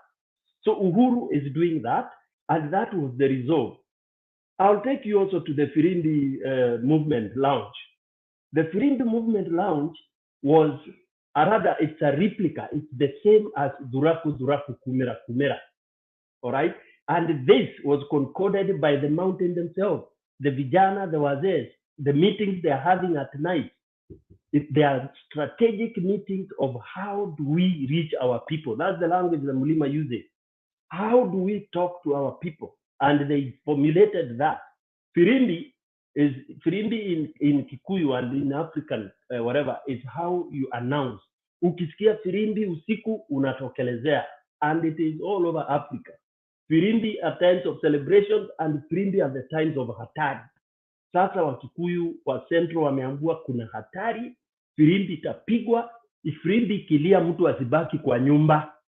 Ukibaki kwa nyumba wewe ni wakukufa. Na kukufa ni kukosa kupiga kura ya kukuokoa. That is the message. Okay? So, and Uhuru has told them, and Baba's last meeting in Central was that here we are. They did it simultaneously with Uhuru. If you want to remain in opposition for the longest, longer than you were during Moi's time, play around with this election. Uhuru told them the same. Raila told them the same. So Mulima has been given the last. Hatutaongea nao tena. Question. Yes, yes, ask. Stone, nakuuliza. Yes. Ngoja kwanza, unajua Stone PK, you are overthrown Machiadi. Unajua nimeshindwa what happened Stone PK. Ngoja, it's not a contribution which has made Machiadi to be sidelined. Stone PK has thrown me from the throne and sasa amepeana ruhusa ya kuulizwa swali. Hapana, nimeita Machiadi. Ni sawa. Diane ni sawa. Hebu uliza swali alafu Stone PK atamatishe ndio. Stone, umesema ati huko kwenyu wamepiga firimbi. Na sasa niliona Uhuru akiambia watu huko Nyanza siku ya kupiga kura lazima uonyeshe kidole hivi. So what can we say about that one? Hiyo ndio inafanyikanga Central on the voting day. Huwezi uziwa chochote kile. Even your wife will not give you, sorry, excuse my language, if she doubts that you voted. I mean, if she doubts that you didn't, if she feels like you didn't vote, even your wife or your wife will not give you what? That is incitement. No, I'm telling you, this is true. Give you what? Money. See your money, what? Whatever she gives you. Stone PK, endelea, wachana na hawa. And then nobody will sell you for wazee wale wanapenda pale kupitia kwa ile kale kaloko pub kunyorosha nini. You cannot be sold anything until you show the finger that has been imeingizwa kwa ile indelible ink. That is what has been happening in Mulima traditionally. So now they are invoking all that. There were people saying, oh, you know, Mulima is not motivated because they don't have one of their own. They were told that the shortest route to remaining in power is none other time than this time around. And they were told, mother is here, baba is here. If you take the other route, you'll be out forever. So madam, hiyo kidole ni muhimu sana. Ukikosa kupiga kura, no one will sell you. Hata chakula utapewa. Lakini PK pia lazima wajue kuna wale hawakuchukua kura na hawakuwa na ID. So lazima pia tuwaambie ni peace. Kama mtu hajapiga maybe hakuwa na ID ama nini, wasiende kumpiga. Unajua vijana wa bodaboda sasa wataanza kutumia hiyo kama kitu ya kuokota pesa pia hao. Wacha tuache uoga. Kenyans we fail by kuchanganya vitu. Tumekata kauli ni kauli. Wewe utajitetea kama hukuwa na kura, ulikuwa mdogo. For now, kauli ni moja. Inaitwa kauli mbiu. We start bending the rules inaleta shida. Number 3 nikimalizia. There has been a resolution that all the public transport, and that's what happens in Mulima, zitafanya kazi ya voting kutoka saa 11 asubuhi mpaka saa 8 mchana. Nobody will be doing matatu bodaboda business. That will not be happening. Itakuwa ni kuferry voters. Ferrying voters early morning, beginning with the sick, the old, and the aged. And they do this in a very well organized manner. Now that has been spread up to even the place I come from. Right now, I'm supposed to contribute $500, you know, which is 50,000 Kenyan shillings. That is what we've been charged to contribute in my area, so that all the bodabodas are grounded and all the matatus are grounded to ferry people to go and vote. And we are carrying those who are going to vote as meal.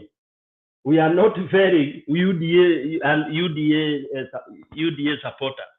That is that bad, you know. So we are calling upon all the Kenyans who support Azimio to really follow that. The entire country, that portion that supports Baba, you support in whichever way you can. You send 50, ukifuel kale ka boda boda, kana jazangwa hiyo tanki na kama I think 500 shillings or 1,000, it will have helped. It will help to make sure that people are transported. Au watu ambao ni wagonjwa, they will need water, they will need nusu mkate or something, you support. That is how you sustain. Because again, voting takes quite a lot of time. Wazee wanachokaga ikifika saa 4, wale wagonjwa wanaenda nyumbani kama wajapiga kura.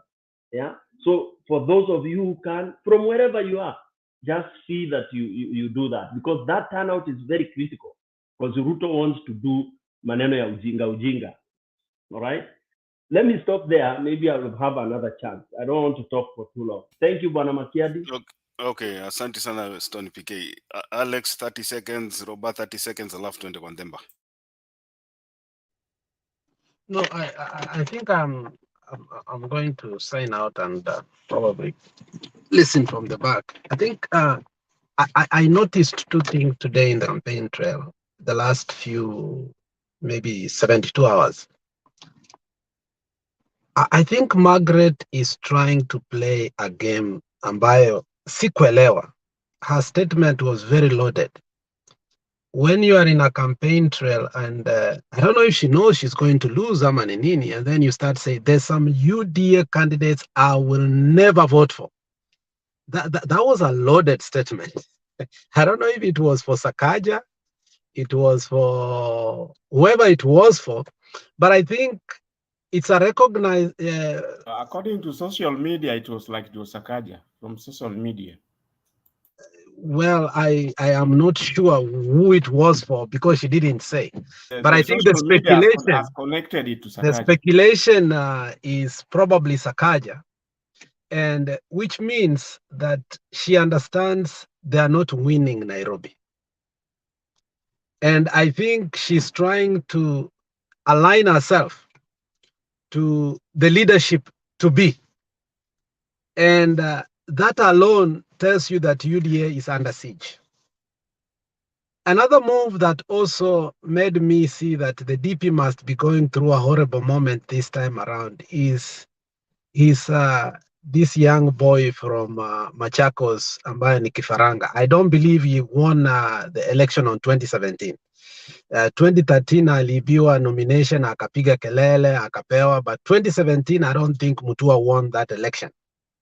But when he went ahead to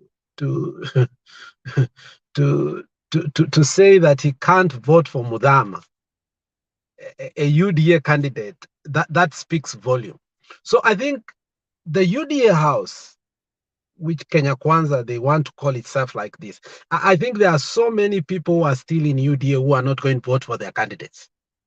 That is one is given, because for them to come out and speak openly, I think they understand that power has shifted, and I'm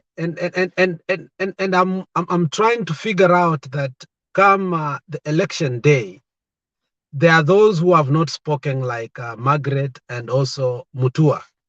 And I think Kingi is one of them. I don't think Kingi will vote. Of all things, I don't think Amason Kingi will go to that booth and angalie Raila hivi na Ruto na apigie Ruto sim. I think they have gotten what they wanted. So I think Kenya Kwanza, as it is right now, they don't understand that they were in a battle. I think walikuwa kwa hoteli, wamemaliza kukula, and I think it's time for them just to come back home. Margaret belongs to ODM for all this time, and the only time she won a seat is when she was in ODM, and I think the only time she's going to be benefit is when she's in ODM. I think she's coming back home. Mudhama, I think Mudhama, and somebody may help me here. If there is a person that Mudhama had a friend with, the two people that were so friendly in the Senate, and you could find them anywhere, it is Mudhama and Orengo. I don't know what ate Mudhama, but I think Mudhama is coming back home, whether he likes it or not. Mudhama will lose, and I think he will come back home, and he will undo the mistake he made. He will go seek the senatorial seat first, and then from there he will mature. I don't know how old he will be, but I don't think Mudhama can be a governor in Ukambani, Machakos. I think he made a big mistake. Had he stayed for his 2 terms, I think we could be talking about something different. So I think I was speaking about the disruptions that the candidates who are losing within UDA. So Makiadi, I want you to help me here before I go. How is Boni doing? Because Boni is the only person that I think might be his strategy, na vile ameomba kura kule Kakamega inanishtua sana. Is Boni doing okay, ama is lagging behind in the senatorial seat? I don't want to claim with the authority that I know his position right now, but I think if Fernandez Baraza performs well, then probably Boni Halwale might lose his senatorial seat. It's all about how ODM will perform in Kakamega. But Boni is a strong candidate. That one I can assure you. The other guy, Dr. Lishenga, I think will probably win through an ODM wave in Kakamega. Okay, thank you very much. That is it for me. Okay, safi sana. Roba, alafu... Alex, just don't go. Let me, for a couple of seconds, to ask you a question. Yeah, to what Alex just said, I'm also hearing, or what I heard, Anna Waiguru, the same way about, they don't know what to do. They think that we are going to lose, but they are preparing just crossover. So I don't know how they could do it before or after. I mean, let's wait and see what happens. Okay, so Alex, before I say what I want to say, as our sister Millicent doing in Nairobi, if you can tell me that, I would appreciate it. But the thing is this, Adams. So, like Stone DK said, what did Raila do for Mr. Uhuru? Like Alex said, let me be sincere with you. Someone like me, when Uhuru and Ruto came in, I did not stand him. But the guy is just, I love him right now, maybe because he supported Baba, I don't know. But at the same time, like you said, he has developed to be a nice president. Imagine if he was like Magufuli or somebody else, or another dictator with all these people, what's going on? He could have just snapped. He could have snapped once and he could just blow some people out. But Uhuru is the kind of person we need. And that's opposite with the so-called William Ruto. If Mr. Alex can answer my question, I would appreciate it. How is our sister? My sister is not doing very well. And I still support her. She's my first cousin. And I know when power is next home, I know my benefits. My benefit will not be speaking here. I got my little bit of contract when she was in Kenyan. You don't expect me here to speak against my sister.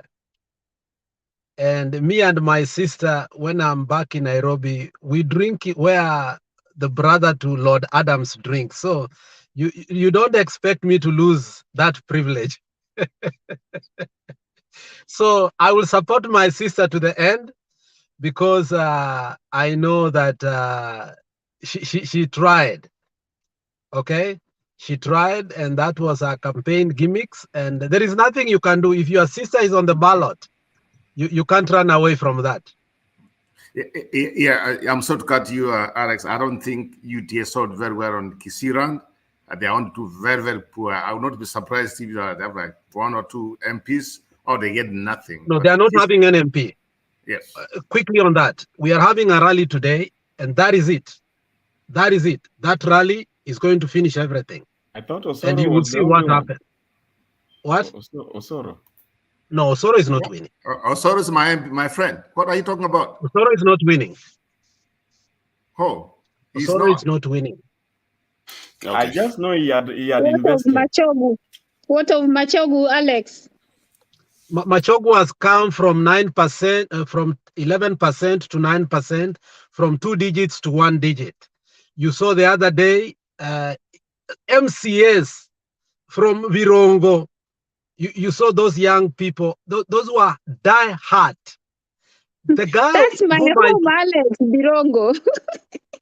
Yeah, the guy. Okay, let me explain to you this.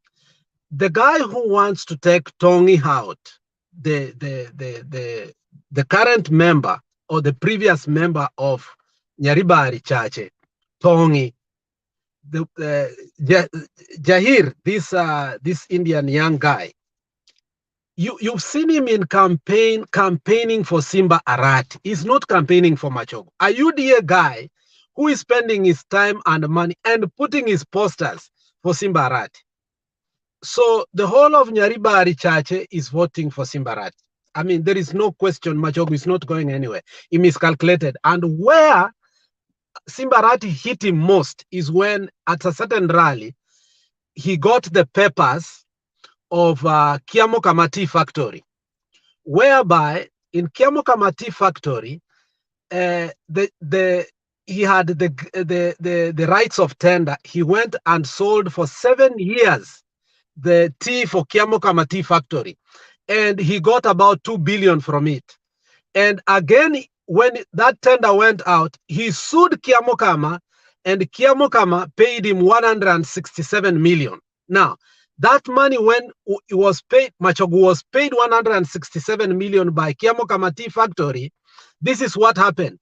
Kiambu Kama went and sought from Gusii Sacco 167 million to pay him. Now, the farmers are supposed to get 24 shillings per kg. Now they are getting 16 to to pay off that amount. And he brought those papers to the people and say, this money that you are being cut for this particular tea factory is going to Machogu.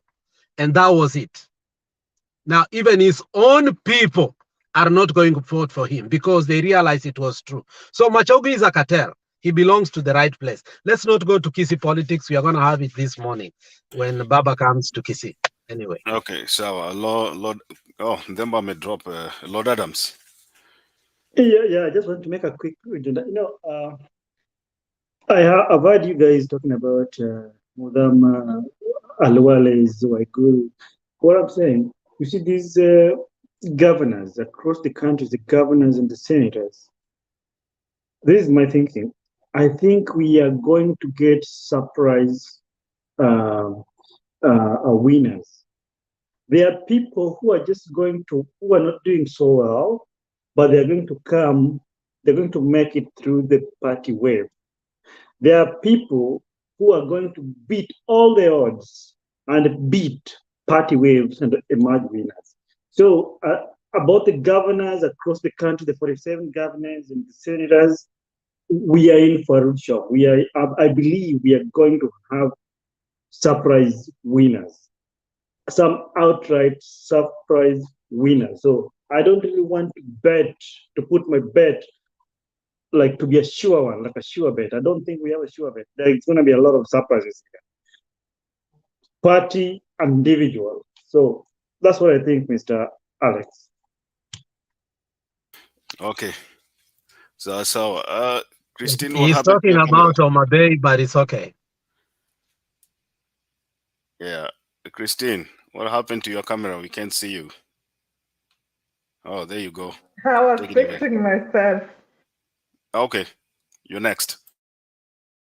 That first Makiadi, I thought I would even breathe for 2 minutes as I look at these men's faces. Okay, I can talk. You want Yeah, to yeah, I wanted to admire their faces for even a minute before I talk. No, you can admire their faces as you talk. I mean, I'm a shy girl, Makiadi. Sometimes I don't look at them. Okay, let me try today. you see the guy in the basement right corner, the way he's smiling at you. Yeah, but how he can't sleep today without seeing me. So here I am, Baba. Take it away. Okay, thank you so much. Ton mambo umepotea sana. Hi Bob. Kusema amepotea kuni. Thank you, Bob. You know we went on a vacation 2 days. These people missed us. Hi Diana. Good to see you. I just normally hear you talking, but it's good to see you in studio today. Hi, Lord Adams. We missed you yesterday. I was a keyboard warrior, but I missed you. Robert, it's been a while. Ama even in classes ndio hujazoea. Good to see you guys. Thank you, Makiadi, for giving me this chance to talk. It was so quick. I thought I would take a minute, like, to even get some fresh air. But I just wanna comment. I know a lot of things have been said. Makiadi tena amepotea, sasa itakuwaje? Okay. Temba, why did you kick Makiadi outside?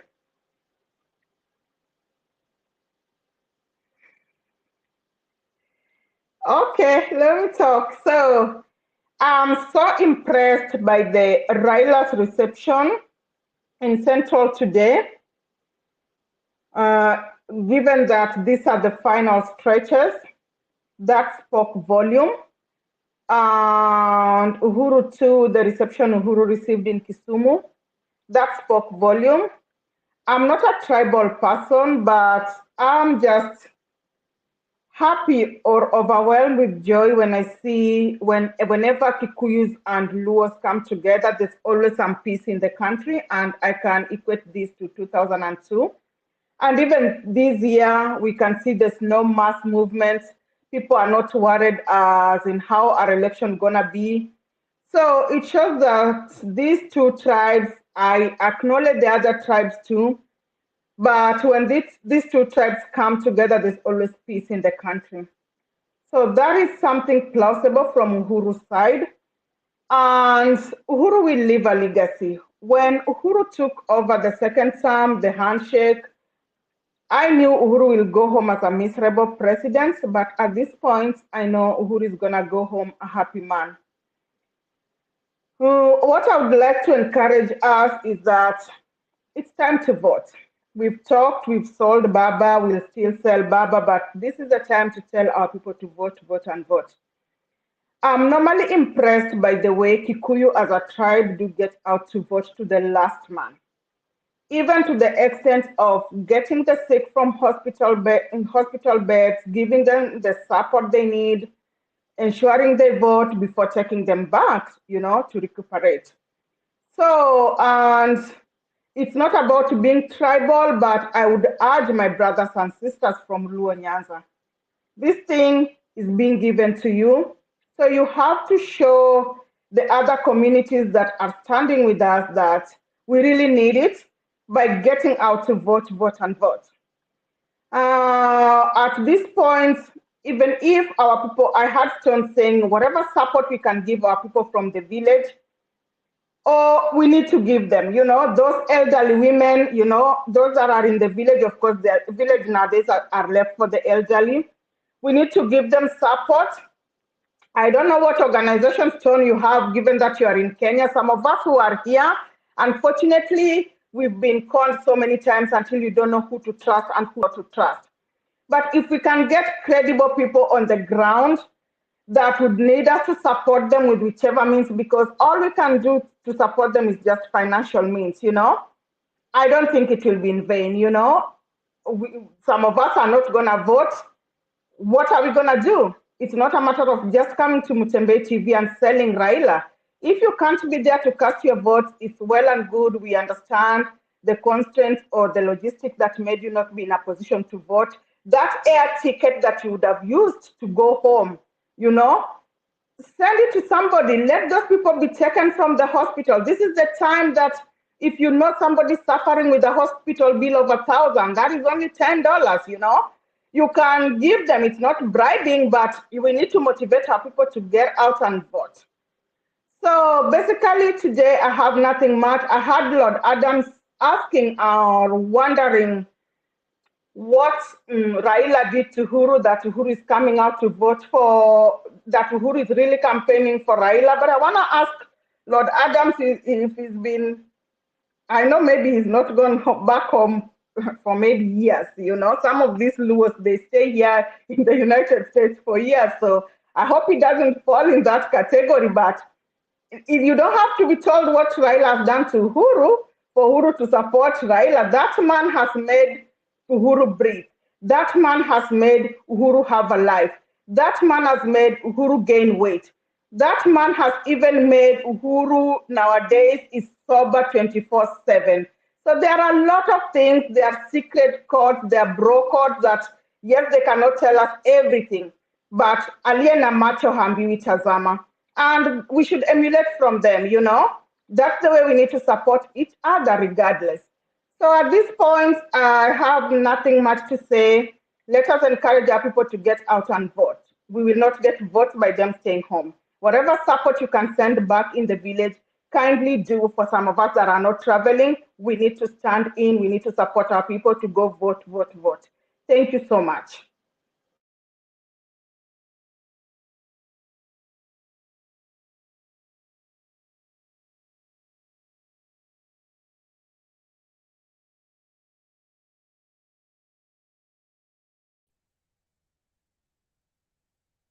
Who is coming next?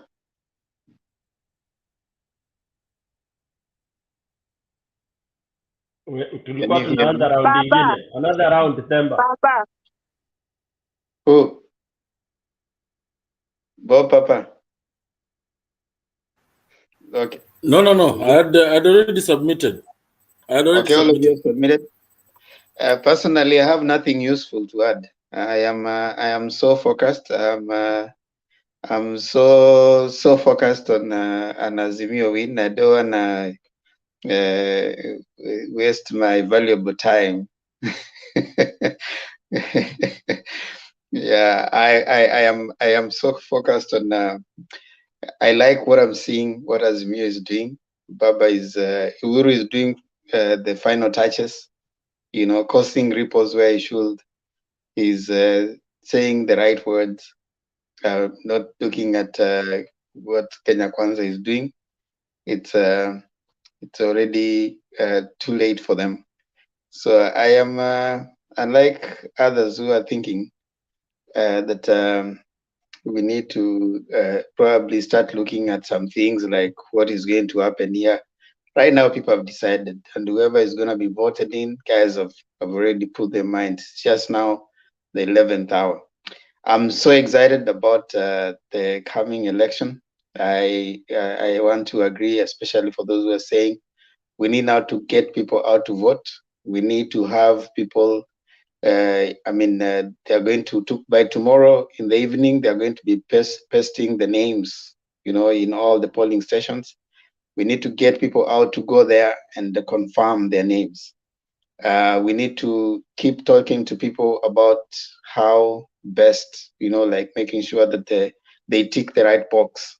You know, we have to ensure that the last things that can cause some stray and whatever ballot to be done pretty well. So that needs to make us spend much of our energy, especially as Mio people, in getting them out to vote. We have whoever has ears, like someone was saying, has heard.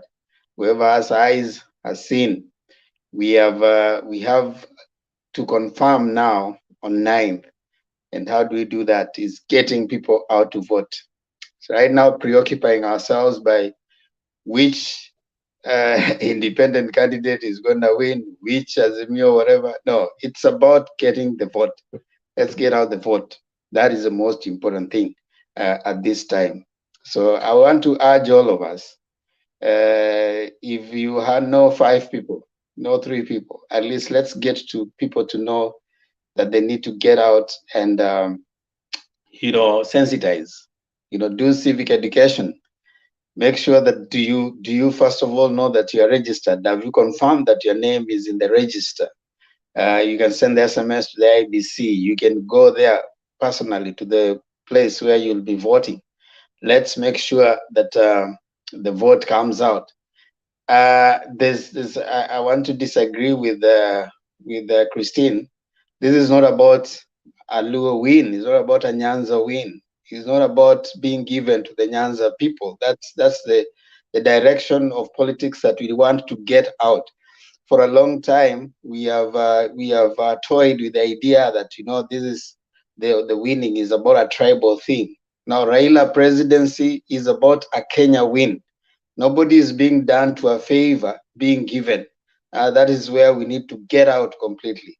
It is about Kenya winning, and it's about, we want our politics in future to, as much as it's organized around tribes, it should not be tribal. It should not be that there are people who are better Kenya than others. No, and nobody is being given. It is Kenya voting. And we want to cut that in this. If this is the election that will get that out, then that ought to be the time. You know, I've looked at our politics for a long time, and if you consider the sentiments, and that's why we are having these issues of, oh, this tribe has led for a long time. This tribe has led for a long time. If this is when we are going to stop that, I think this should be the time. And this ticket, that is Raila and Martha ticket, should provide that opportunity for everybody, so that in future we are not having conversations around tribal politics. We are not saying that the Luos need to lead. No, we are saying Kenyan, any Kenyan, whether they're even the smallest Ndorobo, are going to win. It's not that they're being done for a favor. It's not that someone is making you feel like now you're being given something. No, it is a Kenyan win, and Kenyan politics, any Kenyan who goes out there to vote, and they have good policies, because Raila policies and the policies of Azimio are not a Nyanza affair. They are Kenyan affair. They are embraced and they are responding to issues that affect every Kenyan from central Kenya to Mombasa to Kwale to Garissa. The issue of healthcare is not a Nyanza thing. The issue of Baba care, it's not a Nyanza thing. It's policies of Azimio that we need to be talking about. And those are the policies we need every Kenyan to consider. And also is about which ticket provides a team that is not presenting to us questionable characters. The other ticket, the deputy president is already cited for corruption, Gashagwa, money that is not supposed to be in the ticket in the first place. It's a collection of thieves. So let's rally Kenyans around this Raila Mother ticket. I would want to wish for a time where we don't have politics of this tribe, that tribe, and I would want that to happen in my lifetime, where we are not coming in and organizing our politics around the one tribe that is doing for the other a favor. I think this is the time we should break that, and Raila Mother team is providing that opportunity. I want to urge all Kenyans of goodwill, those who use their head, who are rational, that if you compare the two teams, if you compare the two tickets, Baba Raila ticket, Baba Karua ticket provides a clean ticket and the best way to start. Who are standing for freedom? It is Baba and Martha ticket. The other ticket, Ruto has always fought and stood against Mwananchi. When it was time for constitution, he stood against it. When it was time for change, when people didn't want more, he stood against it. When it is time for development, he has stood against Uhuru Kenyatta, and right now he's busy hitting him left, right, and center. He's insulted him all this time. So we cannot compare the two tickets. And the best ticket for Kenya and all Kenyans is the ticket that I think we are on, and that's the Azimio ticket. So I am more focused. This will be the most peaceful election that has ever been after 2002, after the 2010 constitution. This will be the third most free, fair, and peaceful election that we can have, and I want to submit. So I want to stop there for now. And who's that? Roba wanted to say something, and then Diana. Yeah, Temba, I was just I want to say what you just said. It's true. I agree with you. Raila presidency is a national thing. I'm telling you, I want to be sincere with you. It's going. We were told an earthquake by Musali and the other people. The earthquake is coming next week. I'm telling you, you will see how people want to celebrate up. That's the way I just feel if he wins. But at the same time, some of us, it's just emotions, because I remember my friend just from towards it. He said me, it reminded me, if some of you you like listen to music. There's a guy called Musa Chuma, the Red Musa Chuma. He sang a music about Raila. If you guys, you can listen, that's the way some of us, and my friends, we are feeling. That's how we are built for next week. Personally, I was supposed to go to Kenya, but because of my place of work, I couldn't make it. But I'm making it possible. I have guys who are working new on the ground in Mutembei area, in Migori and other places. But it's Nairobi. I'm sending them back, and I told them I'll send them back to Nairobi or Kura before they go back. I'm excited. I'm looking forward. I play that music, Musa Chuma, about Raila, what he has done to the country, is Musarendo. He has fought it. This is time to be rewarded. And after that, I don't care who becomes our president, as long as it's within that framework of democracy. Thank you. Yes, Diana. Leo nimeshinda hapa. Na wasalimu tena. What I can say is, like, at the moment, what we need to do is we are coming to the end of the road. We just need to teach people what is expected at the time for casting their votes. the same way I was looking at the clip, Sifuna is campaigning in Nairobi, and he's asking people what party is Martha Karua and Raila Odinga. People are saying it's ODM. So that means people still don't know Baba is in Azimio and the other people are in their individual parties. So what we need to do again is to teach people properly on what they expect in their ballot papers. So they may not go and look for Raila as Chungwa because they can confuse, and then they just put a star or something, then they don't vote. So we lose votes because people didn't know where Raila is and the other individual people. At the same time, I can say we need to applaud the old men in Eldoret who was just telling their community the truth, where they've come from and where they are going, not to be lied to, like they have their son. But that old man, I was just fearing for his life because he's talking the truth, but people in his backyard, some of them, they don't like the truth. So we should also advocate for peace for that old man. Our grandfather, he's told them the truth. They should not go and attack him as well, because people can be very malicious. That's what I wanted to say. Okay. Yes, Lord Adams. Yeah, just to put a clarity on what Diana just said. When it comes to presidential vote, it is only 4 people. It is Raila, Ruto, Wajakoya, and the other one.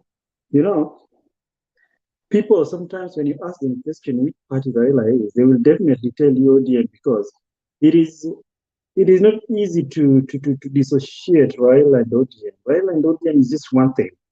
So ODM and Azimio at some point is just the same thing. So when you go to vote, when people go to vote for the president, and somebody is looking for Raila and Chungwa, you will just see that there is no ODM in that thing. It is just Azimio. So I think they'll just see Raila's face and Azimio. Take it. I think there is nothing wrong with that. So, and by the way, Raila is ODM life member. He has not resigned. He is still there. So I think it's just okay. Let people go out and vote. That's what we need to preach here. And Madam Christie, let me tell you, we go home. So not that we don't go home. Stop accusing us. We do go home. We have a record that we do go home.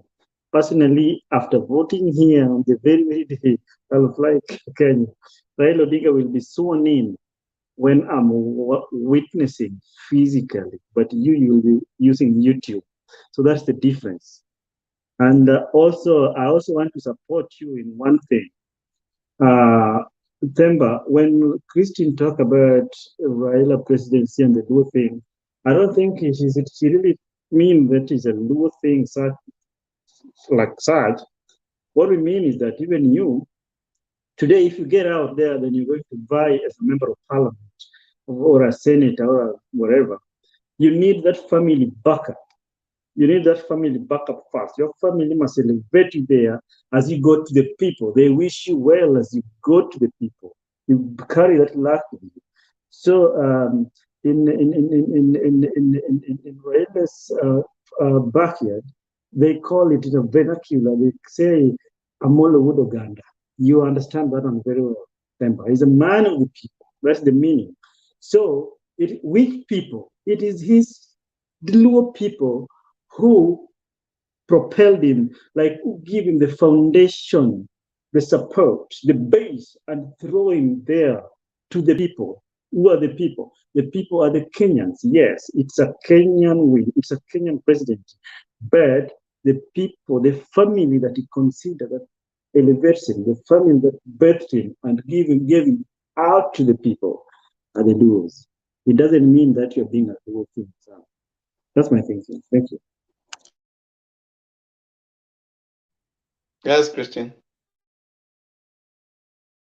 Okay, Temba, now that you mentioned my name and Robert concurred with it, you're one person I'd never like to argue with all due respect. And during the day, I listened to Bernard and we agreed on something. Listening is an art.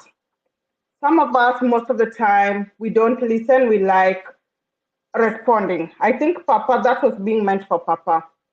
But me saying this thing is being given to us, we need to get out and vote, I equated it to the way Kikuyus normally get out to vote to the last man. Right now, a shosho in the village where I come from in Ugunja, Ambira. Ugunja town is, yeah, but I come from Ambira. So where I come from, that shosho, as much as yes, with our generation, we are not seeing Raila as a Luo president. We are one thing. But those shosho back down there, those my grandfathers back down there, for them to go vote, they will say, oh, my Marwa, Nyakawadi Wagombulu, unasikia? I was just equating it to the way Kikuyu get out to the last man. Now, Luos don't normally get out to the last man. Raila being a national figure, at the end of the day, he comes from somewhere. So I was just saying that somewhere where he comes from, we don't have a history of voting to the last man. We need to get out by whichever means. That is what I was equating it for. I wasn't referring to it as a Luo leader. And in fact, I said those people in the village, they need to be gotten out. What language are we going to speak to that mama, that grandfather in the village? Unfortunately, we have to tell them, Ginyokelno thought, Woguru du Gombulu. So that is it. And I don't want to withdraw that statement.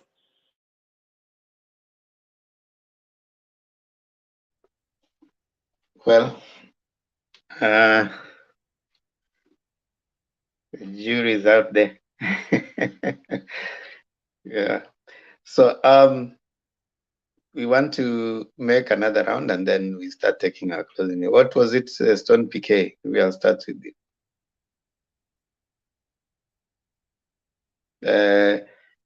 Yeah, thank you, Themba.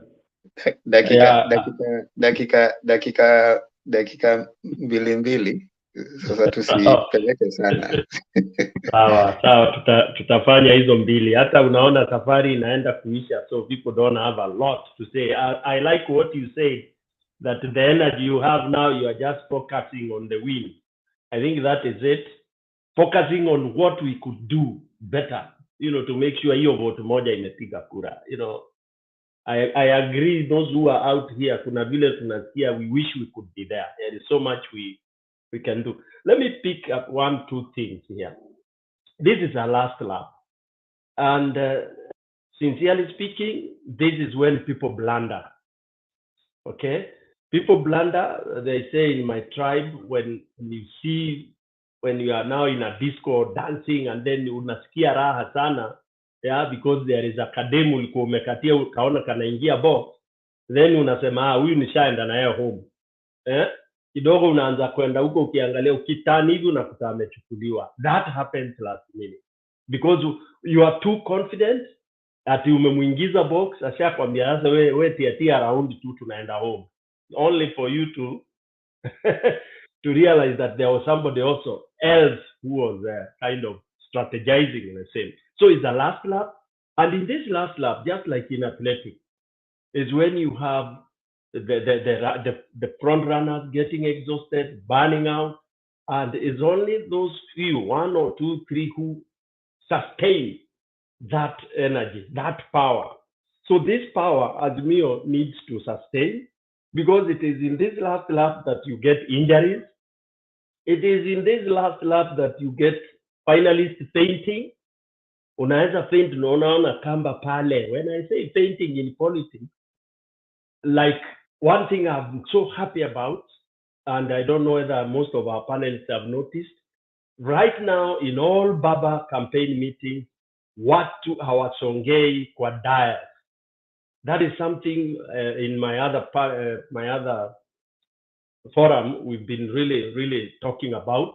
Although people are saying, oh, the security is alert. The security could be alert, but there is that one little thing that keeps the eye. Before people would crowd up to, pale kwa dais. Right now, because of the things that have been happening, if you notice, there is that distance. So it is good to take every single, unapitia kila mahali. For us now, what we are worried most is about Baba security, because we know the UDA, the yellow fever, they are ready for anything. Okay, we saw them trying nonsense in Kisii. So that is what we are worried about. As much as we know Matiang'i plus Kinoti plus Kibicho is lethal, that gives us some security. We know that is security normal, but we want not anything careless to happen. So we are just appealing and praying that nothing stupid, nothing silly happens. Unajua, it is better prevention than whatever.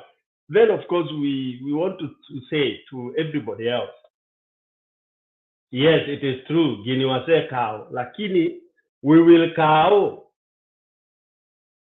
We can say this by saa sita mchana, after we show each other finger. Then we can now start saying, Gini wase kao, we can start celebrating. But I also don't want us to celebrate before the stations or the polling stations are closed. For me, I want us to defend that vote.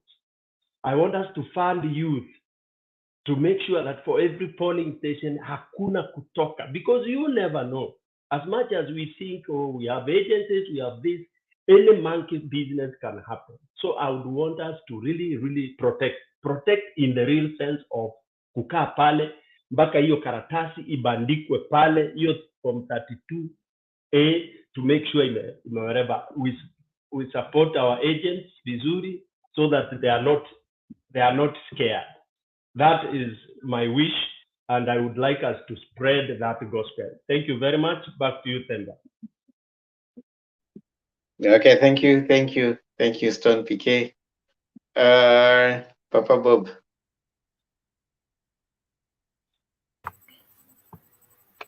Yeah, thank you. I really don't have much to say. These last few days, it's almost done. The focus is on coming out to vote. I want to echo the sentiments of Uhuru Kenyatta while in Kisumu. And his message was kind of similar to what Christine was talking about. And he was trying to send us, a message that the people of Baba's backyard normally take things for granted too much. Yes, they believe in him. They want to support him, but somehow there is some lethargy, because they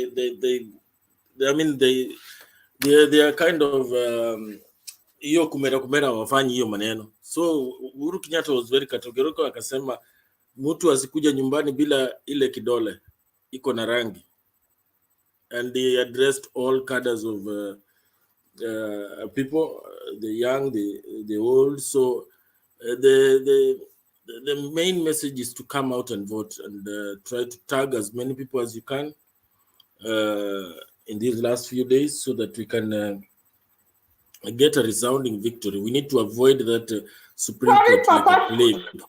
Sorry, Papa, to interrupt. Unfortunately, fire alarms are going off. I have to get out, but I would like to come back. So I hope you let me in. Thank you.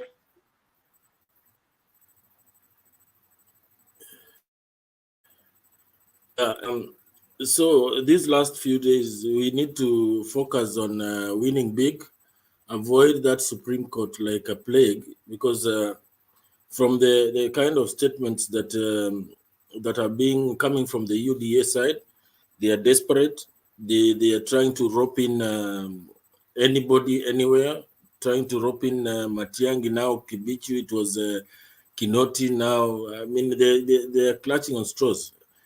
So to avoid them is to come out and vote en masse, so that we can get a good margin that will not give the excuse of the judges to overturn, because definitely you will be going to court. There is no doubt about that. He's, I think, he's somebody who believes in using money. So the money he has spent is convincing him that he has support, but that is not going to happen. We have seen his new acquisition. One man called Sonko, trying to cause a bit of discomfort in Mombasa County. But, you know, the one thing I appreciate about people from Lower Eastern is that there is one gentleman who told us came here, he's called also PK. And he gave us the foothold of how Kalonzo has on the people of the Lower Eastern. And the fact that Sonko is trying to throw tantrums and call Kalonzo names or ridicule him, the people of Lower Eastern, I don't think they would want to listen to Sonko. And there's no way they can defy Kalonzo. So so we are still intact. Let us focus and give it the best we can. Thank you. Robert. Yeah, on my side, let me just say, from Kenyans that you can see the signs, because this time compared to other years, I mean, they have registered a lot of people. So that one is a good sign, and if they show up, it's going to be very, very good. So, like I said before, and I trust my sources, whether you like it or not, UDA or Kenya Kwanza or Kenya Kwisha for those who are, they are scared about Mount Kenya. What they are thinking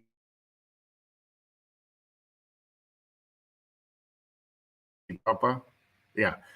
So they are just scared there might be a raw turnout, and that one is something you have to watch. And I think that one might be, I mean, it might be everything for Ruto right there. It might even just like score very, very low points if the turnout in central Kenya goes very low.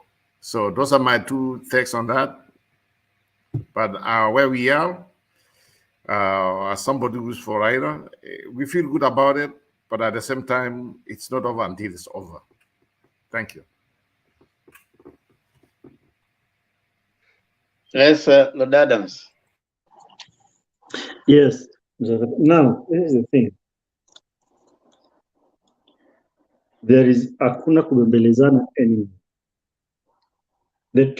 This thing is like a soccer match, like a football match.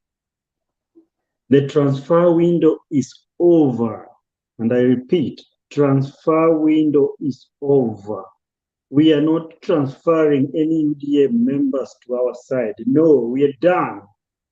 Thank you. We are done. The deal is over. The transfer window is over.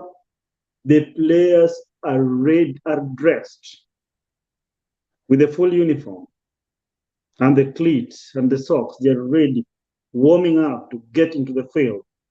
The match officials are ready, very much ready. The linemen and the referees got the whistle ready. What remains is the game. The game is going to kick very soon. The game is being played for 720 minutes. I don't know whether you guys didn't know. Mr. Stone Piquet, did you know that? Election is going to take place for the voting. The voting process is for 720 minutes. Then it is closed. That is the thing. Get it home.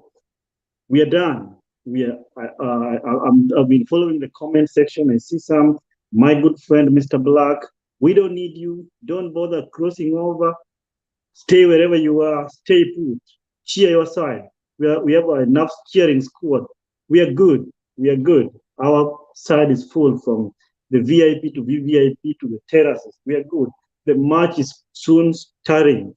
Let us come out and vote and keep the vote. Vote and man your vote and wait for the victory. It's going to be on a daylight. That day, there will be no rain. Even the gods of the sky will stop the rain. I repeat, we don't need anybody who has not joined us. Thank you. We are good. We are okay. Our numbers are fine. We just need to go there and deliver. Period. And we wrap it up. Thank you. Yes, Diana.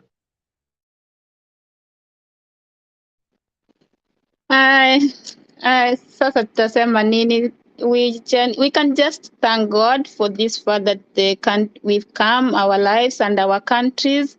We didn't know that we'll get this far. Everyone was scared from the last election. We don't know what's going to happen, but God has seen us through.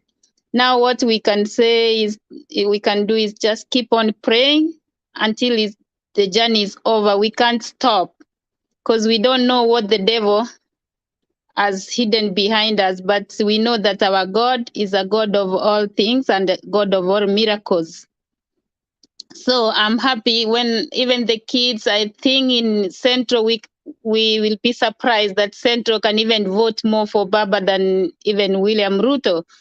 I was seeing a clip where Martha Karua was almost taking off, and the kids from high school who were going home, she stopped. Then the kids said hi. And then they asked, "Ako wapi pa ba?" You know, the kids are. It's like the Central people have done a lot of campaign. Even the kids now can say Baba. I can assure you here where I am, before I used to talk about Raila Stone, your people say, Baba, sahau.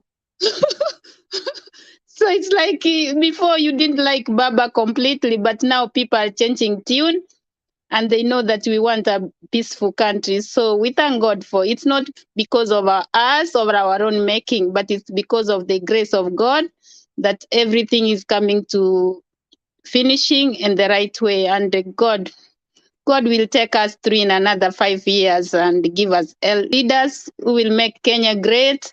When we go back home, we'll be happy that this is the country we longed for. Thank you. Yes, Martin.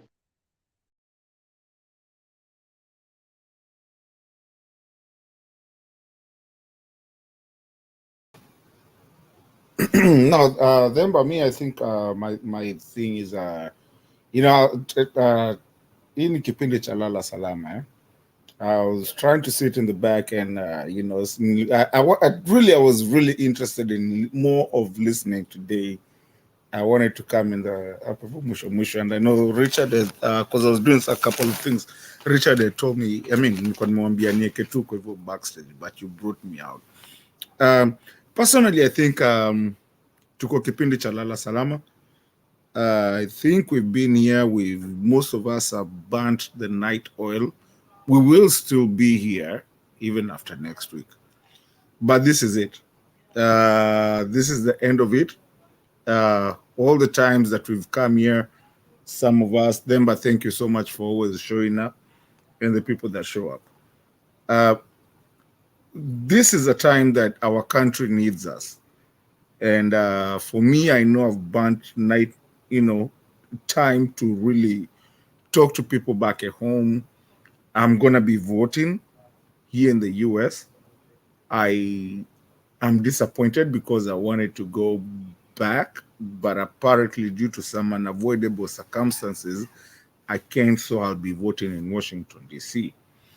I'll be traveling down there to go vote. But I just want to urge Kenyans, kipindi cha lala salama now.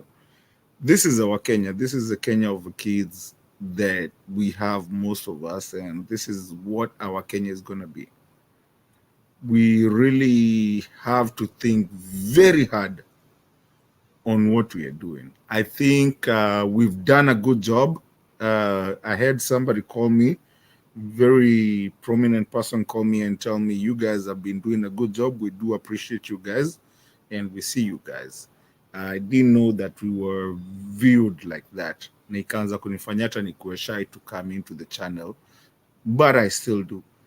But what I'm trying to say is that this is not just an election like any other election. And I think I've said it here so many times.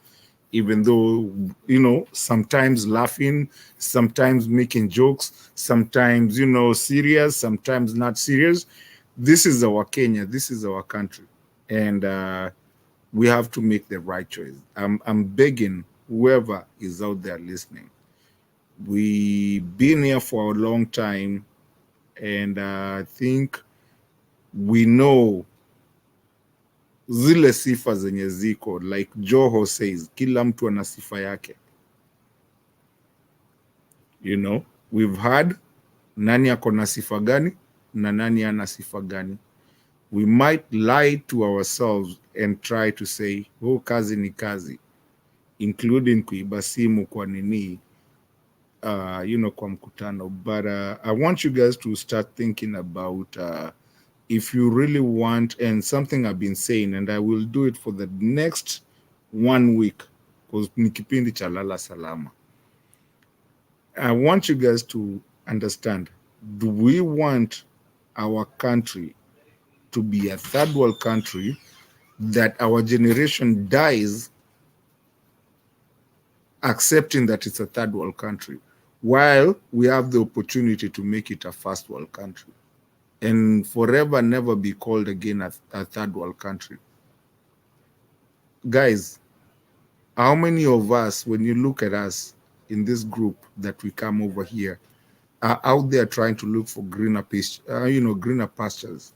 Do we want to entertain our kids into those trying to go somewhere out there to go get greener pastures, or do we want it to be in our country where instead of even exporting those people, what Tom Mboya had in the mind when he started exporting people, the likes of kina Raila Odinga, the likes of kina Uhuru Kenyatta, not the Kajagwas and not the Rutos, because they've never left and they never understood what is out there. Do we want to still stay there?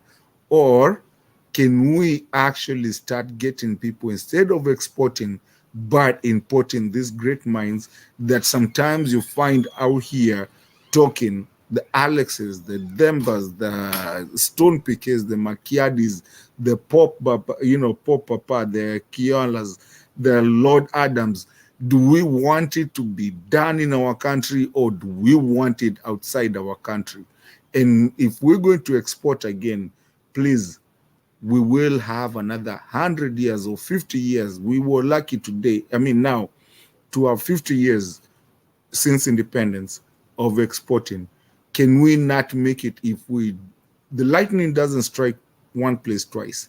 Right now, we have a chance to stop all that and bring it back to our own country and be there where we want. In Africa, we are doing East African passports. We're doing all that, and the countries are coming together. Congo is with us. I keep on saying it. All these countries are with us.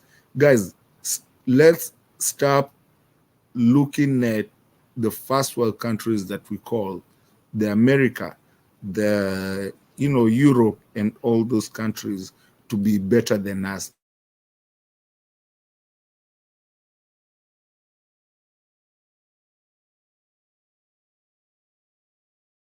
Basically, what I'm trying to say in my closing, unless we have another round, is that let's vote wisely this time. We are winding up, and this is it. And I urge everyone that is listening to me and who cares for his country to not vote for thugs, but vote for Baba and Mama and make history while we watch it, to even have the first vice president lady in Kenya. And that's history that you will remember for life. So please imagine, people, when you're fence, and the ones that can actually maybe jump over, let's go with Baba and Mama. Either way, we are all Kenyans. Hawata tutuma kutoka Kenya yetu. Wakikosea, tutawakosoa. Na it only takes 5 years to understand if they are good or they are bad. Let's just try it. If you're not sure, try. Tujaribu tu, haitatuumiza. Si wote ni wa Kenya. Na hakuna mtu atafukuzwa kutoka Kenya. We'll all be Kenyans. Kama ni wabaya tutawatoa basi, tuendelee na maisha mengine. Themba, thank you. I appreciate that.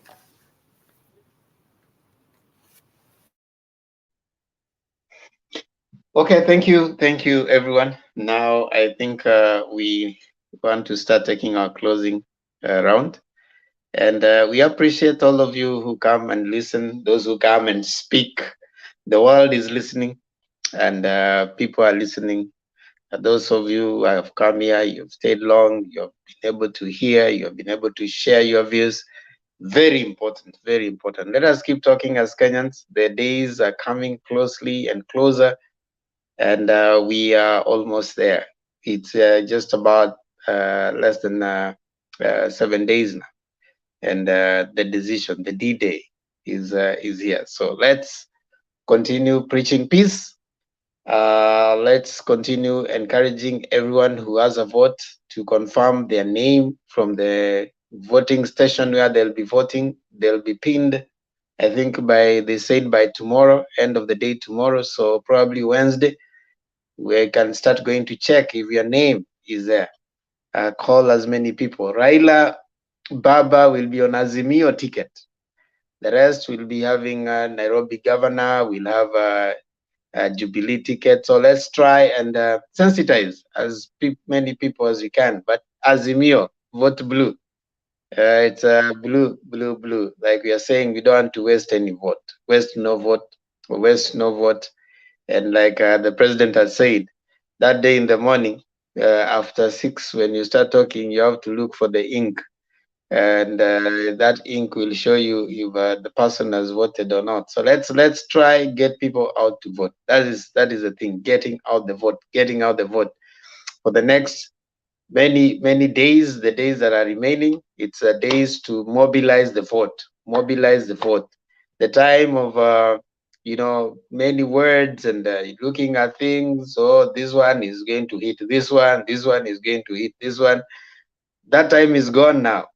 We are at a time where we need to put our focus, and the focus is on the vote.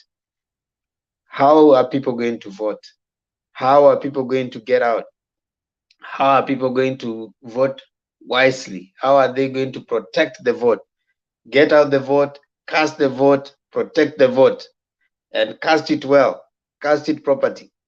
Those are the things that we want now to keep emphasizing and talking in the home stretch. The politicians have done their part. The president is doing his part. Raila and Martha and the rest are doing their part. Let's stay focused. It has never been better like it is getting today. So we really appreciate everyone. Those in the comment section, we appreciate all of you. And of course, the panelists, Stone PK, Makiadi, Richie, Bob Papa, Lord Adams, and Deto. Now, subscribe to Mutembei TV and also come here every day so that you can listen to us. We have news happening every day, and that's why we want to say, like Makiadi keeps saying, anza kupima suti, start calling people, start getting people out, and if you have friends 5, 6, 10, call them out, because we need people to vote. We need people to vote. Now, I want to give you guys at least 1 minute to give your closing remark now. 1 minute, and that minute I'll start with Makiadi. I come to Stone PK, Bob Papa, dakika moja tu ya kufunga sasa, and then Lord Adams, then nikuje kwa Martin, and naona pia Christine anataka. Makiadi patia Christine link, naona anataka kuja. And then of course we close. So Makiadi. Okay, thank you Ndemba. Bahati mbaya kwangu leo sikuwa nimetoa submission. Unajua niliingia hapa kimateka lakini ni sawa. No, you can take okay. your 3 minutes. It's okay. I think Bob Papa took everything that I had to say today. I think aliba mwa Kenya yangu kabla ya kwenda kwa debate. Lakini sawa. So ile kitu nataka kusema ni hii. Number 1, John Lewis, the famous American civil rights movement member, I think walikuwa 6 of them, alisema if you see something, say something. Kwa hivyo watu mweke your eyes on the ground. Anytime you see something that you think is suspicious, tell somebody, so that at least we can secure this win very early in the morning. Now, I was looking at my Twitter account and I realized that CS for information na inakwanga nini hii Musheru anakwanga CS wa nini ito ICT. Leo alikuwa ameenda kusalimiana kutembelea Chiloba. Ile historia tuko nayo na Chiloba, kama ingekuwa 2017 singefurahia hiyo mkutano sana, lakini leo nimeona wameenda wamesalimiana. They had a good engagement. I think it was a fruitful engagement, so to speak. And I'm happy all systems are ready for the election day. I believe Chiloba assured the ICT CS that he is ready for the job that he was appointed by President Uhuru Kenyatta to do. Black, whatever you do with that information is up to you. Daily Nation. I was looking at today's Daily Nation. I like looking at the headlines today. And what the Daily Nation is saying, I mean, Bob Papa najua umesoma gazeti ya leo. Mimi naisomeanga online. Wewe unanuaga the hard copy. Najua wale wazee wa zamani walikuwa wanapenda kutembea na gazeti pande moja na nyama. Getting a inaitangwa self entitlement ama inaitangwa namna gani?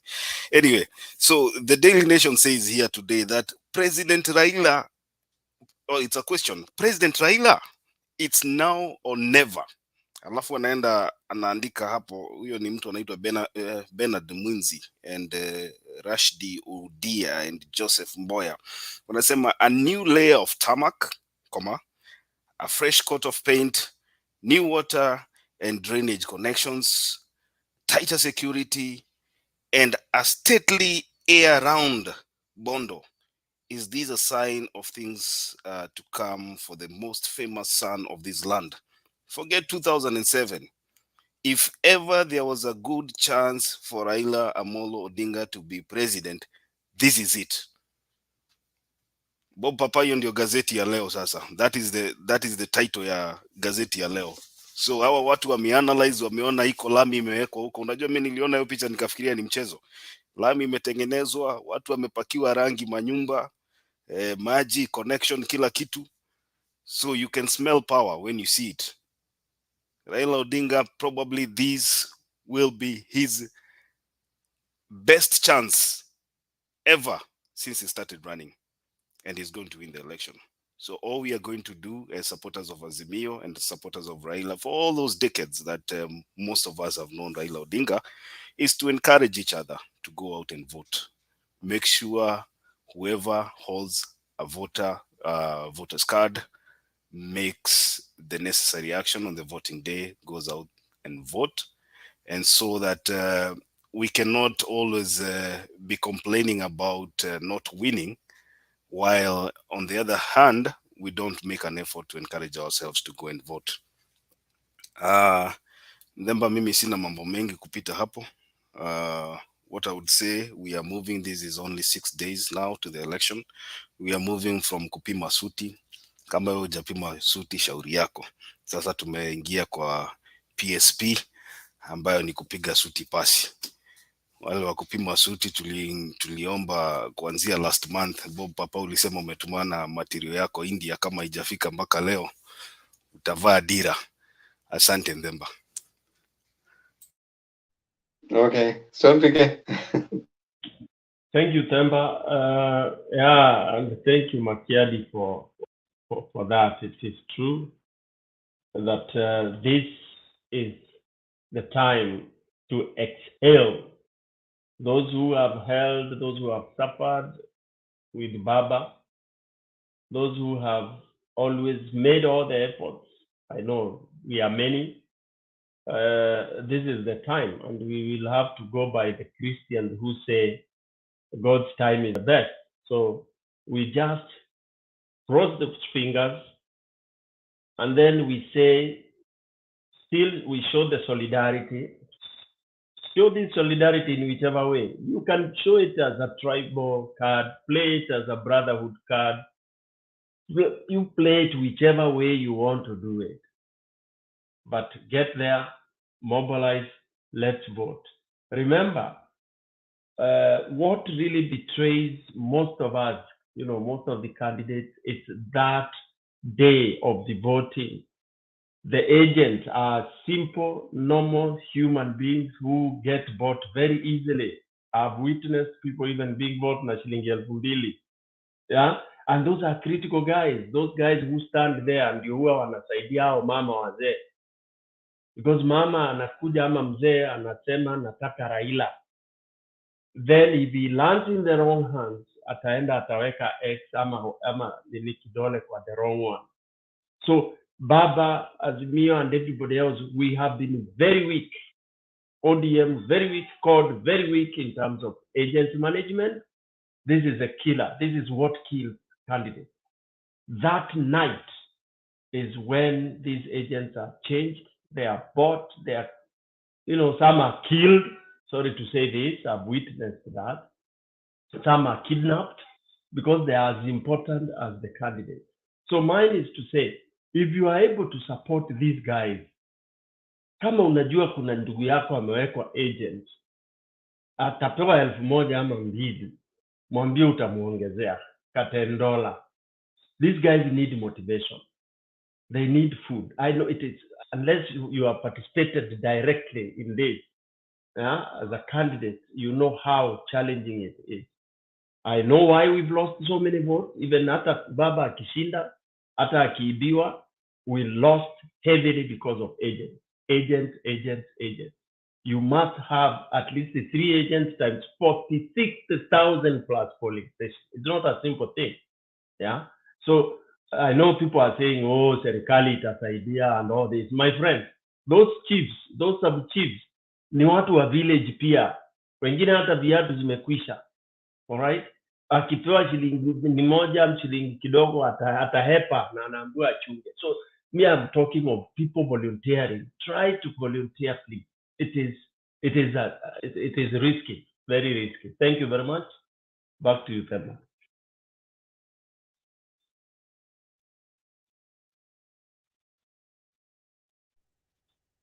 Well, Papa.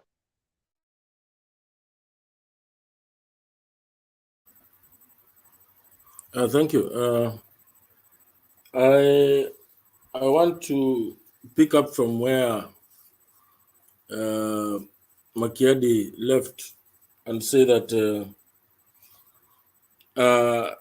this election is for us to lose. Everything is in place, and I think so far Azimio has done everything right. So we need to just remain focused. And I want to just encourage our Azimio supporters. There are small things and signs that you should start saying that this thing is home, and I mean it's home. And your only job right now is to come out and vote. When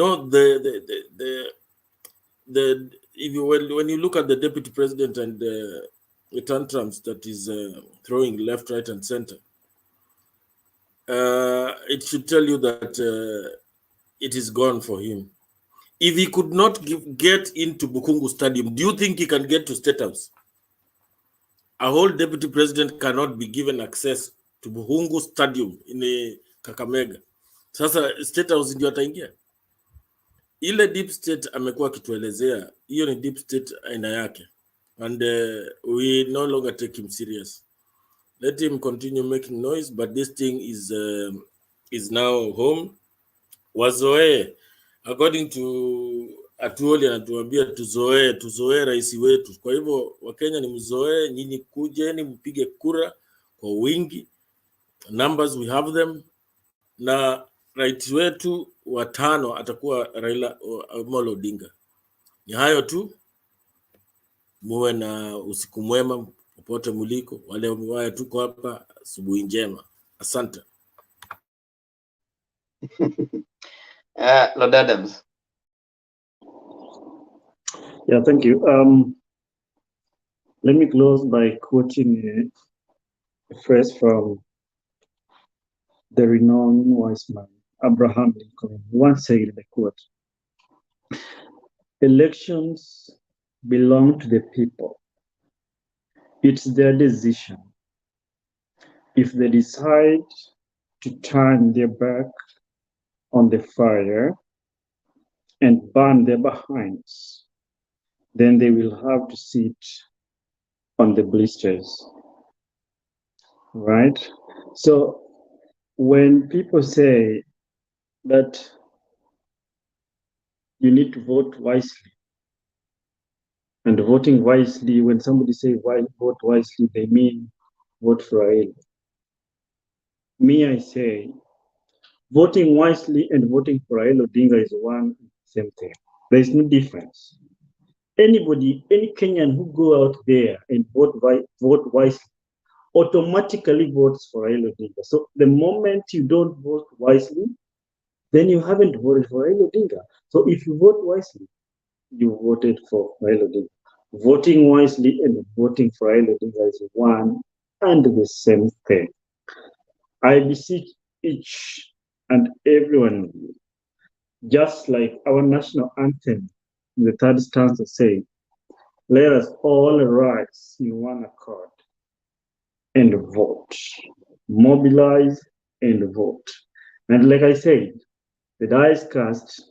We don't have much time now. We are not seducing anybody. We are going into the game and we are going to win 1-0. We don't want many goals, just 1-0. It doesn't matter how. It can even be a penalty. It doesn't matter how. The minutes is 720 minutes. That one culminates into 12 straight hours of voting. Come out, mobilize, and vote. Raila Odinga. Wisdom and Raila is one and the same thing. If you don't do that, then you belong to the devil's fire. Thank you and blessed night.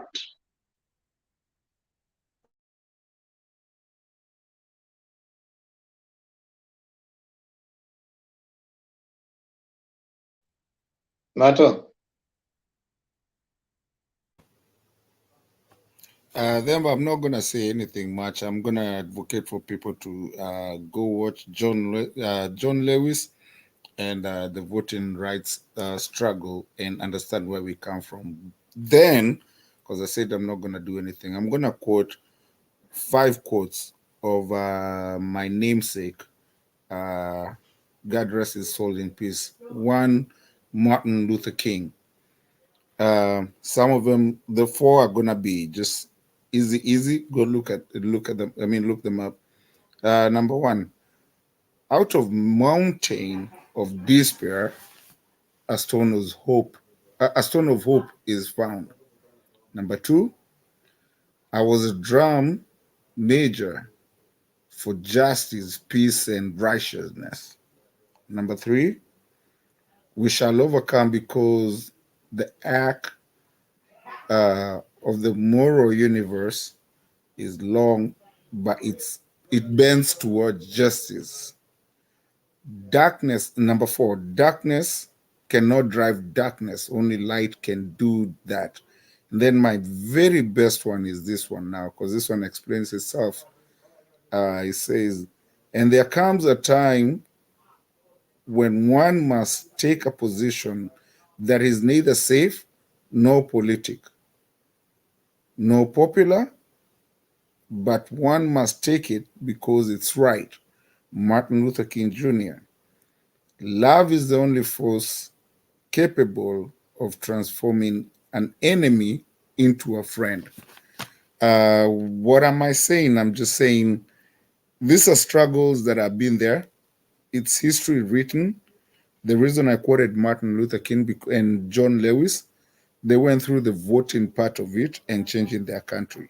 And today, most of the things, even the constitution that we really boast about every time we talk about America, but this is where they were. And they were in a very difficult situation than we are, because they had the black, white, and racism and all that. But they had to fight it. And that's why we still quote these names and quote what they said. Today, yes, we don't face racism back at home, but sometimes we have the tribalism, and we're trying to fight that. We also have the feminism, feeling like ladies are not supposed to be there, and we're trying to fight all that change. This change is imminent. It has to come, and it's going to go down in history. And we are lucky. I am lucky, and I'm happy to be a part of that change. And I want you guys all, whoever is listening to us, to vote for Raila Amolo Odinga and the first female vice president of the Republic of Kenya. Come next week, Tuesday. We'll still be here. We're kipindi cha lala salama. It's not like it's the last day. Bado tutakuwa hapa tukipiga tu domo kidogo na tukijaribu kusema tumalize. Themba, thank you.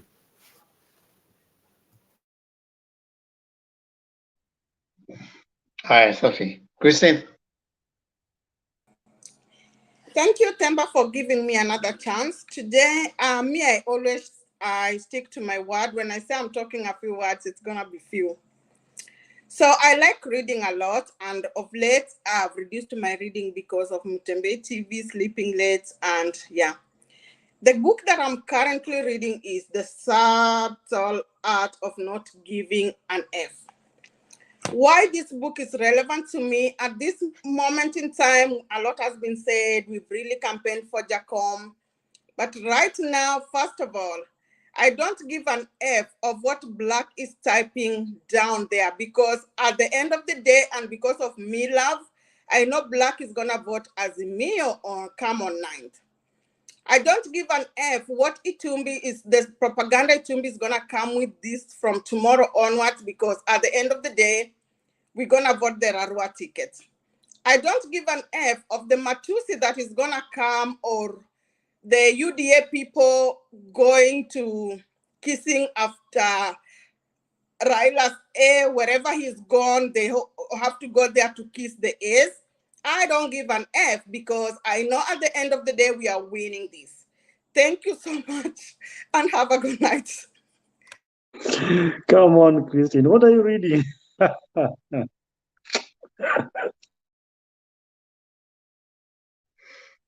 Okay. Sasa tutafunga kwa maombi kama kawaida. Mimi have nothing useful to add to those very wise words from all of you. Naanza kukosa words. I'm beginning to get less and less more focused. I think the more you get focused, the less words you have. So I am urging all of us to think about the election, think about keeping it peaceful. Yes, so wimbo wa taifa tutaanza na stanza 1 Lord Adam, stanza 2 Mato, stanza 3 Christine Adika. Twende kazi.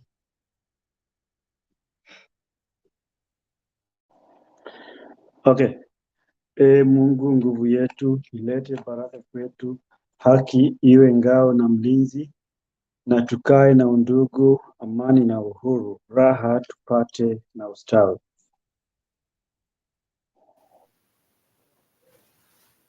Mkeni ndugu zetu, tufanye sote bidii, nasi tujitoe kwa nguvu. Nchi yetu ya Kenya tunayoipenda, tuwe tayari kuilinda. Na tujenge taifa letu, ndio wajibu wetu. Kenya istahili heshima, tungane mikono pamoja kazini, kila siku tuwe na shukrani.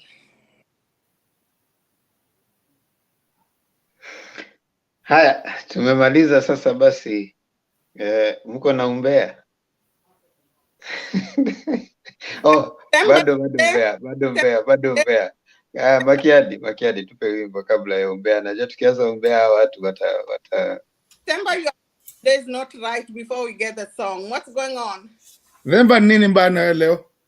Kwa nini? Uko down. Sasa mtu hawezi kosa kitu ya kusema. No, uko down. But we know you. We know you. No, nafikiria ni hii last lap inakuanga na maneno. I feel Themba. You know, energy tumetumia nyingi sana. So una save kidogo ndio ukate utepe. Unajua saizi you're focused on your mind is so focused. You don't want issues that sasa mnaanza kudiscuss sijui nani sijui Sonko alijoin nani. I mean, why waste time on such? But you know, you need to finish the race like a gallant soldier. You need to finish gallantly. You don't finish by as a gallant soldier chooses the battles wisely. You know that? You don't just fight every battle. Right. You need to choose which battle you want to fight. So if you want to choose to fight every battle, you lose the war while trying to lose your energy in fighting every other battle. So we are focused. Saizi, you don't want side shows. Yeah. So that for me. Yes, I agree. That's why I told the people we are not babysitting anybody. We are done. We are set. So, can you imagine now you want to start responding to Black? How now? How? No. Makiadi tupe wimbo. Haya, sawa. Nimelaumiwa leo sikukuja na suti, samahani sana. Suti yenye ningevaa leo nimepiga pasi. Lakini kwa hayo machache wacha nitafute wimbo wa leo. Wimbo wa leo ni wimbo ambao wengi wenu mnaujua, umechezwa na mwanamuziki Joski Kiambukuta na TPOK Jazz, my favorite band.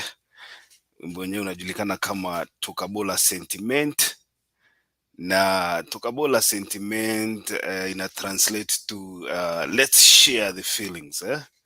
Na ni kibao ambacho kilichapwa mwaka wa 1979 na kilikuwa kibao kimoja cha Joski Kiambukuta ambacho kilivuma sana kule Congo, kitabu kijulikana kama Zahi, and it was probably known as Lukusa Tanzi.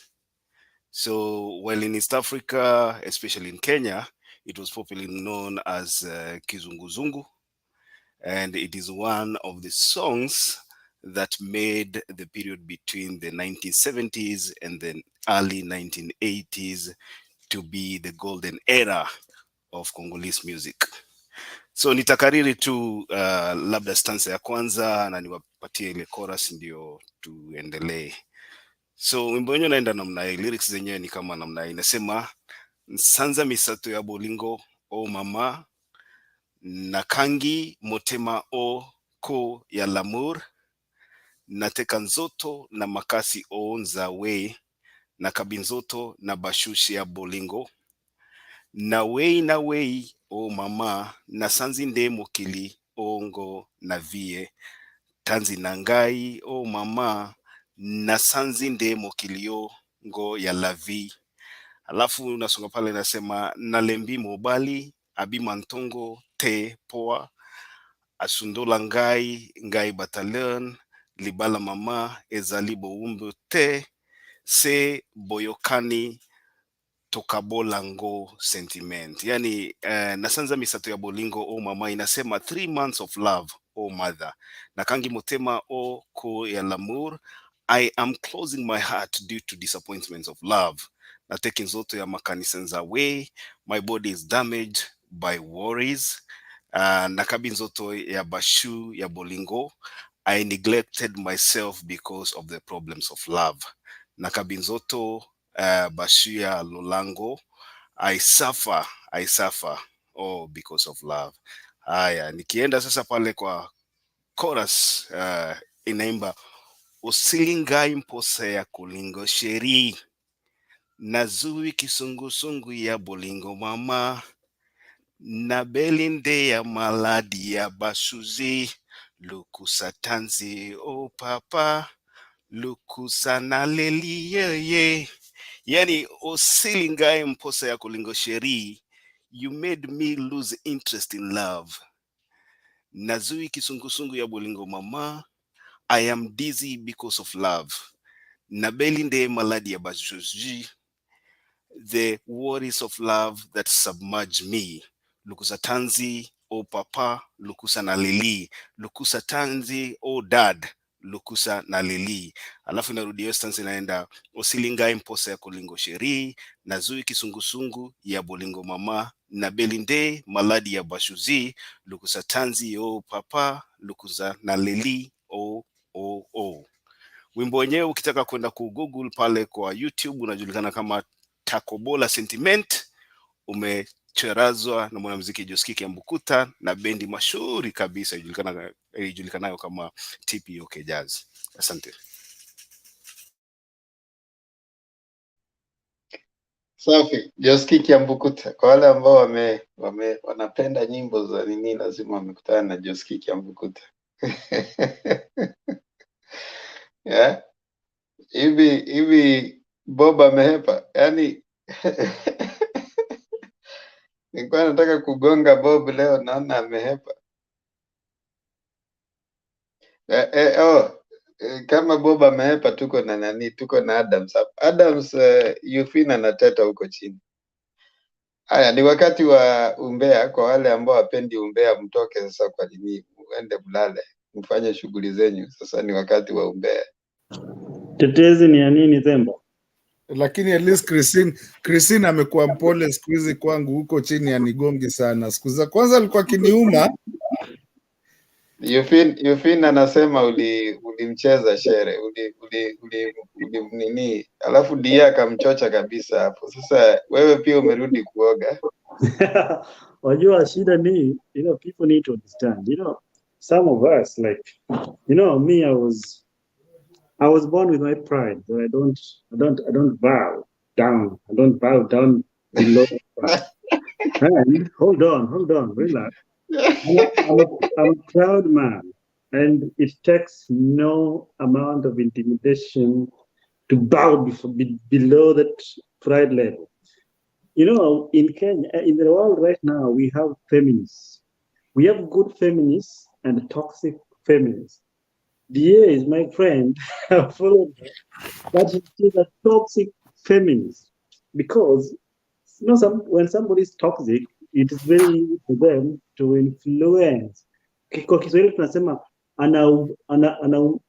anambukiza mwenzake, So she like influence Yufin, who doesn't really seem to be making her personal decision. So whatever is going on in the comment section, I can just rubbish it.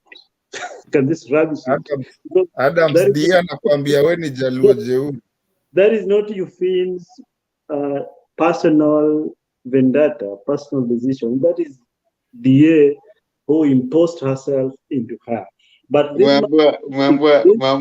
relax. This man is very proud. I'm a very proud man. I was named after 3 old men, 3 grandfathers and 2 grandmothers. Very proud man. I never bow. No. Yawa Omera. Vikanye. No. Adams Enijasuba. Anjasuba. Adams, umeambiwa na Darius, usiongee hivyo bana, usianze kutaja kwa issue yako na Yufin, deal na Yufin. Wacha kuleta mtu wa tatu. Mbona unaleta DA hapo ndani?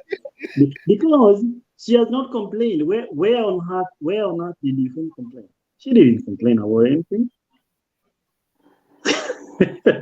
Makiadi, go talk to your woman to stop meddling that she should stop talking her mouth and nose into issues that do not concern her. This is a proud man. This is a proud simple man. Ndemba unajua Adams anajipiga kifua hapa. Kesho atapigwa na baridi huko, utaona vile amekuja hapa amejikunja. No. Na ni sama utaona anakuja hapa na jacket. Sawa tu. Wewe Adams, unajua ulionekana mpaka ukaingia kwa studio kufuata Eva hapa kwa studio. No, that wasn't the issue. The issue was because Christine here said hello and joked with me. Christine is my sister. It's simple. My name is not even trending in the chat section. Why do you want to bring troubles to me? No, Christine, there is you feel there's no issue with me, so stop dragging me in your business. Relax. Wewe ngoja Adams. Wewe wacha kuleta watu kwa vita yako na Eugene. Deal na no. It is between you and Eugene. Not DA, not Christine, not sijui Makiadi. Wewe deal na Eugene. Eugene hajamention mtu yeyote. Ndemba. Hajamention nani? Wewe deal na Eugene. Wacha kuingiza watu huko ndani. You want to try and triangulate everybody. Sijui Eugene, sijui nani, sijui DA, sijui Christine. Eugene ako hapo anakusikia. Enda usome story ile ya wale akina mama wawili kwa Bible. Mmoja alilalia mtoto wake akafa. Wakati mfalme ilikuwa ni Suleimani aliuliza mtoto ni wa nani. Mama mmoja akasema huyu mtoto ni wangu, ninamjua vizuri kabisa. Ule mama mwingine akasema huyu mtoto ni wangu, lakini kama sitampata basi afadhali tukatane katikati. Hiyo ni story ya Solomon wewe. I know the story. Si anaitwa Suleimani ama Solomon kwa Kiswahili ni. Pole. Pole. The day. Msomi kweli hapa. Pole dadi. Listening is an art. The problem is here we don't listen, we jump. So we should learn to listen and be tolerant of each other. Makiadi, I get your story. Sijamaliza story yangu bado. Nimalizia alafu sasa. Unajua kuna ile story nyingine tuko nasikia ya kufa gari, kufa driver. Sasa mtu amegongesha gari yake ukuta, anataka aende pamoja na abiria. Sisi hatutakubali. Makiadi, let me tell you something. Wewe. Focus. Eugene is crying down there. Why is she crying? Wachana na Makiadi. Wachana na DA. Address Eugene. Let me tell you, I'm a descendant of Kabaka Mutesa. Apana, address Eugene. You are not addressing us. There is no. I have no copy of Eugene crying. Why is she crying? Adams, nasikia ulienda Eva in public. You did it to yourself. You messed up yourself. No, Mato, you must understand the jealousy of a woman. All women are jealous. It's just nothing. No, not all. Wewe deal na wako. Wacha hii generalization ndio unakosa. All women are jealous. I'm a descendant. Lord Adams, wait. When you are looking for her, why did you say I'm a descendant of people who we do not beg for whatever, and you came here and begged? When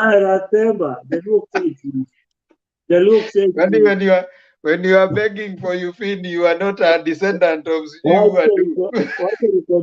Mimi, I have not killed anybody, and any woman on the face of planet Earth who is not jealous is not normal. It is normal for a woman to jealous. So Eugene is okay. She's fine. Come back to the fold. Adams, why are you? I wish Selena was here. You could have recanted that statement. Why are you saying women are jealous? Remember, even God is jealous. So even men are jealous. But unfortunately, men are jealous and they can kill. You have never been a woman. You've never been a man. It's a fact, and we have scenarios where men have killed. But but Lord Adams, you've never been a woman. How do you know Themba? Because he spoke from the other side. How can you prove? Christine, she's never been a man. He's never been a woman. So how can you prove? I mean, how can you prove? Approve what? No, of course, he's never been. No, There's no magic. Adam is accusing Christine of one thing, and you are pushing it to his side. Now I may speak from the other side, so you cannot No, speak authoritatively. Makiadi, this is what he said. He said women are jealous. Now, when Christine says that men are jealous, then he's asking Christine, "You've never been a man," and he said that. Has he ever been a woman? That's why I'm saying you cannot prove that. Maybe he's speaking from point of information. I gonna some point of information. So where's him blame? Adams bro, nasikia hapa hivi kuna watu wameanza kuweka scroll ati November 1 Adams 0. Leon. Unaringa na winter is in the next 2 months tunaingia winter. But after you feel. Oh my God! Do you think, what are you talking about? I have big jackets. Ushaambiwa hapo, you follow them in public with no apology. Adams, uni mgani ulikuwa ukifuata? Is it my... Yeah, you're right. By the way, Mato, thank you. That if of somebody is Mato's piece of cake from high school. When they were, I don't know, they knew each other when they were 14 years old. Tunajuaje anakupea kando? Huh? Tunajuaje anakuibia kando? No. I don't deal with theft. Now, Lord Adams, you want to settle this thing once and for all. I am a lord. Themba, wait, look at my name. Lord Adams. You want me to beg for love? Me? No. Nobody has said you beg. Have we said you beg? You are the one saying it. Have we said you beg? You don't say it. You haven't used the words, but that's No. I haven't told you to beg. That's a point of information, Themba. I think the other time Aimba came here during the day and exploded on me, telling me that Makiadi ni wake. So can Makiadi clarify? Irene Aimba.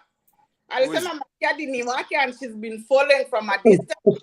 Who is that? So I want Makiadi to clarify because he must have seen those chats. I'm not lying. Oh, where did she say that? Who is that, Christine? No, wait, Makiadi. Where did she say that? You followed our chat with Irene Aimba during the day when you started moderating. Akisema vile uko na uko handsome, usicheze Makiadi. In the comments. No. No, there's no comment. You don't respond to that. I have a right of reply.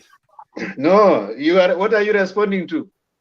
I have a right of reply. Wait, Makiadi, what are you responding to? Unachezea 2-0. Naona unachezea 2-0 sasa ati November 2 Adams 0. Makiadi, you don't respond to conversations that you are not party to. Unless you are party to those conversations. I want to declare here today that I was a moderator. I did not follow any conversations on the side. I did not respond to anybody. Perhaps that was a pseudo account, and Christine, you have to withdraw that statement. Thank you.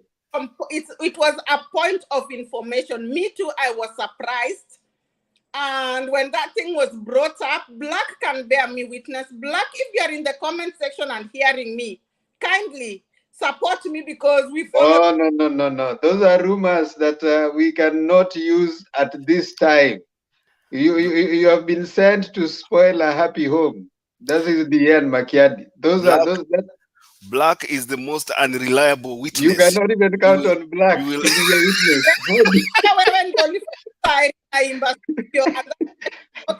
Of all the people you are calling Black as a witness, who does that? That come to this channel, the only person that can be your witness is Black. Black can bear me witness. Now we will start. We will start. Black Themba, you can read Black's comment and highlights. No, Black is a rochafu. I mean, you cannot call Black as a witness, surely. Who calls Black as a witness? I mean, umekosa watu. You can. I Black. think we need to stop. People need to stop. Trivializing things like you just come up with something and think about it. Like the one you're black, na Christine, Bemba. There's no case there. I'm being honest. Irene was. No. First of all, the person you're calling as a witness is cannot be trusted by anybody. If Black is your witness, then I think. In fact, even he cannot trust himself. So, Elvi, normally follow the comment section. Please just help me solve this hurdle. Did you see? No, kama ni Black, wewe umetumwa karibu nyumba ya Makiadi. So that one is Christine Black amesema atateka stand on you. Atatake the stand. I'm normally honest, Martin. Very honest.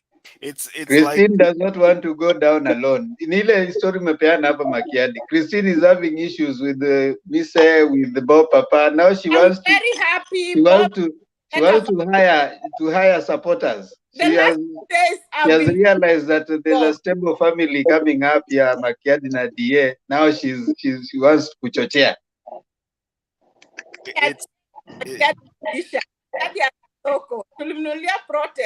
It's like telling Gachagua to be the Minister of Finance na declare mapema ataenda kutoa pesa yake kwa koti ya jenge watu. That's what Christine is doing. At even ask Black who takes Black as a witness.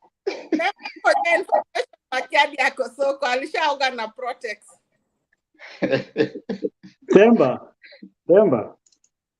There are some people who are still doubting my pride, and I started by declaring that I'm a proud man.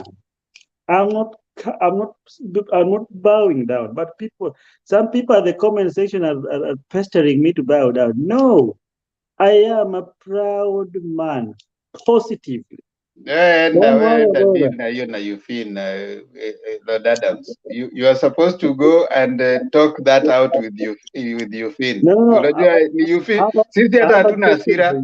You can be proud with us, lakini kwa nyumba unatandikwa. So don't even tell us. Sisi hatujali. End a deal na you feel. So amenikalia chapati basi. That is the two of you to decide. That I'm telling you, I am a proud man. Adams, when you're digging a hole, you don't dig deeper because you might want to come out. So hapana, enda zaidi hapo. Utataka kutengeneza kesho na utakuwa umechimba sana. No, I'm a proud man. Unajua unapewa mawaidha na maveteran. Unaonanga sisi tunaambiwa tukaoge, tunarudi the next day tumevaa jezi mpya. Inaitwa Ndemba, nilikuambia inaitwa kubadilisha magwanda na unarudi kwa the same team. Ukiwa home unacheza na red, ukiwa wewe unacheza na white, lakini ni timu ile tu. So wewe chimbe zaidi hapo. Kuna watu wameoga hapa mpaka some people are taking a shower here, you wonder how clean they are. Mtu kama Christine sija ameoga mara ngapi? Sasa sabuni imeisha. Miss Yogangi Miss Yogangi, you are wrong. I don't dingi soko. Ni hao tu wanajizungusha. Tichiore. Hao tu wanajizungusha. Bibi pia siogi.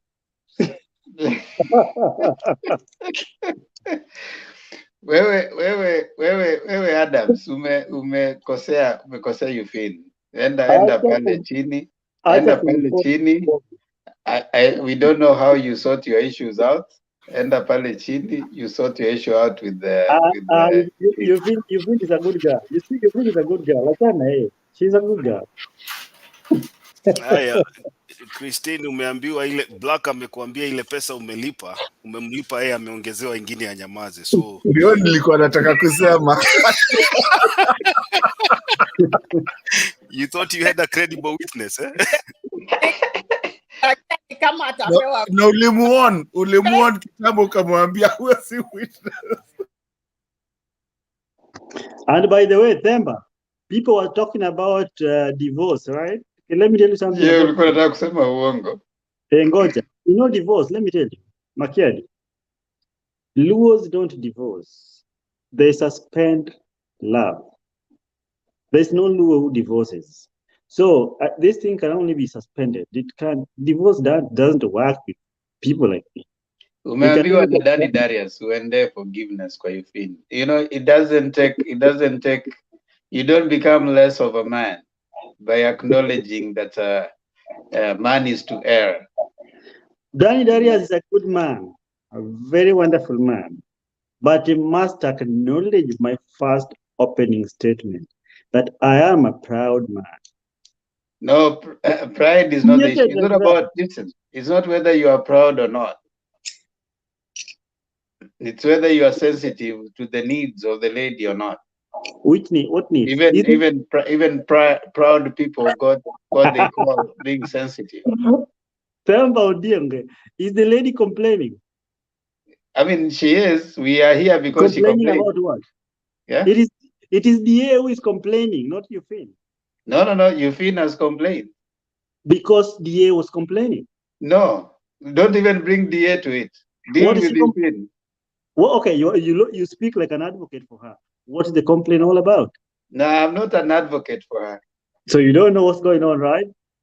I just know that she complained, that's all. About what? I mean, you are philandering eyes and ears. Because that is Martin Deto's piece of meat. No, she doesn't know that. We don't know. It is Deto who is Deto. Tell her. What? No, you don't call witnesses. Don't be a witness. You can what? A person by the name of Cleveland. I'm not part of this. He's not down there. Adams, usiniingize kwa predicament zako bwana, cheza kaa wewe. Si ulisema uko na barua na dawa. Now Christine, the people you are calling cannot stand as witnesses. Cleveland was there when I was apologizing. Like, yeah. Yeah, are we still on that issue? Ama hiyo tulimaliza? Hiyo tulimaliza. Makiadi, Christine cannot be trusted, and even her alibis cannot be trusted. You are calling very incredible with inaitangwa namna gani? Not incredible, unbelievable. Wanaitangwa namna gani? Ndemba wale kwa kotini wanakuanga dismissed ya kwamba they cannot. There's a word I'm trying to. Watu wa UDA, imagine Black ananilenga live na vile hata yeye alimweka kwa wanted list na akacontribute. Surely Black, I can't believe. No, Christine, you too, you need to stop. You need to change your books. You are reading dangerous stuff.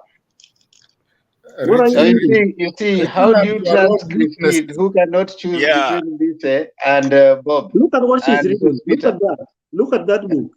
If you want look at that book. Life. Oh my goodness.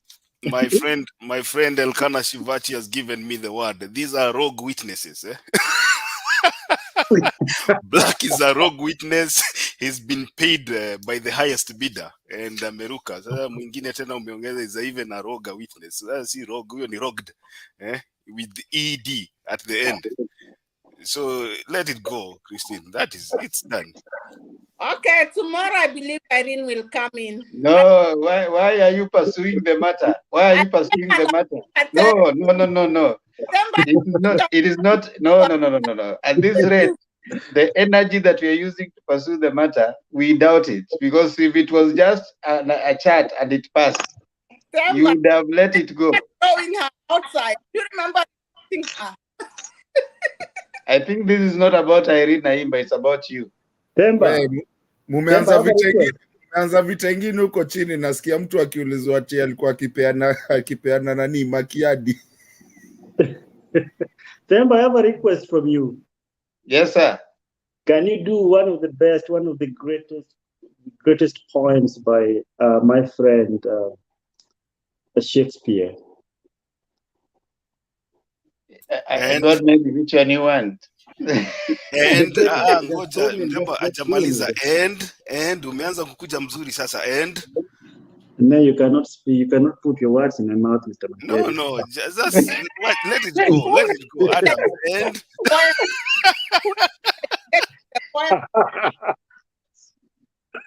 Mr. Makeri, you have to speak You want me to dedicate it to you, Finn? It's okay. I mean, that's a good idea. Now I see you are coming back home. You have started realizing that this thing, it doesn't last long.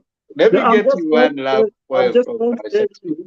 I'm just telling you, pride do not stop you from doing right things. So people should stop saying things like pride becomes before it falls. They don't know what.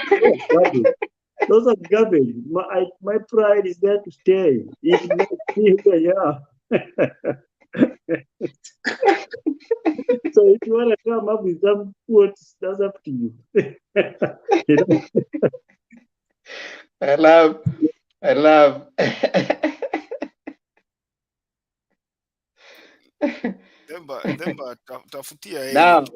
this one is this one has been written by now you Finn, this is for you from Lord Adams. And no, you just say the quote, that when you're done, I will deliver I'll direct the message to where it's supposed to be delivered. Okay. Yeah. All right. This is in the Hamlet by Shakespeare. It says this: doubt thou the stars are fire, doubt that the sun doth move, doubt truth to be a liar, but never doubt I love you. Imeishia hapo.